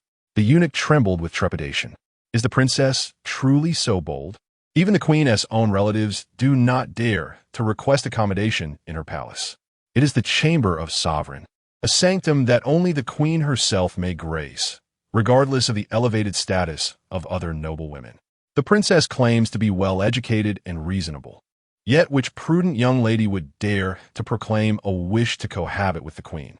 She is indeed brazen. Does she not fear the Emperor's wrath? The Emperor himself was taken aback, observing the seemingly timid princess, yet he remained unconvinced by her delicate demeanor. She aspires to dwell in the Queen's palace. Even he must navigate the Queen's sentiments when seeking to reside there. This little girl harbors dreams even grander than mine. Su Chuanqi was also slightly astonished, involuntarily casting a glance at the princess's countenance, adorned with the very rouge and powder he had requested from his grandmother. It seemed the princess held a fondness for his grandmother, wishing not only for her cosmetics, but also to share her quarters. However, the expression on his grandfather's face suggested reluctance. With a smile, Su Chuanqi remarked, It is rather improper for the princess to dwell alone within the palace. Perhaps it would be more fitting for the matriarch of the harem, my grandmother, to accommodate such a timid lady. Despite his initial reluctance, the Emperor ultimately acquiesced, instructing the eunuch to inform the Queen. Yet, He specifically urged the eunuch to convey his personal reservations to the queen, pondering how she could choose between him, her life partner, and this fanciful young girl. What? The queen consented? Such amiability from her is a rarity. The emperor, displeased, shot several glances at the suddenly jubilant princess, vexed with himself for offering her a place within the palace. Why had he allowed this young lady to stay? Now he found himself envious. The emperor, observing her skipping away with delight, felt a pang of irritation and wished he could pull her back. Had he known, he would have refrained from summoning her. Now he felt a twinge of jealousy. Oof. He noted her swift departure, grunting in annoyance, his discomfort growing as he contemplated confronting the queen about her decision. The eunuch was equally astonished. The queen had, for years, shunned outsiders aside from the women of her family and the royal residence.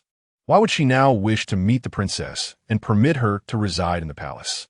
Even when the emperor sought to visit the queen's chambers, he had been sent away on numerous occasions. Why does the queen exhibit such favoritism towards the daughter of a princely house? At this moment, the palace maids in Fengwan Hall were equally perplexed. Nevertheless, the queen instructed them to prepare the main hall for the princess's stay. Could it be that the queen is too indulgent towards the princess? After all, the emperor often resided in the side halls during his visits. The princess, however, has the privilege of residing in the main palace alongside Her Majesty the Empress. It is said that the empress and the princess's grandmother, during their youth, held a mutual disdain for one another, leading to several hair-pulling altercations. Both were young ladies from esteemed, scholarly families, their animosity so profound that they disregarded decorum. Furthermore, it is rumored that in her youth, the empress had an engagement proposal with the princess's grandfather, who was then the heir to the Duke of Dingnan. However, the princess's grandmother preemptively seized the opportunity, resulting in a scandalous rivalry between the two as they fought fiercely over the suitor. They became the subject of ridicule throughout the imperial city. Might it be that the empress summoned the princess to seek retribution for past grievances? The princess finds herself in a precarious situation. The empress is formidable when angered. Your Majesty, the princess has arrived. Quickly, allow her to enter. The palace attendants, taken aback by the empress's urgency, were astonished to see her radiating joy at the prospect of meeting the princess. Indeed, upon the princess's entrance, the empress grasped her hand, even stroking it affectionately. Could it be that the empress was enchanted by the princess's beauty, thus forgetting past disputes? Her Majesty has always had a penchant for beauty. My dear, you surpass your grandmother in charm. I find myself more fond of you. The empress, holding a prayer bead in one hand and the princess's hand in the other, examined her from head to toe, a smile gradually spreading across her lips. In my youth, I too was renowned as a beauty in the southern Lynn kingdom. It was your grandmother, shamelessly competing with me, who dared to challenge my allure. Her countenance pales in comparison to mine. Among young women of scholarly lineage, she could not match my talent or beauty. Yet, she wept bitterly. As the empress seated the princess beside her, gazing at her youthful visage, nostalgia washed over her, mingled with dissatisfaction. When we were of marriageable age, your grandmother learned of my engagement to the heir of the Duke of Dingnan, your grandfather. In a fit of fury, she sought me out, wailing, which led to my hair being disheveled and my garments drenched in her tears. I should have demanded compensation for my attire. It was my coming-of-age robe. Listening to the empress's musings, the princess couldn't help but chuckle softly, envisioning her grandmother's youthful antics. Was she not the same then? Now, nearly 40 years have passed. The empress set down the prayer bead, took the princess's hand, and gently patted it, her wrinkled brow softening with a smile. Did you come to see me on behalf of your grandmother? Indeed, as I journeyed to the imperial city, I received an urgent letter from her, expressing her desire for me to meet with your Majesty. If only she knew you were clad in simple garments, holding prayer beads, she would surely laugh heartily. Grandmother declared that she would don exquisite garments, have a portrait painted, and send it to Her Majesty the Queen, inciting a wave of jealousy. What? Upon hearing this, the Queen was quite incensed. Jealous of you? I, the Empress of a nation, have an abundance of splendid attire. How dare you suggest I could envy her such audacity? With that, she commanded, summon my phoenix robe and crown, and call for the painter. Ride swiftly and ensure it reaches her. My beauty will leave her envious. As Daiying observed the queen's eagerness to adorn herself, she could not help but chuckle, recalling the contents of her grandmother's letter, laughing heartily. She contemplated whether to relay the message verbatim. Her grandmother, with her audacious spirit, could speak such words, yet you felt too bashful to repeat them precisely. Suddenly, the queen turned to her, inquiring, "Is that all your grandmother said? She is known for her lengthy discourse. Surely she could not condense her sentiments into mere phrases." The queen truly understood her grandmother well. Reluctantly, Daiying recounted part of her grandmother's words. Grandmother spoke of her enduring romance with grandfather, expressing a desire to wander through mountains and waters. Even if it meant being carried by him, he would take her along. Grandmother lives in bliss daily, one hand clasped with her husband and the other savoring delectable treats, unlike you, your majesty, who can only grasp prayer beads. Is that the sort of thing an impudent girl would dare to utter? Do you think such musings could arouse envy within me? The queen retorted, as if I Haven Tea shared a lifetime of love with the emperor. What if I hold prayer beads in one hand? I also possess cosmetics crafted by my husband's own hands. Does she have that? Behold, I am blessed with both beauty and a regal spouse, while she is not. No, I shall paint 800 portraits to ensure her envy knows no bounds. Chapter 52. Oh, how she cries the palace maids were filled with delight, for it had been a long time since they had witnessed such a spirited empress. No one dared to provoke her, especially not after the grandmother of the princess had so effectively stirred her emotions, causing her to toss aside her prayer beads. It was truly a joyous occasion. As the esteemed mother of the nation, the maids often sensed the sorrow that lingered in the empress's heart. Perhaps it was the years spent supporting the emperor in securing his reign that had drained her spirit. In recent years, she had remained secluded within the palace, shunning outside visitors and dedicating herself to her meditations. Once, during her time in the boudoir, she had been a lively young lady who relished merriment. Yet, now as empress, aside from indulging in a few whims with the emperor, she was often seen clutching her prayer beads. The maids felt a pang of sympathy for her. But now, it seemed they were once again glimpsing the empress from her days in the boudoir. All thanks to the princess. How wonderful it was that she had arrived. The maids resolved to prepare delectable dishes for her, laying out the softest bedding so that she would find it hard to part from them. "Princess, what delights do you fancy? Dinner is soon upon us. We shall have the Imperial kitchen prepare something special for you. What colors do you favor? Although we have arranged the bedding, we can certainly redo it to suit your taste. Would you care to try this plum cake? And shall we offer you some wine?" Beneath the peach tree in the palace lies a treasure of fine wines, all prepared for the emperor by the empress, who would surely be pleased to share them with you. Suddenly, the palace maids surrounding the empress beamed with joy, eagerly attending to her needs and offering her exquisite wine. They truly set out to fetch her some, the aroma wafting sweetly through the air. As per her grandmother's mention, the empress was renowned for her winemaking skills, particularly with fruit wines. The hue of the wine indicated its superior quality, far surpassing that of her grandmother's creations. Indeed, the empress, having adorned herself and feeling quite elated, observed that they had prepared dinner and even unearthed the wine meant for the emperor. The thought of his sour expression made her chuckle, and she noticed Daiying also smiling, praising the wine as superior to her grandmother's. Pleased, she settled down to savor her own brew, reminiscing, "In my youth, I had a fondness for fine wines and would often engage in brewing them during my leisure. I am not certain how it came to pass, but my reputation flourished. Perhaps because a woman of my caliber naturally garners admiration in all endeavors." The empress's smile blossomed freely, yet she huffed. "As for your grandmother, she spends her days competing with me, fully aware of my renown in winemaking. Yet she dares to brew herself. With her limited talent, she foolishly aspires to rival me. How laughable. One wonders how a famed young general like your grandfather could ever be enamored with such a brazen woman," she mused. As Daiying savored the exquisite wine, she listened to the empress's bewildering remarks, her eyes twinkling with amusement. Perhaps her grandmother would shed tears, wouldn't she? Oh, the empress, suppressing a laugh, reminisced about numerous memories, instinctively reaching for her garments. unaware of how many were stained with her grandmother's tears. She recalled her grandmother's playful remarks. Whenever her grandfather's actions did not align with her grandmother's wishes, she would gently shed a couple of tears, leaving her grandfather so frightened that he would kneel and plead for mercy. The Empress could vividly envision the scene, glancing at the smiling and cheerful Daiying, feeling a touch of helplessness. Indeed, her grandmother had a unique talent for crying, a beautiful woman shedding delicate tears, who could remain unmoved.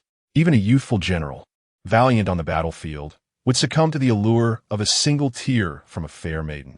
As the Empress thought of them, her brows softened with affection. She watched Daiying, who was elegantly enjoying her drink, and engaged in light conversation about family matters. It had been nearly 40 years since their couple had departed from the Imperial city. Their correspondence, filled with sour sentiments, was hardly worth her attention. Nevertheless, she was aware that they were living a blissful life, evident in the way they had nurtured their granddaughter so beautifully.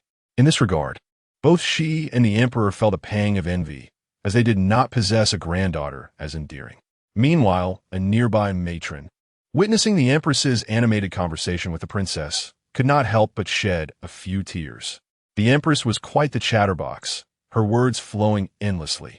Even as the princess drifted into slumber, the Empress continued to reminisce, revealing the profound solitude she had experienced over the years. With a heavy sigh, she could not suppress her reproach towards the former crown prince. Had it not been for his ruthless actions, she and the Emperor would not have been deprived of their own flesh and blood. Gazing at the princess, the Empress was reminded of her own youthful days spent in seclusion.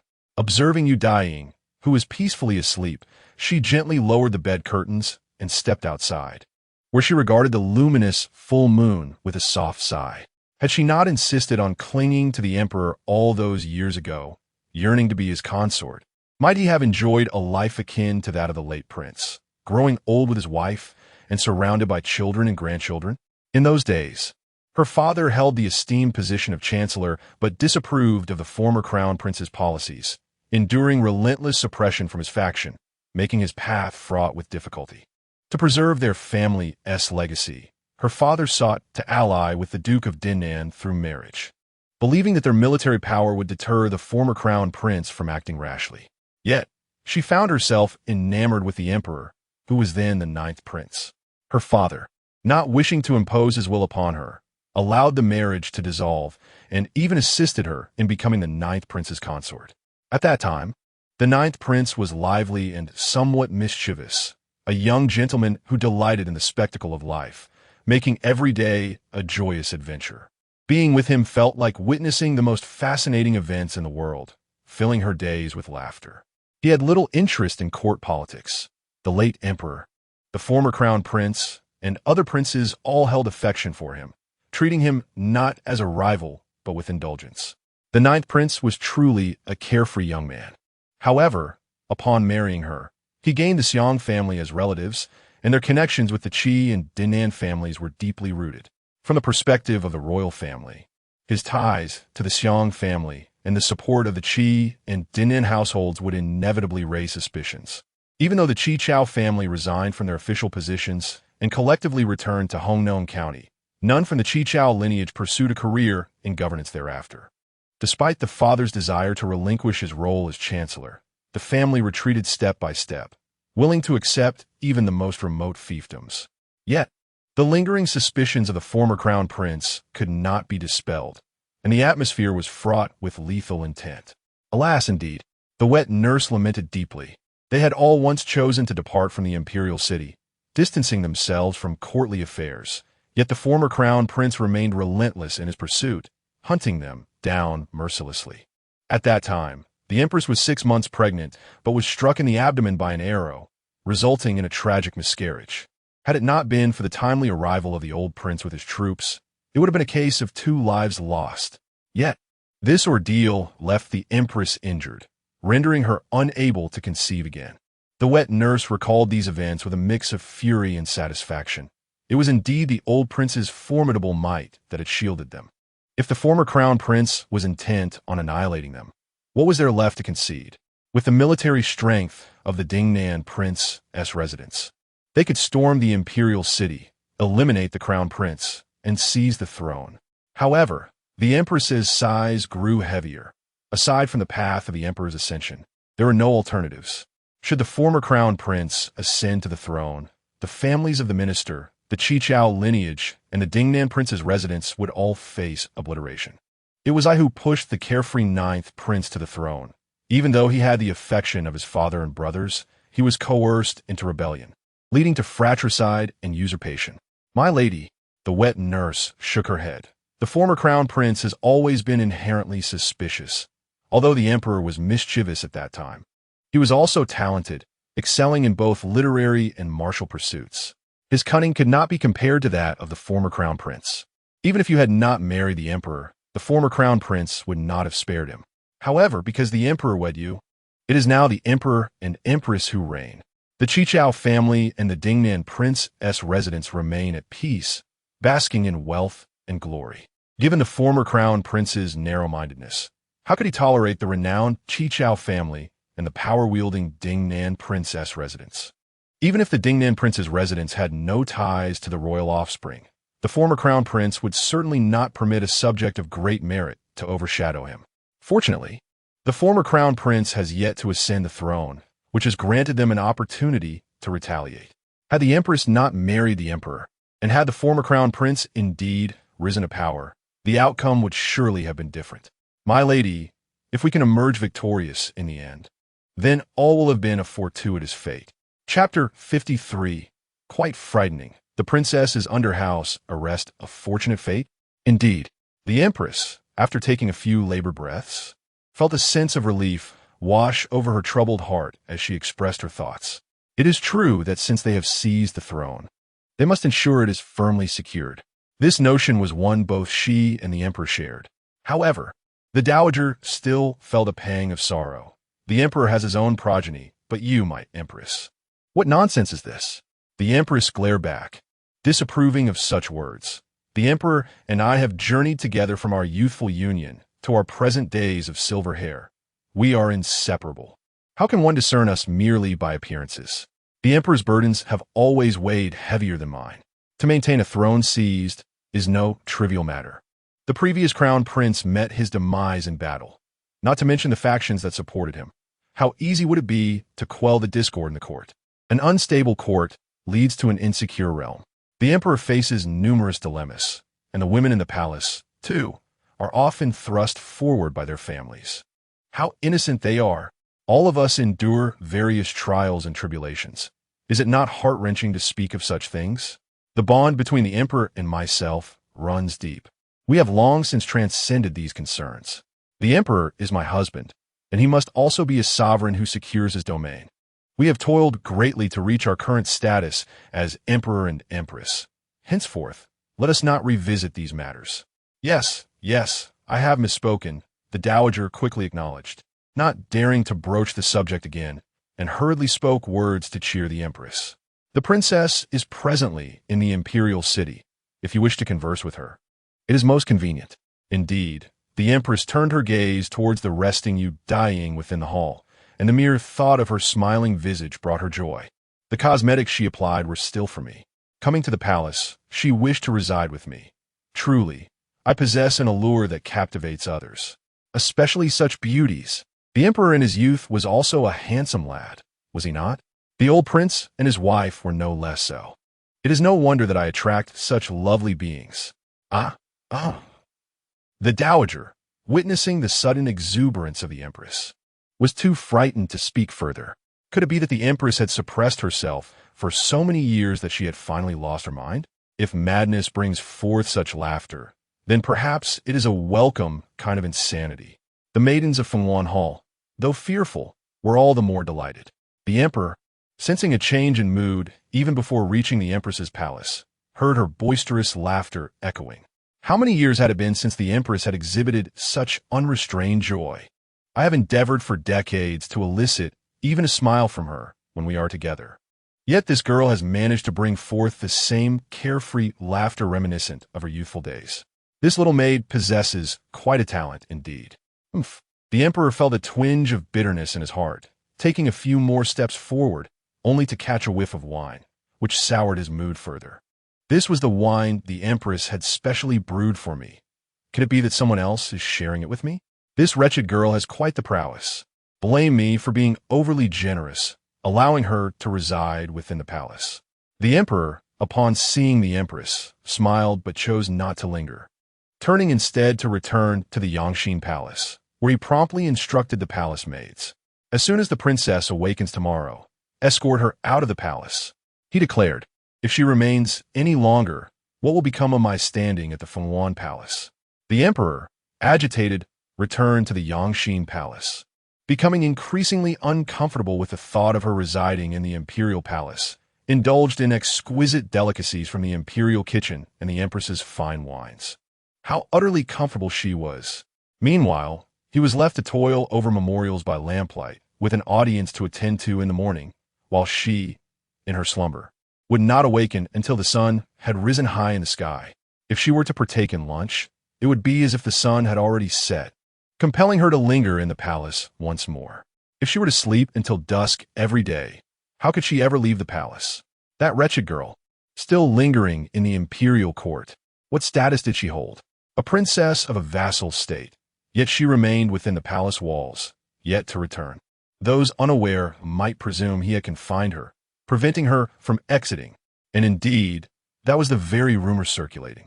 The princess from the Dingnan Wangfu had garnered attention upon her arrival in the imperial city. So many eyes were upon her. With the emperor summoning her, the courtiers speculated.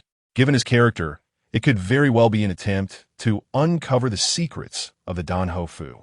The fact that the princess had not yet emerged from the palace suggested that the emperor's inquiries were far from casual.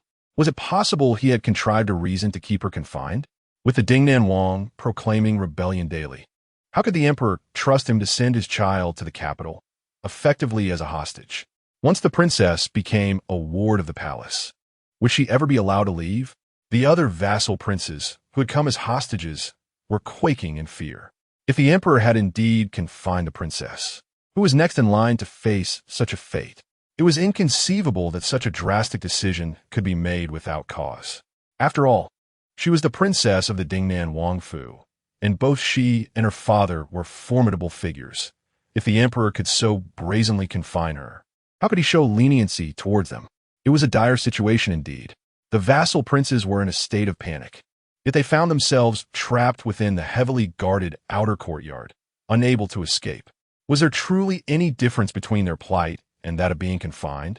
If the emperor had taken action against the princess, would he not also consider them?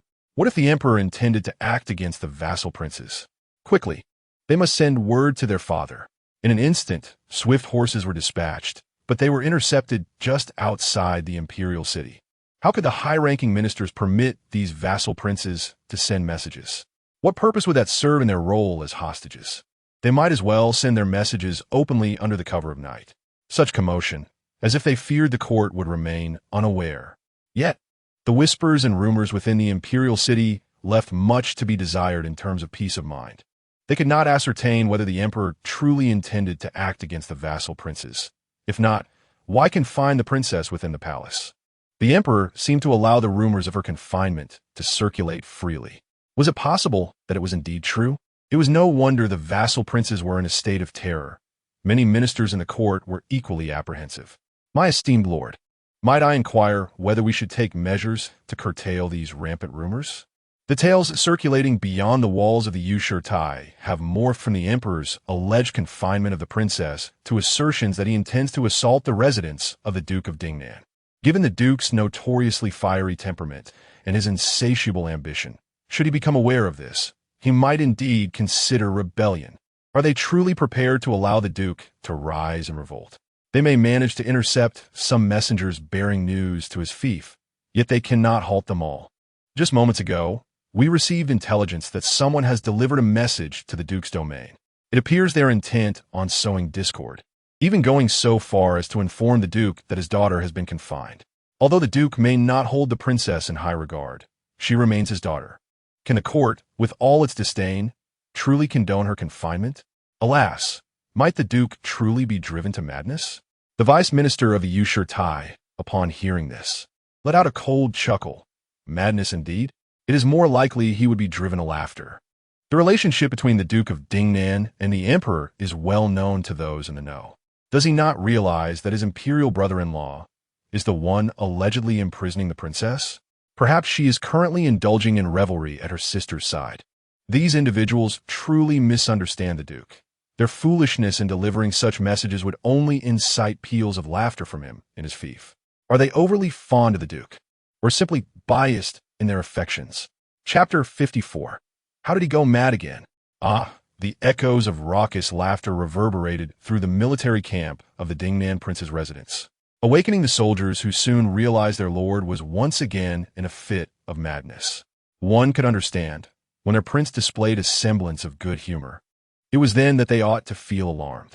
Indeed, during the earlier hours of the night, the lord had been in a frenzied state, vehemently berating the emperor and dragging the princess into his tirade.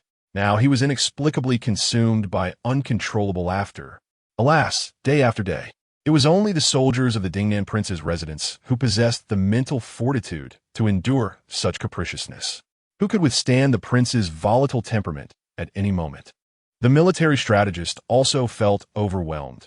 Being roused in the dead of night by the prince was more than any soul could bear.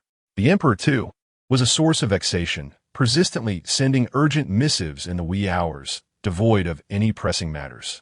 He took it upon himself to compose imperial edicts to flaunt the princess's audacity in seizing the prince's bow and arrows, which were ostensibly intended for the emperor. Such ostentation was incessant, resulting in a deluge of over 100 imperial edicts, driving the prince into nightly rages. Just when it seemed the emperor's missives had concluded, yet another late-night communique arrived. Did these individuals possess any consideration for the prince, who had to face the battlefield by day and only read letters at night? And they dared to deliver correspondence at such an hour. He had anticipated something of grave importance, only to discover the emperor had placed the princess under house arrest and was contemplating an assault on their residence. Such benevolence! They even informed him that were it not for the prince's reputation, they would be subject to public scorn. One could hardly believe they would not suspect any treachery on their part. Was it not evident that they sought to sow discord between the court and the prince's residence? Did they truly require any provocation? Given the prince's temperament, how could relations with the court ever be amicable? Look at how gleefully the prince reacted. Oh dear, was his visage frozen in laughter? The Dingnan prince, perusing the letter in his hand, chuckled heartily, his spirits lifting with each word. These people were quite considerate, aware of his recent tirades against the emperor and choosing to amuse him with the court's follies. The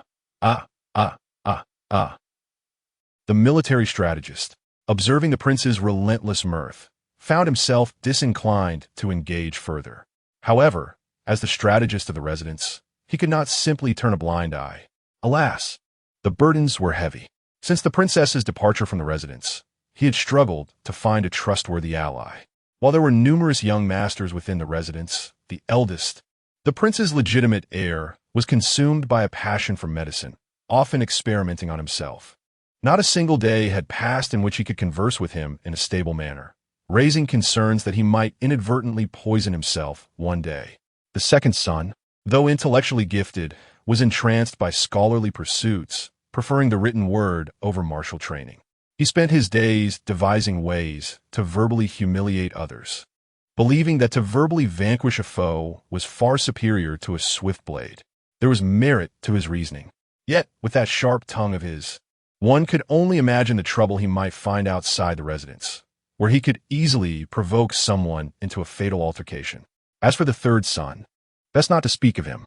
The strategist, feeling a pang of discontent, gazed at the prince, who seemed to be reveling in thoughts of the princess.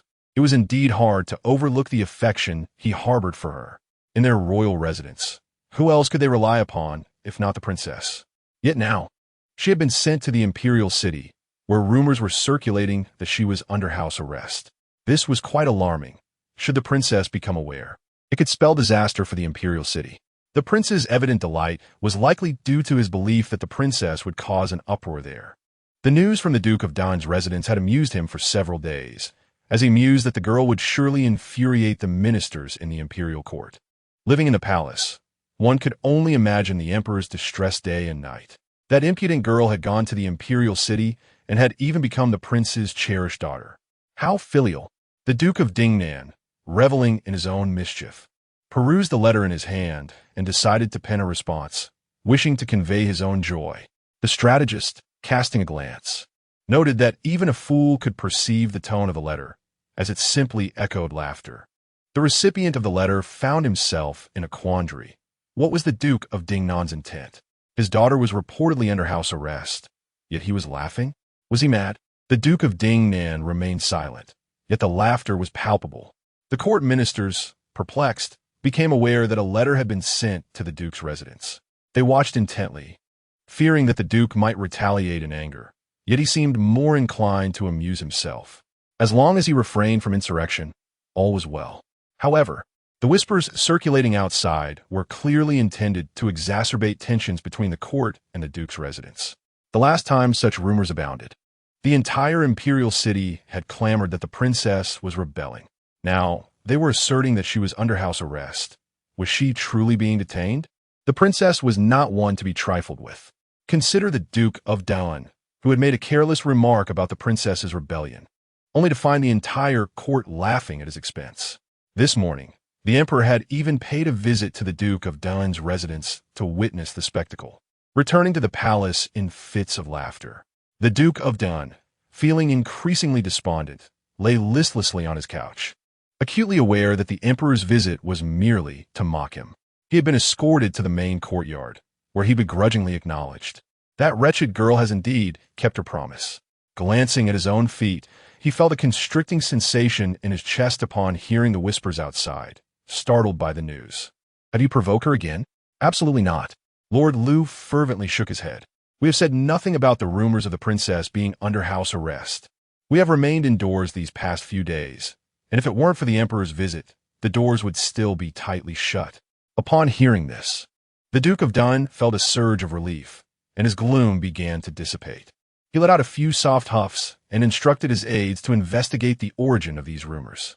They had slandered the princess with claims of rebellion, while she was likely laughing herself silly in the Duke's residence. He could hardly believe that if the princess were to learn of the slander, suggesting she was confined when she was actually enjoying the comforts of the palace, she wouldn't respond with laughter in their faces. That impudent girl could not afford to be so biased. Would she not move a stool to sit over there? The Duke of Daiying began to worry, yet the corners of his mouth lifted in a delightful smile. Surely, the princess ought to be seated at someone else's doorstep, prompting him to share in the laughter. It was inconceivable for him to be the sole recipient of such mirth. As the sound from outside grew increasingly boisterous, the Duke could vividly envision the scene of the princess perched at this family's entrance. If he were to witness it in person, he would undoubtedly laugh even more madly than that foolish girl. Filled with such anticipation, the Duke of Daiying decided against taking leave and proceeded to court, still chuckling heartily. Noticing that some court officials were staring at his feet, he generously offered them drawings of his own feet, oblivious to the onlookers, distributing them freely. This spectacle left the officials of the Golden Lawn Hall utterly alarmed, prompting them to flee post-haste. Yet, to their astonishment, the Duke of Daiying pursued them, insisting on gifting them his foot drawings. The officials, terrified, ran even faster, fearing that the Duke had truly lost his mind. Chapter 55. She truly caused a stir. "And you must be upset again," Duke Daiying observed the ministers scattering in disarray, nearly succumbing to fits of laughter. No wonder that impudent girl resented their baseless accusations of treason. She refused to offer an apology and instead chose to sit at the entrance, mocking him. Indeed, witnessing these terrified officials in such a state was a source of great amusement. That audacious girl certainly knew how to find joy in chaos. What significance did face-saving hold when others had already lost theirs? Truly, as long as one disregarded their own dignity, it was others who would be embarrassed. Splendid. Duke Daiying had never felt such unrestrained delight. Gazing at his own foot drawing, he found himself further amused. No wonder, his feet were indeed charming. Ha ha ha ha! Such a grotesque laughter. Duke Daiying had undoubtedly lost his sanity. The onlookers, seeing that he no longer pursued them with his foot drawings, were astonished to find him reveling in the spectacle, laughing in a manner both terrifying and unsettling. The Duke of Ur would never have presented himself in such a grotesque fashion. How could a distinguished minister of the court suddenly descend into madness? Just yesterday, he had been sulking at home, and today he was utterly deranged. What a strange occurrence. Yet, with his sudden lunacy, how could they continue to mock his foot drawings? They had finally found a morsel of amusement. However, at this moment, their spirits were dampened by the news of the princess's confinement. During the morning court session, someone had petitioned regarding the arrangement of the princes in the capital, and the emperor seemed intent on evading the issue. There was a nagging suspicion that the rumors circulating were not entirely unfounded. It appeared the emperor had indeed confined the princess within the palace. Otherwise, why would he refrain from offering an explanation to placate the public? Even a simple statement indicating that the empress cherished the princess and wished for her to remain in the palace for a few days would suffice to quell the rampant gossip. Yet, the emperor remained silent, allowing the rumors to escalate uncontrollably. The esteemed ministers, seemingly indifferent to the unfolding chaos, did not fear that someone might seize the opportunity to incite unrest. However, the fact that such rumors spread through the streets and even reached the territory of the Duke of Dingnan suggested that someone was deliberately fanning the flames. Were they, in fact, condoning such provocateurs? If this turmoil continued, they harbored genuine concerns regarding the potential for significant upheaval. These ministers were remarkably composed. But why had the Lynn family remained so quiet? No, they were not entirely inactive. Alas, how could Lord Lynn be oblivious to the rumors outside? Even if they closed their doors to avoid hearing the news, their connection to the princess ensured that information reached them. They believed that if the princess were truly confined by the emperor, the Lynn family would not remain passive. As it turned out, they indeed took action, though not to prevent the unrest, but rather to stoke the flames further. Observing his father's fervor for spreading malicious rumors, Lord Lynn could hardly contain his exasperation as his father relished in the discord. He sighed, compelled to remind his father, "You are a prominent minister of the court. Do you truly wish to provoke chaos in the capital?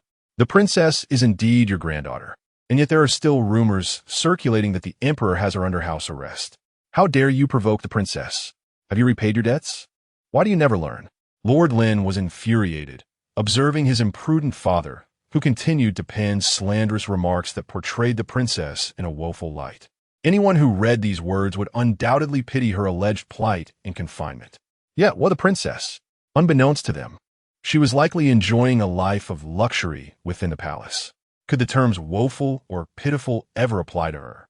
If she were to find out, she might storm out of the palace and confront her father.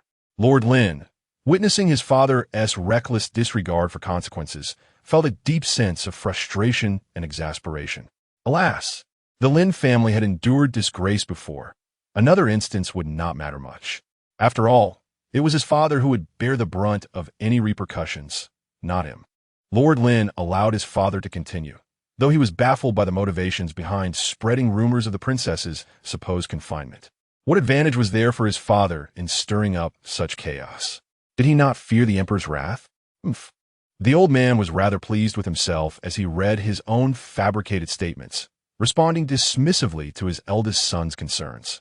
With a knowing expression, he mused that perhaps the rumors swirling in the Imperial city could very well be orchestrated by the emperor himself. What? Lord Lynn was taken aback. Could it be that the emperor would publicly claim to have confined the princess? What could possibly be his motive? Surely, it was for amusement. The old man scoffed. Otherwise, why would the rumors spread unchecked, with none of the high-ranking officials intervening? Initially, the emperor was displeased with the slander. But if the rumors had taken root, why would he choose to intervene? Realizing that the emperor had no intention of putting a stop to it, Lord Lynn lamented the foolishness of the high officials who seemed intent on fanning the flames of scandal. What about the stability of the court? Just look outside at the chaos. The princes and heirs were scattering in fear, creating disturbances everywhere, even though the court was under the control of high-ranking officials. If this continued, trouble was inevitable. Was the princess truly so easy to provoke? Once she left the palace, they would have much to fear. Lord Lynn, recalling the princess's bold nature, earnestly cautioned his father. "But father, the Lynn family can remain uninvolved. We must not entangle ourselves in this. If word of this gets out, What will others think? What kind of maternal family would wish for the princess to be under the emperor's confinement? If the princess's maternal family were to align with the external rumors, it would only serve to confirm the emperor's supposed actions. This would only embolden those who spread malicious gossip, and it was feared that the entire court, along with the princes, might take such tales to heart, leading to unforeseen consequences. How astute! The old man chuckled enigmatically. I'm the princess's maternal grandfather. Rather than supporting her, I will propagate the notion of her confinement. Naturally, this will reduce the apprehensions of others, prompting them to take action, and who knows what influential families might be drawn into the fray. The conflict between the princes and the court has become widely known, inevitably stirred by the mischief of certain individuals. If it does not escalate, how can they be lured out? Without drawing them out, what excitement could that young lady find in the Imperial city? Lord Lynn is once again taken aback. Such intricate schemes lie beneath the surface? No wonder the high-ranking officials allow rumors to proliferate unchecked. Even the usually vigilant deputy censor, who is concerned with the stability of the Imperial city, has not intervened regarding these rumors. It is likely that he has colluded with his father in this regard. Alas, truly, the thoughts of such esteemed officials are beyond his comprehension. However, Lord Lynn turns to his father, feeling compelled to remind him. The actions of the princess are equally elusive. You all anticipate her to witness the antics of these individuals. Yet, when the princess returns from the palace and chaos ensues, do not be displeased once again. Chapter 56. Surely she has some filial piety, yo? The old Lord Lynn's heart raced as he listened, a twinge of concern creeping in. Did he not understand the nature of that girl, his own granddaughter? Yet, she did possess a measure of thoughtfulness. Would she not strive to fulfill her grandfather's wishes? After all, had she not previously sought to alleviate his gloom by mocking the Duke of Dun? Surely she would do something similar this time. The old Lord Lynn was inclined to believe that the girl held some filial affection, aware that her grandfather had taken it upon himself to stir up the tumult of the Imperial city. She would inevitably seek to create a spectacle, drawing out those eager for entertainment. The Duke of Dun's antics had already become tiresome. Surely another round of mockery was in order. Suddenly, a delightful smile spread across the old lord's face, inspiring him to weave even more tales, determined that the denizens of the Imperial city must be informed. With the Lynn family's influence, how could they not achieve their aims? Indeed, even the high-ranking officials of the court were roused. This old rascal truly knew how to fan the flames, unafraid of the potential repercussions. Had the esteemed scholar not yet forgotten the image of the princess pursuing him for debts? Did he fail to grasp the depth of her ruthless nature? He seemed unbothered by the prospect of the princess storming into the Lynn residence upon her return to the palace. Yet, a smirk crept onto his lips. Let her come, for he rather enjoyed the spectacle of familial strife. How thrilling! Lord Gon observed the expectant expression of the esteemed scholar, a smile that bordered on the grotesque. Among the courtiers, one Duke of Dun had already succumbed to madness, and now a scholar from the Hamlin Academy was teetering on the brink. Should he succumb to laughter as well, one might mistakenly believe the entire court had gone mad. This was unacceptable.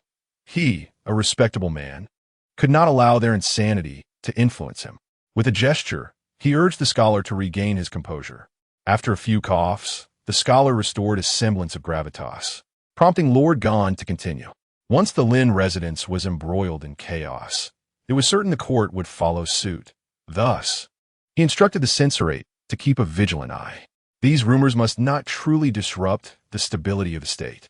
Particularly concerning were the princes and their heirs, who, upon hearing these tales, were bound to be alarmed. They must not frighten themselves into a frenzy before any action was taken.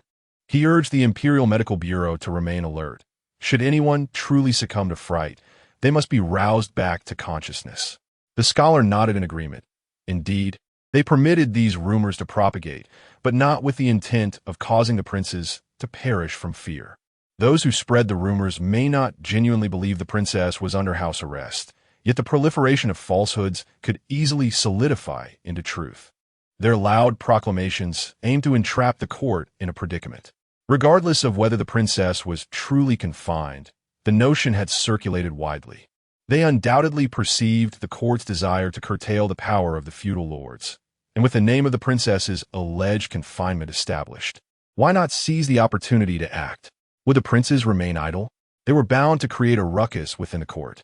As expected, the princes were summoned to the imperial city, and those orchestrating the movement to diminish their power began to make significant moves. Just look at how the high-ranking officials stood idly by while the rumors in the imperial city spiraled out of control. Among them was even the princess's own grandfather, that old rascal spinning tales without end. The ministers are becoming increasingly restless. If they do not take action soon, they will lose control of the situation. How absurd it is that they seem more concerned than the emperor himself. It has been several days, and the emperor has yet to release the princess from the palace. If this continues, even they may begin to believe that the emperor is truly confining her. The ministers can no longer stand by. They must urge the emperor to set her free. Does the emperor not wish for that girl to leave the palace? He is vexed, for she has taken residence in the empress's quarters, and whenever he wishes to visit, he is met with the empress's disdain. How infuriating! Yet, her stay in the palace is not without its advantages. Just look, her presence has sparked rumors of the emperor's confinement of her, creating quite the spectacle. The emperor scoffed. He is a wise and formidable ruler. What would it say about him to confine a young lady? It would tarnish his reputation. However, this is not of utmost importance. What truly matters is that they have provoked that girl. Take the Duke of Daiying, for instance. He spread rumors of her rebellion, and she merely moved a stool to sit in front of him. This allowed the emperor to chastise his ministers for days, while also enjoying a laugh at the duke's expense. If someone were to spread rumors of the princess being confined, and she were to move a stool to sit in front of him, what amusement that would bring him. Indeed, it is fitting that he, ever the observer of drama, his quick-witted grandfather, Su Chuanqi, observed the emperor's smirk, having reminded him several times, if the princess does not leave the palace, your cleverness will be of no use. That wretched girl. The emperor's smile faltered. This young lady sleeps until the sun is high in the sky, and by the time she has her midday meal, the sun is already setting. She hardly spends a few hours awake. How could he possibly send her out of the palace? It would not be impossible for the princess to lie down, however. Su Chuanqi suddenly smiled and suggested to the emperor, you could have someone carry the princess back. Oh, the emperor's eyes lit up. Indeed, if that girl is loath to move from her bed, then they shall carry both her and the couch out. Excellent. Someone, if the princess is still asleep, carry her out of the palace. But the eunuch felt that such an act might be somewhat inappropriate. The princess entered the palace on her own. If she were to be carried out, what would that imply? The rumors are already circulating that she is confined, and if she is seen being carried out, it would no longer merely be confinement. However, seeing that both the emperor and the crown prince deemed it necessary to carry the princess out, he felt compelled to comply. He had no choice but to go to the empress's palace and carry the still sleeping princess out. But what if the princess were to find out? Su Chuanqi merely smiled. The princess was enjoying herself in the inner palace with the empress dowager and was not entirely oblivious to the outside world. With such a loud and bustling rumor mill, it was impossible for her not to have heard a single word. Yet she continues to lie there leisurely. It is likely she wishes to be carried back while still asleep. Thus, she need not take a single step, and the outside rumors will only grow louder. He firmly believes that once the news of the princess being carried out of the palace spreads, the entire court will be thrown into a state of panic. Indeed, the ministers of the imperial court were utterly astonished. Could it be true that the emperor had indeed placed the princess under house arrest? What had transpired within the palace that warranted her being carried out? Did the princess still possess her spirit? The Minister of War was in a state of panic. If anything were to happen to the princess in the imperial city, surely the Duke of Dingnan would rebel. No. The Duke must have bestowed military tokens upon the princess. This could lead to an army marching upon the imperial city. Heaven help us! The heirs of the vassal princes were nearly paralyzed with fear. After all, it was the princess. She had been carried out from the palace. Could it be that the emperor had ordered her demise? Alas, if the emperor dared to kill the princess, would he spare us? It was all over. We would descend into the depths of hell alongside the princess. The heir to the Tsiufu Duke was so terrified that he collapsed to the ground. If they were to perish alongside the princess, would they not encounter her in the underworld? How could he possibly muster the courage to face death now? Chapter 57. Does this make sense? In the midst of the uproar within the imperial capital, the sound of weeping echoed through the air. It was unmistakably coming from the residences of the princes. Upon further listening, one could discern the cacophony of maniacal laughter that drowned out the cries, and there was no shortage of it. The princess was being carried away, and it was somewhat understandable that some took pleasure in her misfortune, laughing heartily. After all, the Duke of Den's household had no cause for mirth. The princess had previously laughed with a madness that surpassed even this. Seeing her in such a pitiable state, being carried away, it was only natural for others to find amusement. Yet it was disheartening.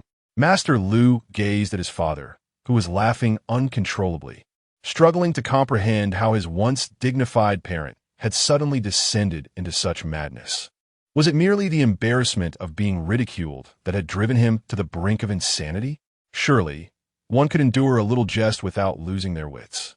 Nonetheless, as he watched his father revel in the news of the princess's plight, it was clear that something deeper stirred within him. No, it's not just laughter.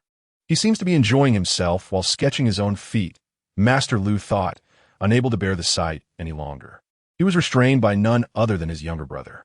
"Brother, I believe father is not laughing at the princess's misery," the younger Lu remarked, observing their father delighting in his own feat, having already had his fill of laughter. They feared that if they continued, their father might truly lose his mind. Yet, witnessing his father in such a state of glee, surpassing even the joy derived from admiring his own feat, Master Lu began to understand. His brother, too, recognized that their wife and the princess were both daughters of princes, and thus he had a profound understanding of the princess. Aside from her notorious cruelty, she was known for her laziness. When not occupied, the princess was often found reclining.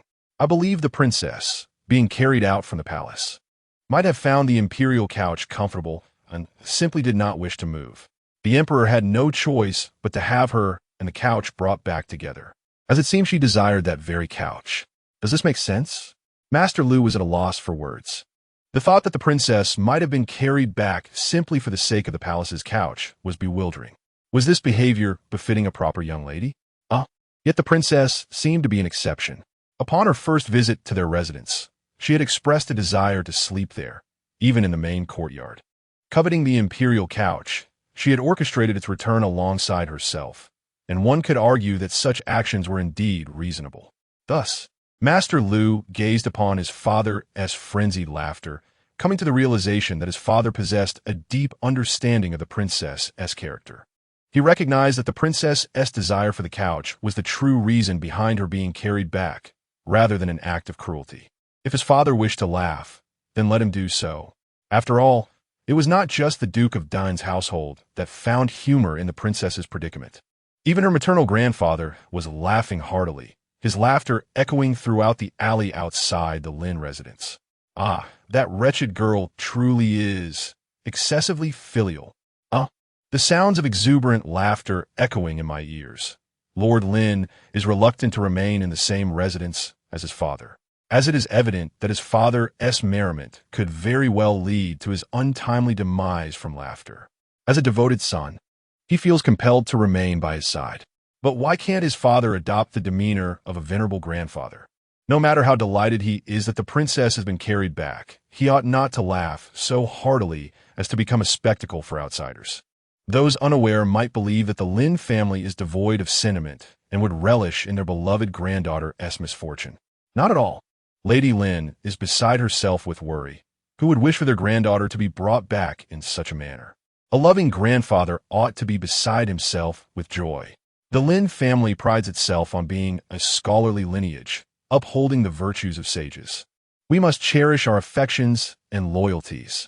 Yet, with the sound of my father's laughter, I fear that upon stepping outside, I shall become the target of scorn, accused of being heartless and ungrateful. Father, I implore you to temper your exuberance. Should the princess catch wind of this, she might very well send a contingent to our residence. Alas, even my mother-in-law seems unconcerned, too preoccupied with her game of cards. Is the princess no longer considered their beloved granddaughter? Lady Lynn anxiously gazes outside. With such raucous laughter from her husband, it is certain that the princess will hear it. One could only anticipate the arrival of drums and gongs, or perhaps the princess might take matters into her own hands and deliver a sound thrashing to her father. She must prepare a physician. If she cannot persuade her father to rein in his levity as a dutiful daughter-in-law, she must keep medicinal remedies at hand. Who knows? They may be needed sooner than anticipated, as her father is on the verge of laughing himself into a fit. But why does the princess's return elicit such mirth from him? She is well aware that the princess is unharmed, for that young lady is enjoying herself in the palace, rumored to be residing in the Empress's Phoenix Hall. Being carried back might simply indicate that she has been unable to awaken. The emperor, in his exasperation, had no choice but to have her brought back along with her bed. What is there to find amusing in that? You may not fully understand. Lord Lynn furrows his brow, recalling a letter from his sister, and turns to his wife, saying, "Our dear niece, while at the royal residence, prefers to recline rather than sit.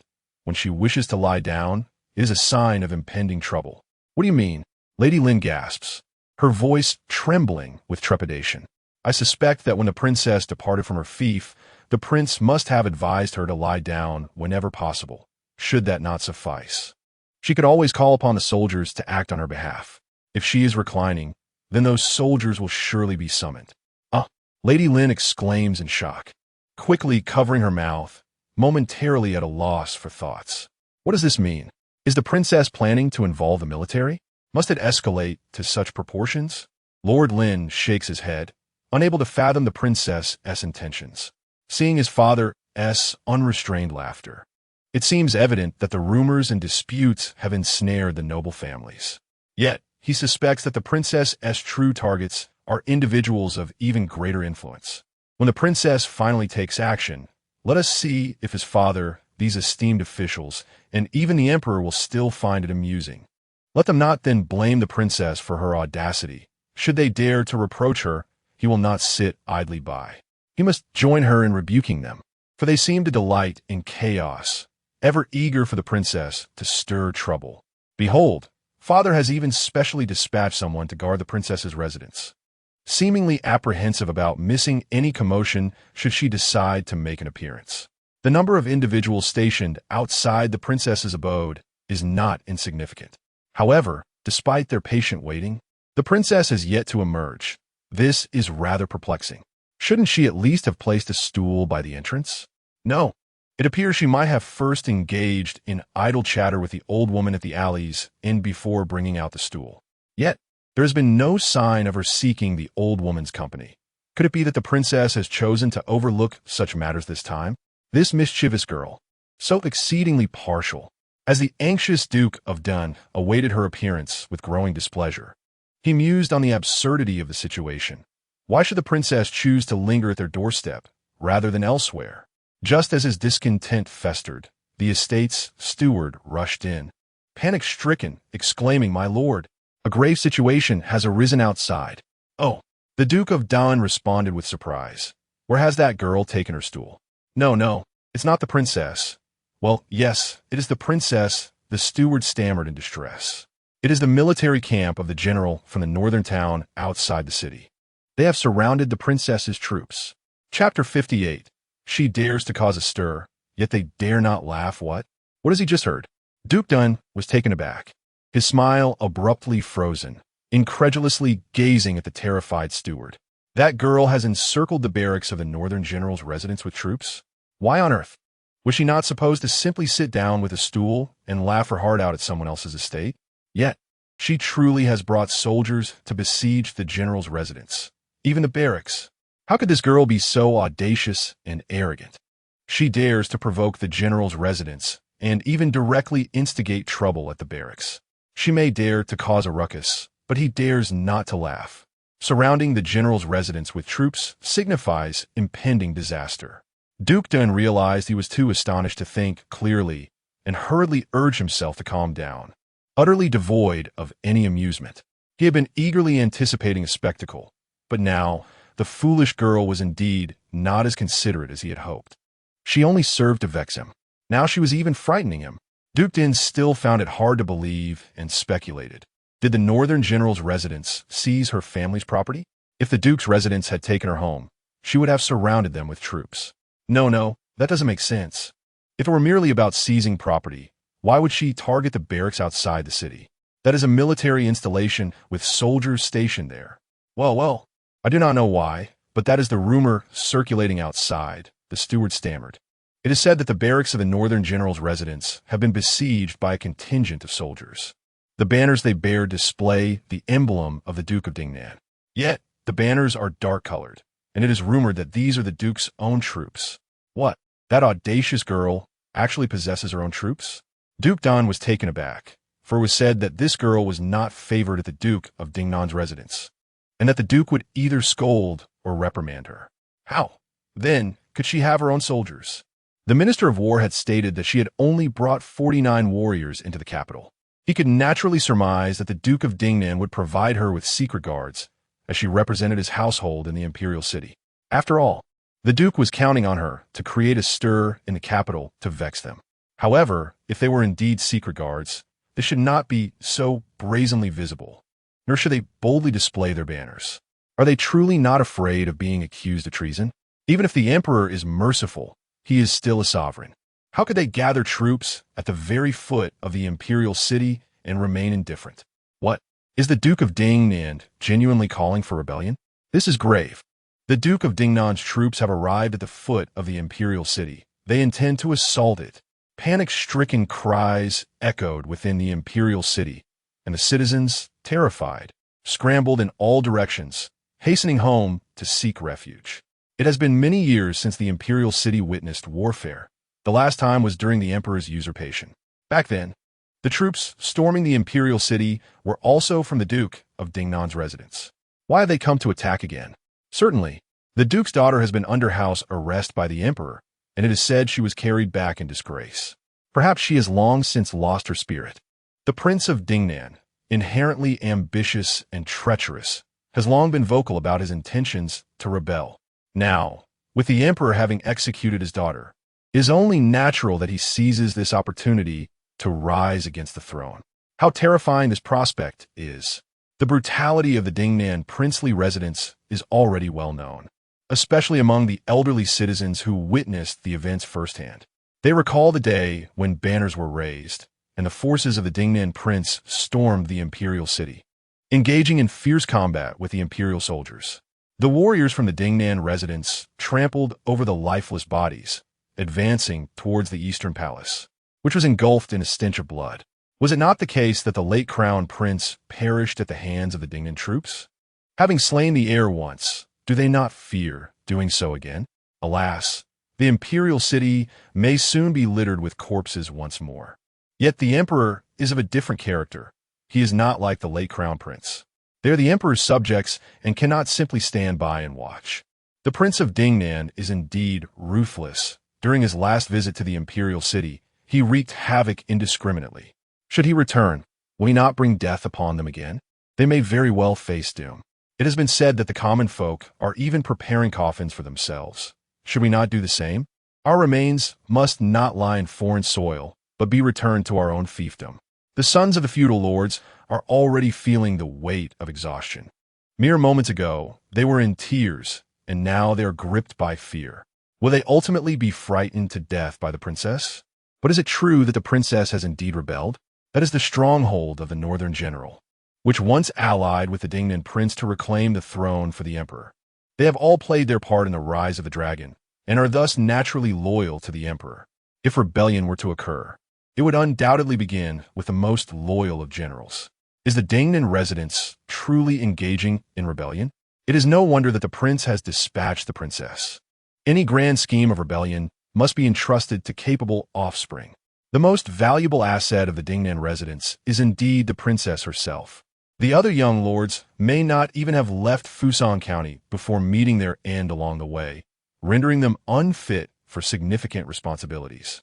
They initially believed the princess had come to the Imperial city to reprimand them, only to discover her lofty ambitions were indeed to incite rebellion. But how is it that the princess was able to return, injured from an encounter with the emperor? Good heavens, her schemes run deep. If the Dingnan residence intends to rebel, they must have a pretext. With the emperor having placed her under house arrest, a sufficient pretext has been established. No wonder rumors of the princess's confinement have spread throughout the imperial city. And the elder of the Lynn family, the princess's maternal grandfather, has been lamenting her plight. It appears this is all part of a ploy to justify the Dingnan residence's rebellion. The Lynn family, too, must be involved in this conspiracy. What audacity! The Lynn family, which seemed perfectly content, why did they not intervene to halt the rumors of the princess's imprisonment? Instead, they join in the gossip, amplifying her suffering. Their aim is to incite the ire of Fusan County and the sympathy of the populace, facilitating the Dingnan residence's rebellion. The Lynn family is indeed up to no good. The court officials, already alarmed by the news of the princess surrounding the northern general's residence with troops, are further startled by the cries of rebellion from the Lynn family. This cannot be taken lightly.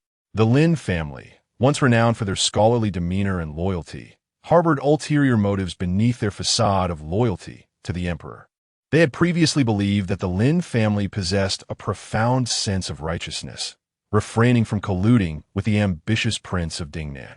However, it has now become evident that the Lynn family has been cunningly plotting against the Prince of Dingnan all these years, feigning outrage while secretly undermining him. How absurd! The Prince of Dingnan, at least, acknowledges his own ambitions, making his intentions known to the world with integrity. In contrast, the Lynn family, while proclaiming their fidelity, engages in treacherous schemes, displaying a level of deceitfulness that surpasses even that of the Prince of Dingnan. The ministers in the court, incensed by this duplicity, gathered outside the city's military camp, where these scholars found no means to wield their influence. Could they not surround the Lynn residence? Close the gates. Quickly.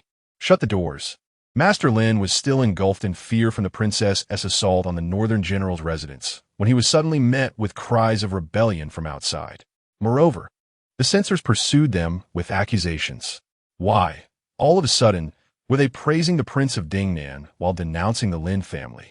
Master Lynn, in a fit of anger, sought out his father, only to find him bedridden and despondent.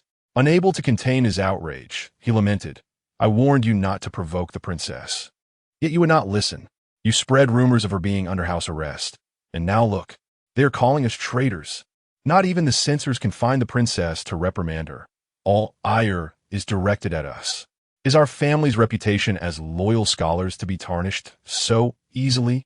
Father, how can you still find rest?" Chapter 59. Trouble. Run fast. Lord Lynn's chest throbbed painfully, and with each word from his eldest son, the discomfort intensified. How could he be oblivious to the rumors circulating outside? Learning that the impudent girl had not merely moved a stool, but had rallied her flag-bearing generals to besiege the general's camp at the north town was unbearable. With his unparalleled intellect, could he not foresee how the whispers beyond would evolve? He had wronged more than just the Duke of Dingnan in the court. Given the opportunity, would they not seize the chance to retaliate? It was indeed that wretched girl, deliberately mocking the aristocrats she had ensnared, while choosing to lead an assault on the general's camp, an encampment commanded by the formidable general of the north. How audacious she was! She dared to provoke. Yet who among the officials would dare to join her in the camp to witness the commotion?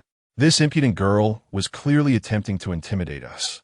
She knew that by surrounding the camp with her troops, the Lynn family would also be branded as ambitious traitors. What a filial piety!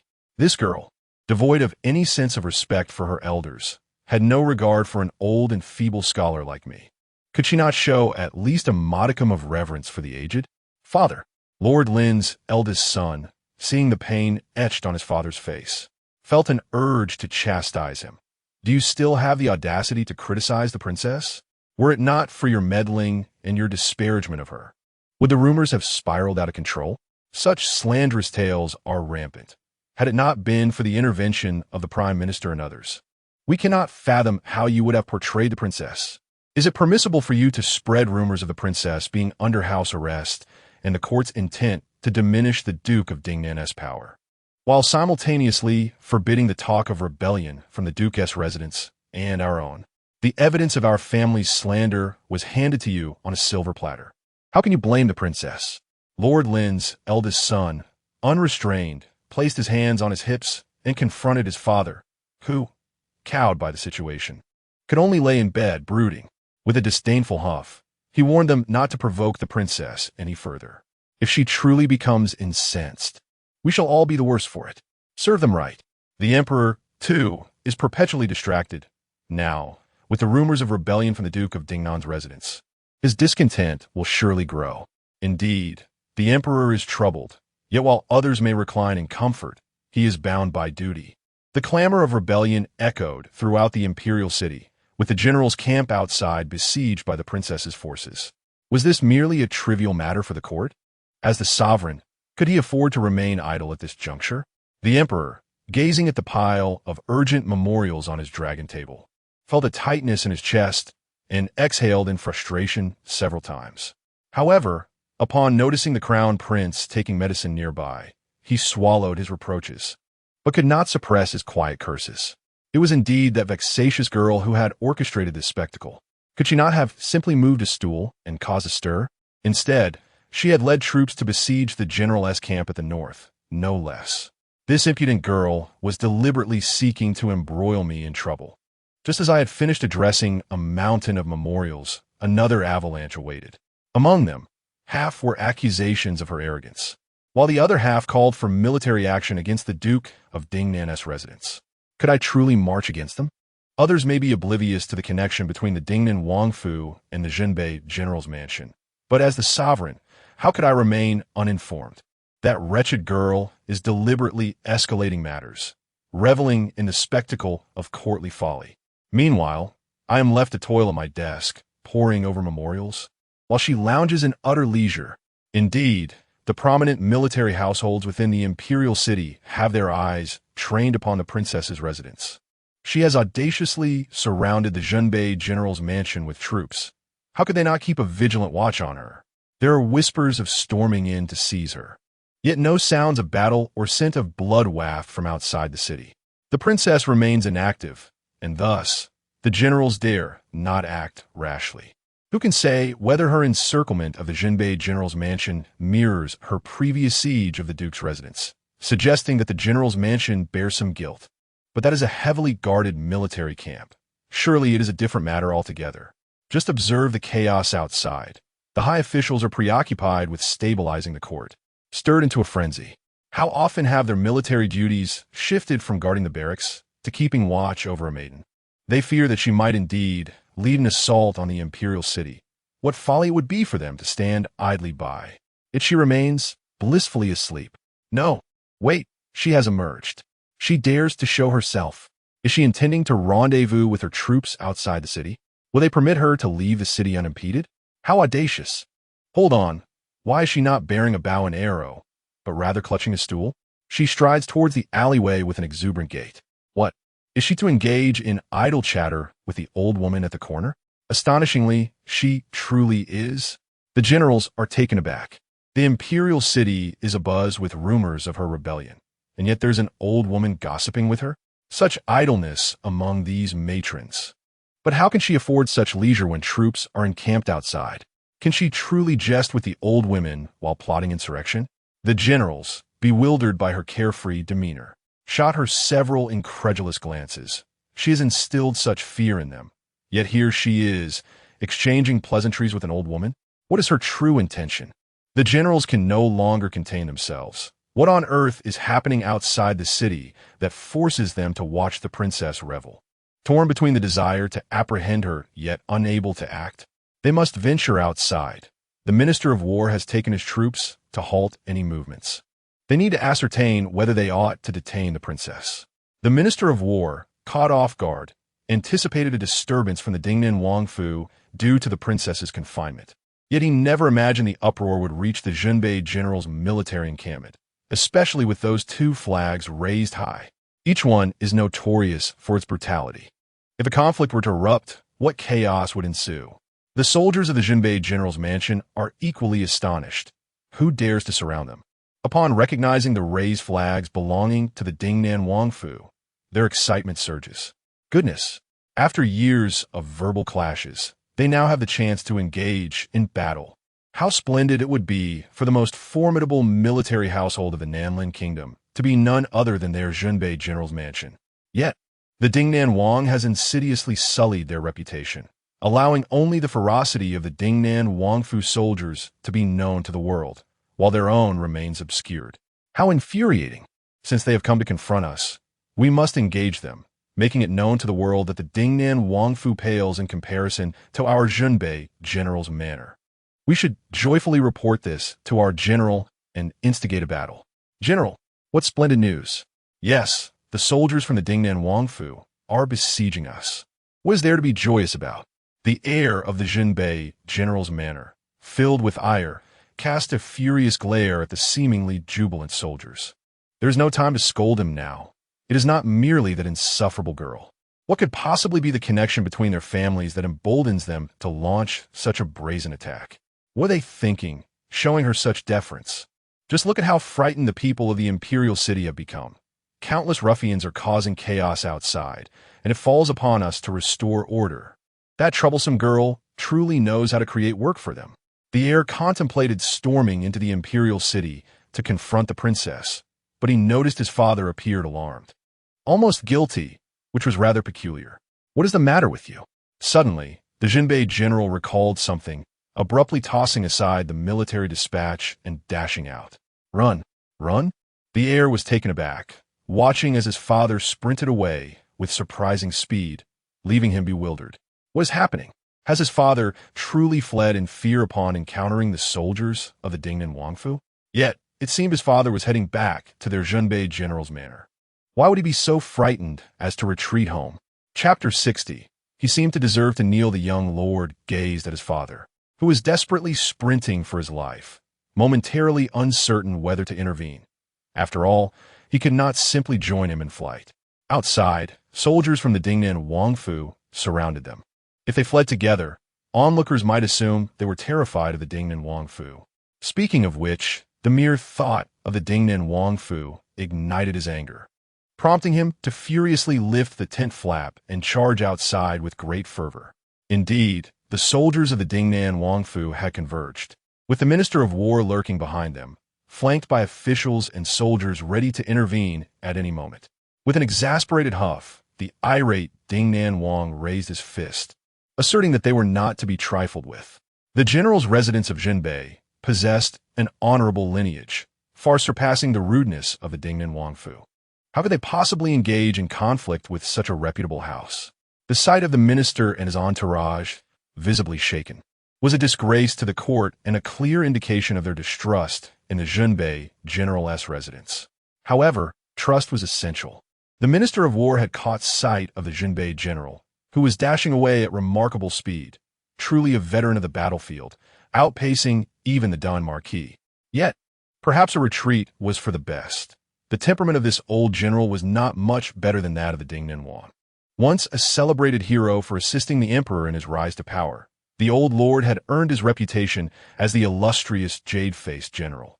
In his twilight years, he remained the esteemed jade-faced general, commanding vast territories as a prince. In stark contrast, the old general, despite his illustrious military achievements, had a notoriously volatile temperament. In battle, he could become so uncontrollable that he would inadvertently strike his own men, leaving the enemy utterly bewildered as to which side they faced. Upon returning to the Imperial city, he would either brawl with the general's residence or unleash his wrath upon the civil officials who dare to challenge him. Such grievances could easily accumulate into 100 or more charges in a single day. Indeed, the Zhenbei general's residence was renowned for its martial prowess, evidenced by their remarkable achievements, which ensured their indispensable presence in the court. Without such merit, not only would their accolades fade, but the noble title accumulated by their ancestors would also be jeopardized by impeachment. The Minister of War felt a pang of concern for them, yet found it peculiar that the old general, despite his reputation, was fleeing. Could it be that he harbored fear? If so, that could prevent confrontations with the Dingnan Wangfu. However, it seemed an altercation was still on the horizon. Is the Dingnan Wangfu out of their minds? The young lord cast an irritated glance at the surrounding soldiers of the Dingnan Wangfu, exclaiming, "You brazenly invade our Zhenbei general's residence. if you wish to stir chaos. Return to your fief. What kind of place was the imperial city that they dared to act with such impunity? Were they unaware that rumors of rebellion circulated within its walls? With his father having already fled, how could they still muster the audacity to encircle them, provoking trouble as they did, especially at a time when the Zhenbei General's residence sought to uphold its dignity and retain its marquisate? Could they allow the Dingnan Wangfu to ruin it all? Suddenly, a realization struck the young lord, and he glared fiercely at them. Could it be that you are aware our Zhenbei Marquisite's title is at risk of impeachment, hence your eagerness to instigate discord? Such malicious intent is truly despicable. What a despicable and shameless establishment the Dingnan Wangfu is. How can this be tolerated? If they are to be charged with a crime, let it be collectively. The heir, with fierce indignation, raised his voice in accusation.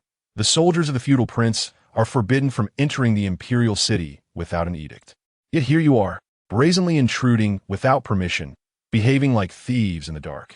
Surely, you must harbor ulterior motives. Such words, reminiscent of the whispers within the imperial city claiming that the Dingnan Wangfu is in rebellion, echoed ominously. The Minister of War glared at the troublemaking heir, fully aware of the temperament of the Dingnan Wang soldiers. Provoke them, and they would retaliate without hesitation. What had been a tense but uneventful encounter now risked igniting a genuine conflict, one that would tarnish the reputation of the imperial city with the stain of internal strife. Just as he prepared to intervene, a sound of lamentation reached his ears, bewildering and shocking him. To his astonishment, he beheld the soldiers of the Dingnan Wangfu weeping. This was unexpected. Where was the promised ruthlessness? Woe is us! Do the denizens of the imperial city take pleasure in bullying us? Who is truly the aggressor here? The Minister of War and the soldiers present were astounded. Could it be that the Dingnan Wangfu was indeed the victim of oppression? Were they not the very soldiers who had besieged the barracks of the imperial city, stirring unrest and spreading rumors of rebellion throughout the court? How dare they turn the tables and accuse others of bullying them? Do they truly believe such claims? Yet, witnessing their woeful expressions and hearing their pitiful cries, one could hardly believe that these were the soldiers trained by the notorious Dingnan Wang. It dawned upon him.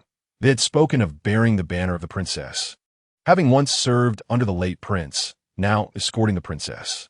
The princess intended to present a birthday tribute to the emperor, and the Wangfu needed someone to accompany the gifts. However, mindful of the Wangfu's reputation, the princess had decided against bringing too many soldiers, fearing criticism. Thus, they had sent these old veterans who had once fought alongside the late prince in the campaign to the imperial city, believing they were familiar with the route. They had joined the princess in escorting the tribute, accompanied by their young grandson. Given their frail age, they suggested that the princess proceed ahead while they followed behind. Little did they expect that upon arriving at the imperial city, they would be falsely accused of rebellion. Is this not an act of bullying? They were but frail old bones, and their young grandson, too young to be counted as a soldier. How had they become scapegoats for the Dingnan Wangfu's supposed insurrection? Did they not possess even the slightest awareness of the implications?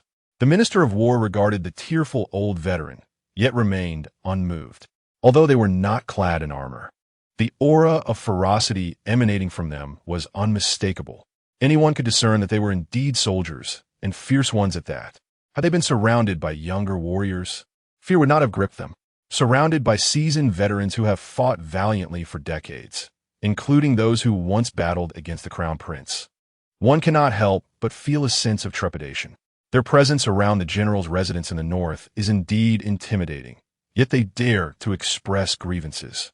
However, it appears they are not here for conflict. A row of splendidly crafted carts laden with exquisite chests suggests a different purpose. If not for the occasion of delivering a birthday tribute, one might assume they were escorting supplies for the troops.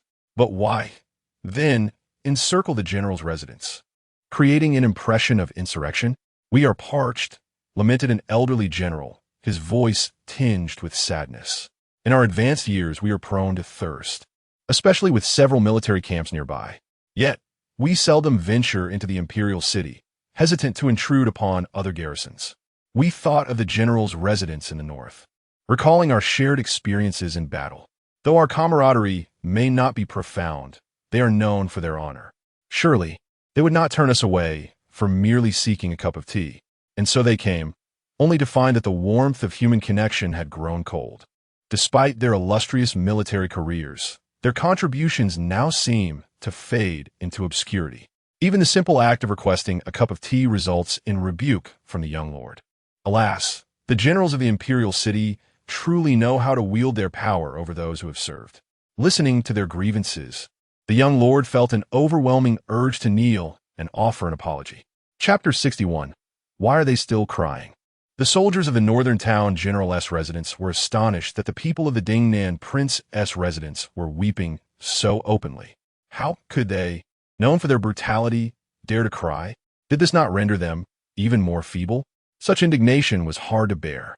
However, upon closer inspection, it became evident that the tearful young ones had yet to reach the age of military service, thus not truly representing the Dingnan prince's forces.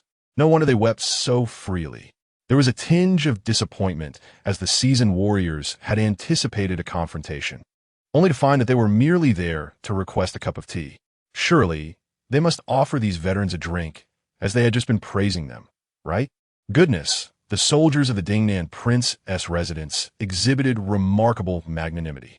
Aware of their daily exchanges of insults, they still believed in camaraderie, unlike their own heir, who would hurl accusations without seeking clarification, thus diminishing his own stature. The heir observed his disdainful soldiers, and then the seasoned veterans who were reproaching him, and suddenly felt a sense of unease. No wonder his father had fled in such haste. He must have known that kneeling was inevitable at this moment. Looking at these veterans, he realized their sarcastic remarks were far from over. Our princess had no intention of stirring up trouble, hence she dispatched us, the frail and elderly generals, along with the helpless younger generation, to deliver birthday gifts. These gifts had been meticulously prepared by our princess alongside the dignitaries and common folk of Fusan County. One could easily compare the sincerity of our offerings, which included hundreds of horse-drawn carts of gifts, to the supplies sent to our military camp by the court, which paled in comparison. We had aimed to dispel the rumors of our supposed ambitions by showcasing the loyalty of Fusan County, which is as clear as day. Yet, to our dismay, our heartfelt intentions were met with accusations of ulterior motives. Alas, we old generals merely wished to witness the current state of our once peaceful imperial city, only to find that its inhabitants permitted us to quell unrest, but forbade our presence. Upon our arrival, we were met with scorn. It is truly perplexing how we might earn your trust and our loyalty. The veterans, heartbroken, exchanged glances with the younger ones who, understanding the silent communication, began to weep openly. Their cries were so poignant that they stirred the very souls of those around them, leaving the Minister of War at a loss for words. As he noticed the heir preparing to kneel, surely, word of this reached the Imperial city, where many must have found themselves kneeling as well. If the weeping continued, those behind him would surely follow suit. The Minister of War remained astonished. These veterans, once fierce warriors on the battlefield, were now engaging in eloquent speech rather than confronting the Dingnan prince directly. Their articulate manner undoubtedly stemmed from the princess's teachings. Could it be that the princess had orchestrated this, inciting these veterans to besiege the northern town General S residence, causing unrest both within and beyond the city, all while accusing the Dingnan prince of rebellion? But what sort of rebellion was this? Their arrival in the Imperial city was merely to escort birthday gifts for the emperor, a legitimate endeavor. These were the same veterans who had fought alongside the late prince to establish their domain, now having retired from active duty, carrying commendable achievements yet devoid of real power. These young individuals, devoid of any merit or authority, dared to create a ruckus in the palace. What sort of rebellion is this? The princess operates with such meticulousness, leaving no detail overlooked. To make a grand spectacle at the military camp and yet retreat unscathed is to put them in an awkward position. Perhaps at this very moment, the princess is reclining and enjoying the farce unfolding at the court. How could he allow this to escalate further? The Minister of War hastily instructed the soldiers to spread the word in the Imperial city that the seasoned generals from the Dingnan prince's residence were merely delivering a birthday gift. stopping by the general of the North's camp for a cup of tea and reminiscing about their camaraderie from the past. They certainly did not cause any trouble, nor would they rebel. The heir apparent appeared impassive, yet he had no choice but to invite them into the camp for tea, all while they cast smug glances in his direction, which only served to infuriate him further. They had undoubtedly come to provoke the general of the North.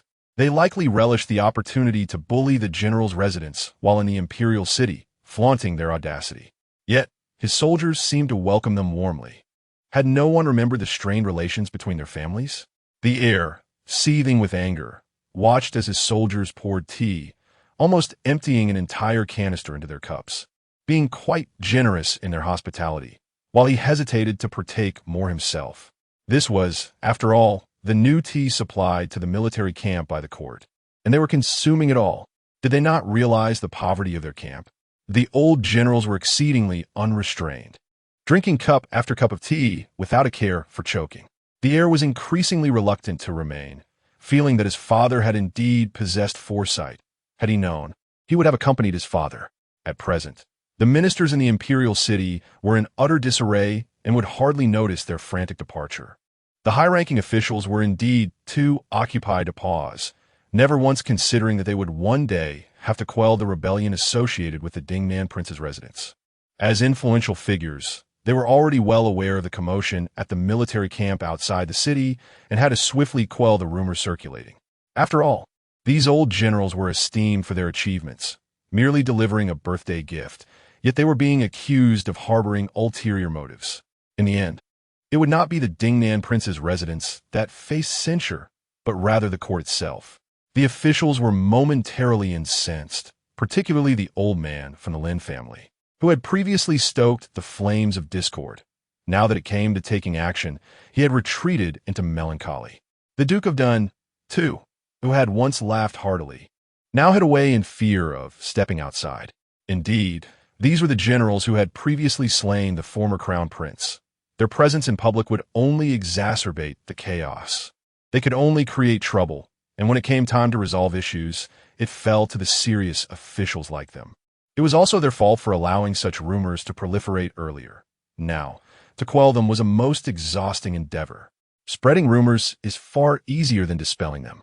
Look at them now, utterly drained, while the princess, on hearing the news, has moved a stool to chat with the elderly women outside. None dared to circulate more rumors about her. Who knew what stir she might cause next, sending them into a panic? Observe the once boisterous general of the North, now frightened into a hasty retreat to his home. Did he truly believe the princess would come to his doorstep with a stool? The princess has not arrived? No, she has not. The housekeeper, witnessing the general's sudden return through the back door, was taken aback, only to see the general joyfully patting his chest in relief. The general, true to his reputation, outpaced that insufferable girl with remarkable speed. The general of the North, hardly pausing for breath, strode purposefully towards his residence, instructing the steward to secure the main gate firmly. He hastily added, "Procure as many heavy locks as possible." That obnoxious girl, loitering around his military camp, undoubtedly sought to seize the opportunity to revel in his misfortune.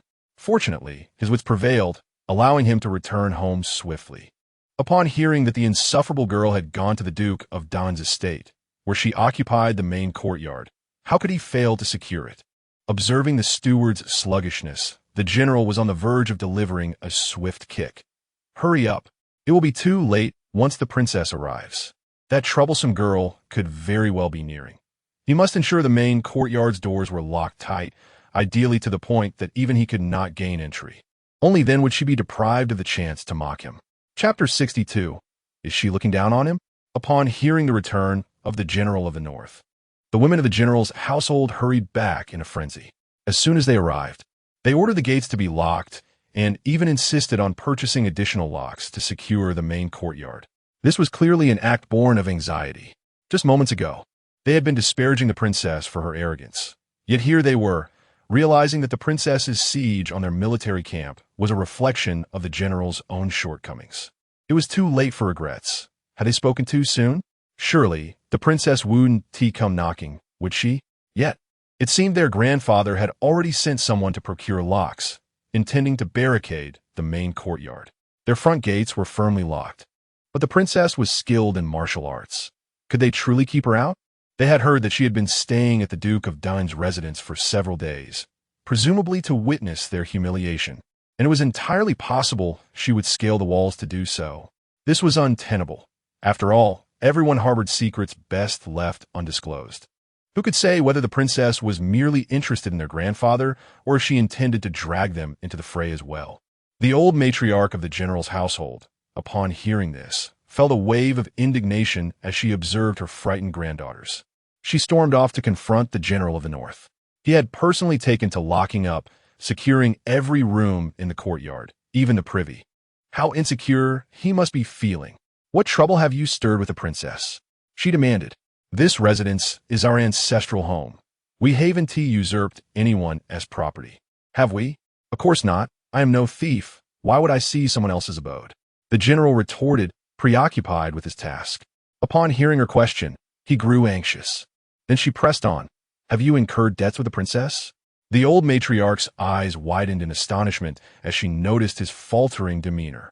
You truly owe the princess money?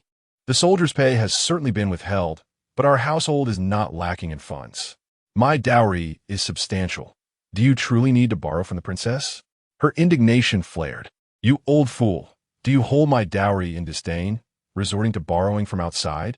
That is not. The general stammered, feeling the weight of her glare. He hastily clarified. That was a deliberate debt. Years prior, he had fought alongside the old prince of the Dingnan estate to carve out their territory. That man had disdain for the bows and arrows in the Imperial city and had established a workshop for craftsmen. This workshop provided weapons for those of them who had fought valiantly. After their victory, the old prince returned to Fusang County, leaving the workshop open in the alley across from them. How could he not take advantage of such proximity? The best way to deal with a bitter rival is to spend their money. Initially, he felt guilty about the accumulating debt, but as time passed without them demanding repayment, he grew bolder. Who could have known they would journey all the way from Fusang County back to the Imperial city? The audacious girl had gone to her maternal grandfather to demand payment, and in that moment, he sensed she might indeed come knocking on their door. Indeed, she has arrived. That wretched girl, she truly is. What exactly? The old matriarch of Zhenbei glared at him for still having the audacity to scold others. The old prince has been absent from the Imperial city for nearly 40 years. And you have taken advantage of this for 40 years? Do you not have any sense of shame? Sense of shame? The old man has never been one to concern himself with such matters. The general of Zhenbei snorted in response. To seek advantage, who needs shame? You. The old matriarch of Zhenbei observed his brazen demeanor and felt he deserved the visit from the princess, but his disgrace reflected poorly on her as well. At their age, it was excusable to have lost face in their youth, but to carry such shame into old age? She immediately instructed someone to go to the storeroom to count their wealth, as they could not allow the princess to confront them. However, she found her husband steadfastly holding her back. How could they return what they had painstakingly acquired? In any case, the old man had secured the main courtyard. Even if she came, there was little she could do. Can you hear yourself? Is this how one ought to speak? The old matriarch of Zhenbei wished she could glare him to death. Yet he leaned closer and grunted. Do you think the princess has come merely to settle accounts with the old man?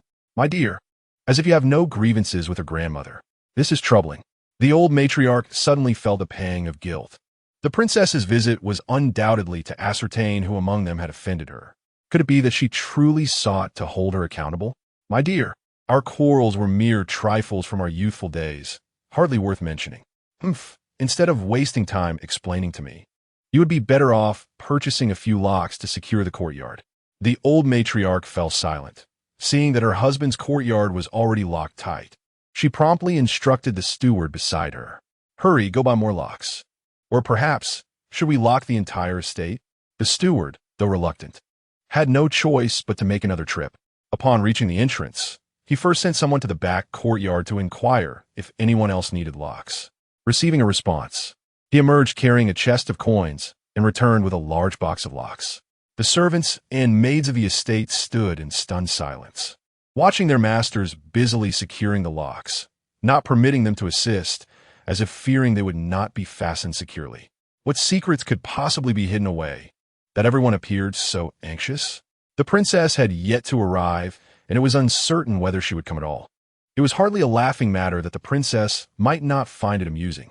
They murmured amongst themselves, nearly sunset, yet still no sight of the princess. Where's that wretched girl? The general of Junbei grew anxious. If she did not come, would their locks have been purchased in vain? No, I must go see where the princess is. The steward, witnessing the general's eagerness for the princess's arrival, found himself at a loss for words. Just moments ago, he had felt guilty, and now he was hoping for her visit. Truly, the general was difficult to please. He could only say, "The princess dines at the tavern every evening. To reach her, you must pass through the alley across the street. Why not wait for her at the alley's entrance?" Oh, upon hearing this, the general of the north rushed out, and as he reached the alley, he indeed spotted the young lady's carriage. Noticing that she was still clutching a stool, his eyes brightened. It was evident that this mischievous girl was not merely coming to dine, but rather to sit at the estate. He promptly strode over, snatched her little stool, and began to push her forward. If she intended to come, then why dawdle? Was she not the daughter of a general? What is the meaning of this? "You Daiying," exclaimed, astonished by the old general who was not only seizing her stool, but also pushing her along, chastising her for her hesitance. This was indeed the first time someone had urged her to visit the estate. However, she did not wish to go to his residence. She demanded her stool back, for she intended to watch a lively performance at the alley. "What performance?" the irate general of the north questioned. "Is it that you look down upon me?" He was momentarily incensed. Only earlier, she had been willing to sit at the entrance for days to witness the Duke of Dun's folly. Now, having personally come to escort her, she still refused to partake in the amusement. Did the festivities at the general's estate not hold any charm? "Indeed, as you are aware," you Daiying replied, a smirk playing on her lips, "the residence of the Duke of Dingnan has always held your general's estate in disdain. The trivialities of your household's antics are hardly worthy of my attention. You audacious girl." The general's fists clenched in fury as he beheld her disdainful demeanor. Enraged, he pulled her with even greater force, determined to drag her inside. Hey, I shall not enter," she protested. "Enough of your nonsense. Come along, you shall enter." The general, seeing her continued reluctance, grew increasingly infuriated, forcefully pushing her through the door and firmly shutting it behind them. He had raced back from the barracks with great anticipation. How could she possibly refuse to witness the occasion? Did she not understand the strained relations between their families? How could he allow her to escape this opportunity? Chapter 63.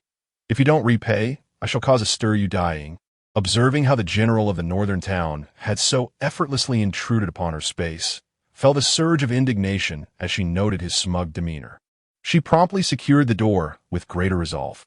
Was it not curious that while she refrained from indulging in the spectacle, he seemed eager for her presence? The audacity of some to desire her to witness the happenings within the estate was indeed remarkable. Yet, the general, being exceedingly petty, would surely not exhibit magnanimity. He might very well lock the main courtyard tightly, leaving her to gaze upon an array of locks, only to be left empty-handed, a source of mockery for him. Just as she suspected, the general's delight was undoubtedly a prelude to her own humiliation, inviting her in with a smile, only to have her leave in disgrace. The machinations of this old military man were easily discernible to those of the Dinning Wangfu. "What are you staring at me for?" The general, in high spirits, noticed her ambiguous smile and felt a twinge of insecurity, which quickly morphed into indignation. "You have your soldiers cause a ruckus in my camp, and I have yet to hold you accountable. I kindly invited you to my residence, and yet you seem disinclined. Stop dawdling at the entrance. Come inside." You Daiying, witnessing the irate general, noted his impatience as he reached out to pull her forward. With a deft sidestep, she evaded his grasp. "I'm in no rush to visit the main courtyard. Why don't you first show me where your storeroom is?" Alarmed, the general's heart skipped a beat.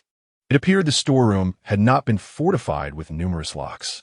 He quickly recalled whether he had done anything amiss there. Surely not, for his wife had always managed the storeroom, and he seldom ventured inside. Had his wife been up to something clandestine?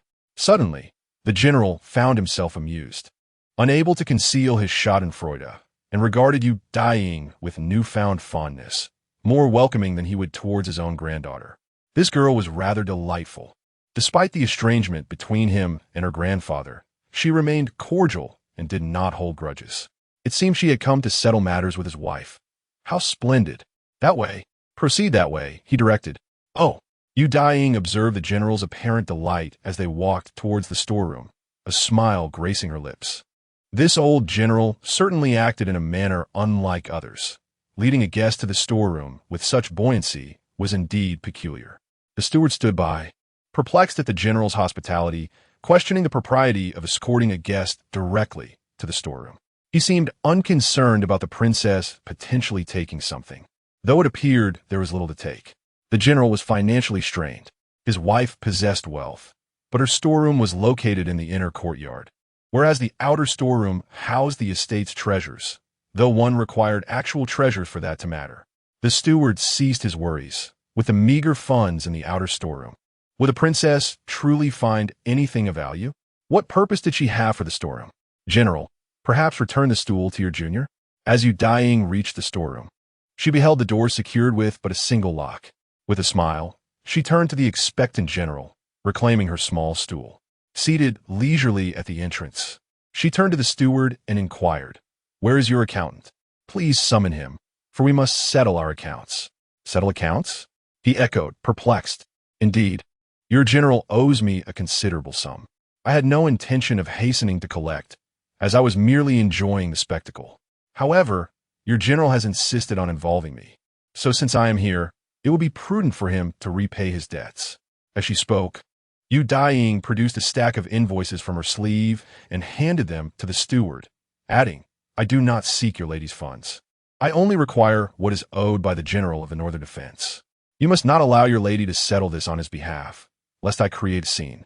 The steward hesitated, glancing at the substantial pile of bills, feeling a twinge of sympathy for the general.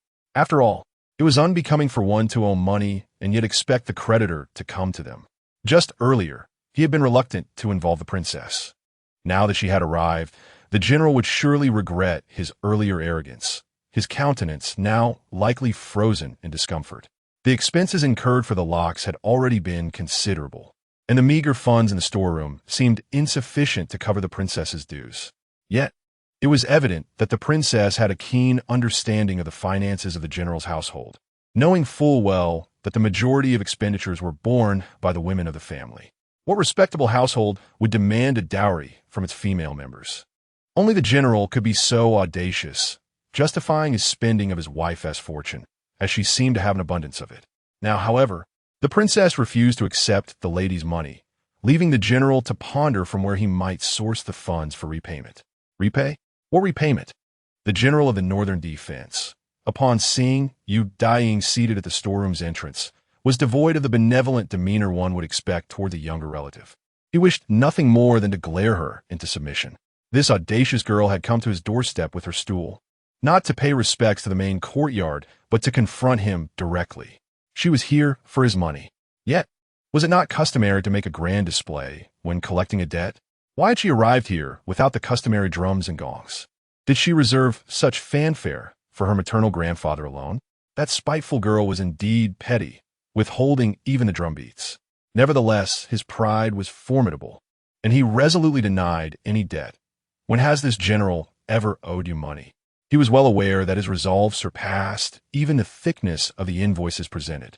Yu Daiying, observing the obstinate general of the Northern Defense, smiled while brandishing her invoices, each marked with the seal of the general's household. It appeared he was quite accustomed to extending credit, having done so for a staggering 40 years. Surely, you recall, General, that this workshop was established by my grandfather when he first came to the Imperial city, specifically to supply arrows for the generals besieging the capital. Now that the city has been taken, other generals have acted with decorum, refraining from demanding arrows from this workshop. Yet you, esteemed old general, have consistently requested supplies for decades, taking hundreds of arrows at a time. The total owed is substantial, General. Are you prepared to settle this debt?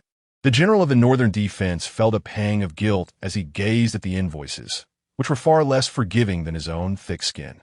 Alas, how could I, an old man, be aware that this craftsman shop no longer provides free services to us, the military families. Since there's a cost involved, why has the Duke of Dingnan's residence not sought payment from us for these many years? General, Daiying observed the seemingly adept at evading responsibility Northtown general, and with a slight smile, remarked, in the past, the craftsman shop also maintained accounts. However, once the war concluded and the arrows ceased to be delivered, the bills were promptly settled. What was sent to each general's residence were merely empty invoices, of which you must be aware. Our craftsman shop never intended to operate as a business, but rather to close down. Yet, since the general insisted on credit, we had no choice but to continue our trade. It is thanks to you, General, that for decades we have not ceased our credit dealings, allowing our shop to persist. The accounts we remember, stacks upon stacks, amount to a considerable sum. What was once provided freely has been multiplied several times over in profit, all thanks to your efforts alone. What do you mean by that? The Northtown general's expression darkened. Is this shop solely my enterprise? Indeed, replied Daiying, observing the general's grim countenance, her smile widening with delight. General, what ill relations could exist between our two families? The most effective strategy against a wretched enemy is to secretly profit from them, causing them heartache. Chapter 64. How unseemly this is. The general of the North was indeed clutching his chest in pain, watching as Daiying gleefully held up the bill with a radiant smile. His fists clenched tightly, yet he dared not strike. No matter how strong his fists, they could not compare to the weight of that substantial bill. He had thought he was sufficiently despicable, only to discover that the Duke of Dingnan's residence was even more shameless, aware of his penchant for taking advantage. They had deliberately set up the workshop right before his eyes, allowing him to take pride in believing he was gaining a bargain from the Duke of Dingnan's household, when in fact they were cunningly luring him into their trap, encouraging him to rack up debts. No wonder they had let him use bows and arrows for decades. If he had not taken them for so long, how could the Duke of Dingnan's residence ever hope to recoup the expenses of those bows they had once given away for free? It was clear that the people of the Duke of Dingnan's household were utterly shameless, especially that brazen old lord, who, after leaving the Imperial city, had played a trick on him. Was it not for the purpose of today to have his granddaughter brandish that hefty bill, causing him both physical and emotional anguish? What was his intent in allowing this insufferable girl to come to his door? The general of the North pressed a hand to his chest, feeling quite displeased, and huffed. You have come here not to visit anyone else's main courtyard. If you wish for me to repay my debts, you must accompany me to the main courtyard. If she did not go to the main courtyard, what use were all those locks? He was determined to let this insufferable girl witness the locks he had so meticulously prepared. He longed to see her expression upon discovering the courtyard filled with locks. This girl caused him heartache, and he wanted her to feel embarrassed and defeated. With such thoughts, his mood lifted considerably, only to see that the girl was still hesitating. In a fit of anger, he stood up to pull her along, but then he heard the maid's frantic shout. Your Highness, Our Lady has instructed that all the locks of the general's main courtyard are now open. Oh, upon hearing this, Daiying wasted no time waiting for the general to reach her. She kicked the stool aside and dashed inside. With a whoosh, it was as if a tempest had arisen. The general felt as if a storm was mercilessly slapping him across the face, dazed and pained. When he regained his senses, he saw that the girl was sprinting away at lightning speed. He was taken aback, his legs trembling slightly before he hurriedly gave chase, shouting as he ran. You, stop this instant. You are not allowed to run. However, Daiying paid him no heed. After all, it was the general himself who had invited her. Why not seize the opportunity for a glimpse?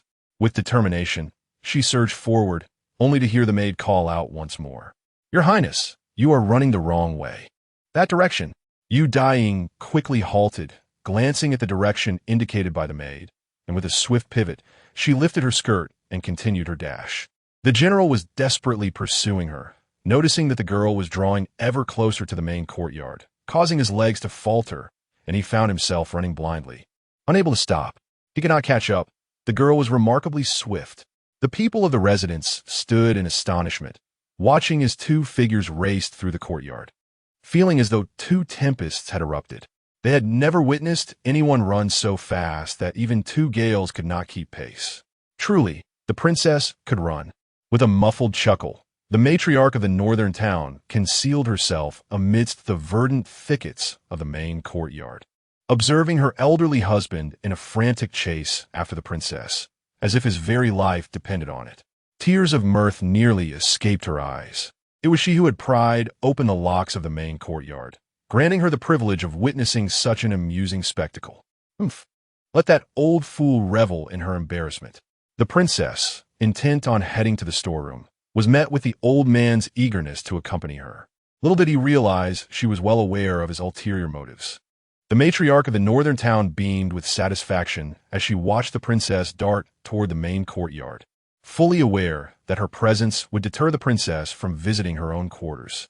It was indeed her brilliance that conceived such delightful scenarios. Yet, she pondered what secrets the old man might be concealing in the main courtyard.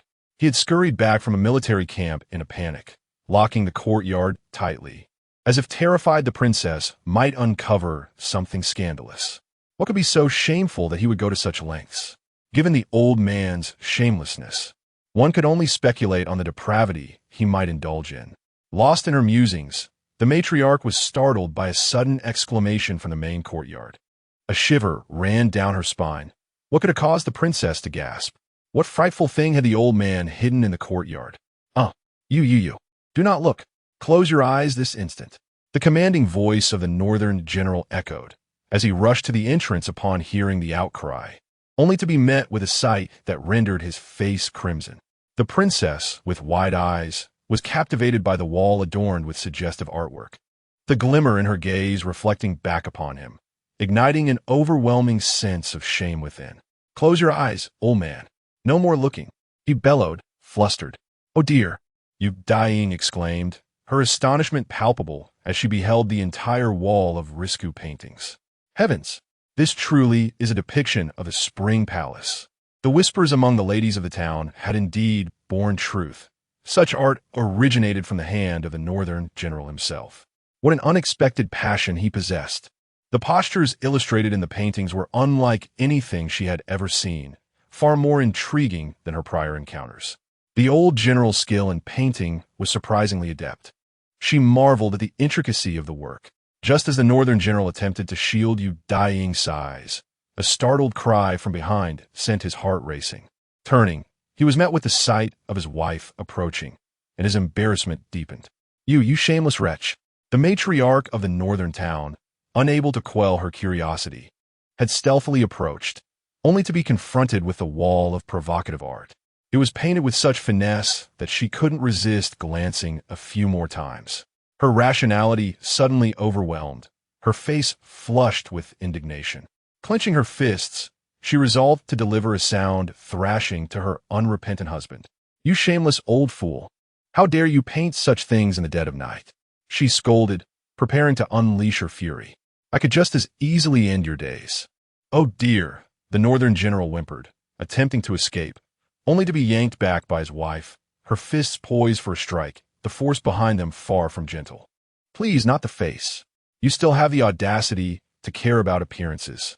Aware of your audacity, you, indeed, have dared to paint such things, even covering an entire wall.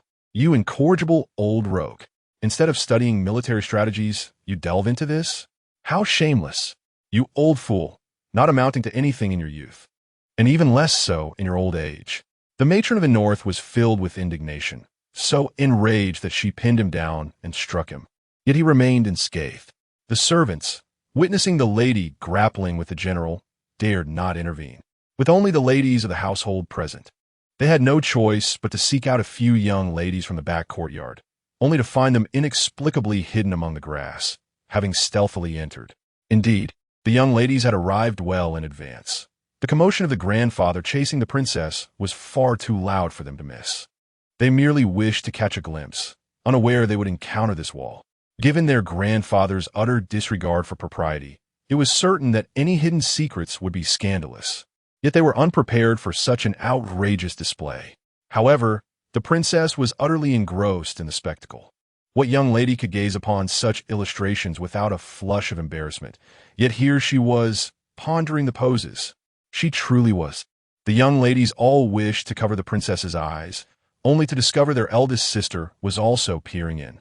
Miss Shuishumeng, initially quite bashful, found these crude illustrations far more captivating than the albums provided by the matron. Approaching adulthood, she felt no harm in indulging her curiosity. The princess had just whispered that the old ladies claimed these illustrations were treasures, rare and priceless. Irritated, she thought, how could their grandfather hoard such remarkable items? Seizing the opportunity, while the grandmother was busy with the grandfather, she desired to steal a few more glances. The other young ladies fell silent, uncertain of whom to pull away first. Shall we all look together? Chapter 65. Come not be a bit shy? The young ladies, shedding their shyness, edged closer to you, Daiying, eager to observe her as she pondered over various poses. Their cheeks flushed with excitement. They stifled their giggles while keenly listening in. Meanwhile, the general of the north, pinned to the ground, remained an afterthought. Exhausted from her exertions, the old matriarch of the north kicked him aside, ordering a chair to be brought for her to sit and watch. However, as the spectacle continued, her temper flared unexpectedly upon noticing the old man had the audacity to rise again. Enraged, she clenched her fists and unleashed another round of blows upon him. You shameless wretch! You possess quite the artistic talent, don't you? What are these little figures all about? With no experience, you managed to devise such poses? Speak. Have you been engaging in activities outside of my knowledge? An entire wall, you old rascal. It seems you have been quite the busy man outside, spending my money while frolicking around behind my back. I shall not spare you. Oh dear, misunderstanding. These are, still daring to argue? I shall beat you senseless. You shameless rogue. The cries of distress echoed throughout the estate, a sound the servants had grown accustomed to over the years. The general and his wife had been bickering since their youthful marriage, and their quarrels had persisted for decades. Whether it was the general inciting the ire of his wife or her seizing the opportunity to deliver a sound thrashing, such scenes were commonplace. Yet with the presence of the princess in the residence, might it not be a tad inappropriate for her to witness such a display? It was evident that the matriarch had no intention of relenting, determined to unleash her wrath for some time, potentially attracting the attention of the neighbors. If word of this reached the outside, the general's reputation would be utterly tarnished. The servants were not particularly concerned about the general's embarrassment. Rather, they were anxious for the sake of those outside. A loss of face for the general could send him into a frenzy, leading to indiscriminate violence against anyone in sight. Should he lose control and accidentally harm an official, the title of Marquis for the general of the north would be at stake. This was unacceptable. The heir had yet to inherit the title of Marquis, and it was imperative to summon him back to intervene. The guards hurried to the military camp to inform the heir, only to find that it was equally chaotic there. The heir wished to shut his eyes, unwilling to witness the officers of the Dingnan Prince's residence enjoying themselves in his camp. Was it truly possible for the two families to maintain such cordial relations? As he listened to the guards relay the news that there was a princess from the Dingnan Prince's residence at the general of the North's estate, his temper flared. How dare the Dingnan Prince's household invade his camp and extend their reach to the general of the north? He was on the verge of cursing the princess when he heard the guards mention that it was his father who had dragged her in against her will. Father? Has he lost his senses? The heir choked back his words, suppressing his anger towards the princess and directing his frustration toward his father instead. Cursing under his breath, he mounted his steed and raced home, feeling that he could no longer tolerate the chaos of the camp, though returning home was equally unappealing. Yet upon his arrival, what did he find? His mother was once again administering a sound beating to his father. This, however, was a sight he had grown accustomed to. However, his daughter and nieces, along with the princess, were actually hand in hand, gazing at spring palace illustrations. No, this is not the time for shock. The astonishment should arise from the fact that there exists an entire wall of such illustrations in his father's chamber. The brushstrokes bear an uncanny resemblance to the maps hand-drawn by his father. Could it be that his father himself crafted these? He pondered why his father had been so startled as to rush home in a frenzy. Was it out of fear that the princess would discover this wall? Yet, his father had even brought the princess to their residence.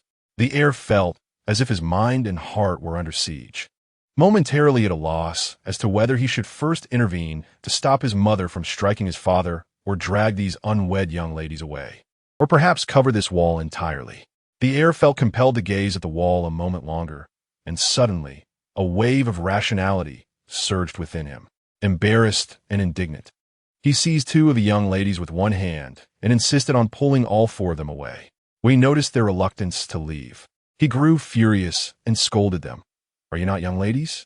Can you not maintain some dignity? What kind of young lady becomes so enthralled by such things? Even if you're the daughters of a noble house, you should at least pretend to be modest. Hurry, all of you get out. In his fury, the heir forcefully dragged them outside, slamming the door shut with a resounding click. Turning back, he saw his mother still striking his father, and he felt a wave of exhaustion wash over him. Yet, his father's cries were alarmingly loud. If this continued, they would undoubtedly attract the attention of their neighbors, who were no strangers to witnessing such brawls. Such a wall could not remain concealed. This was not something for outsiders to see. The heir would never allow it.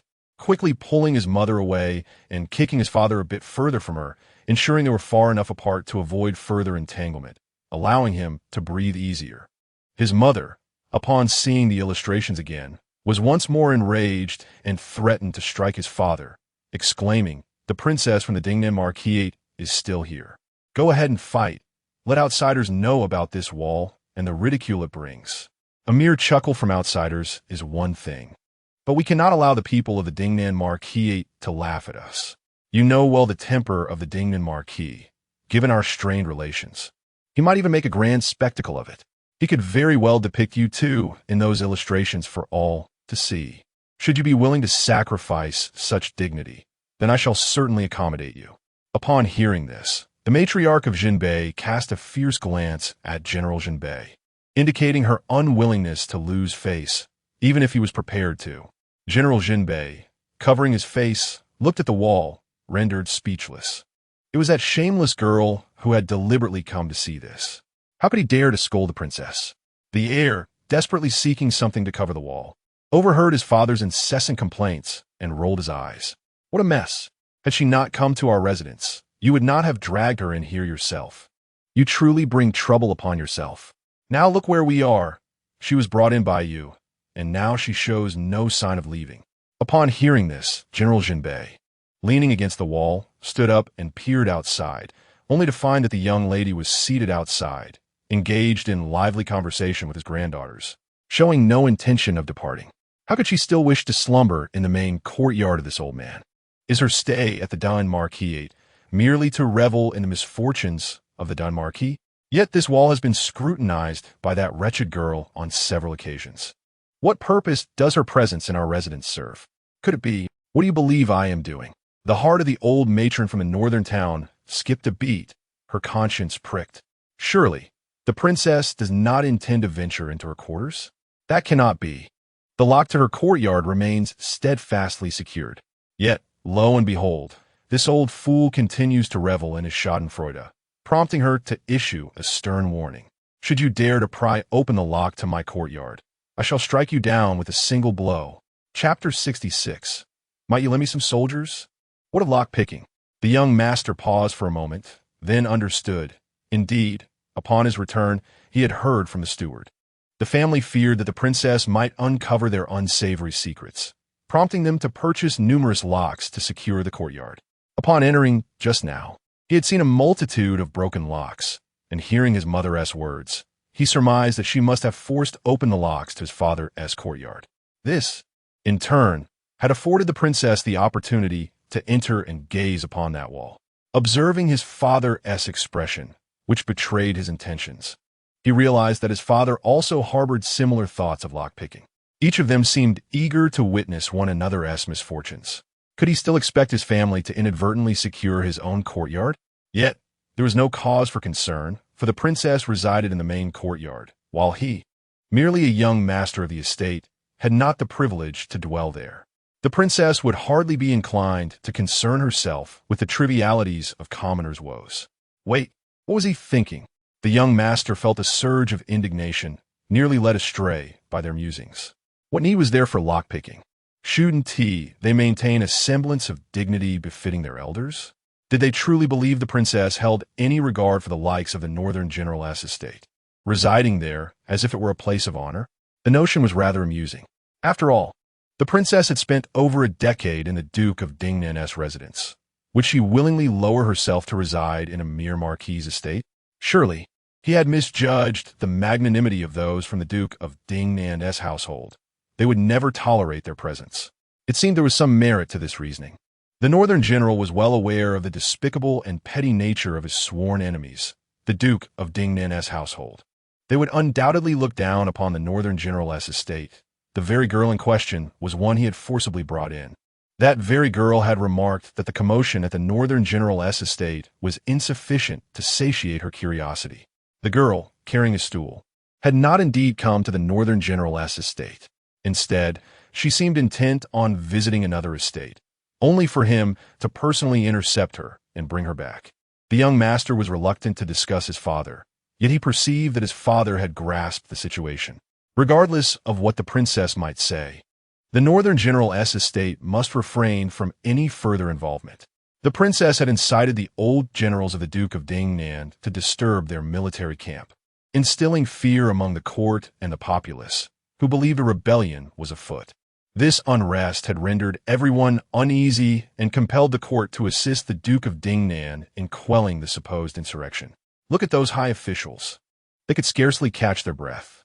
They deserved it, for they had previously failed to curtail the rumors of the princess's confinement by the emperor. Now, they were reaping the bitter consequences of their inaction. Fortunately, the northern general's estate had remained composed and prudent to stabilize the marquis, avoiding the spectacle of ridicule. Yet, the princess had still incited the Duke of Dingnan's old generals to disrupt the military camp. One could empathize with her motives. After all, they were sworn enemies. And if not them, who else would she provoke? However, he perceived that the princess's intrusion into the military camp, which jeopardized their forces, harbored ulterior motives. In any case, it was imperative to escort the princess away. The northern general's estate had no desire to become embroiled in conflicts with the Duke of Dingnan. Disturbance? The northern general cast a glance toward the girl still seated outside, glaring at her. Unwilling to visit his main residence, she created a commotion at the military camp, causing him to spend a considerable sum on locks, which she had also inspected. However, this audacious girl, making such a ruckus, was clearly not targeting the general of the North Town, but rather someone else. This girl, possessing her own banner, indicated that since these old generals had retired, they were no longer part of the military forces. The military token bestowed upon her by the King of the South had presumably remained unutilized. How many troops had this girl brought to the Imperial city? The expression of the general of the North Town suddenly turned grave, yet a smile gradually crept onto his face. It was evident that her intention in involving their military camp was to confront some powerful noble. Rumors of her being placed under house arrest had stirred considerable activity among several families, including the Lynn family. Observing the current siege upon the Lynn family by the inspectorate, one could only wonder if other families would remain unscathed. How delightful! While the emperor and the Lynn family could only watch the unfolding drama, he could indulge in it. The young lord realized he had wasted his breath. Noticing his father still intent on mocking others, seized his arm and cautioned him. "Father, let us consider our precarious marquisate." The general of the North Town immediately wiped the smile from his face, refraining from frivolity. If the title of marquis were lost, he would indeed fall short of the king of the South's estate. The position of the vassal prince still existed, and thus, the marquisate of the general of the North Town must not be compromised. Regaining his authority, the general abruptly opened the door, uttering no further pleasantries, and hastily dismissed the guests. "You have seen the walls. It is time for you to leave." "Grandfather," before you Daiying could speak, several young ladies from the general's residence could no longer contain themselves. "How can you invite someone over only to hastily send them away?" "The princess has been delightful, showing us charming pictures and sharing amusing anecdotes about the elders." They wished to persuade the princess to stay the night, but were met with their grandfather's insistence to depart. Such behavior was unbecoming. The general's residence had always been unperturbed by appearances, yet they ought not neglect the basic courtesies of hosting guests. Seeing his granddaughters supporting her, the general shot a fierce glare, realizing that this girl was rather endearing.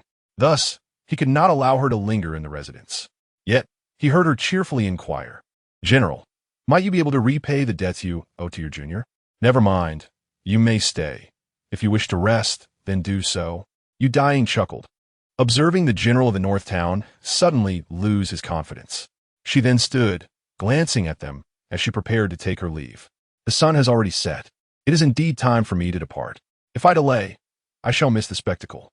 Upon hearing this, the general realized that she was still keen on witnessing the commotion of some family, and he felt a twinge of curiosity.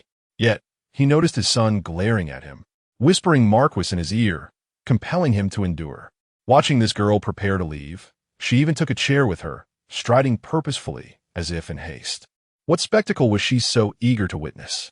As she reached the doorway, she suddenly turned back with a beaming smile and asked, "Since the general has brought me in, might I borrow some troops along the way?" Both the general of the northern frontier and the young master were taken aback. "What do you intend to do with the troops?" The young lady audaciously exclaimed, "You truly dare to borrow?" The young master immediately retorted in anger. "The troops of the Imperial city are not something one can simply take at will. Our northern frontier general's manor upholds the principles of a military house. Without permission, depart at once."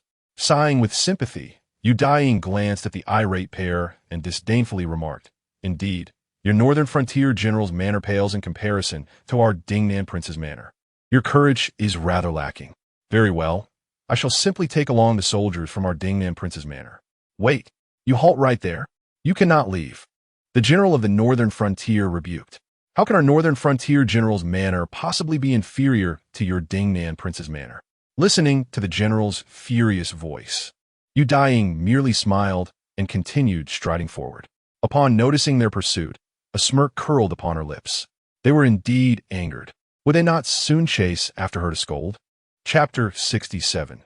The princess has scaled the wall. The heir apparent was filled with a desire to chase after and scold her.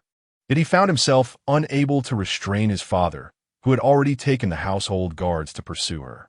Anger surged within him as he vented his frustration, cursing the princess for her deliberate provocations.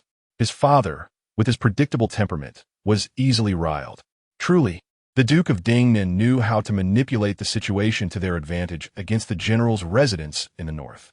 Alas, the Marquis's position was jeopardized. The princess, in need of the soldiers from the general's estate, sought entertainment among the prominent nobility, surely not a group to be trifled with. Their Marquis was on the verge of losing everything. But which family had she dared to provoke? Heaven help us! A grave situation had arisen. How could this calamity have struck again? The ministers at court felt their heads spinning.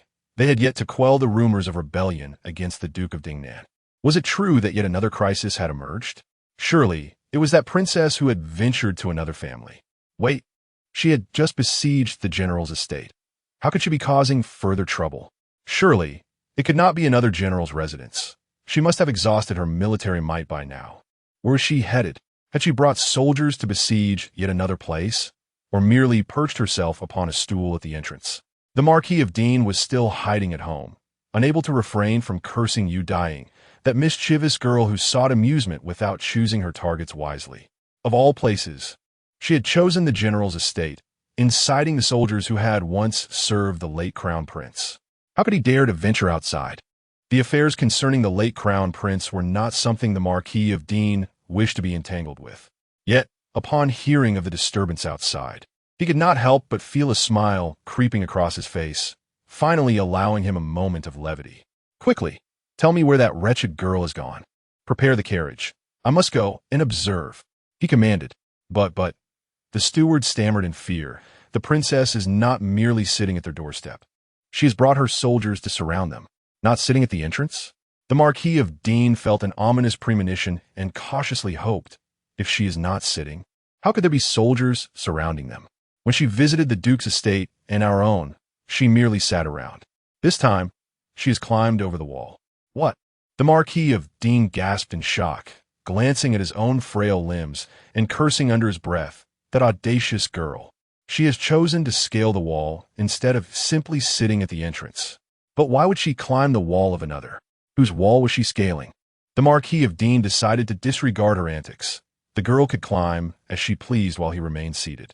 Yet, he heard the steward, trembling, utter, It is the residence of the Duke's maternal family, the former Emperor's maternal lineage. What family? The Marquis of Dean's face paled, his body stiffening in disbelief. She is truly reckless. How dare she bring her soldiers to besiege the Duke's maternal estate? That audacious girl, how could she have such gall? No, it was not the princess's soldiers. It was the guards from the general's estate who had surrounded them. What? The Marquis of Dean felt his throat dry with fear, struggling to regain his composure, yet still unable to steady himself. The butler inquired, "My lord, do you wish to join us outside? What is there to sit for?" The Duke of Dun was infuriated, wishing to chastise that insufferable girl who seemed intent on preventing him from witnessing the spectacle. It was, after all, the residence of the royal uncle, the maternal family of the late emperor, the Zheng family, whose daughter had once been the crown prince's consort. They were all part of the crown prince's faction. However, the Zheng family was quite different from the Duke of Dun's household. In the past, when the crown prince's faction was truly insignificant, only the Duke of Dun's family could claim such a status. Presently, with no one from the Zheng family holding an official position in the court, they still managed to preserve their lineage due to their ties with the crown prince, a testament to their decisive actions. When news of the crown prince's defeat spread, Lady Zheng personally administered poison to the crown prince's consort.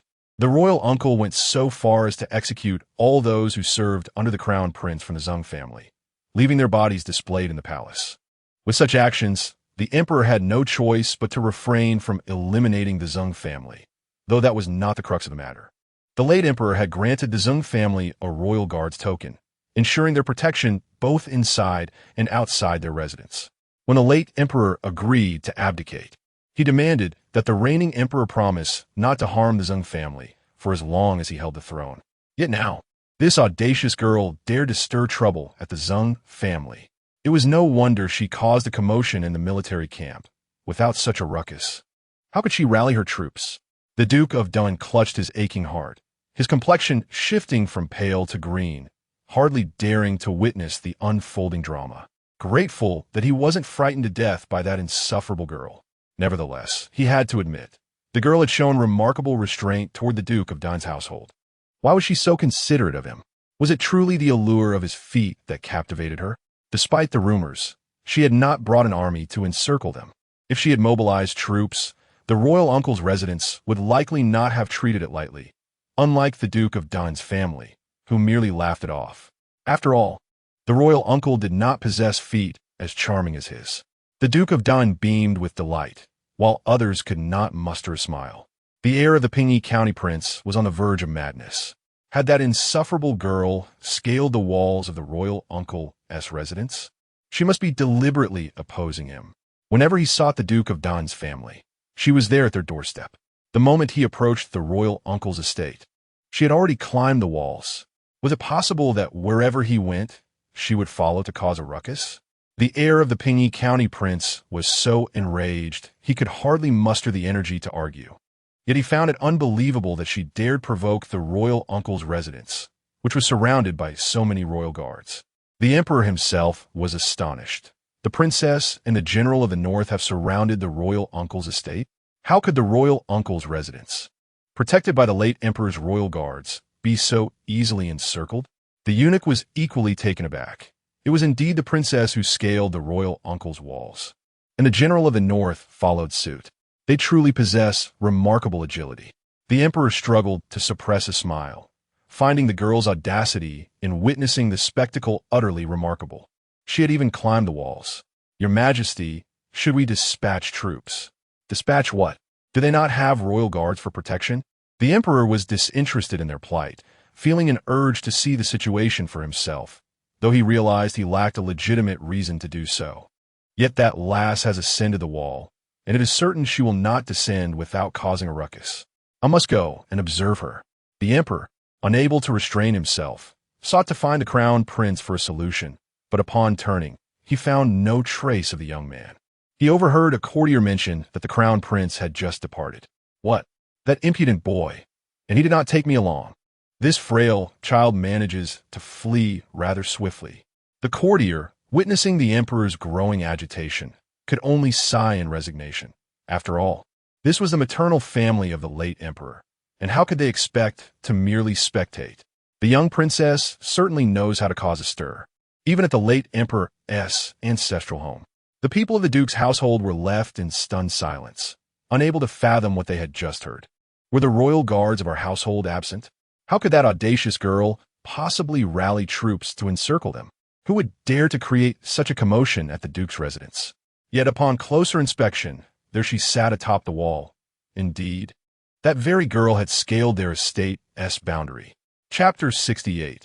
Who is defying authority, if not one who climbs the walls? The general of the north was in hot pursuit of Daiying. When he finally caught up, ready to scold her, he was startled to find himself at the duke's residence, momentarily forgetting his reprimand. No wonder this reckless girl sought military aid.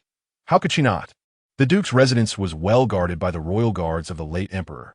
When has this audacious girl ever deemed the general of the north's estate worthy of her attention, allowing him to besiege the duke's residence? The corners of the general's mouth twitched upwards. Yet upon glimpsing the resplendent plaque of the duke's residence and recalling his son's incessant chatter about titles, his smile froze. Observing that the royal guards had yet to attack, he took a cautious step back, intent on discreetly retreating. But then he beheld the audacity of this girl, boldly targeting a spot to scale the wall. Had she not noticed the royal guards surrounding the duke's residence? How could she dare to climb the wall? Did she truly place such faith in the soldiers of the general of the north, believing their presence would embolden her to create a ruckus at the duke's residence? Was she relying on them for confidence? The general was taken aback. Why had this girl suddenly come to regard them so highly? If he were to slip away quietly, would he not be outdone by the Prince of the South? Would she not then mock him from a stool at the entrance? Such a humiliation must not occur. Indeed, it was merely a disturbance at the duke's residence, but should trouble arise, it would be the Prince of the South who risked losing their princely title, while the general of the North was merely a marquis. Could they truly afford to lose more than the Prince of the South? Suddenly, the general of the North chuckled with self-satisfaction, taking a significant step forward, rolling up his sleeves to follow her up the wall. Surely he could outclimb her. General, Daiying, having scaled the wall, couldn't suppress her laughter upon seeing the general follow suit. You truly believe in your juniors, do you? Below us are all royal guards. You are aware of that. The general shot her a glare, realizing she dared to lead him up the wall, while the entire duke's residence was surrounded by royal guards. Should things escalate, it would lead to trouble. Yet, if the emperor had not dispatched officials to intervene, what was he to fear? Perhaps the emperor was presently too troubled to attend, but he could.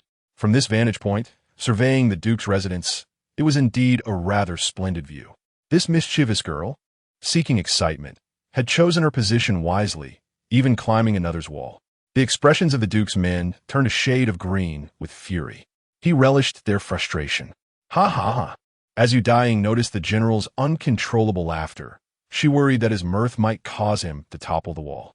She promptly shifted aside, witnessing the furious approach of the duke's men, who pointed at her and began to berate her. You insolent girl, do you think this is a place for your wild antics? Hurry and get down. Mr. Zeng, fuming, felt the flesh on his face quiver. Were it not for the general's boisterous laughter, he might still be in disbelief. How dare they create such a disturbance at the duke's residence? Did you not notice that the royal guards encircled us both inside and out? These royal guards have stood by the Zeng family through thick and thin. I find it hard to believe they are unaware that the Duke of Dingnan's residence once compelled the Eastern Palace. Surely they recall the edict from the late emperor forbidding any action against the Zeng family during his reign. What audacity do they possess to defy such a command? Master Zeng glared fiercely at Daiying, perched on the wall, and upon seeing her cheerful demeanor, scoffed derisively. He had encountered many who sought their demise, but never one who so boldly invited it. He even offered a warning, albeit directed at the royal guards. These guards were left by the late emperor, and the current emperor has decreed that anyone who steps foot into the duke's residence shall face immediate execution. If you wish for death, I would be more than willing to oblige. So, will you depart now, or do you desire to meet your end? Yu Daiying observed the threatening words of Master Zeng, and as the royal guards closed in, she continued to smile with delight. I simply refuse to come down. What are you standing there for? Have you not seen them defy the edict and invade the Duke's residence? Who has defied the edict? Yu Daiying pointed at the wall on which she stood, reasoning calmly. What does the edict say? It forbids stepping into the Duke's residence, yet I have not entered. I merely climbed up and am standing here, not having crossed a single step inside. This cannot be considered defiance. We of the Duke of Dingnan's household are the most law-abiding citizens and would never commit such an act of disrespect.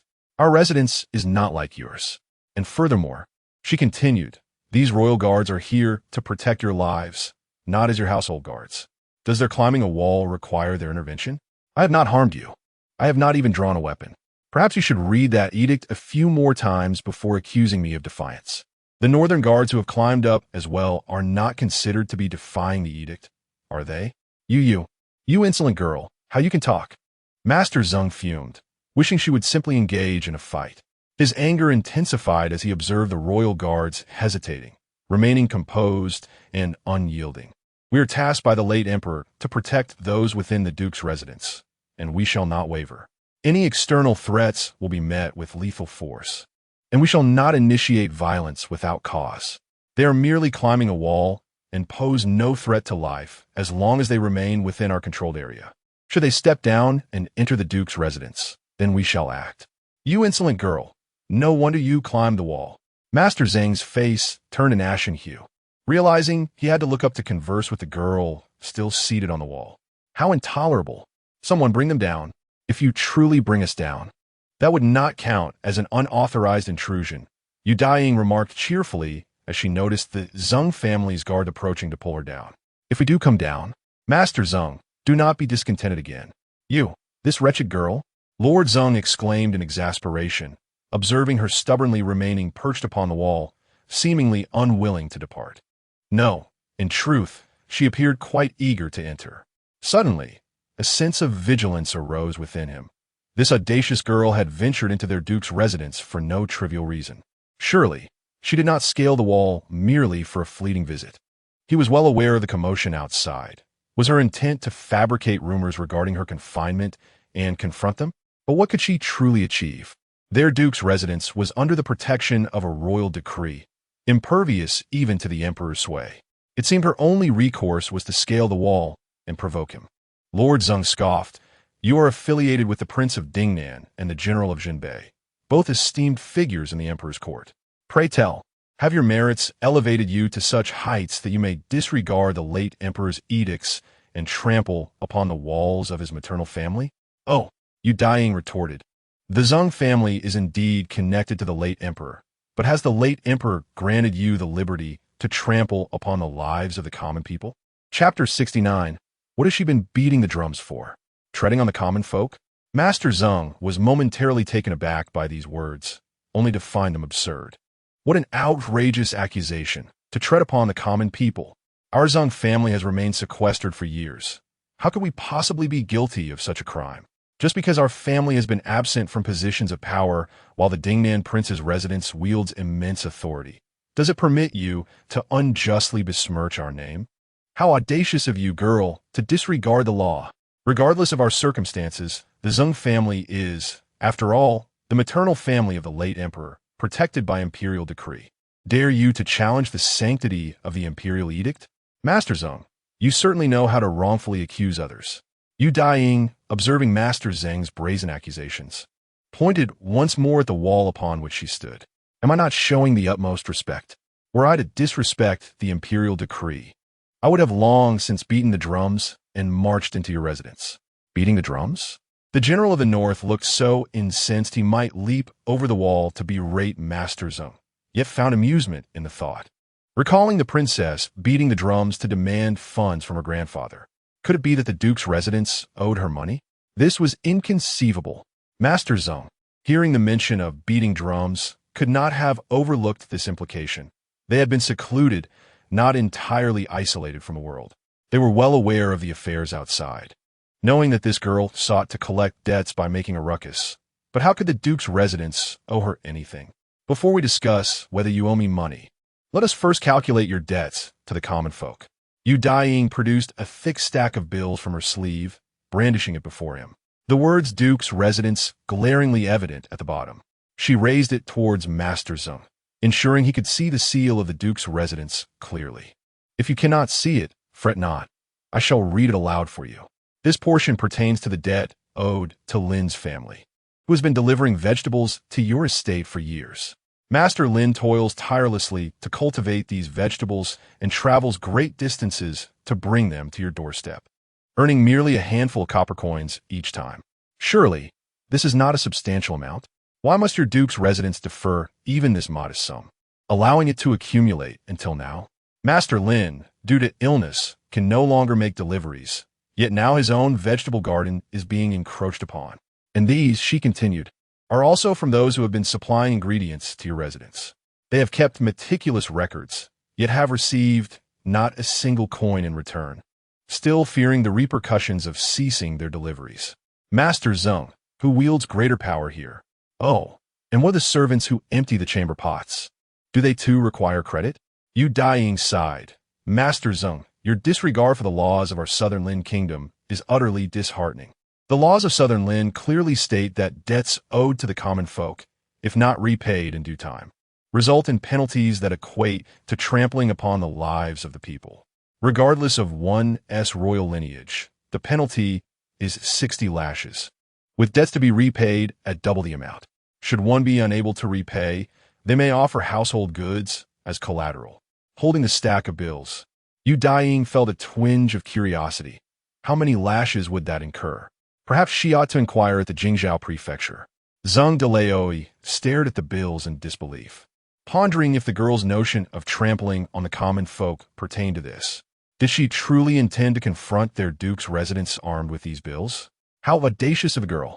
If she claims we owe money, let her direct these commoners to file a complaint with the Jingzhou prefecture. Without a plaintiff, how dare the princess determine the culpability of our duke's residence? Should she continue to wield these unfounded bills to tarnish our duke's reputation? Do not be surprised if I too seek recourse at the Jingzhou prefecture, branding her a slanderer. You shameless old wretch. General Jinbei, upon observing the bills, was equally taken aback, never expecting the duke's residence to be in debt. They had even defaulted on payments to the commoners. How utterly disgraceful. And to suggest that the commoners should bring forth complaints against them? Who would dare challenge the maternal family of the former emperor? The court officials shunned them. Yet they anticipated the commoners to act against them. Complaints against officials have been scarcely seen throughout history. They must be leveraging this very fact to bully the populace. What a shameless duke's residence, covertly extorting from the common people. Fuming with indignation, General Jinbei was interrupted by the sound of Daiying's light laughter, prompting him to glance back in astonishment. She had produced yet another large handful of bills from her sleeve, leaving him bewildered. How many bills did this girl conceal in her garments? Just moments prior, she had extracted a whole stack at the Jinbei general's residence as well. This audacious girl had evidently come prepared to settle accounts with the duke's residence, and perhaps even with the Jinbei general's estate in tow. Clearly, she held them in disdain. Noticing General Jinbei's intense gaze, Daiying chuckled, lifting the bills aloft. These documents represent the debts incurred by your duke's residence at various shops in the Imperial city over the years. I believe Zeng de is not unfamiliar with this portion. Zeng de scrutinized the documents, recognizing the names of the shops, which were indeed well known in the Imperial city. The mere mention of these debts incited his ire. The Zeng family had not held an official position in decades, and yet they were still compelled to bribe their way through. Moreover, with the burden of supporting so many royal guards, how could the Zeng family, regardless of its vast wealth, sustain itself without income? Was it any wonder they resorted to incurring debts? These are merely commercial debts.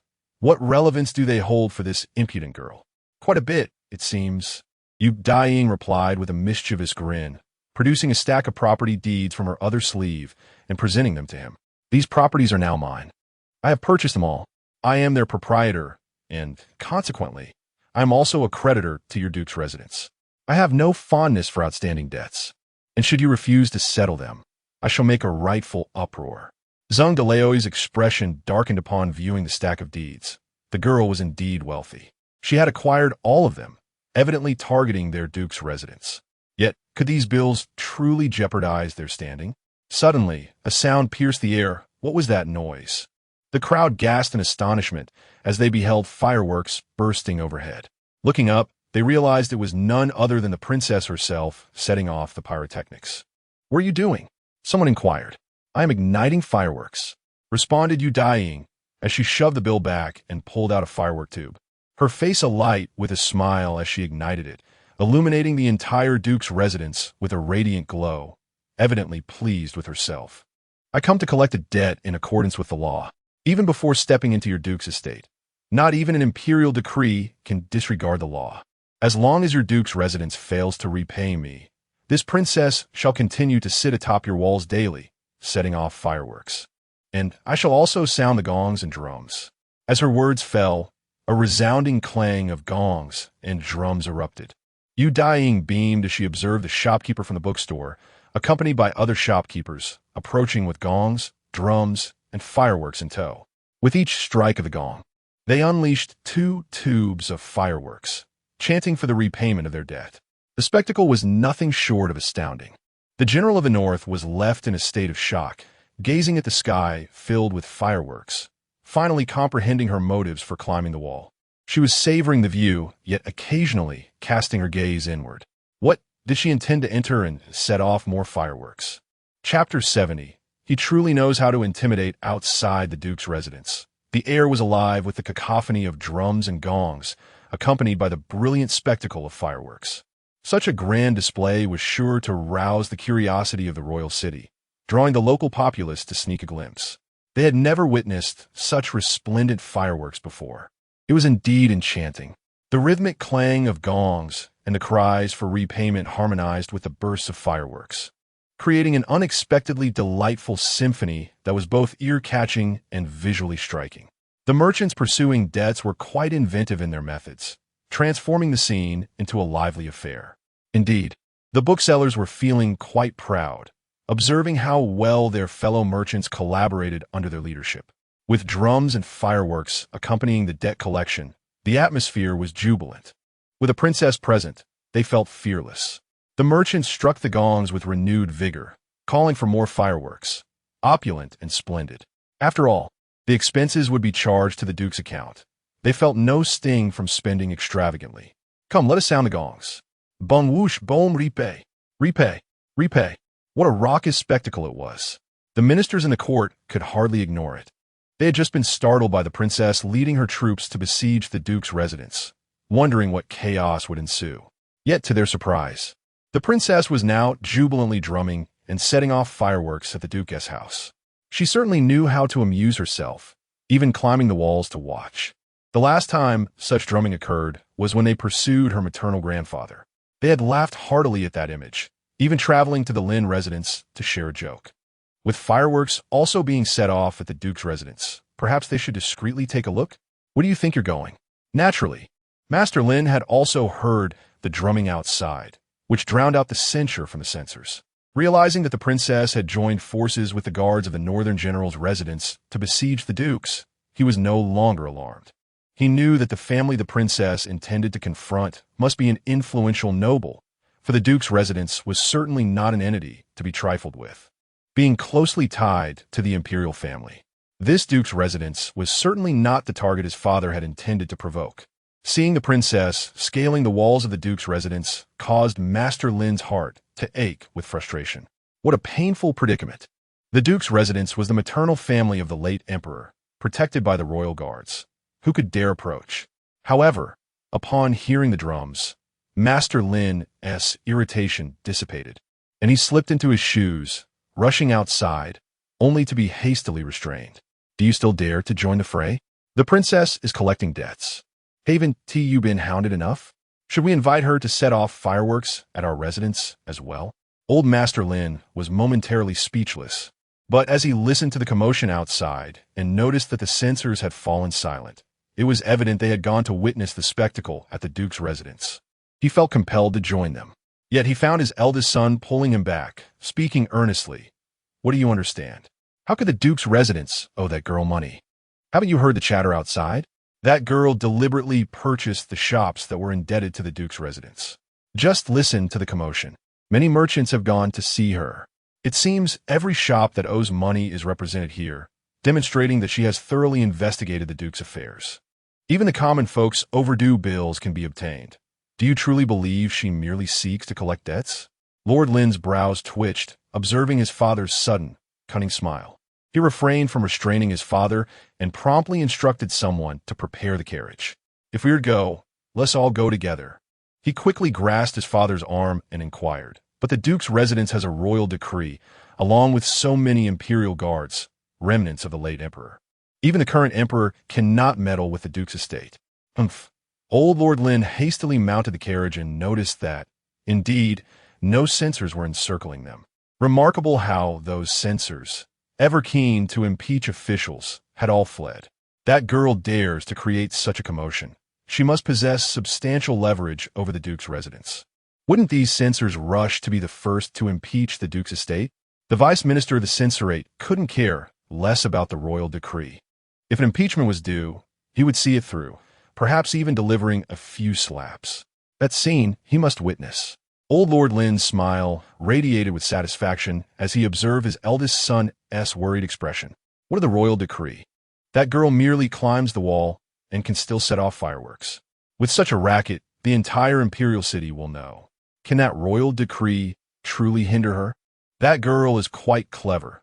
With Imperial guards present, she can scale the wall without entering, thus remaining untouched. Though she possesses a royal decree, she also has a plethora of bills. A decree cannot prevent one from repaying debts. Just wait and see. There will be plenty to observe at the Duke's residence. How is it that this girl is so astute? Old Lord Lynn chuckled warmly. It seems she has inherited my wit. Lord Lynn, disinterested in his father's musings, pondered how he could be perceived as dull when he was indeed the son of such a clever man. It must be that he had followed in his father's footsteps. Observing his father eagerly peering out the window at the commotion at the Duke's estate, he found it hard to muster any words of praise. With a father like him in the court, it was truly. But what did he behold? The vice minister of the censorate, the esteemed Minister Sure, and even the Duke of Daiying had stealthily arrived, their carriages tucked away in the alley. And that was not all. Even the crown prince had come. It seemed the prince was contemplating scaling the wall as well. Indeed, he had even brought a ladder, demonstrating his preparedness. Daiying observed the crown prince climbing up and could not help but smirk. The prince had arrived quite swiftly. Could it be that upon hearing she was at the Duke's residence, he rushed here from the palace? Had the Emperor not spoken to him about her?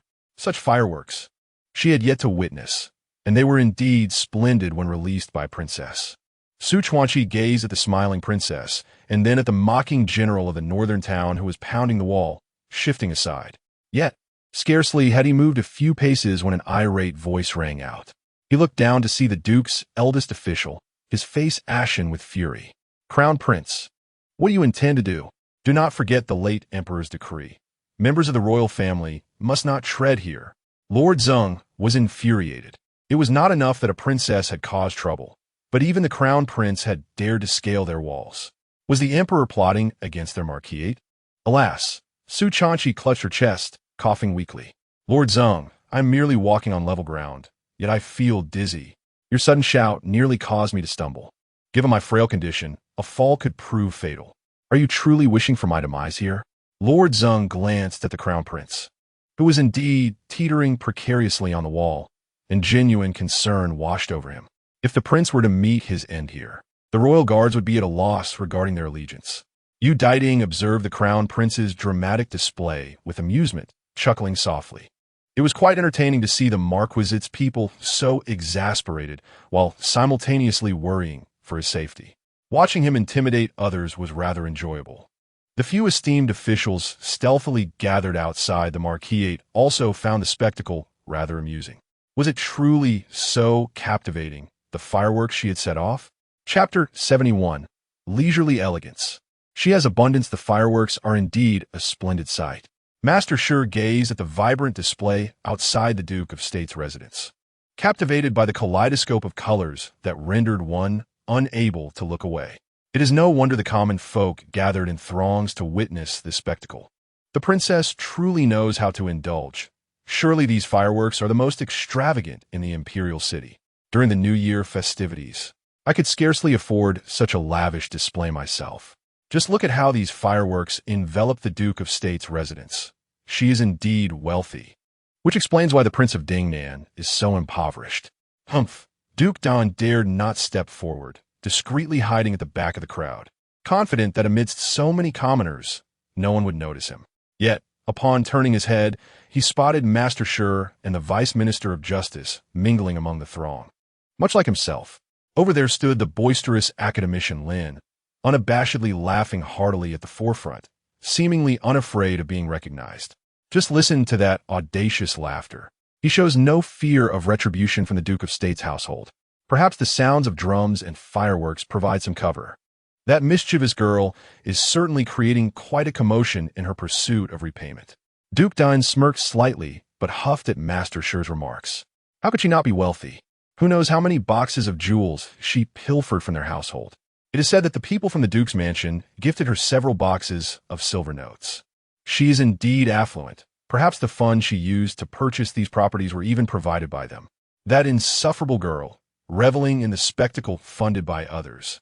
Could she truly find joy in this? Duke Don cast a disdainful glance at Daiying, who was laughing merrily atop the wall. Yet, as he observed the Duke's residence engulfed by the sounds of drums and fireworks, and heard the calls for repayment, an inexplicable sense of relief washed over him.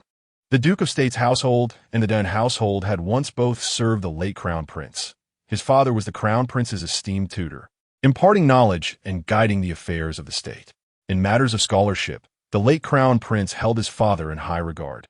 Yet he was not fond of the strategies his father advocated, perceiving them as undue interference. As for the Duke of State, he leveraged his status as the maternal family of the late Emperor and the father-in-law of the late Crown Prince to marginalize the Dunn household. Naturally, the late Crown Prince chose to favor his maternal kin over the influential ministers.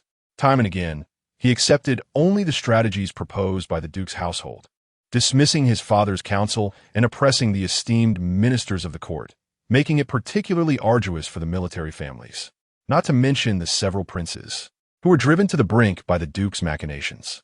When the late Emperor fell gravely ill, the political power was monopolized by the late Crown Prince, and the Duke's household was, in essence, second only to him. Countless loyal subjects and valiant generals perished due to their cunning schemes.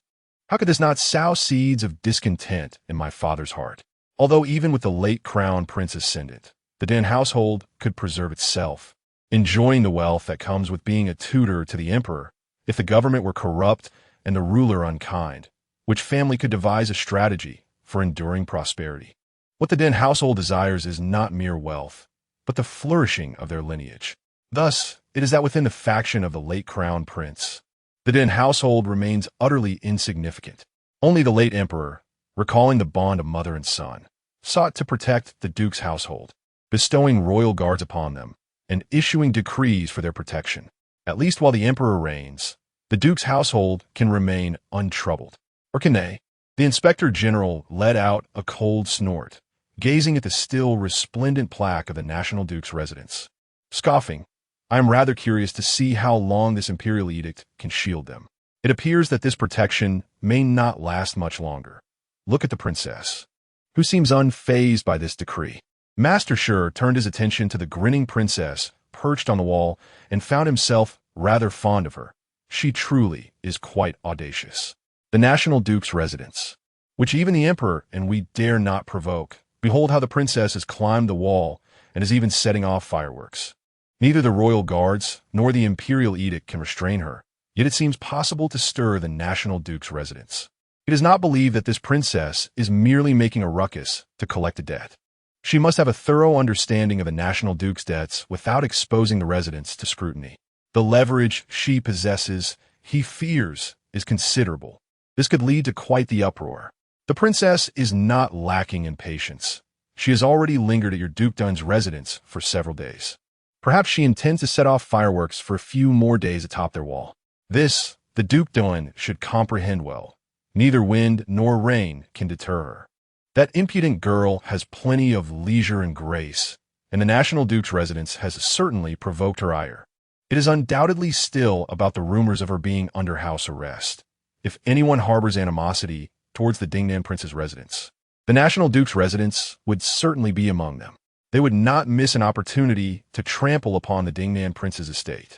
Given the National Duke's character, relying on the Imperial edict, who knows how many unscrupulous deeds they have committed behind closed doors, far beyond mere debts. Yet for years, no one has scrutinized the National Duke's residence, which court officials do not steer clear of them.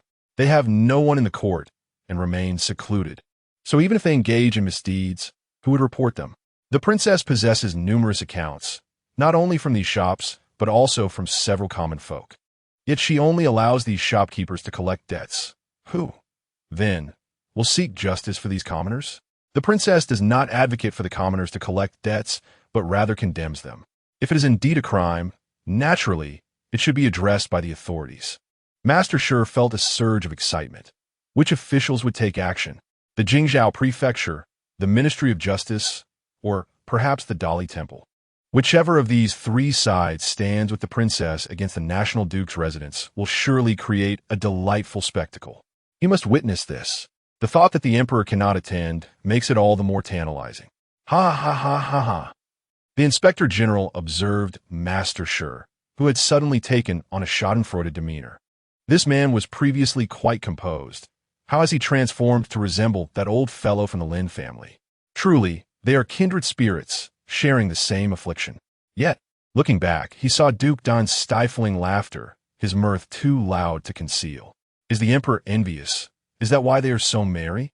Aren't they supposed to be court dignitaries? Yet not a single one seems concerned about state affairs. Indeed, Lord Gon is overwhelmed with work. Upon returning to the council hall, what significant officials remain? One by one, they have all fled. Is this all resting on his shoulders? Indeed, there is not a single reliable individual among them.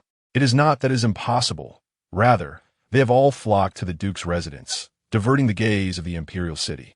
Will the rumors from outside easily subside? What is he still doing here? Lord Gon has delegated his official duties to his subordinates. He too wishes to witness the external commotion and has even instructed someone to inform the emperor at the palace. He intends to visit the Duke's residence. For the commotion caused by the young princess, there is indeed significant, and it is essential for him, as the chancellor, to oversee the situation. The emperor need not concern himself, for there are ministers like them to alleviate the burdens. If they can share the anxiety, it would also evoke the emperor's envy, achieving a splendid outcome indeed. How delightful! They are such considerate ministers. Chapter 72. The princess is about to raid the family. The emperor felt quite vexed as he observed his ministers abandoning him one by one to revel in the festivities at the Duke's residence. Were they not preoccupied with state affairs? In this vast court, could they not find a task to engage in? Standing atop the palace's balcony, he gazed at the incessantly blooming fireworks, exhaling in frustration several times. It was no wonder they flocked there. That mischievous girl certainly created quite a stir. If the people of the Duke's residence were not infuriated, it would be an affront to the brilliance of the fireworks. Therefore, it was imperative for him to witness the spectacle himself. Is the crown prince not back yet? He inquired. Your Majesty, came the reply.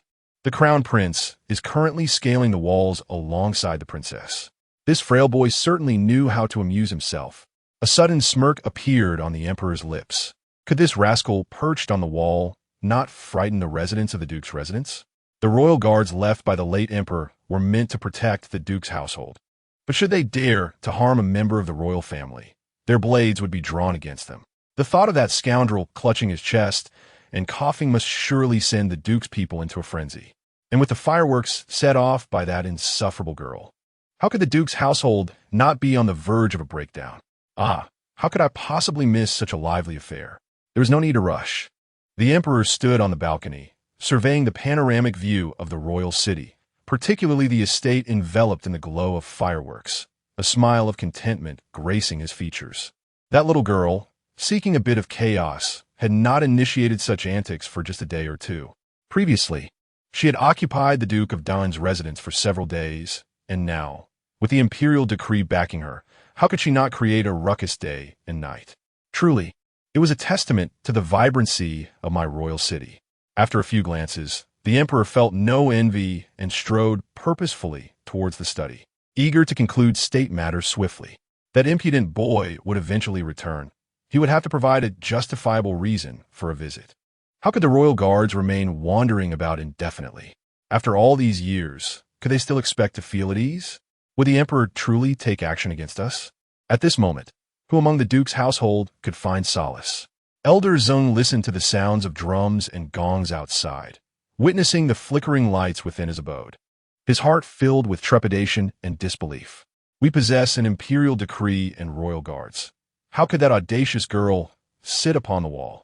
What was my elder brother doing outside, allowing the princess to cause such a commotion? It was utterly infuriating for her to set off fireworks on their walls. That insufferable girl was indeed exceedingly arrogant. Elder Zeng contemplated venturing out to reprimand her, but upon seeing his elder brother outside, visibly agitated and on the verge of fainting, he retreated hastily. Still seething, he thought, surely the crown prince is doing this on purpose. Is it possible that the emperor and the Duke of Dingnan are conspiring against us? They had failed to act in the past. Now, with an imperial decree, could they still do so? It was merely a matter of fireworks and raucous drumming, drawing people in to mock them. With this thought, Elder Zeng suddenly calmed down, curious to see how long their fireworks would last. As the sun dipped below the horizon, that insufferable girl would eventually have to return. Indeed, as darkness fell, the fireworks ceased, but before dawn, they unexpectedly reignited. Upon closer observation, that wretched girl is once again perched atop the wall. Nay, she appears to be lying there in slumber. Remarkably, she seems quite at ease, undisturbed by the cacophony that surrounds her. It prevents them from finding any semblance of rest. How can she arrive at such an early hour? The Duke's residence, no, the chief family, is not far from us. Surely she wouldn't venture forth in the dead of night. Making her way here, the princess has not returned to her quarters. She spent the night next door, residing in the main courtyard of another household. What? The relatives of the national uncle are astonished, having forgotten which house lies adjacent. How could she possibly stay in another's main courtyard? To harbor her is tantamount to defying their national uncle's household. What family would dare possess such audacity? The neighboring residence belongs to the Jingda Marquis, a family with a long-standing grudge against ours. Alas, who amongst our neighbors has not engaged in quarrels? Previously, when two families undertook renovations, disputes ensued. This is hardly the crux of the matter. It was during the prosperous times of the Zeng family that they suppressed others, and the Jingda Marquis, being of noble lineage, indeed shows no fear of them. With imperial edicts and royal guards at their disposal, they have never shied away from confrontations. Observing the princess causing a ruckus atop their wall, how could the insufferable Jingda Marquis merely stand by? Indeed, they did not remain idle. The Marquis joined the princess on the wall, and as darkness fell, he brazenly invited her to stay at his residence. Before dawn, they resumed their display of fireworks. When will it cease? The fireworks at the residence have been resounding from dawn till dusk, arrayed in a kaleidoscope of colors, never repeating a single design. Such a spectacle draws an ever-growing crowd of onlookers. The common folk gather in increasing numbers, and even the crown prince and general of the northern defense seem to have ample leisure, accompanying the princess in her pyrotechnic revelries. Fortunately, no prominent officials linger at the gate, for it is said the emperor is occupied with state affairs in the imperial study. Indeed, Lord Lynn has attempted to escape several times but has been thwarted. Observing the emperor casting forth a multitude of state matters, how could he possibly leave? These affairs demand their attention as well. They are, after all, esteemed officials, quite ensnared by the situation. Witness how the emperor revels in his position, clearly intent on keeping them tethered alongside him. Rumor has it that the crown prince has taken refuge at the Prince of Yang's residence these past few days. Absent from the palace, with no one to fabricate excuses for the emperor to leave the palace, how could he expect them to manage? The Prince of Yang, yearning for a reprieve, has been met with a barrage of fiscal reports from the Ministry of Revenue. now buried in calculations. Are they not also laboring diligently? Yet the princess has already set off fireworks for several days. It seems she must act within the next couple of days. Would it not be a pity to miss this opportunity? Time is of the essence. There are indeed many anxious ministers. The censors are busy gathering evidence against the national uncle's household, and they cannot afford to lag behind the princess. To account for the transgressions of the imperial relatives, it should not solely fall upon the princess. The Jingzhou prefecture and the Ministry of Justice must also be involved. The prefect of Jingzhou has been anxious for several days, inquiring repeatedly, have no citizens come to lodge complaints against the national uncle's household? If the citizens do not come forth, how can the Jingzhou prefecture dispatch officials to apprehend anyone? It should not be the case that the princess creates such a commotion, deliberately exposing the accounts of the duke's household that oppress the common folk. Is it not to wield this accusation against the duke's mansion? Yet, it is understandable why no commoners have come forth to lodge a complaint thus far. The maternal family of the late emperor possesses royal guards and imperial edicts. How can mere commoners dare to sue them? It is unwise to simply wait idly. If the princess intends to take action against the duke's household, the Jingzhou prefecture must also have a case. Should the Jingzhou prefecture support the common people, they could very well bring down the duke's household. In the future, might not the commoners of Jingzhou prefecture also challenge the royal relatives and noble families? The oppression of the common folk would undoubtedly diminish, and the law would naturally be rectified. Is not the very existence of the Jingzhou prefecture for this purpose? Yet, no commoners have come forth as of now. Why has the princess not reported to the Jingzhou prefecture about the debts that remain unpaid? The Jingzhou prefecture has jurisdiction over such matters. Contemplating this, the prefect of Jingzhou promptly sent word to the princess. However, before the messenger could depart, an exclamation was heard from outside. Sir, this is grave news. The princess intends to confiscate properties. She is targeting the duke's household. Chapter 73. I demand you to beat the drum of injustice. What? Arrayed, the governor of Jingzhou was taken aback, striding urgently outside, witnessing the common folk hastily making their way towards the prince's residence. Could it be true? The princess is indeed raiding the prince's estate. Surely the royal guards within would not simply stand by and watch. But the princess has brought along the soldiers from the northern general's residence. Is this to come to blows? No. If the prince's residence is guilty, we cannot merely stand idly by. We must bring along those who provide for us. Let's go. The governor of Jingzhou hurried towards the prince's estate, noting that the censors from the censorate were also alarmingly rushing along the path. It was astonishing. They were so eager to impeach the prince's residence that they were nearly reckless. No, Jingzhou cannot fall behind. Swift orders were given. Move quickly at the very least. We must be faster than the Ministry of Justice and the Supreme Court. Upon hearing this, the Ministry of Justice and the Supreme Court could hardly endure it. They too had been waiting for the common folk to report grievances, anxiously for days without any news. They could not afford to be outdone in dealing with the prince's residence. After all, if even the prince, untouchable by the emperor, were to be imprisoned in their cells, it would only serve to elevate their prestige. Yet, they witnessed the Jingzhou officials arriving ahead of them, which incited their ire. The governor of Jingzhou always seemed to vie with them whenever cases involving noble families arose.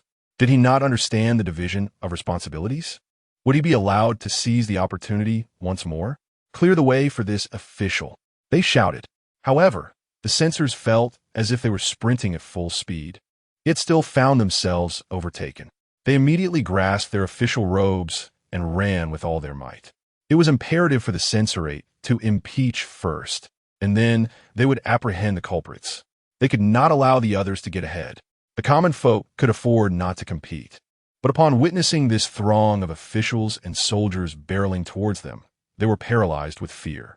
Yet, as these officials caught sight of them, they inexplicably slowed their pace, seemingly allowing the commoners to flee first, which only heightened their trepidation. Instinctively, the citizens took flight. Were they to be captured if they could not outpace them? The nobles within the imperial city were astonished, observing the street filled with officials chasing after the common folk. What was transpiring? The princess was indeed raiding the prince's estate. The soldiers ought to be present. while the commoners could watch the commotion surrounding the prince's residence. Many had gathered to witness the spectacle of fireworks, blocking the alleys so that their carriages could not enter. Yet, standing at the alley's entrance, they could hear the roars of anger. The princess was truly conducting a raid. How dare you? The Duke of Dingnan's estate has become utterly lawless. You dare to raid our prince's residence?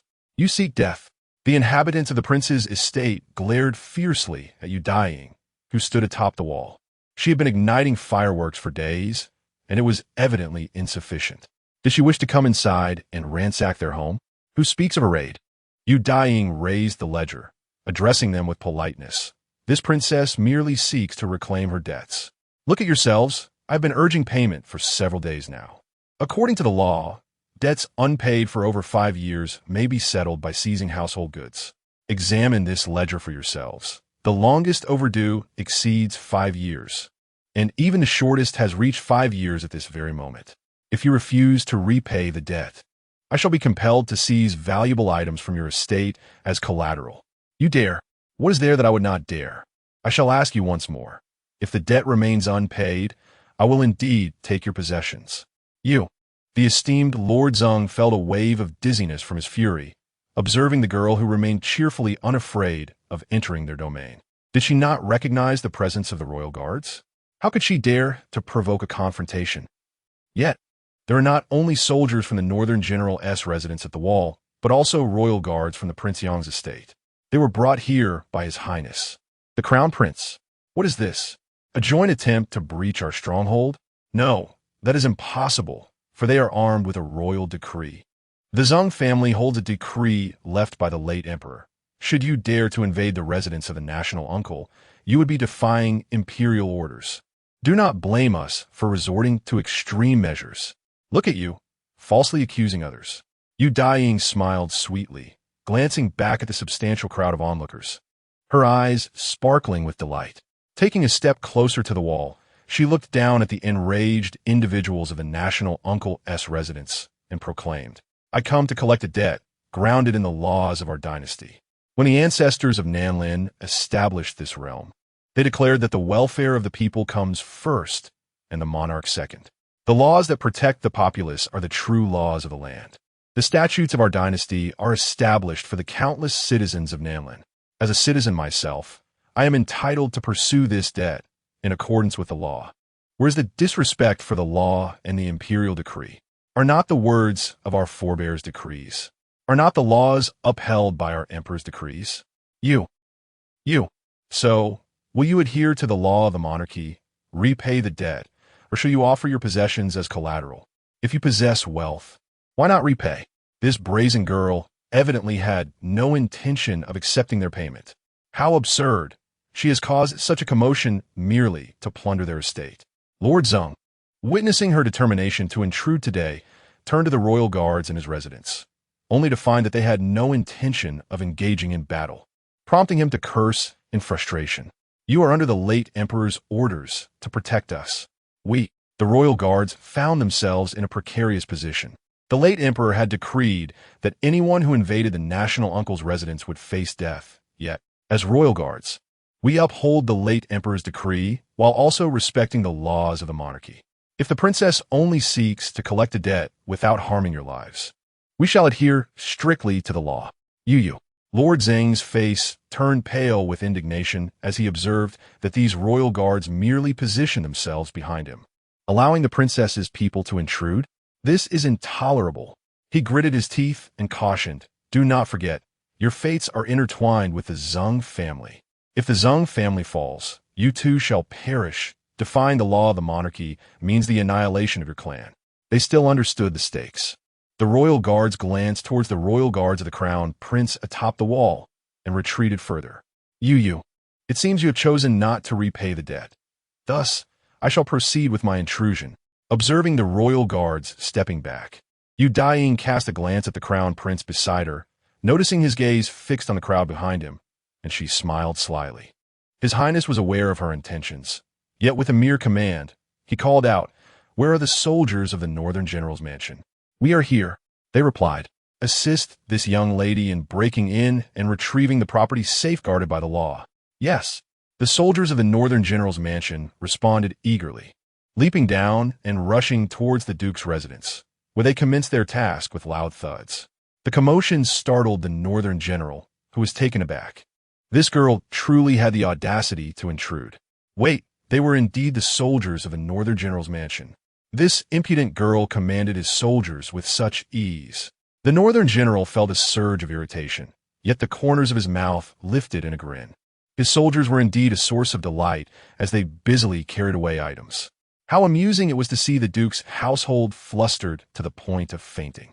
The officials from the capital's Department of Justice and the censors, who finally arrived, were equally bewildered, only to find that the raid had already taken place. As they observed the ongoing removals, it appeared as though the duke's residence was being completely emptied. The sight of the astonished commoners was quite the spectacle. She had audaciously plundered the duke's estate. How could she possibly? The esteemed officials had arrived.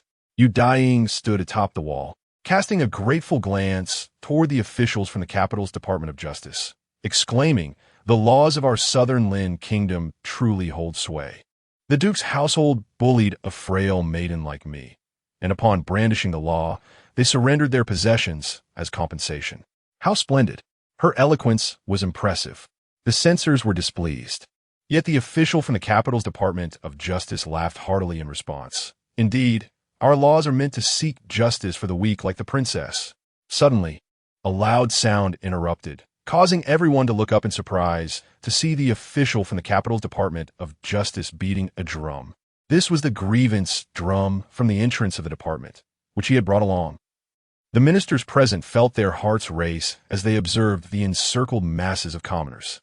It was clear what was happening, with no one reporting to the capital's department. The official had moved the grievance drum to the duke's residence. The princess had even raided their home. Would the commoners dare to remain silent? No wonder she had set off fireworks for several days to attract the populace's attention. She intended for them to beat the drum of grievance outside the duke's estate. Chapter 74. A spectacle everyone wishes to witness. She actually went to such lengths for this? The individuals from the duke's residence were seething with anger, attempting to prevent the soldiers from the general's manor in the north from raiding their home, when they were startled by the resounding drumbeats from outside. Upon peering out, they were taken aback to see the justice drum of the Jingzhou prefecture positioned right at their doorstep. Such audacity! Is this an attempt to incite the common folk to beat the drum of grievance at their threshold? This wretched girl created such a commotion, setting off fireworks daily on the walls, solely to attract the citizens of the Imperial city to witness the duke's residence being ransacked. She aims to make these citizens believe the duke's residence is doomed, encouraging them to take pleasure in their misfortune and bring forth accusations against them. A fool's dream. Can mere commoners truly bring down the duke's residence?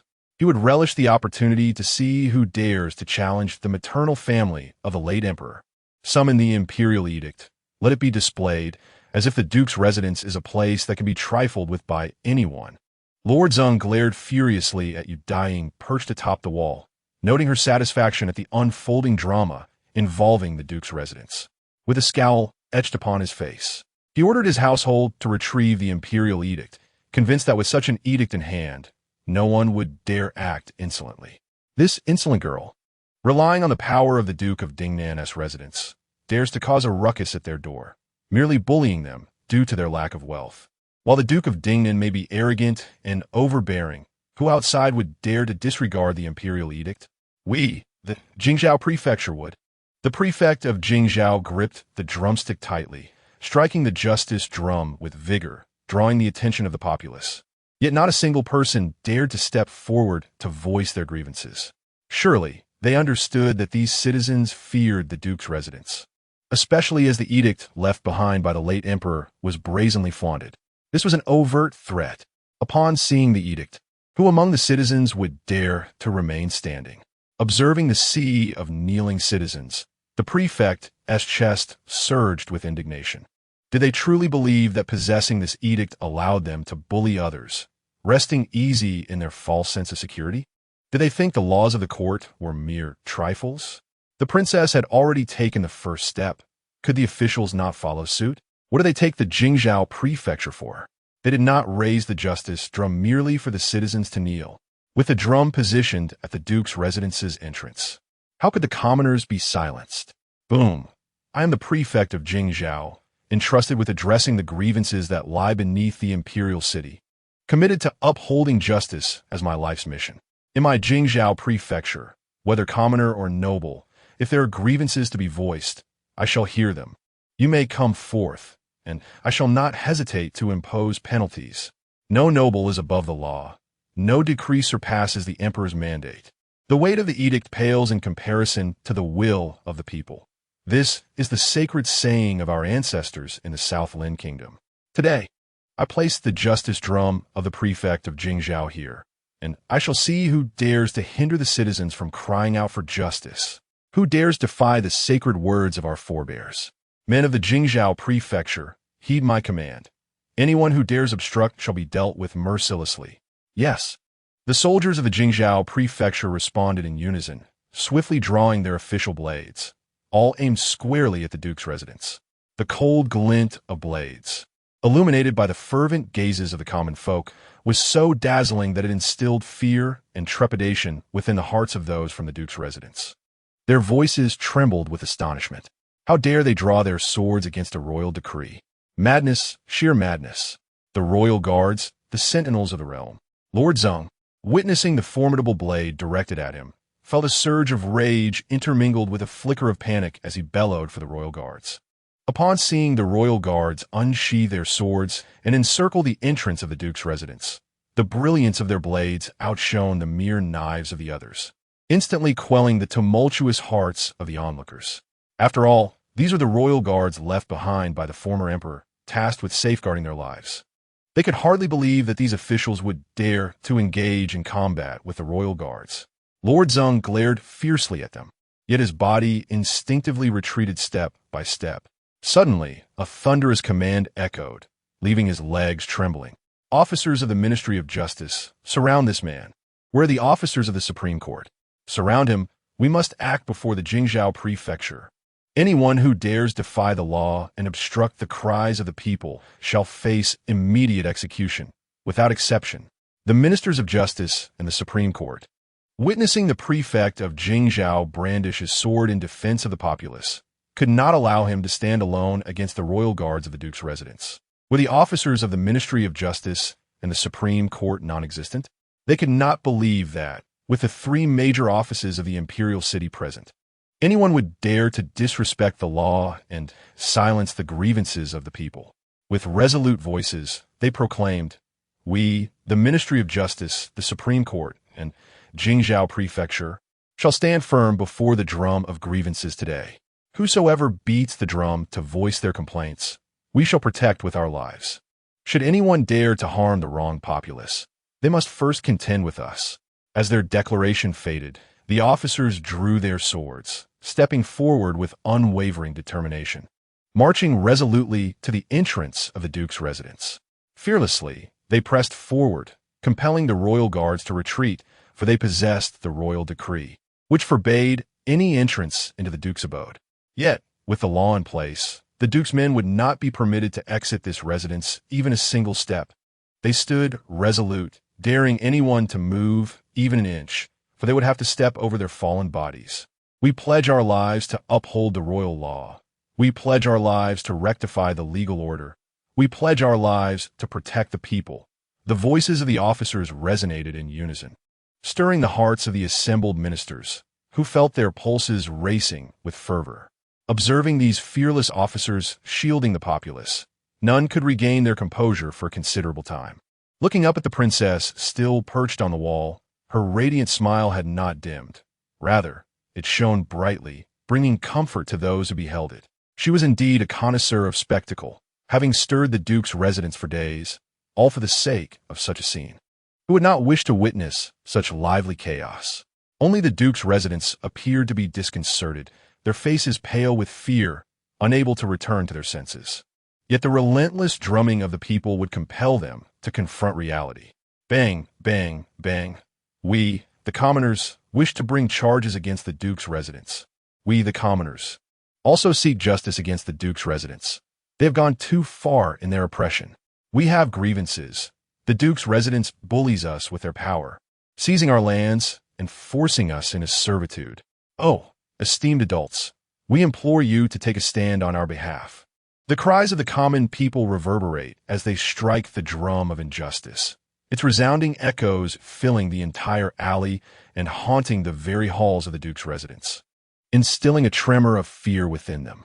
Witness the weary citizens, clad in tattered garments, laboriously making their way to the drum, each strike a poignant lament of their grievances. These accusations, trivial in nature, come from the humblest among us. Yet, why does this scene strike such terror in their hearts? The relentless cadence of the drum seems to pierce through their very souls, causing an ache that resonates deep within. The two elders stand frozen in disbelief, one of them slapping himself in an attempt to grasp the reality before him. How could this be? We possess imperial edicts and royal guards. Why do we tremble at the sight of these common folk? Brother, are we destined for ruin? The elder, taken aback for an extended moment, steadies his weak knees and gazes upward at the figure of you Daiying perched upon the wall, finally coming to a realization. She did not come to the Duke's residence merely to witness their folly, but rather to revel in the chaos that would lead to the Duke's complete downfall. Chapter 75.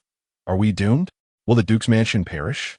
Lord Zeng, gripping the imperial edict in his hand, trembled as the relentless sound of drums echoed from outside the mansion. Could this decree still offer them protection? He gazed upon the throngs of soldiers encircling them, and had it not been for the royal guards, he would have feared they might breach the gates. No, someone had already intruded. What audacity the Duke's mansion displayed! The late emperor bestowed upon you this decree, not to permit you to humiliate the citizens of Nanjing, nor to exploit the subjects of the late emperor. I shall ensure you are brought forth to question the late emperor about the purpose of this decree that allows you to bully his subjects. The censors could no longer contain their frustration. Observing the Justice Department and the Supreme Court, they dispatched soldiers to safeguard the citizens who beat their drums in protest, with each accusation sounding more grievous than the last. How could the censorate remain idle? They produced their charges and aimed them squarely at the Duke's mansion, unable to enter but determined to unleash their indignation. Suddenly, the censораte's vice-director, sleeves rolled up, stormed toward the Duke's mansion, forcefully pushing aside the guards stationed at the entrance. His fearsome demeanor startled even the royal guards momentarily.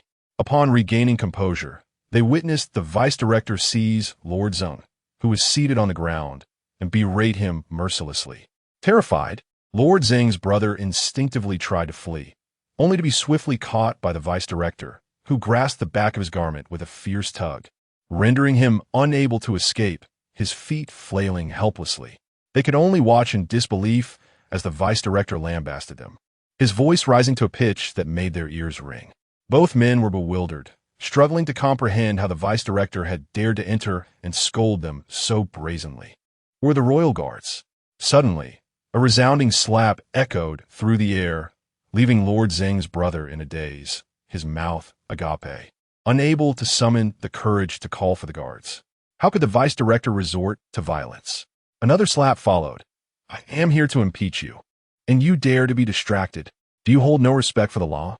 The vice-director, seething with rage, delivered two sharp slaps, observing their blank expressions, clearly devoid of any intent to heed his reproach. If they were not to be roused by this chastisement, how could they possibly absorb his charges? The sound of ringing slaps filled the air, and even the royal guards stood frozen, forgetting their duty to intervene. The soldiers retreated silently, while the censors gasped, covering their mouths in astonishment as they beheld their vice-director scolding and striking the offenders. It seemed that before the Justice Department could take action, they might be met with the vice-director's wrath. Yet, he maintained a degree of restraint, striking only to render them unconscious momentarily, then reviving them to continue his tirade. Ultimately, he meant to leave them breathing, for the officials from the Justice Department and the Supreme Court were still vying for the prisoners to be taken to their respective jails. Should any perish at the hands of the censorate, the three families involved would surely be drawn into a conflict with them. However, it appeared that the three families were embroiled in their own discord. The Justice Department head, uninterested in their internal strife, scoffed, pointing to his own drum of protest, offering them a knowing glance to comprehend the gravity of the situation. The Minister of Justice and the Chief of the Supreme Court were rendered speechless as they gazed upon the resounding drums of grievance, prominently inscribed with the characters for Jingzhou Prefecture. They could not help but feel regret for their haste, having rushed away without the necessary provisions for a meal. The two exchanged glances with the self-satisfied prefect of Jingzhou, acknowledging his cleverness. It was no wonder he consistently managed to outmaneuver them. Nevertheless, if it meant delivering justice for the common people, allowing the prefect of Jingzhou another triumph was not entirely unthinkable. To hold the Duke of State accountable, it was evident that the prefect of Jingzhou would have to take the lead. Both were royal relatives, yet if the Duke's residence could find its way into the confines of Jingzhou's prison, it would indeed enhance the prestige of the law in the southern Lin Kingdom. But could they truly be imprisoned? Why not? The late emperor's edict had decreed that the current emperor could not act against them, yet did not prohibit the people from taking action. The cries of the populace echoed through the Duke's residence, questioning whether the court was merely a feudal. The late emperor had been a wise and enlightened ruler. If he were to learn that his decree allowed the Duke's household to oppress his subjects, would he not feel remorse? As loyal and patriotic ministers, could we bear to cause the late emperor distress? It was imperative to ensure that the Duke's household faced justice, as this would uphold the spirit of the late emperor's edict. The gathered officials nodded in agreement, recognizing that such sentiments would leave no room for reproach against the court. Wait, does that voice sound somewhat familiar? Upon closer inspection, it was indeed the esteemed academician Lynn, who was supposed to be occupied with court affairs within the palace. When had he managed to squeeze his way to the forefront? No wonder that previous statement sounded so familiar. It was undoubtedly the words of academician Lynn. However, the figure beside him appeared on the verge of laughter, their shoulders shaking in amusement. Dressed in a cloak that concealed their face, they exuded an air of secrecy. Could it be? The startled officials quickly scanned the crowd, recognizing that esteemed figures such as Lord Gon, Master Shi, and Marquis Don were present. Astonishingly, even the reclusive Lord Jing had made an appearance. With such high-ranking officials gathered, the cloaked individual at the forefront, engrossed in the spectacle, could indeed be none other than the emperor himself. It was no surprise he wished to remain concealed. Should a member of the Duke's household catch sight of him and raise an alarm, it would spell disaster. They held the edict penned by the late emperor, and if that decree could not protect them, what could be said?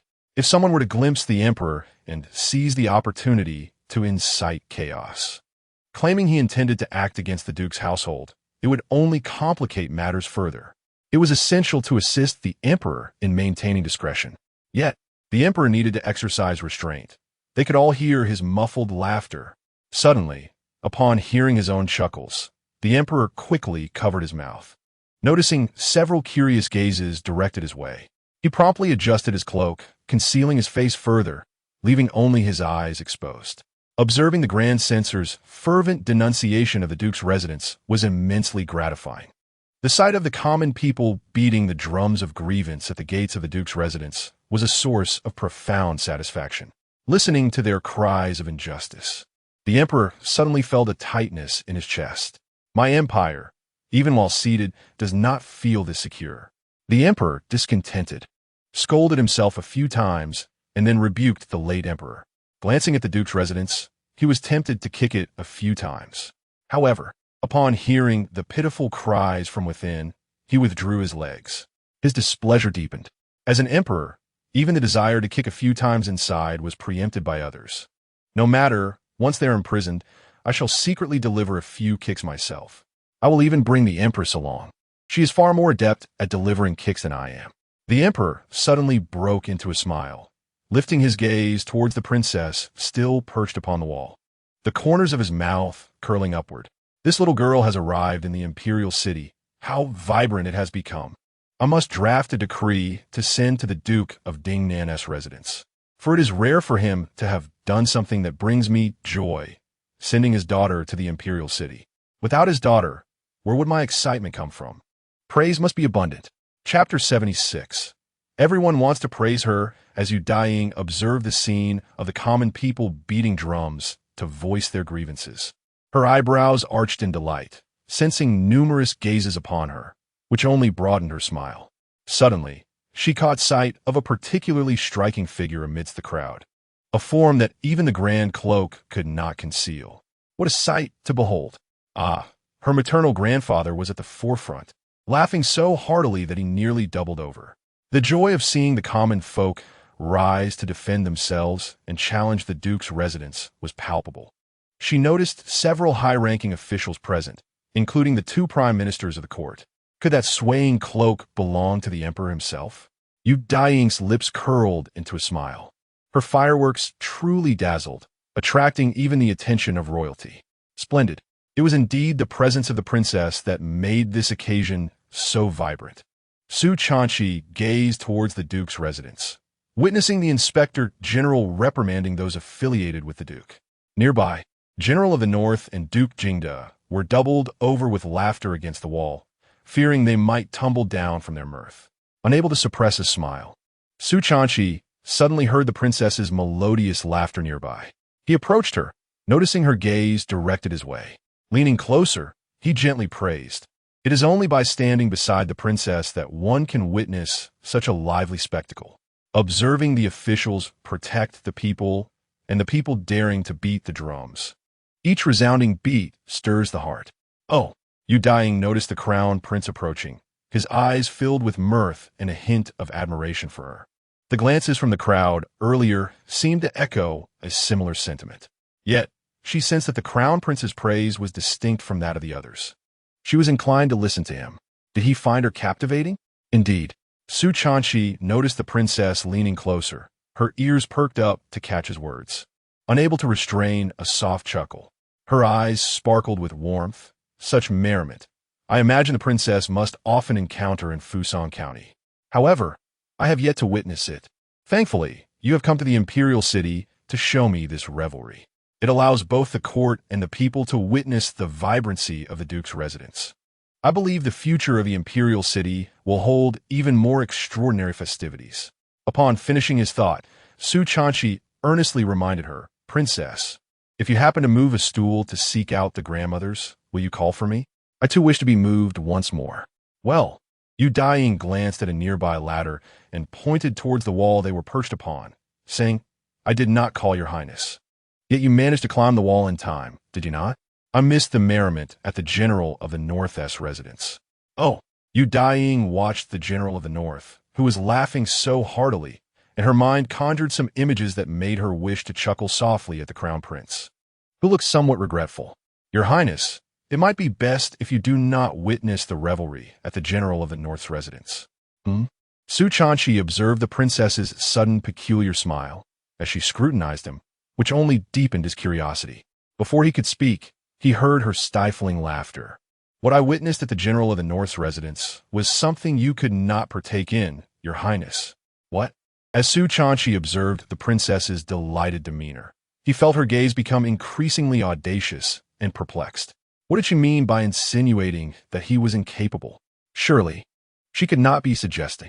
Noticing that the princess continued to look at him, he felt compelled to gently remind her, Your Highness, should you gaze upon me in such a manner, it may be perceived as somewhat impolite. Oh, Daiying withdrew her inquisitive glance, realizing the crown prince understood her implication. She added, with an air of intimacy, If your highness wishes to behold, I have indeed taken note and could illustrate it for you. No need. I appreciate the princess's kind offer. Indeed, since he was a person of such limitations, it was inappropriate for him to engage with matters beyond his capacity. Regretfully, Su Chanchi thought he ought not to have uttered that remark. He felt a sudden heaviness in his chest as he noticed the princess drawing nearer, prompting him to instinctively take a step back. He then heard her, in a rather awkward whisper, suggest, Your Highness claims to be lacking in every regard. Thus, should I find the spectacle amusing, it would indeed fall under the category of that which you cannot partake.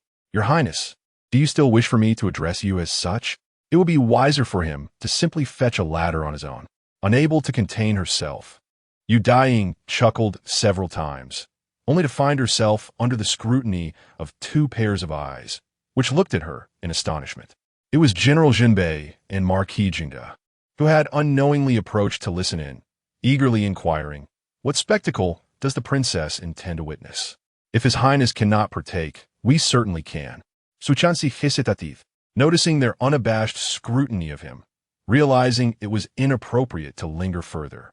Since it was a spectacle he could not enjoy, he decided to make his exit first. With that, he did not tarry, steadying himself against the ladder as he descended slowly. Upon reaching the ground, he spotted a particularly conspicuous figure in a cloak amidst the crowd, though it did not come as a surprise to him. If his grandfather did not arrive, he would have been astonished. Yet, he was on the verge of leaving, and his grandfather was also bound for the palace. The emperor, reveling in the merriment, was taken aback to see someone daring to approach him. It was none other than that troublesome lad. As he attempted to brush him aside, he noticed the boy clutching his chest and coughing, making it impossible to push him away. Thus, he allowed himself to be drawn back to the palace, albeit with a hint of displeasure, for he had not yet had his fill of the festivities. However, he soon observed that the young lady had also descended, seemingly preparing to depart as well. Indeed, he had matters to attend to, needing to ready himself to confront the prisoners alongside the empress, necessitating an early return to the palace. Lord Gon and his companions released a sigh of relief upon seeing the emperor depart, only to notice that the princess was also poised to withdraw triumphantly. She was truly endearing. Master Sure felt his throat growing hoarse from laughter as he beheld the resplendent plaque of the Duke's residence tumble down, unable to suppress a sigh of nostalgia.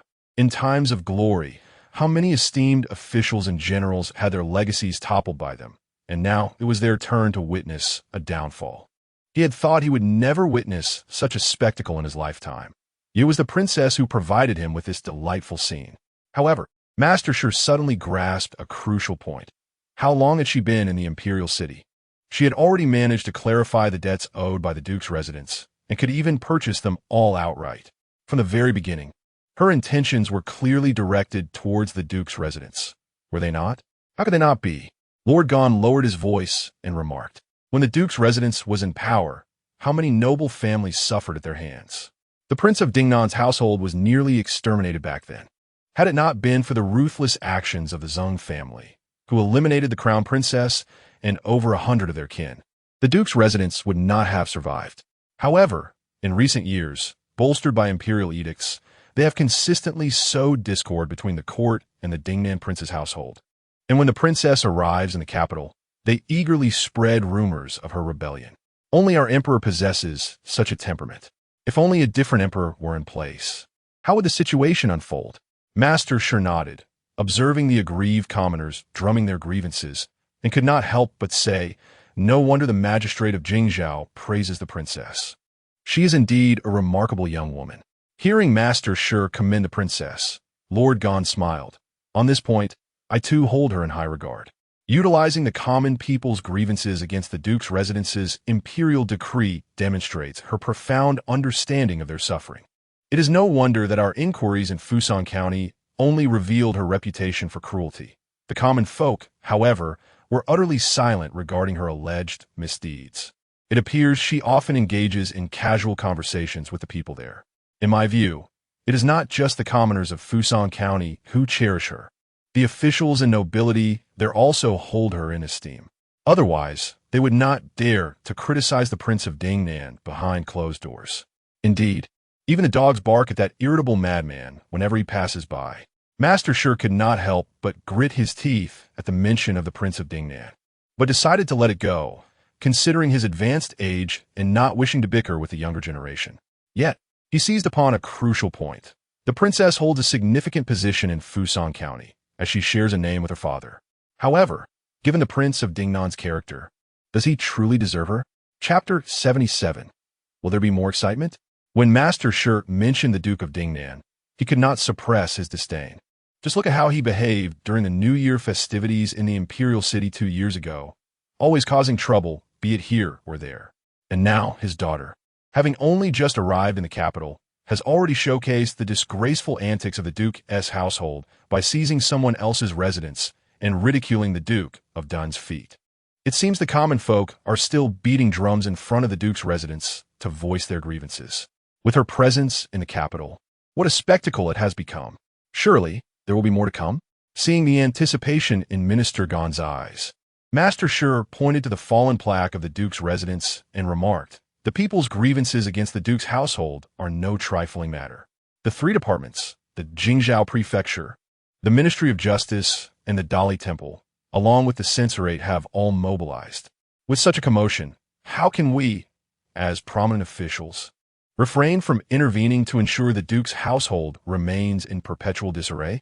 Indeed, Master Sure recalled that there was a mountain of state affairs awaiting them in the Imperial study, compounded by the mess left by the Duke's household. It would be a long while before they could find respite. Meanwhile, the princess, after enjoying the spectacle, was all smiles as she departed. The direction she took did not seem like a return home. Rather, it appeared she was heading to a grand restaurant for dinner. Indeed, it was time for the evening meal. She was off to indulge once more. Ever since her arrival in the capital, has she ever been anything but leisurely? It was clear that her purpose in the capital was to revel in its pleasures. Both she and the young lords had come as hostages. Yet look at those obedient young lords confined to their manor while the princess roams free. In comparison, one could only imagine how their hearts felt heavy with envy. These past few days, they had certainly been subjected to their fair share of fright. Should they hear news of the princess releasing fireworks atop the Duke's walls for a few days, not only would the Duke's household face ruin, but its members would also find themselves imprisoned. What an astonishment that would be.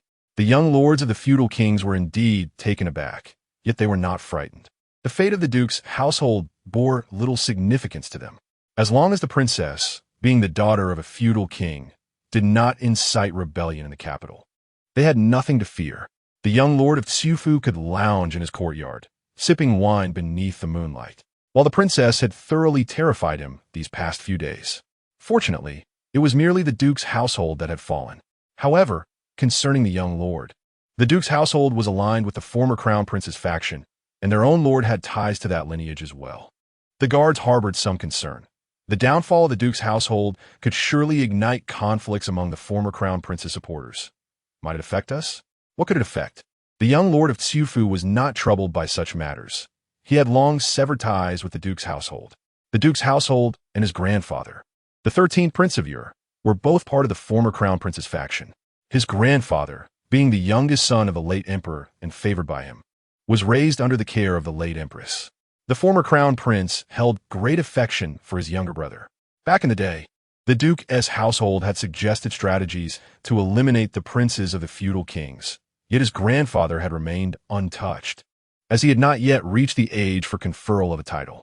By the time that age arrived, the throne had already changed hands. He believed that as long as the emperor had not acted against his grandfather and could still bestow titles upon him, it was largely due to the former crown prince having eliminated most of the princes. If the emperor takes action again, it would truly be the end. However, the emperor has retained a measure of caution by placing his grandfather next to the Duke of Dingnan's residence. With the Duke's forces nearby, what could they possibly do to the meager Xiufu county? They would have no choice but to confine themselves and live quietly. Yet, this is perhaps not the crux of the matter. Surely the emperor understands his grandfather's temperament. Gazing upon the flourishing Fuso county of the Duke of Dingnan, one cannot help but compare it to their own dilapidated Xiufu county. Wouldn't jealousy drive them mad each day? His grandfather has been mad for decades, and now it seems it is his father's turn to lose his wits. Fortunately, his father's madness is not as severe. When his grandfather was deranged, the Duke of Dingnan was still under the old lord's command, and with a gentle smile from the old lord, his grandfather would descend further into madness. Thankfully, the old lord has abdicated, and the current duke exhibits a penchant for madness, albeit of a more volatile nature, giving his father moments of triumph. Each time the duke leads his troops into battle, his father joyfully raises the banner and shouts encouragement as if the victory were their own. Once the battle concludes, his father seizes their war horses and occasionally spreads slander about the Duke of Dingnan.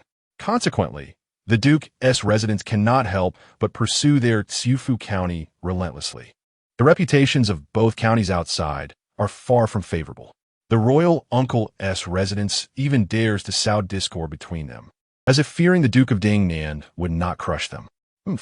The heir of Xiufu county expresses indignation. For years, people have been delivering messages to their royal residence. claiming the emperor intends for the Duke of Dingnan to annihilate them. Does the emperor even need to issue such an order? It is simply his father's loose tongue, often pilfering from others, that will inevitably lead to their demise at the hands of the Duke.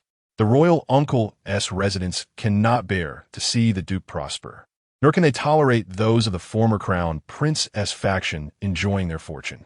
They stir trouble, ensuring that peace is unattainable, and thus they deserve to be confronted by the county princess. The heir of Tsiufu County knows that when the princess sets off fireworks atop their wall, their end is nigh. Look, indeed it has come to pass. The heir finds solace, for no one is now delivering discordant messages to him. How many secret letters has he received since arriving in the Imperial city? There are truly many who thrive on chaos within the capital. They eagerly await a clash between the former crown prince's faction and the Duke of Dingnan.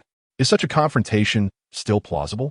The princess has brought along the veteran generals who once sought to eliminate the former crown prince, and now she has raided the royal uncle's residence.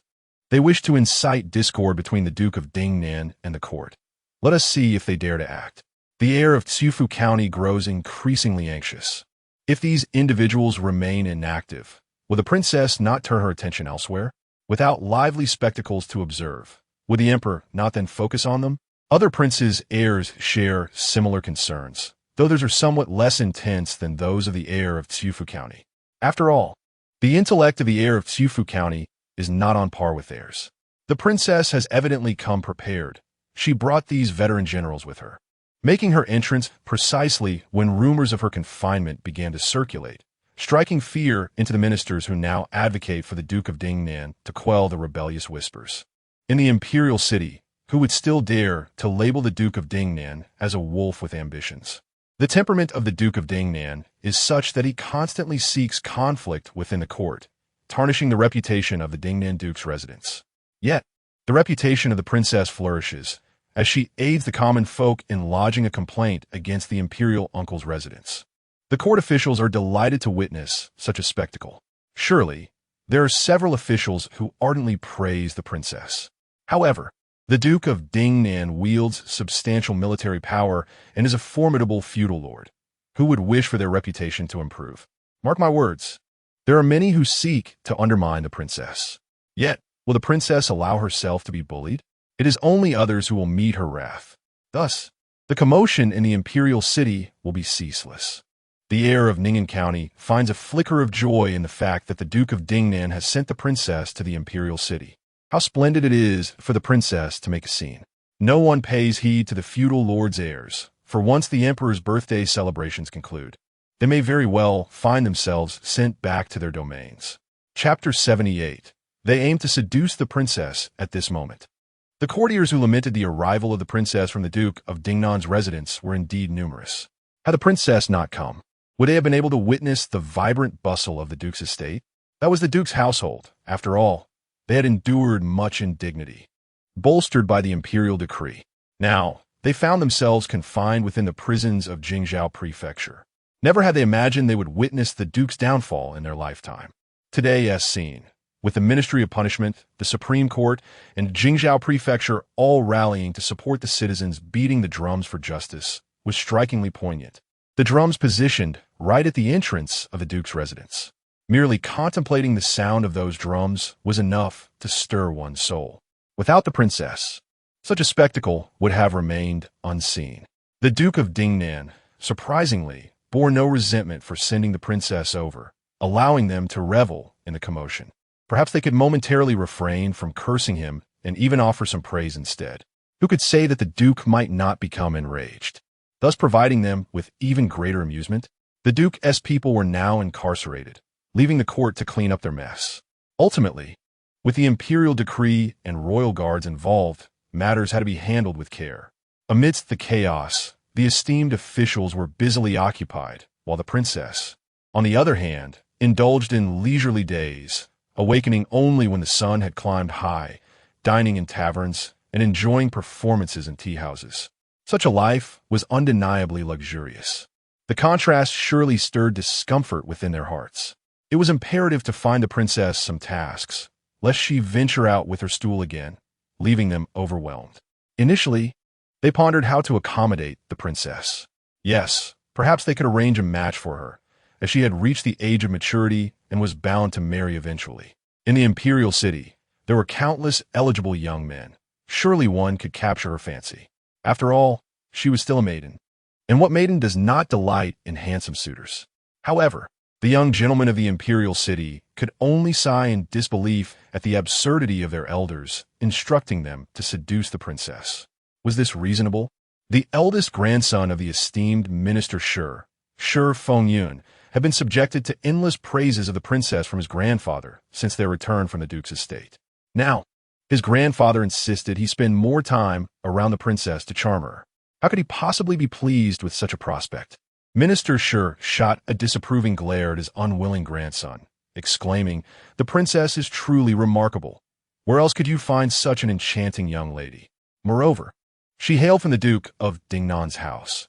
If they could win the duke's daughter for the Shi family, would it not leave the duke infuriated at having wasted a daughter in the Imperial city? The Shi family would undoubtedly reclaim their honor." Grandfather, Shi Fengyun, contemplating his grandfather's overly optimistic notions, refrained from further discourse, merely gesturing emphatically at himself. "Grandson, do not disdain the gift of longevity," his grandfather retorted, "to marry the princess. One must possess the fate to do so." "Unbelievable," Minister Shi grumbled. "Your father is like this, and so are you." Once upon a time, the Shi family had aspired to ally with the Lynn family, as he and the esteemed scholar Lynn were old classmates, and the two families maintained a close relationship. His eldest son and the young lady of the Lynn family had long been childhood sweethearts. Their marriage seemed to be a settled affair. Yet the audacious king of Dingnan arrived in the capital, brazenly usurping their love, and abducted Lynn Dejushi's daughter. A promising union was thus shattered. Every time Master Shi reflected on this, his anger boiled over, leading him to berate the king of Dingnan, and thoughts of his eldest son only fueled his ire further. Initially, upon learning of the king's intentions, that insolent boy was so frightened he hesitated to marry, even assisting the king in his schemes to claim the Lynn family's daughter. This scandal had become a source of ridicule for the Shi family, tarnishing their reputation. "It was only due to your mother's unwavering affection that your father found a wife at all." Master Shi, exasperated by his ineffectual son, turned his attention to his promising eldest grandson, still harboring a glimmer of hope. Since the princess had come to the capital, they must not let her leave without a proper resolution. The best course of action would be for you to marry her. "Grandfather, let's not indulge in fanciful dreams." Shi Fengyun sighed in resignation as he recognized his grandfather's determination. Even if the king of Dingnan sought a son-in-law, it would be inconceivable for him to choose from the Shi family. Surely he would prefer the eldest grandson of Chancellor, or at the very least, the grandson of a high-ranking official. If the Shi family dared to harbor such aspirations, the king would undoubtedly march into the capital in fury. Yet, this matter pales in comparison to the princess herself.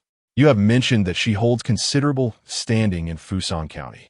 Thus, she is not merely a sheltered girl, but rather a woman of broad horizons and ambitions, likely beyond what your grandson can offer. Do you truly expect him to captivate her? In terms of strategy, he cannot compete. In terms of appearance, he falls even shorter. Pray tell, what attributes does he possess that would be worthy of the princess? Why must you be so self-aware, my dear child? Can you not muster a modicum of blind confidence? Master Shi retorted, displeased as he listened to his eloquent grandson. Why not give it a try? Is this something one can simply attempt? Shi Fengyun countered. Observing his grandfather's relentless optimism, he pointed out, "Look at the princess. Having arrived in the capital not for mere revelry, but to witness the splendor of various households. Do you honestly believe she would choose me amidst all the commotion? If I were to approach her now, I might inadvertently disrupt her enjoyment at the tea house, and if she were displeased, who knows what wrath might befall me? Grandfather, please spare me this ordeal." Master Shi fell silent, witnessing his grandson's fearful demeanor, and was too exasperated to continue the conversation. It vexed him to think that if they could not win the princess's favor, the Shi family would never have the satisfaction of retaliating against the king of Dingnan. Henceforth, the Shi family would remain powerless, watching as other families' grandsons tried their luck in charming the princess. What if one of them succeeded? The capital was currently bustling with numerous noble families dispatching their most handsome sons to court the princess's favor. In recent days, as Daiying ventured outside, she noticed several gentlemen gazing at her, yet their stares bore an air of melancholy. It struck her as rather peculiar. She sent someone to inquire about their intentions, and upon discovering the truth, she couldn't help but chuckle several times. Indeed, these ministers who had exchanged barbs with her father for years in the court had conspired together. However, the princess realized that the strategist's words rang true. The courtiers were indeed cunning. Luo Ji was displeased, muttering, "What insidious schemes are they concocting? To keep the princess in the Imperial city, they intend to find her a husband. They even wish to entice her with their own sons. How naive they are to think such a plan will succeed." She continued, "Princess, are you truly going to entertain their advances? These gentlemen circling around you is utterly inappropriate. Is the Imperial city even more lax than our Fusan County in terms of decorum? They show no regard for your reputation. How outrageous!" Yet, Daiying remained amused, resting her chin in her hand as she watched the performance below. Suddenly, her eyebrows arched, and she commanded her guards, "Investigate which families these young men belong to.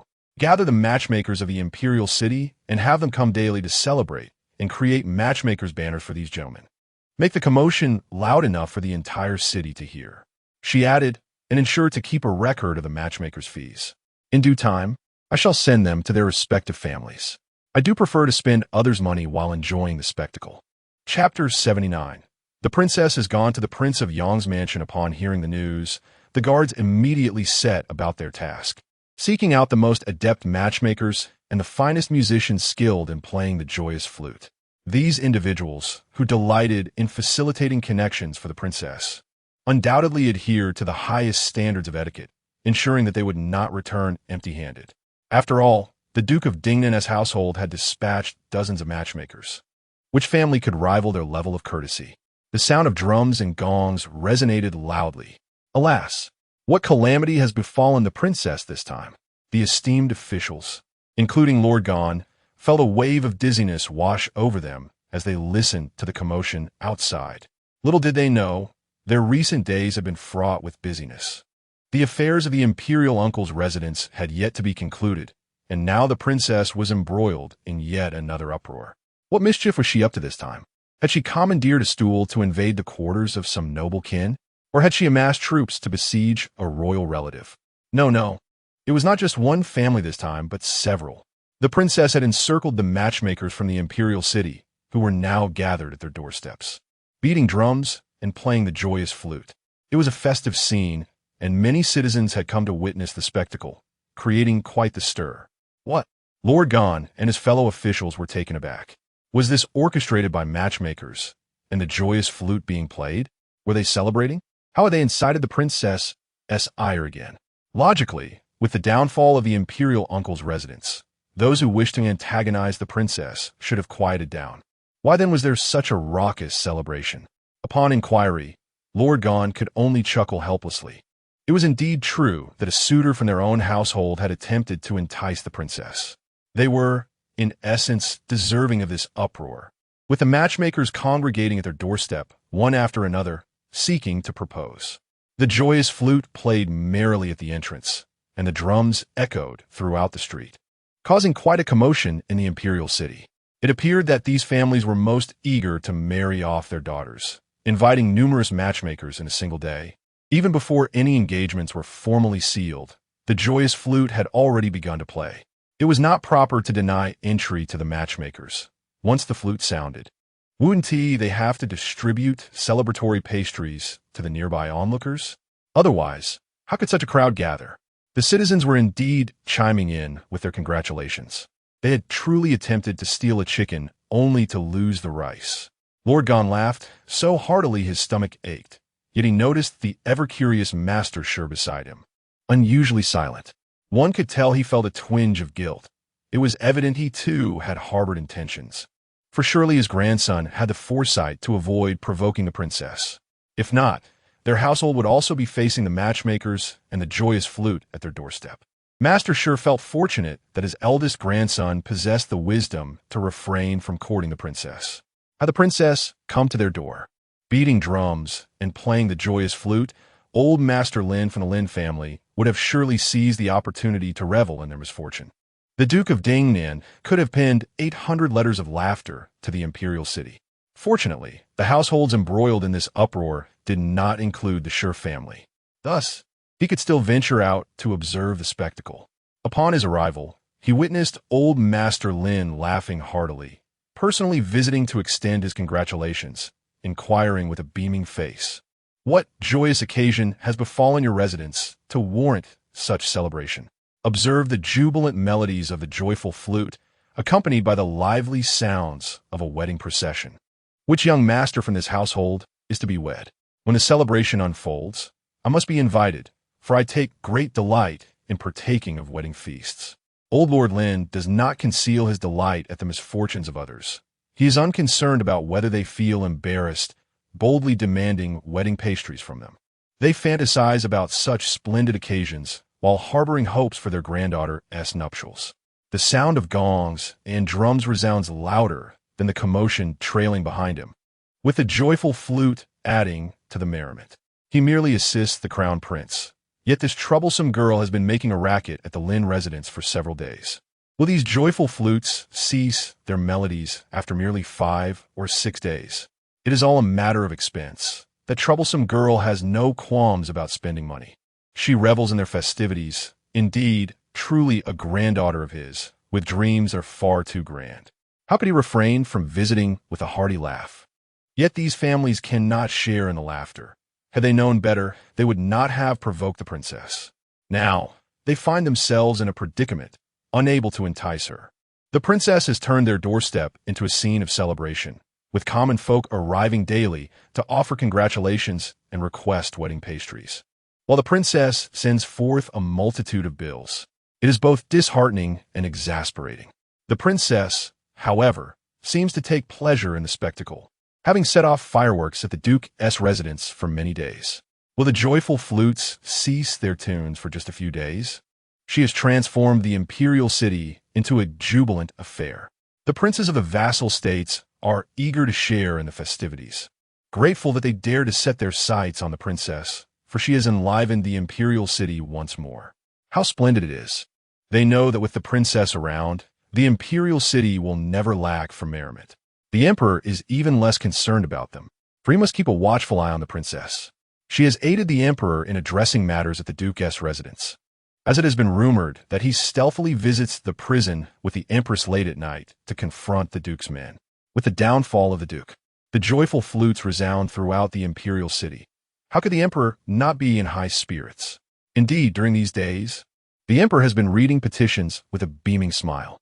Hearing the joyful flutes outside, he yearns for a wedding pastry. Yet upon realizing that the crown prince is absent, his mood dampens. Where is that frail youth? Is he once again off with the princess, abandoning me? Your Majesty, the crown prince has been at the residence of Prince Yong these past few days. At Prince Yong's? The emperor grunted. What mess has Prince Yong stirred up at the Ministry of Revenue that requires the crown prince to intervene? While the attendant shook his head, it should not be the case. But the people at Prince Yong's residence claim that the crown prince has indeed been organizing finances in the storeroom. In the storeroom? The emperor cursed Prince Yong for his incompetence at the Ministry of Revenue, allowing accounts to be mismanaged and spilling over into the crown prince's storeroom. Send someone to summon Prince Yong. I wish to know what trouble he has caused. The attendant hurriedly complied, but before he could exit the study, the guards rushed in with urgent news. Your Majesty, the princess, she's gone to Prince Yong's residence. Oh, the emperor, still irate at Prince Yong, was suddenly filled with surprise. The princess has taken a stool to Prince Yong's?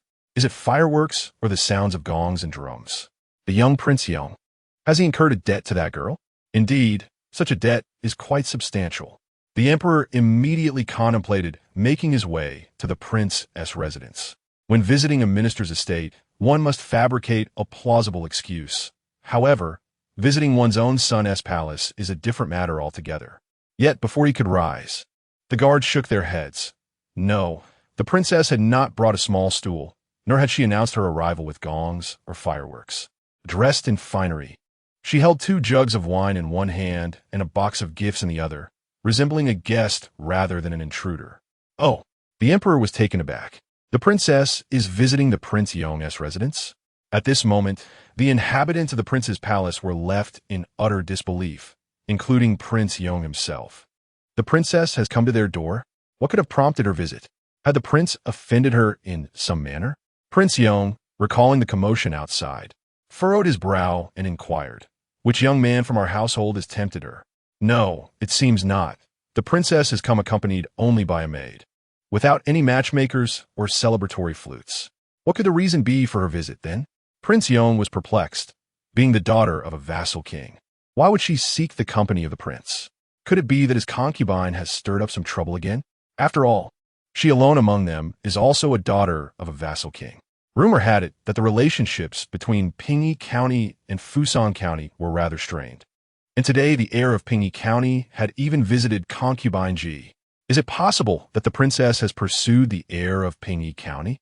Previously, there had been whispers of the princess's intent to eliminate the sons of the vassal kings. Since entering the Imperial city, those young lords had been hiding in secluded quarters. The princess, despite her intentions, had been unable to confront them. Yet now, the heir of Pingyi County has ventured out himself. Would the princess not seize the opportunity to confront him? Prince Yong was alarmed.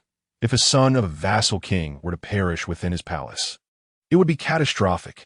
He immediately commanded, "Hurry, swiftly summon the crown prince to mediate."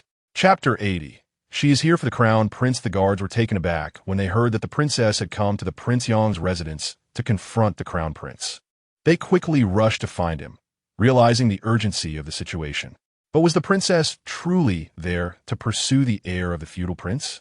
It seemed quite plausible, as she had previously arrived in the Imperial city with the feudal princes, prompting the emperor to send the crown prince himself to mediate, fearing for their safety. Now, with the heir of Pingyi County arriving, it was hard to believe her intentions were anything but confrontational. Heaven forbid, what had the heir of Pingyi done to provoke such wrath? The mere thought of a confrontation within the Prince Yong's residence sent shivers down the spine of the guards, who hurried towards the crown prince's courtyard. The commotion soon alerted everyone within the estate, all too aware that the princess was intent on seeking retribution against the heir of Pingyi. What? Who was to be met with such fury? The heir of Pingyi, G.E., had only just stepped into the courtyard of concubine Ji when he heard the princess approaching with hostile intent. Stunned and incredulous, he found it hard to believe that she dared to pursue him into the Prince Yong's residence. Was it true? Was she genuinely coming to do him harm? Consubinei, elated at the rare visit from her family, was about to exchange pleasantries when she noticed her nephew hesitating at the entrance, seemingly unwilling to step inside. Upon hearing the guards declare that the princess intended to take her nephew's life, disbelief washed over her. Yet Ji showed no doubt, fully convinced that the princess was indeed there to confront him. With a keen sense of self-awareness, he could not help but wonder what had transpired to lead to this. Seeing the evident unease on her nephew's face, concubine Ji inquired, "Have you crossed her in some way?" Ji, well aware of his own misdeeds, hesitated, glancing outside, but failing to catch sight of the princess. He suddenly wavered, contemplating whether he should remain at the Prince Yong's residence. Yet, he also wished to see Prince Yong, having put considerable effort into visiting. Little did he expect that this tempestuous girl would dare to storm into the prince's abode for the sake of confronting him. How had she become so audacious? Unable to contain his frustration, Ji muttered through gritted teeth, "That insufferable girl is relentless." She had already caused turmoil at the Dun Marquis's residence, severing their connections with him. Just days prior, he had managed to re-establish contact with the royal uncle's residence, only for her to disrupt their festivities with fireworks and subsequently land the entire family in prison. With imperial edicts and royal guards at her disposal, she had managed to topple those formidable factions affiliated with the former crown prince. In his time in the imperial city, it appeared he had accomplished much, yet in reality, it had all been in vain. How could he have foreseen that after all his efforts to reach the Prince Yong's residence, she would come charging to confront him? Was her arrival in the capital solely motivated by him? Wait, did you provoke her? Concubine Ji asked, perplexed by her nephew's sudden pallor. Why are you so distraught? As the commotion outside grew increasingly louder, a sense of anxiety enveloped her. She glanced at her elder nephew, who was cursing vehemently, which heightened her alarm. What on earth have you done to provoke that princess? She is notoriously fierce. She has come all the way to the royal residence just to confront you. If she truly comes here to strike, you won't implicate me, will you? That cannot happen. I have only just been released from confinement. Perhaps you should seek refuge with your cousin? Suddenly, ye Ypsilonius anger dissipated. With a stoic expression, she turned to Ji concubine, who appeared terrified of being entangled in the situation. Ji let out a few disdainful laughs. That wretched girl always goes straight to the main courtyard. Aunt, is this not the main courtyard? Over the years, our Pingy Duke's residence has gifted you gold, silver, and jewels, along with ginseng and snow lotus. And now, you cannot even enter the courtyard of the Yonwang, yet you still fear being implicated by me? Aunt, you must be unaware that without our Pingy Duke, you would not have been able to serve as a concubine in the Yonwang's residence. You would even have a roof over your head. I. Ji, concubine stammered, unable to retort under Ji Yi's fierce gaze. She stepped back in fright as he approached menacingly, then heard him ask, Where's my cousin's courtyard? Ji, concubine, momentarily taken aback, hesitantly pointed in a direction. Over there. No sooner had her voice faded than Ji turned and strode away, not pausing for a moment. His hurried steps resembled a frantic escape. Was he truly so frightened of the princess? Just moments ago, he had been cursing her. Ji concubine patted her chest, relieved that he was heading to her son's courtyard. The princess would surely follow him there and would not come after her. However, her relief was short-lived when she heard the sound of hurried footsteps outside, startling her. Could the princess have pursued him so swiftly? Turning to look, she found her daughter rushing in, breathless as she asked, Where is the heir apparent? He has gone to your brother's courtyard. Has he fled? Jiayue, the princess, immediately grasped the situation. The news had just spread that the princess was coming to confront him, and he had scurried off to his brother's courtyard. It indicated guilt. He must have offended the princess.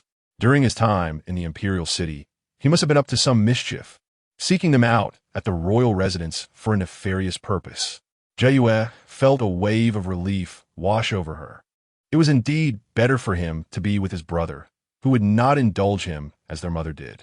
Thus, his visit to the royal residence today would undoubtedly yield no results. Good, as long as the heir apparent is not here. Since he has gone to his brother's place, he will not run into the princess, and that removes us from the situation. Not run into? Ji concubine exclaimed in surprise. Isn't the princess pursuing your cousin to confront him? She specifically came to the royal residence for that purpose. Not all. Jiayue shook her head. When I arrived, I saw the princess heading towards the main courtyard, which is where the Wang brother resides. It seems she intends to see him. Oh, Ji concubine exclaimed with delight. Is she coming to confront the crown prince? What joy do you find in this? Princess Jiayue has only just begun to feel at ease. Yet upon witnessing her mother's demeanor, she becomes incensed and glares in warning. The affairs of the princess, regardless of whom she seeks, are of no concern to us. You must refrain from stirring up trouble. I merely uttered a single remark. Why the fierce demeanor? Upon observing her daughter's fierce expression, concubine Ji let out a soft huff, her gaze drifting towards the outside. The commotion caused by the princess in the royal residence is evidently directed towards the crown prince. With such a frail constitution, if the princess were to strike him, would he survive? Summon someone. Upon seeing her mother's self-satisfied expression, Princess Jiayue felt a pang of pain in her chest and instructed a nearby maid, Take my mother inside, and unless I give explicit orders, she is not to be allowed outside. You ought to remain restrained. Chapter 81. He went without causing any disturbance. So what was she forbidding? The smile on consort Ji's face had not fully blossomed when she heard her daughter shouting at her, even going so far as to threaten her with confinement. Witnessing her handmaidens actually pulling her inside the courtyard, she was utterly flabbergasted. I am your mother. How can you possibly confine me? Who do you think you are? The handmaidens were equally at a loss, yet they held her hand firmly, determined to drag her inside. If consort Ji truly caused a ruckus, they too would bear the brunt of it. Just look at how she had reveled in the misfortune of the crown prince earlier. How could they not intervene? They were handmaidens of the royal residence, and they certainly wished for the crown prince's well-being. The Prince of Yong had clearly stated that if anything befell the crown prince, the entire royal residence would face dire consequences. That would be disastrous. The Princess of Fusong was targeting the crown prince. If she truly managed to harm him, it would be catastrophic. Not good. My lord. What? The Prince of Yong was pacing anxiously in his chamber when he heard the butler rush in, his expression one of sheer terror. What is it? The crown prince could not be stopped, and the princess has killed the heir of the Pingyi County? No, no, no. It's not that. The butler's face had turned pale as he hastily shook his head, gasping for breath. The princess, she is after the crown prince. What? The Prince of Yong was stunned. Isn't she pursuing the heir of the feudal prince? Why is she now targeting the son of a royal? That could not be tolerated. His son was as fragile as a reed. How could he withstand her assaults? It would be better for her to strike down the heir of Pingyi County instead. No. Quickly, let's go to the crown prince's courtyard. The Prince of Yong, taken aback, dashed towards his son's quarters, realizing only after a few steps that he himself was not robust. The brutality of that princess was notorious, rivaling that of her father. Before he could intervene, she might very well finish them both off. The prince hurriedly commanded, "Quickly, fetch the princess." Upon hearing this, the butler rushed towards the princess's courtyard. Before he even arrived, the rich aroma wafting through the air was overwhelming. Upon entering, he found the princess comfortably roasting a leg of lamb in the courtyard. Unable to suppress a gulp, he quickly addressed the pressing matter. "Your Highness, it is grave. The princess from the Dingnan Prince's residence, is approaching the crown prince's courtyard. The lord fears that if we delay, a fight may ensue." The princess, basking in the sun while savoring her lamb, noticed the butler's frantic entrance. Seeing his terrified demeanor, she assumed something significant had occurred and shot him a glare. "What nonsense are you spouting? The princess is merely here as a guest. Why would there be talk of a fight? Is this how we conduct ourselves in a royal residence, spreading such unfounded rumors?" The lord panics at the slightest issue. What can we expect from him? The princess consort, unwilling to speak of him, noticed the butler's lingering fear and could not help but scold. The young lady is not merely arriving with 2 pots of wine. She has brought a gift box as well. Is this the etiquette for a visit? Look at you all, trembling in fright. Oh, so the princess has already made her entrance. The butler, momentarily taken aback, suddenly noticed the wine jar in the consort's hand, which seemed somewhat familiar. Could it be the very wine the princess brought? And with a gift box, could it be intended for the prince? Indeed, the princess was truly visiting. Here we are in the prince's residence, and the young lady, like myself, is a well-educated daughter of a noble lineage. Why would there be any quarrels within the palace? The princess consort savored her wine, her brows lifting with delight, and noticing the butler still standing there. She exclaimed with irritation, "Why are you dawdling? Hurry and fetch your master. If he wanders into the crown prince's courtyard, it would be utterly embarrassing." The thought of the flustered prince made her want to strike him a few times. Day in and day out, he seemed more prone to creating troubles than resolving them. Were it not for her and their child, would he still be capable of fulfilling his duties as a prince? She sought a life of comfort and security. Otherwise, why would she have chosen him as her husband? Her family was renowned as the foremost military lineage in Taiyuan, with her father commanding a formidable army. Given her father's high standing, many sought to align with them, and to maintain stability and avoid chaos, she reluctantly chose the then mediocre Prince Yong. Reflecting on his ineptitude, she thought to herself that with her intelligence, she could bear him an exceptionally bright son, and in the future, his wealth would rest in her son's hands. Would he not treat her with respect? In the entire palace, were it not for her and her child calling the shots, they would have no chance to vex others. Such a life was truly comfortable. For over a decade, had she not lived in this manner? Among the daughters of the military families in Taiyuan, who had enjoyed life as she had. Comparing herself, the princess consort felt an urge to praise her own foresight. Look at her current life, a clever and powerful son, a maternal family of military might, and a docile yet ineffectual husband. Ah, this life is indeed splendid. The maids, accustomed to the consort's joyful laughter since the birth of the crown prince, observed that today she seemed on the verge of laughing herself breathless. Meanwhile, the prince, concerned for his son's well-being, dashed towards the courtyard, only to be intercepted by the butler just as he reached the entrance. The butler was relieved to have arrived in time. Had the prince entered, it would have complicated matters concerning the crown prince, and the consort would surely chase after him in anger. The butler hastily relayed the consort's words and retrieved the gift box intended for the prince. From the princess?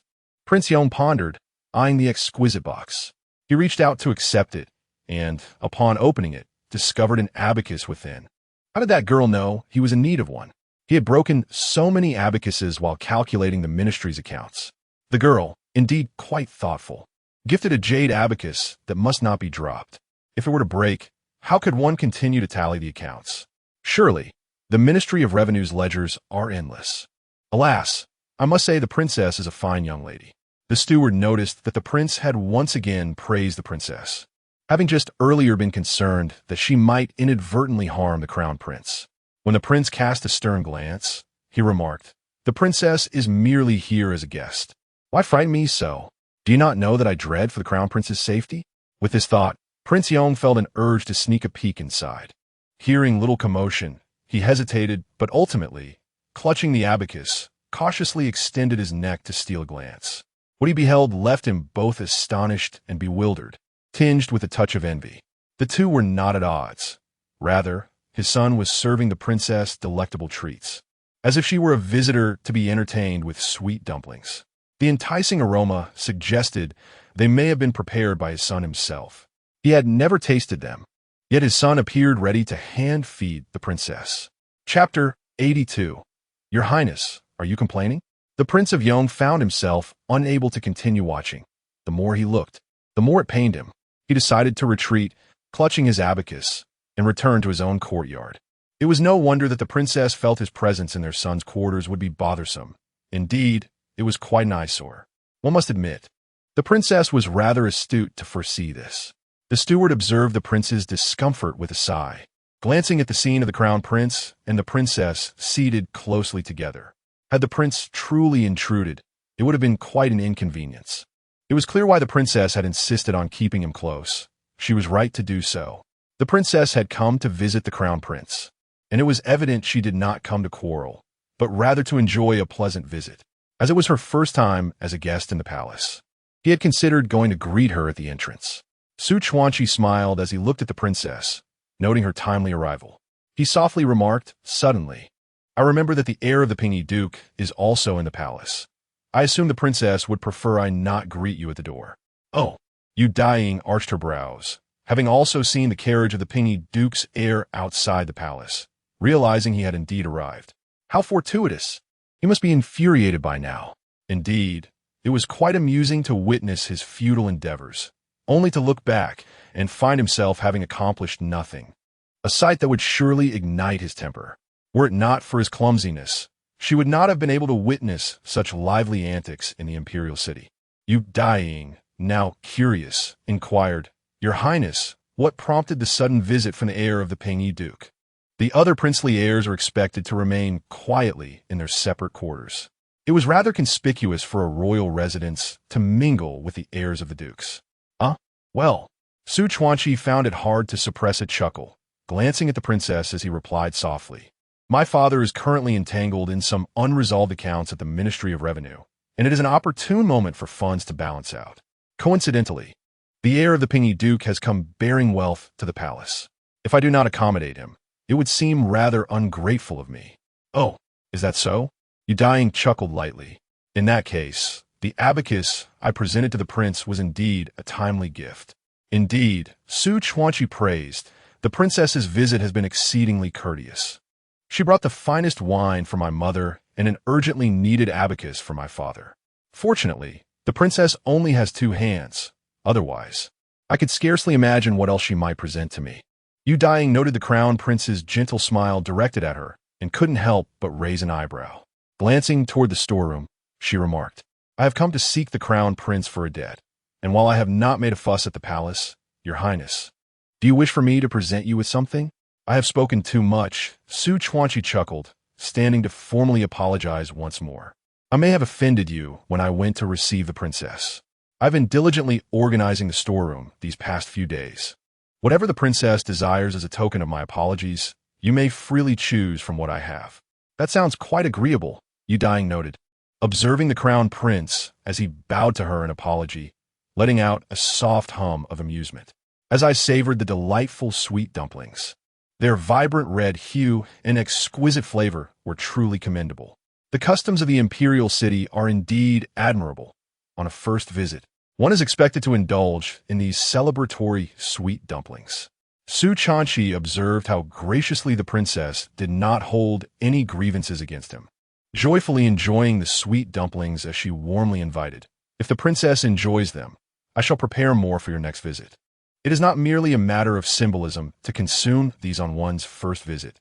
There is no prohibition against enjoying them on subsequent visits. Daiying glanced at His Highness the Crown Prince, noticing his eagerness for her to return. A subtle glance at his hands revealed the lingering scent of sweetness from the sugar on his fingers. These welcoming sweet dumplings were indeed crafted by His Highness himself. Observing his seemingly frail state, she wondered how he managed to cook. Surely, making dumplings requires some strength. Did he not claim to be incapable in many aspects? Yet here he was, demonstrating his capabilities. Coughing softly, he appeared more delicate than before. Daiying, having merely gazed at the crown prince a few times, noticed his fragility and instinctively shifted her chair away. Your Highness, you are not about to faint, are you? My hands are quite occupied at the moment, so I cannot assist you. That is not the case. Su Chuanqi chuckled softly at the princess's distance, shaking his head reassuringly. I am not on the verge of fainting. Is that so? Daiying asked, taking a bite of a dumpling and scrutinizing the crown prince once more. Your Highness, do you still have the strength to control yourself? One becomes adept at managing oneself through prolonged illness, he replied, noticing her bowl of sweet dumplings nearing emptiness. He signaled for another serving, unable to suppress a smile as she promptly handed him her empty bowl. You seem quite observant, he remarked with a gentle smile. Having been ill for so long, I have learned to exert some control over this frail body. Indeed, the last time he had fainted right in front of her. Daiying recalled how soft his waist felt when she had embraced him. It lacked firmness. His delicate constitution seemed genuine, but to what extent? Princess, would you care to explore the storeroom? Su Chuanqi noted her lingering gaze upon his frail form, finding it increasingly impolite and chuckling softly. He gestured towards the storeroom. The items within are somewhat disordered. I have arranged for the women's belongings to be sorted out, so you may choose freely. Of course, should you fancy any other items, you're welcome to take them as well. Very well, Daiying replied decisively, setting down her empty bowl as the crown prince prepared to lead her to the storeroom. She was curious to see what treasures lay within, especially since he had mentioned it required days of organization and had specifically invited her to visit. Upon entering, it became apparent that the storeroom occupied a considerable portion of the courtyard. No wonder it required such extensive tidying. Is the storeroom of the Yong Wang residence located here as well? She inquired. No, this is my private treasury, Su Chuanqi clarified, shaking his head and sighing at his own frail appearance. Alas, in moments of illness, the esteemed relatives inevitably come to pay their respects. For our southern Lynn kingdom places great value on propriety. Moreover, they are all my kin, and the gifts they bestow are invariably more substantial than those from others. As my malady lingers, the storeroom requires expansion every few days, which indeed poses a slight inconvenience. Does this sound like lamentation? Daiying glanced at the somewhat troubled crown prince, yet a smile danced upon her lips as she heard him propose. Why not allow the princess to share my burdens? Very well. When it comes to alleviating worries regarding wealth, one must act swiftly. With a twinkle in her eye, Daiying surveyed the overflowing storeroom and addressed the crown prince. With so much to choose from, I could never select within a single day. Thus, how about this? Your Highness, please arrange for me a chamber. Tonight, I shall rest here. Sleep here? Su Chuanqi was momentarily taken aback, and observing the princess's radiant smile, he felt compelled to remind her, this is the main courtyard of the Yong Wangfu, where I reside. Indeed, just indeed. As Su Chuanqi watched the princess diligently select her jewels, A realization dawned upon him, and he could not help but curve his lips in a gentle smile, responding softly, "Very well, if the princess wishes to stay, I shall acquiesce." Chapter 83. Their relationship allows for shared slumber. All is contingent upon her. You Daiying, cradling a box of jewels, turned to glance at the crown prince, who readily acquiesced, his gaze upon her warm and gentle. A smile of delight graced his lips as he inquired with consideration whether the princess preferred to select her own chamber or if he should arrange one for her. He added playfully, should the princess wish to reside in his quarters, he would readily comply. However, he cautioned, his chambers were heavily infused with medicinal aromas, which she might find unaccustomed. You Daiying, upon hearing this, suddenly wore a cunning smile. "Your Highness, are you truly unperturbed by the prospect of me discovering your little secrets while residing here?" Before the princess came to the palace, did she not seek out the old women with a stool? Su Chanchi, instead of answering, retorted, observing the growing mirth in you Daiying's clear eyes, while he sighed, gesturing to his frail form. "Even if I wished for a little secret, it would require the princess's robust constitution." He lamented, "Such words from you, dear princess, cause me a twinge of sorrow. My heart feels as if it might ache." He jested, "If I were to faint, I would need the princess to support my hand while selecting jewels." This prince certainly knew how to wield his physicality as a form of persuasion. Observing the crown prince clutching his chest and coughing, you Daiying let out a soft hum, wondering if her hands were meant for his support. Noticing his body swaying precariously, she shifted aside, clutching the box of jewels tightly, contemplating that if he were to truly faint, her hands would only be there to cradle her treasures. Upon seeing the crown prince stabilize, she smirked, surveying the vast storeroom that could be filled with riches. Surely, this prince must have fainted countless times. No wonder he could control his swoons. Yet, he laid the entire storeroom bare before her, revealing an utter lack of defenses. He truly permitted her to choose at her leisure, and she would take full advantage of this opportunity.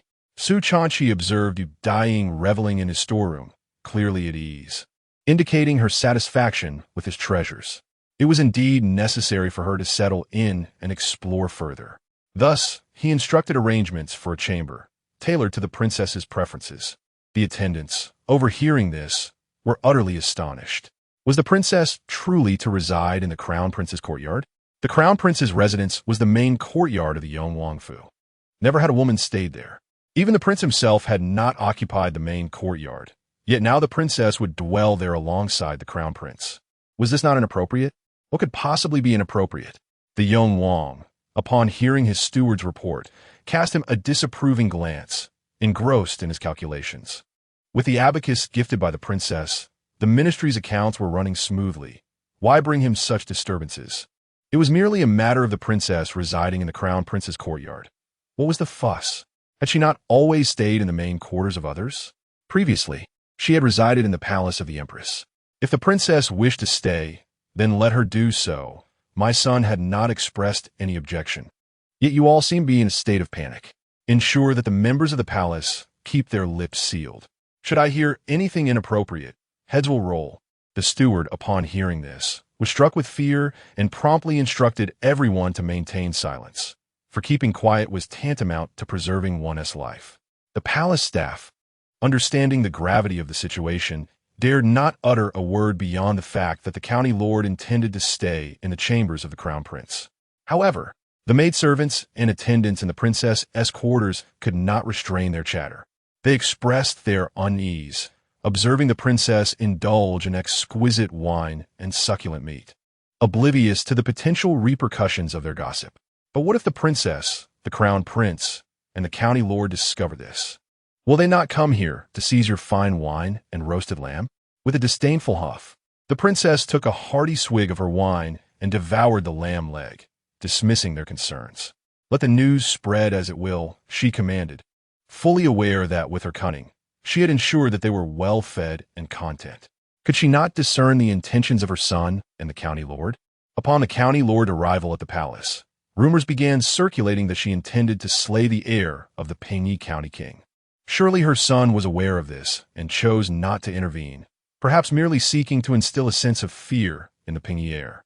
The county lord, seizing the opportunity, thought it prudent to act upon her arrival at the palace, feeling compelled to make her presence known. Yet, it was also plausible that the county lord, weary from her travels, simply wished to rest before returning. Regardless of the truth, the whispers were to continue.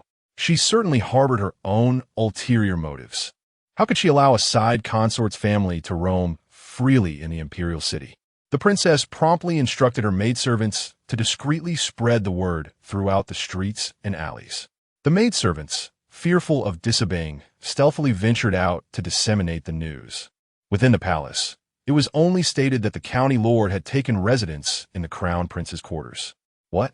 You assert that the county lord did not come to slay the heir, but to seek the crown prince? And she has indeed settled in his quarters. He, the heir of the Pingy County king, found it hard to believe the reports he received. He glanced towards the entrance multiple times. Yet there was no sign of the county lord pursuing him, which darkened his expression. That wretched girl, did she not come to the palace in pursuit of me, yet dares to spread threats of my demise? She intends to frighten me. He feared that upon spotting his carriage outside, she had realized he too had arrived at the palace. Having seen him, could she resist the temptation to intimidate him? Dear cousin, if the county lord does not intend to harm you, should you not consider this a stroke of good fortune? Why the vexation? The second son of the young prince, Su Jingye, was practicing archery in the courtyard, preparing for the upcoming royal hunt and determined to hone his skills. He noticed his cousin hastily approaching, inquiring about the rumor that the county lord from Fusang intended to kill him. Their mother had advised his cousin to steer clear of him. Well, that is fortunate, he thought, as it meant his cousin would lack the opportunity to incite trouble through their mother. If the county lord truly pursued his cousin with malevolent intent, that would be even better. Her grandfather was renowned for his archery skills, and while he had only witnessed the county lord's prowess in hand-to-hand combat as a child, he had yet to see her wield a bow. Now that she was here, it presented a perfect opportunity for a friendly contest. Yet, he heard that the county lord had come to the palace not to threaten his cousin, but rather as a guest seeking the elder prince. This, too, was a fortuitous development. Otherwise, if a confrontation were to arise, it seems he would be unable to prevent it. Here, there are numerous bows and arrows. If the princess were to shoot her cousin, it would be an effortless task. Yet, it appears that the cousin is once again displeased. Alas, when the princess strikes you, you are infuriated to the point of despair, and when she refrains, you are still vexed and grumbling. Perhaps, dear cousin, I implore you to heed my counsel. Remain in the secluded residence like the other princes. Whether the princess chooses to attack or not, she would not be able to see you, thus depriving you of any opportunity for anger. What do you understand? He shot him a glare, her expression far from pleasant. Earlier, the esteemed crown prince had come to fetch them, only to faint in the princess's embrace, unwilling to leave her side. It was initially thought that the royal family intended to take action against the Duke of Dingnan's residence. Yet it seems the princess has formed a bond with the crown prince, allowing them to visit each other and even reside together. Would the royal family still dare to move against the Duke of Dingnan? The royal summons of all these princes clearly indicates an intention to diminish their power. If they refrain from targeting the Duke of Dingnan, would they not instead turn their sights upon the Prince of Pingyi's residence? He could never allow that to happen. Chapter 84. Who wants them to love each other? Filled with indignation, Ge could hardly remain seated. The southern Lynn kingdom had always been governed by the feudal lords. How could the royal family truly rest easy with these vassal kings holding power? The old emperor, now advanced in years, found that few among the royal princes and heirs were of any real use, particularly when compared to the royal grandson. Yet, the royal grandson's health was precarious. Who could ascertain how long he might endure? Surely, the old emperor would wish to secure the path to the throne for his descendants before abdicating. In recent years, the intention to diminish the power of the feudal lords had been vociferously proclaimed, as if the entire realm should be aware of it. Diminishing their power had become an inevitability. They were merely awaiting a suitable opportunity to make an example of a vassal king. However, the Duke of Southern Lynn's residence had clearly been placed in the spotlight early on, yet the old emperor remained unmoved. Now, the Duke's daughter could visit the royal family openly and even stay within the royal grandson's courtyard. With such close ties, how could the royal family take any action? I cannot believe that those clamoring for the reduction of the feudal lords would welcome the Duke of Southern Lynn and the royal family growing so fond of one another. How many people in Pingyi County could remain calm under these circumstances? Ah, cousin, are you departing so soon? Su Jingye observed Ji hastily exiting and called after him several times, but received no response. With a resigned sigh, he lamented the effort expended to come to the Yonwang residence, only to leave without even seeing his father. What could his cousin possibly be after? Why could he not be like the other vassal princes, content to remain in the guest house? Noticing Ji Yi's fierce demeanor, Su Jingye could easily surmise that he was intent on some scheme, which only added to his exasperation. Among so many feudal lords, it was only his maternal grandfather and cousin who could not remain patient. If only they would heed his counsel. Since he could not persuade them, he might as well wait to witness the unfolding drama in the royal city. That young lady had already shared a bed with the eldest prince. He had a feeling that the royal city would soon be in an uproar once again. Indeed, the court officials were eagerly anticipating Daiying's social engagements, hoping she would not make any visits, as they were still occupied with their own affairs. Many families had not yet completed their celebrations. Should she continue to stir up trouble, she would surely exhaust herself. Yet, that young lady, with ample leisure and a penchant for spectacle, had made her way to the Yonwang residence. It turned out she was there to confront the vassal prince. Just as the heir to the Pingyi Duke stepped into the Yonwang residence, the young lady pursued him without delay. Alarmed, the Yonwang hurriedly dragged the royal grandson into the fray to mediate. Fortunately, the royal grandson intervened in time, ensuring the young lady remained within the residence, preventing her from pursuing the heir to the Pingyi Duke any further. Otherwise, should these two engage in conflict within the royal city, what chaos might ensue? The heir to the Pingyi Duke ought to have remained in the guest house. Why venture out to provoke the young lady? Did he not understand the implications of their familial ties? We had stationed numerous guards in the guest house specifically to protect them, yet he insisted on leaving. Now, the young lady had chased after him, dragging our royal grandson into the mess. Truly, what a troublesome situation they have created for us. The courtiers were decidedly displeased, while the princes and heirs of the vassal states reveled in laughter, almost driven to madness by their mirth. How close could the relationships among the princes be? Naturally, they relished in the misfortunes of others. The heir of the Pingyi prince, day in and day out, believed himself to be superior to them. Yet what of it? He was still being relentlessly pursued and chastised by the princess. Truly, the princess was formidable. Her determination to confront him even led her to the Prince of Yang's residence. What a spectacle this created for outsiders to gawk at. Ha ha! The laughter of the princes echoed, yet suddenly it faltered. Wait a moment. The princess had not yet relinquished her pursuit of us. The moment Ji stepped out, she seized him. If we dared to step even a foot beyond the courtyard, would she not pursue us as well? Surely not.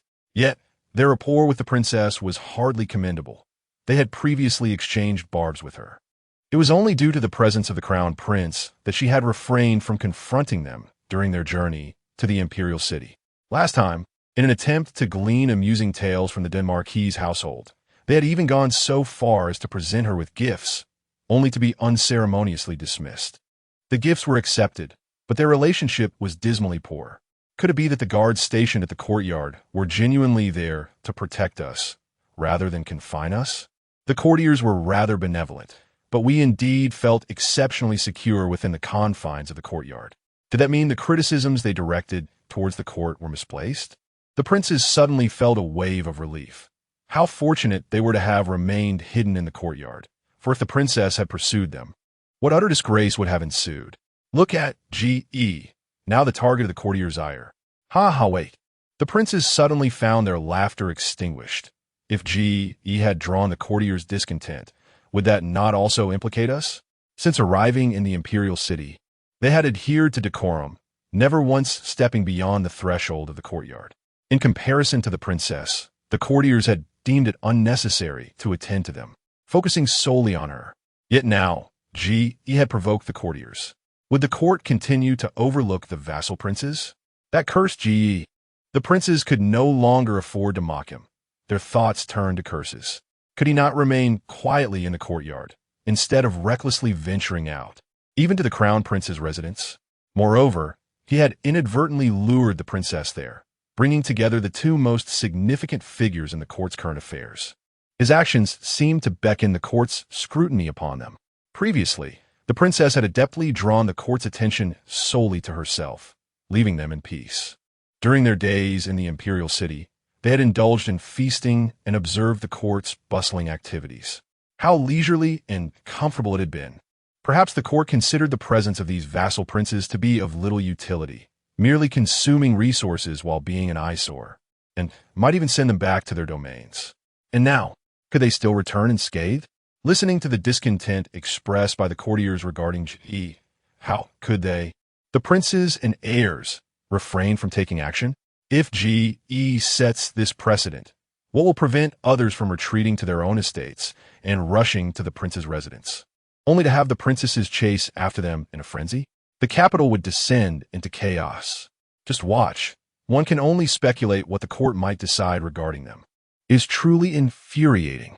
The princes and heirs would love nothing more than to confront Ji with their grievances. The mere thought of enduring a life devoid of comfort is utterly intolerable. They immediately dispatched someone to berate Ji, seeking to clarify their position. They had no desire for Ji to implicate them in his troubles. Before Ji could even return to his estate, he found himself besieged by a throng of people hurling insults at him, causing him to feel a flicker of guilt. He had yet to even begin his endeavors, and already they were scolding him. Today, I struggled for quite some time to write. I will first update 2 chapters, and I shall publish the next one as soon as it is completed. Chapter 85. Should one be concerned? Upon hearing the scathing remarks directed at him, Ji could not help but feel a mix of anger and amusement. He pondered how it was that these princes and their heirs had turned their ire towards him. Rumors had circulated that a certain young lady had pursued him to the Prince of Yong's residence, dragging along the crown prince in her tumultuous wake, much to the discontent of the court officials. Fearing the repercussions of being implicated, they hastily resorted to slandering him to distance themselves from the affair. That wretched girl was not there to confront him. Her true intention was to seek out the crown prince. Meanwhile, he was comfortably resting in the crown prince's courtyard. Ji felt a surge of frustration, but he restrained himself. Surely, he understood the nature of that young lady. The rumors of her intent to confront him were surely unfounded. If she genuinely wished to employ scandal against him, her scheme would not simply revolve around others' disparagement. Whence had these rumors emerged, inciting the court and these heirs to so vociferously denounce him? He was exasperated. He should never have ventured to the Prince of Yong's residence.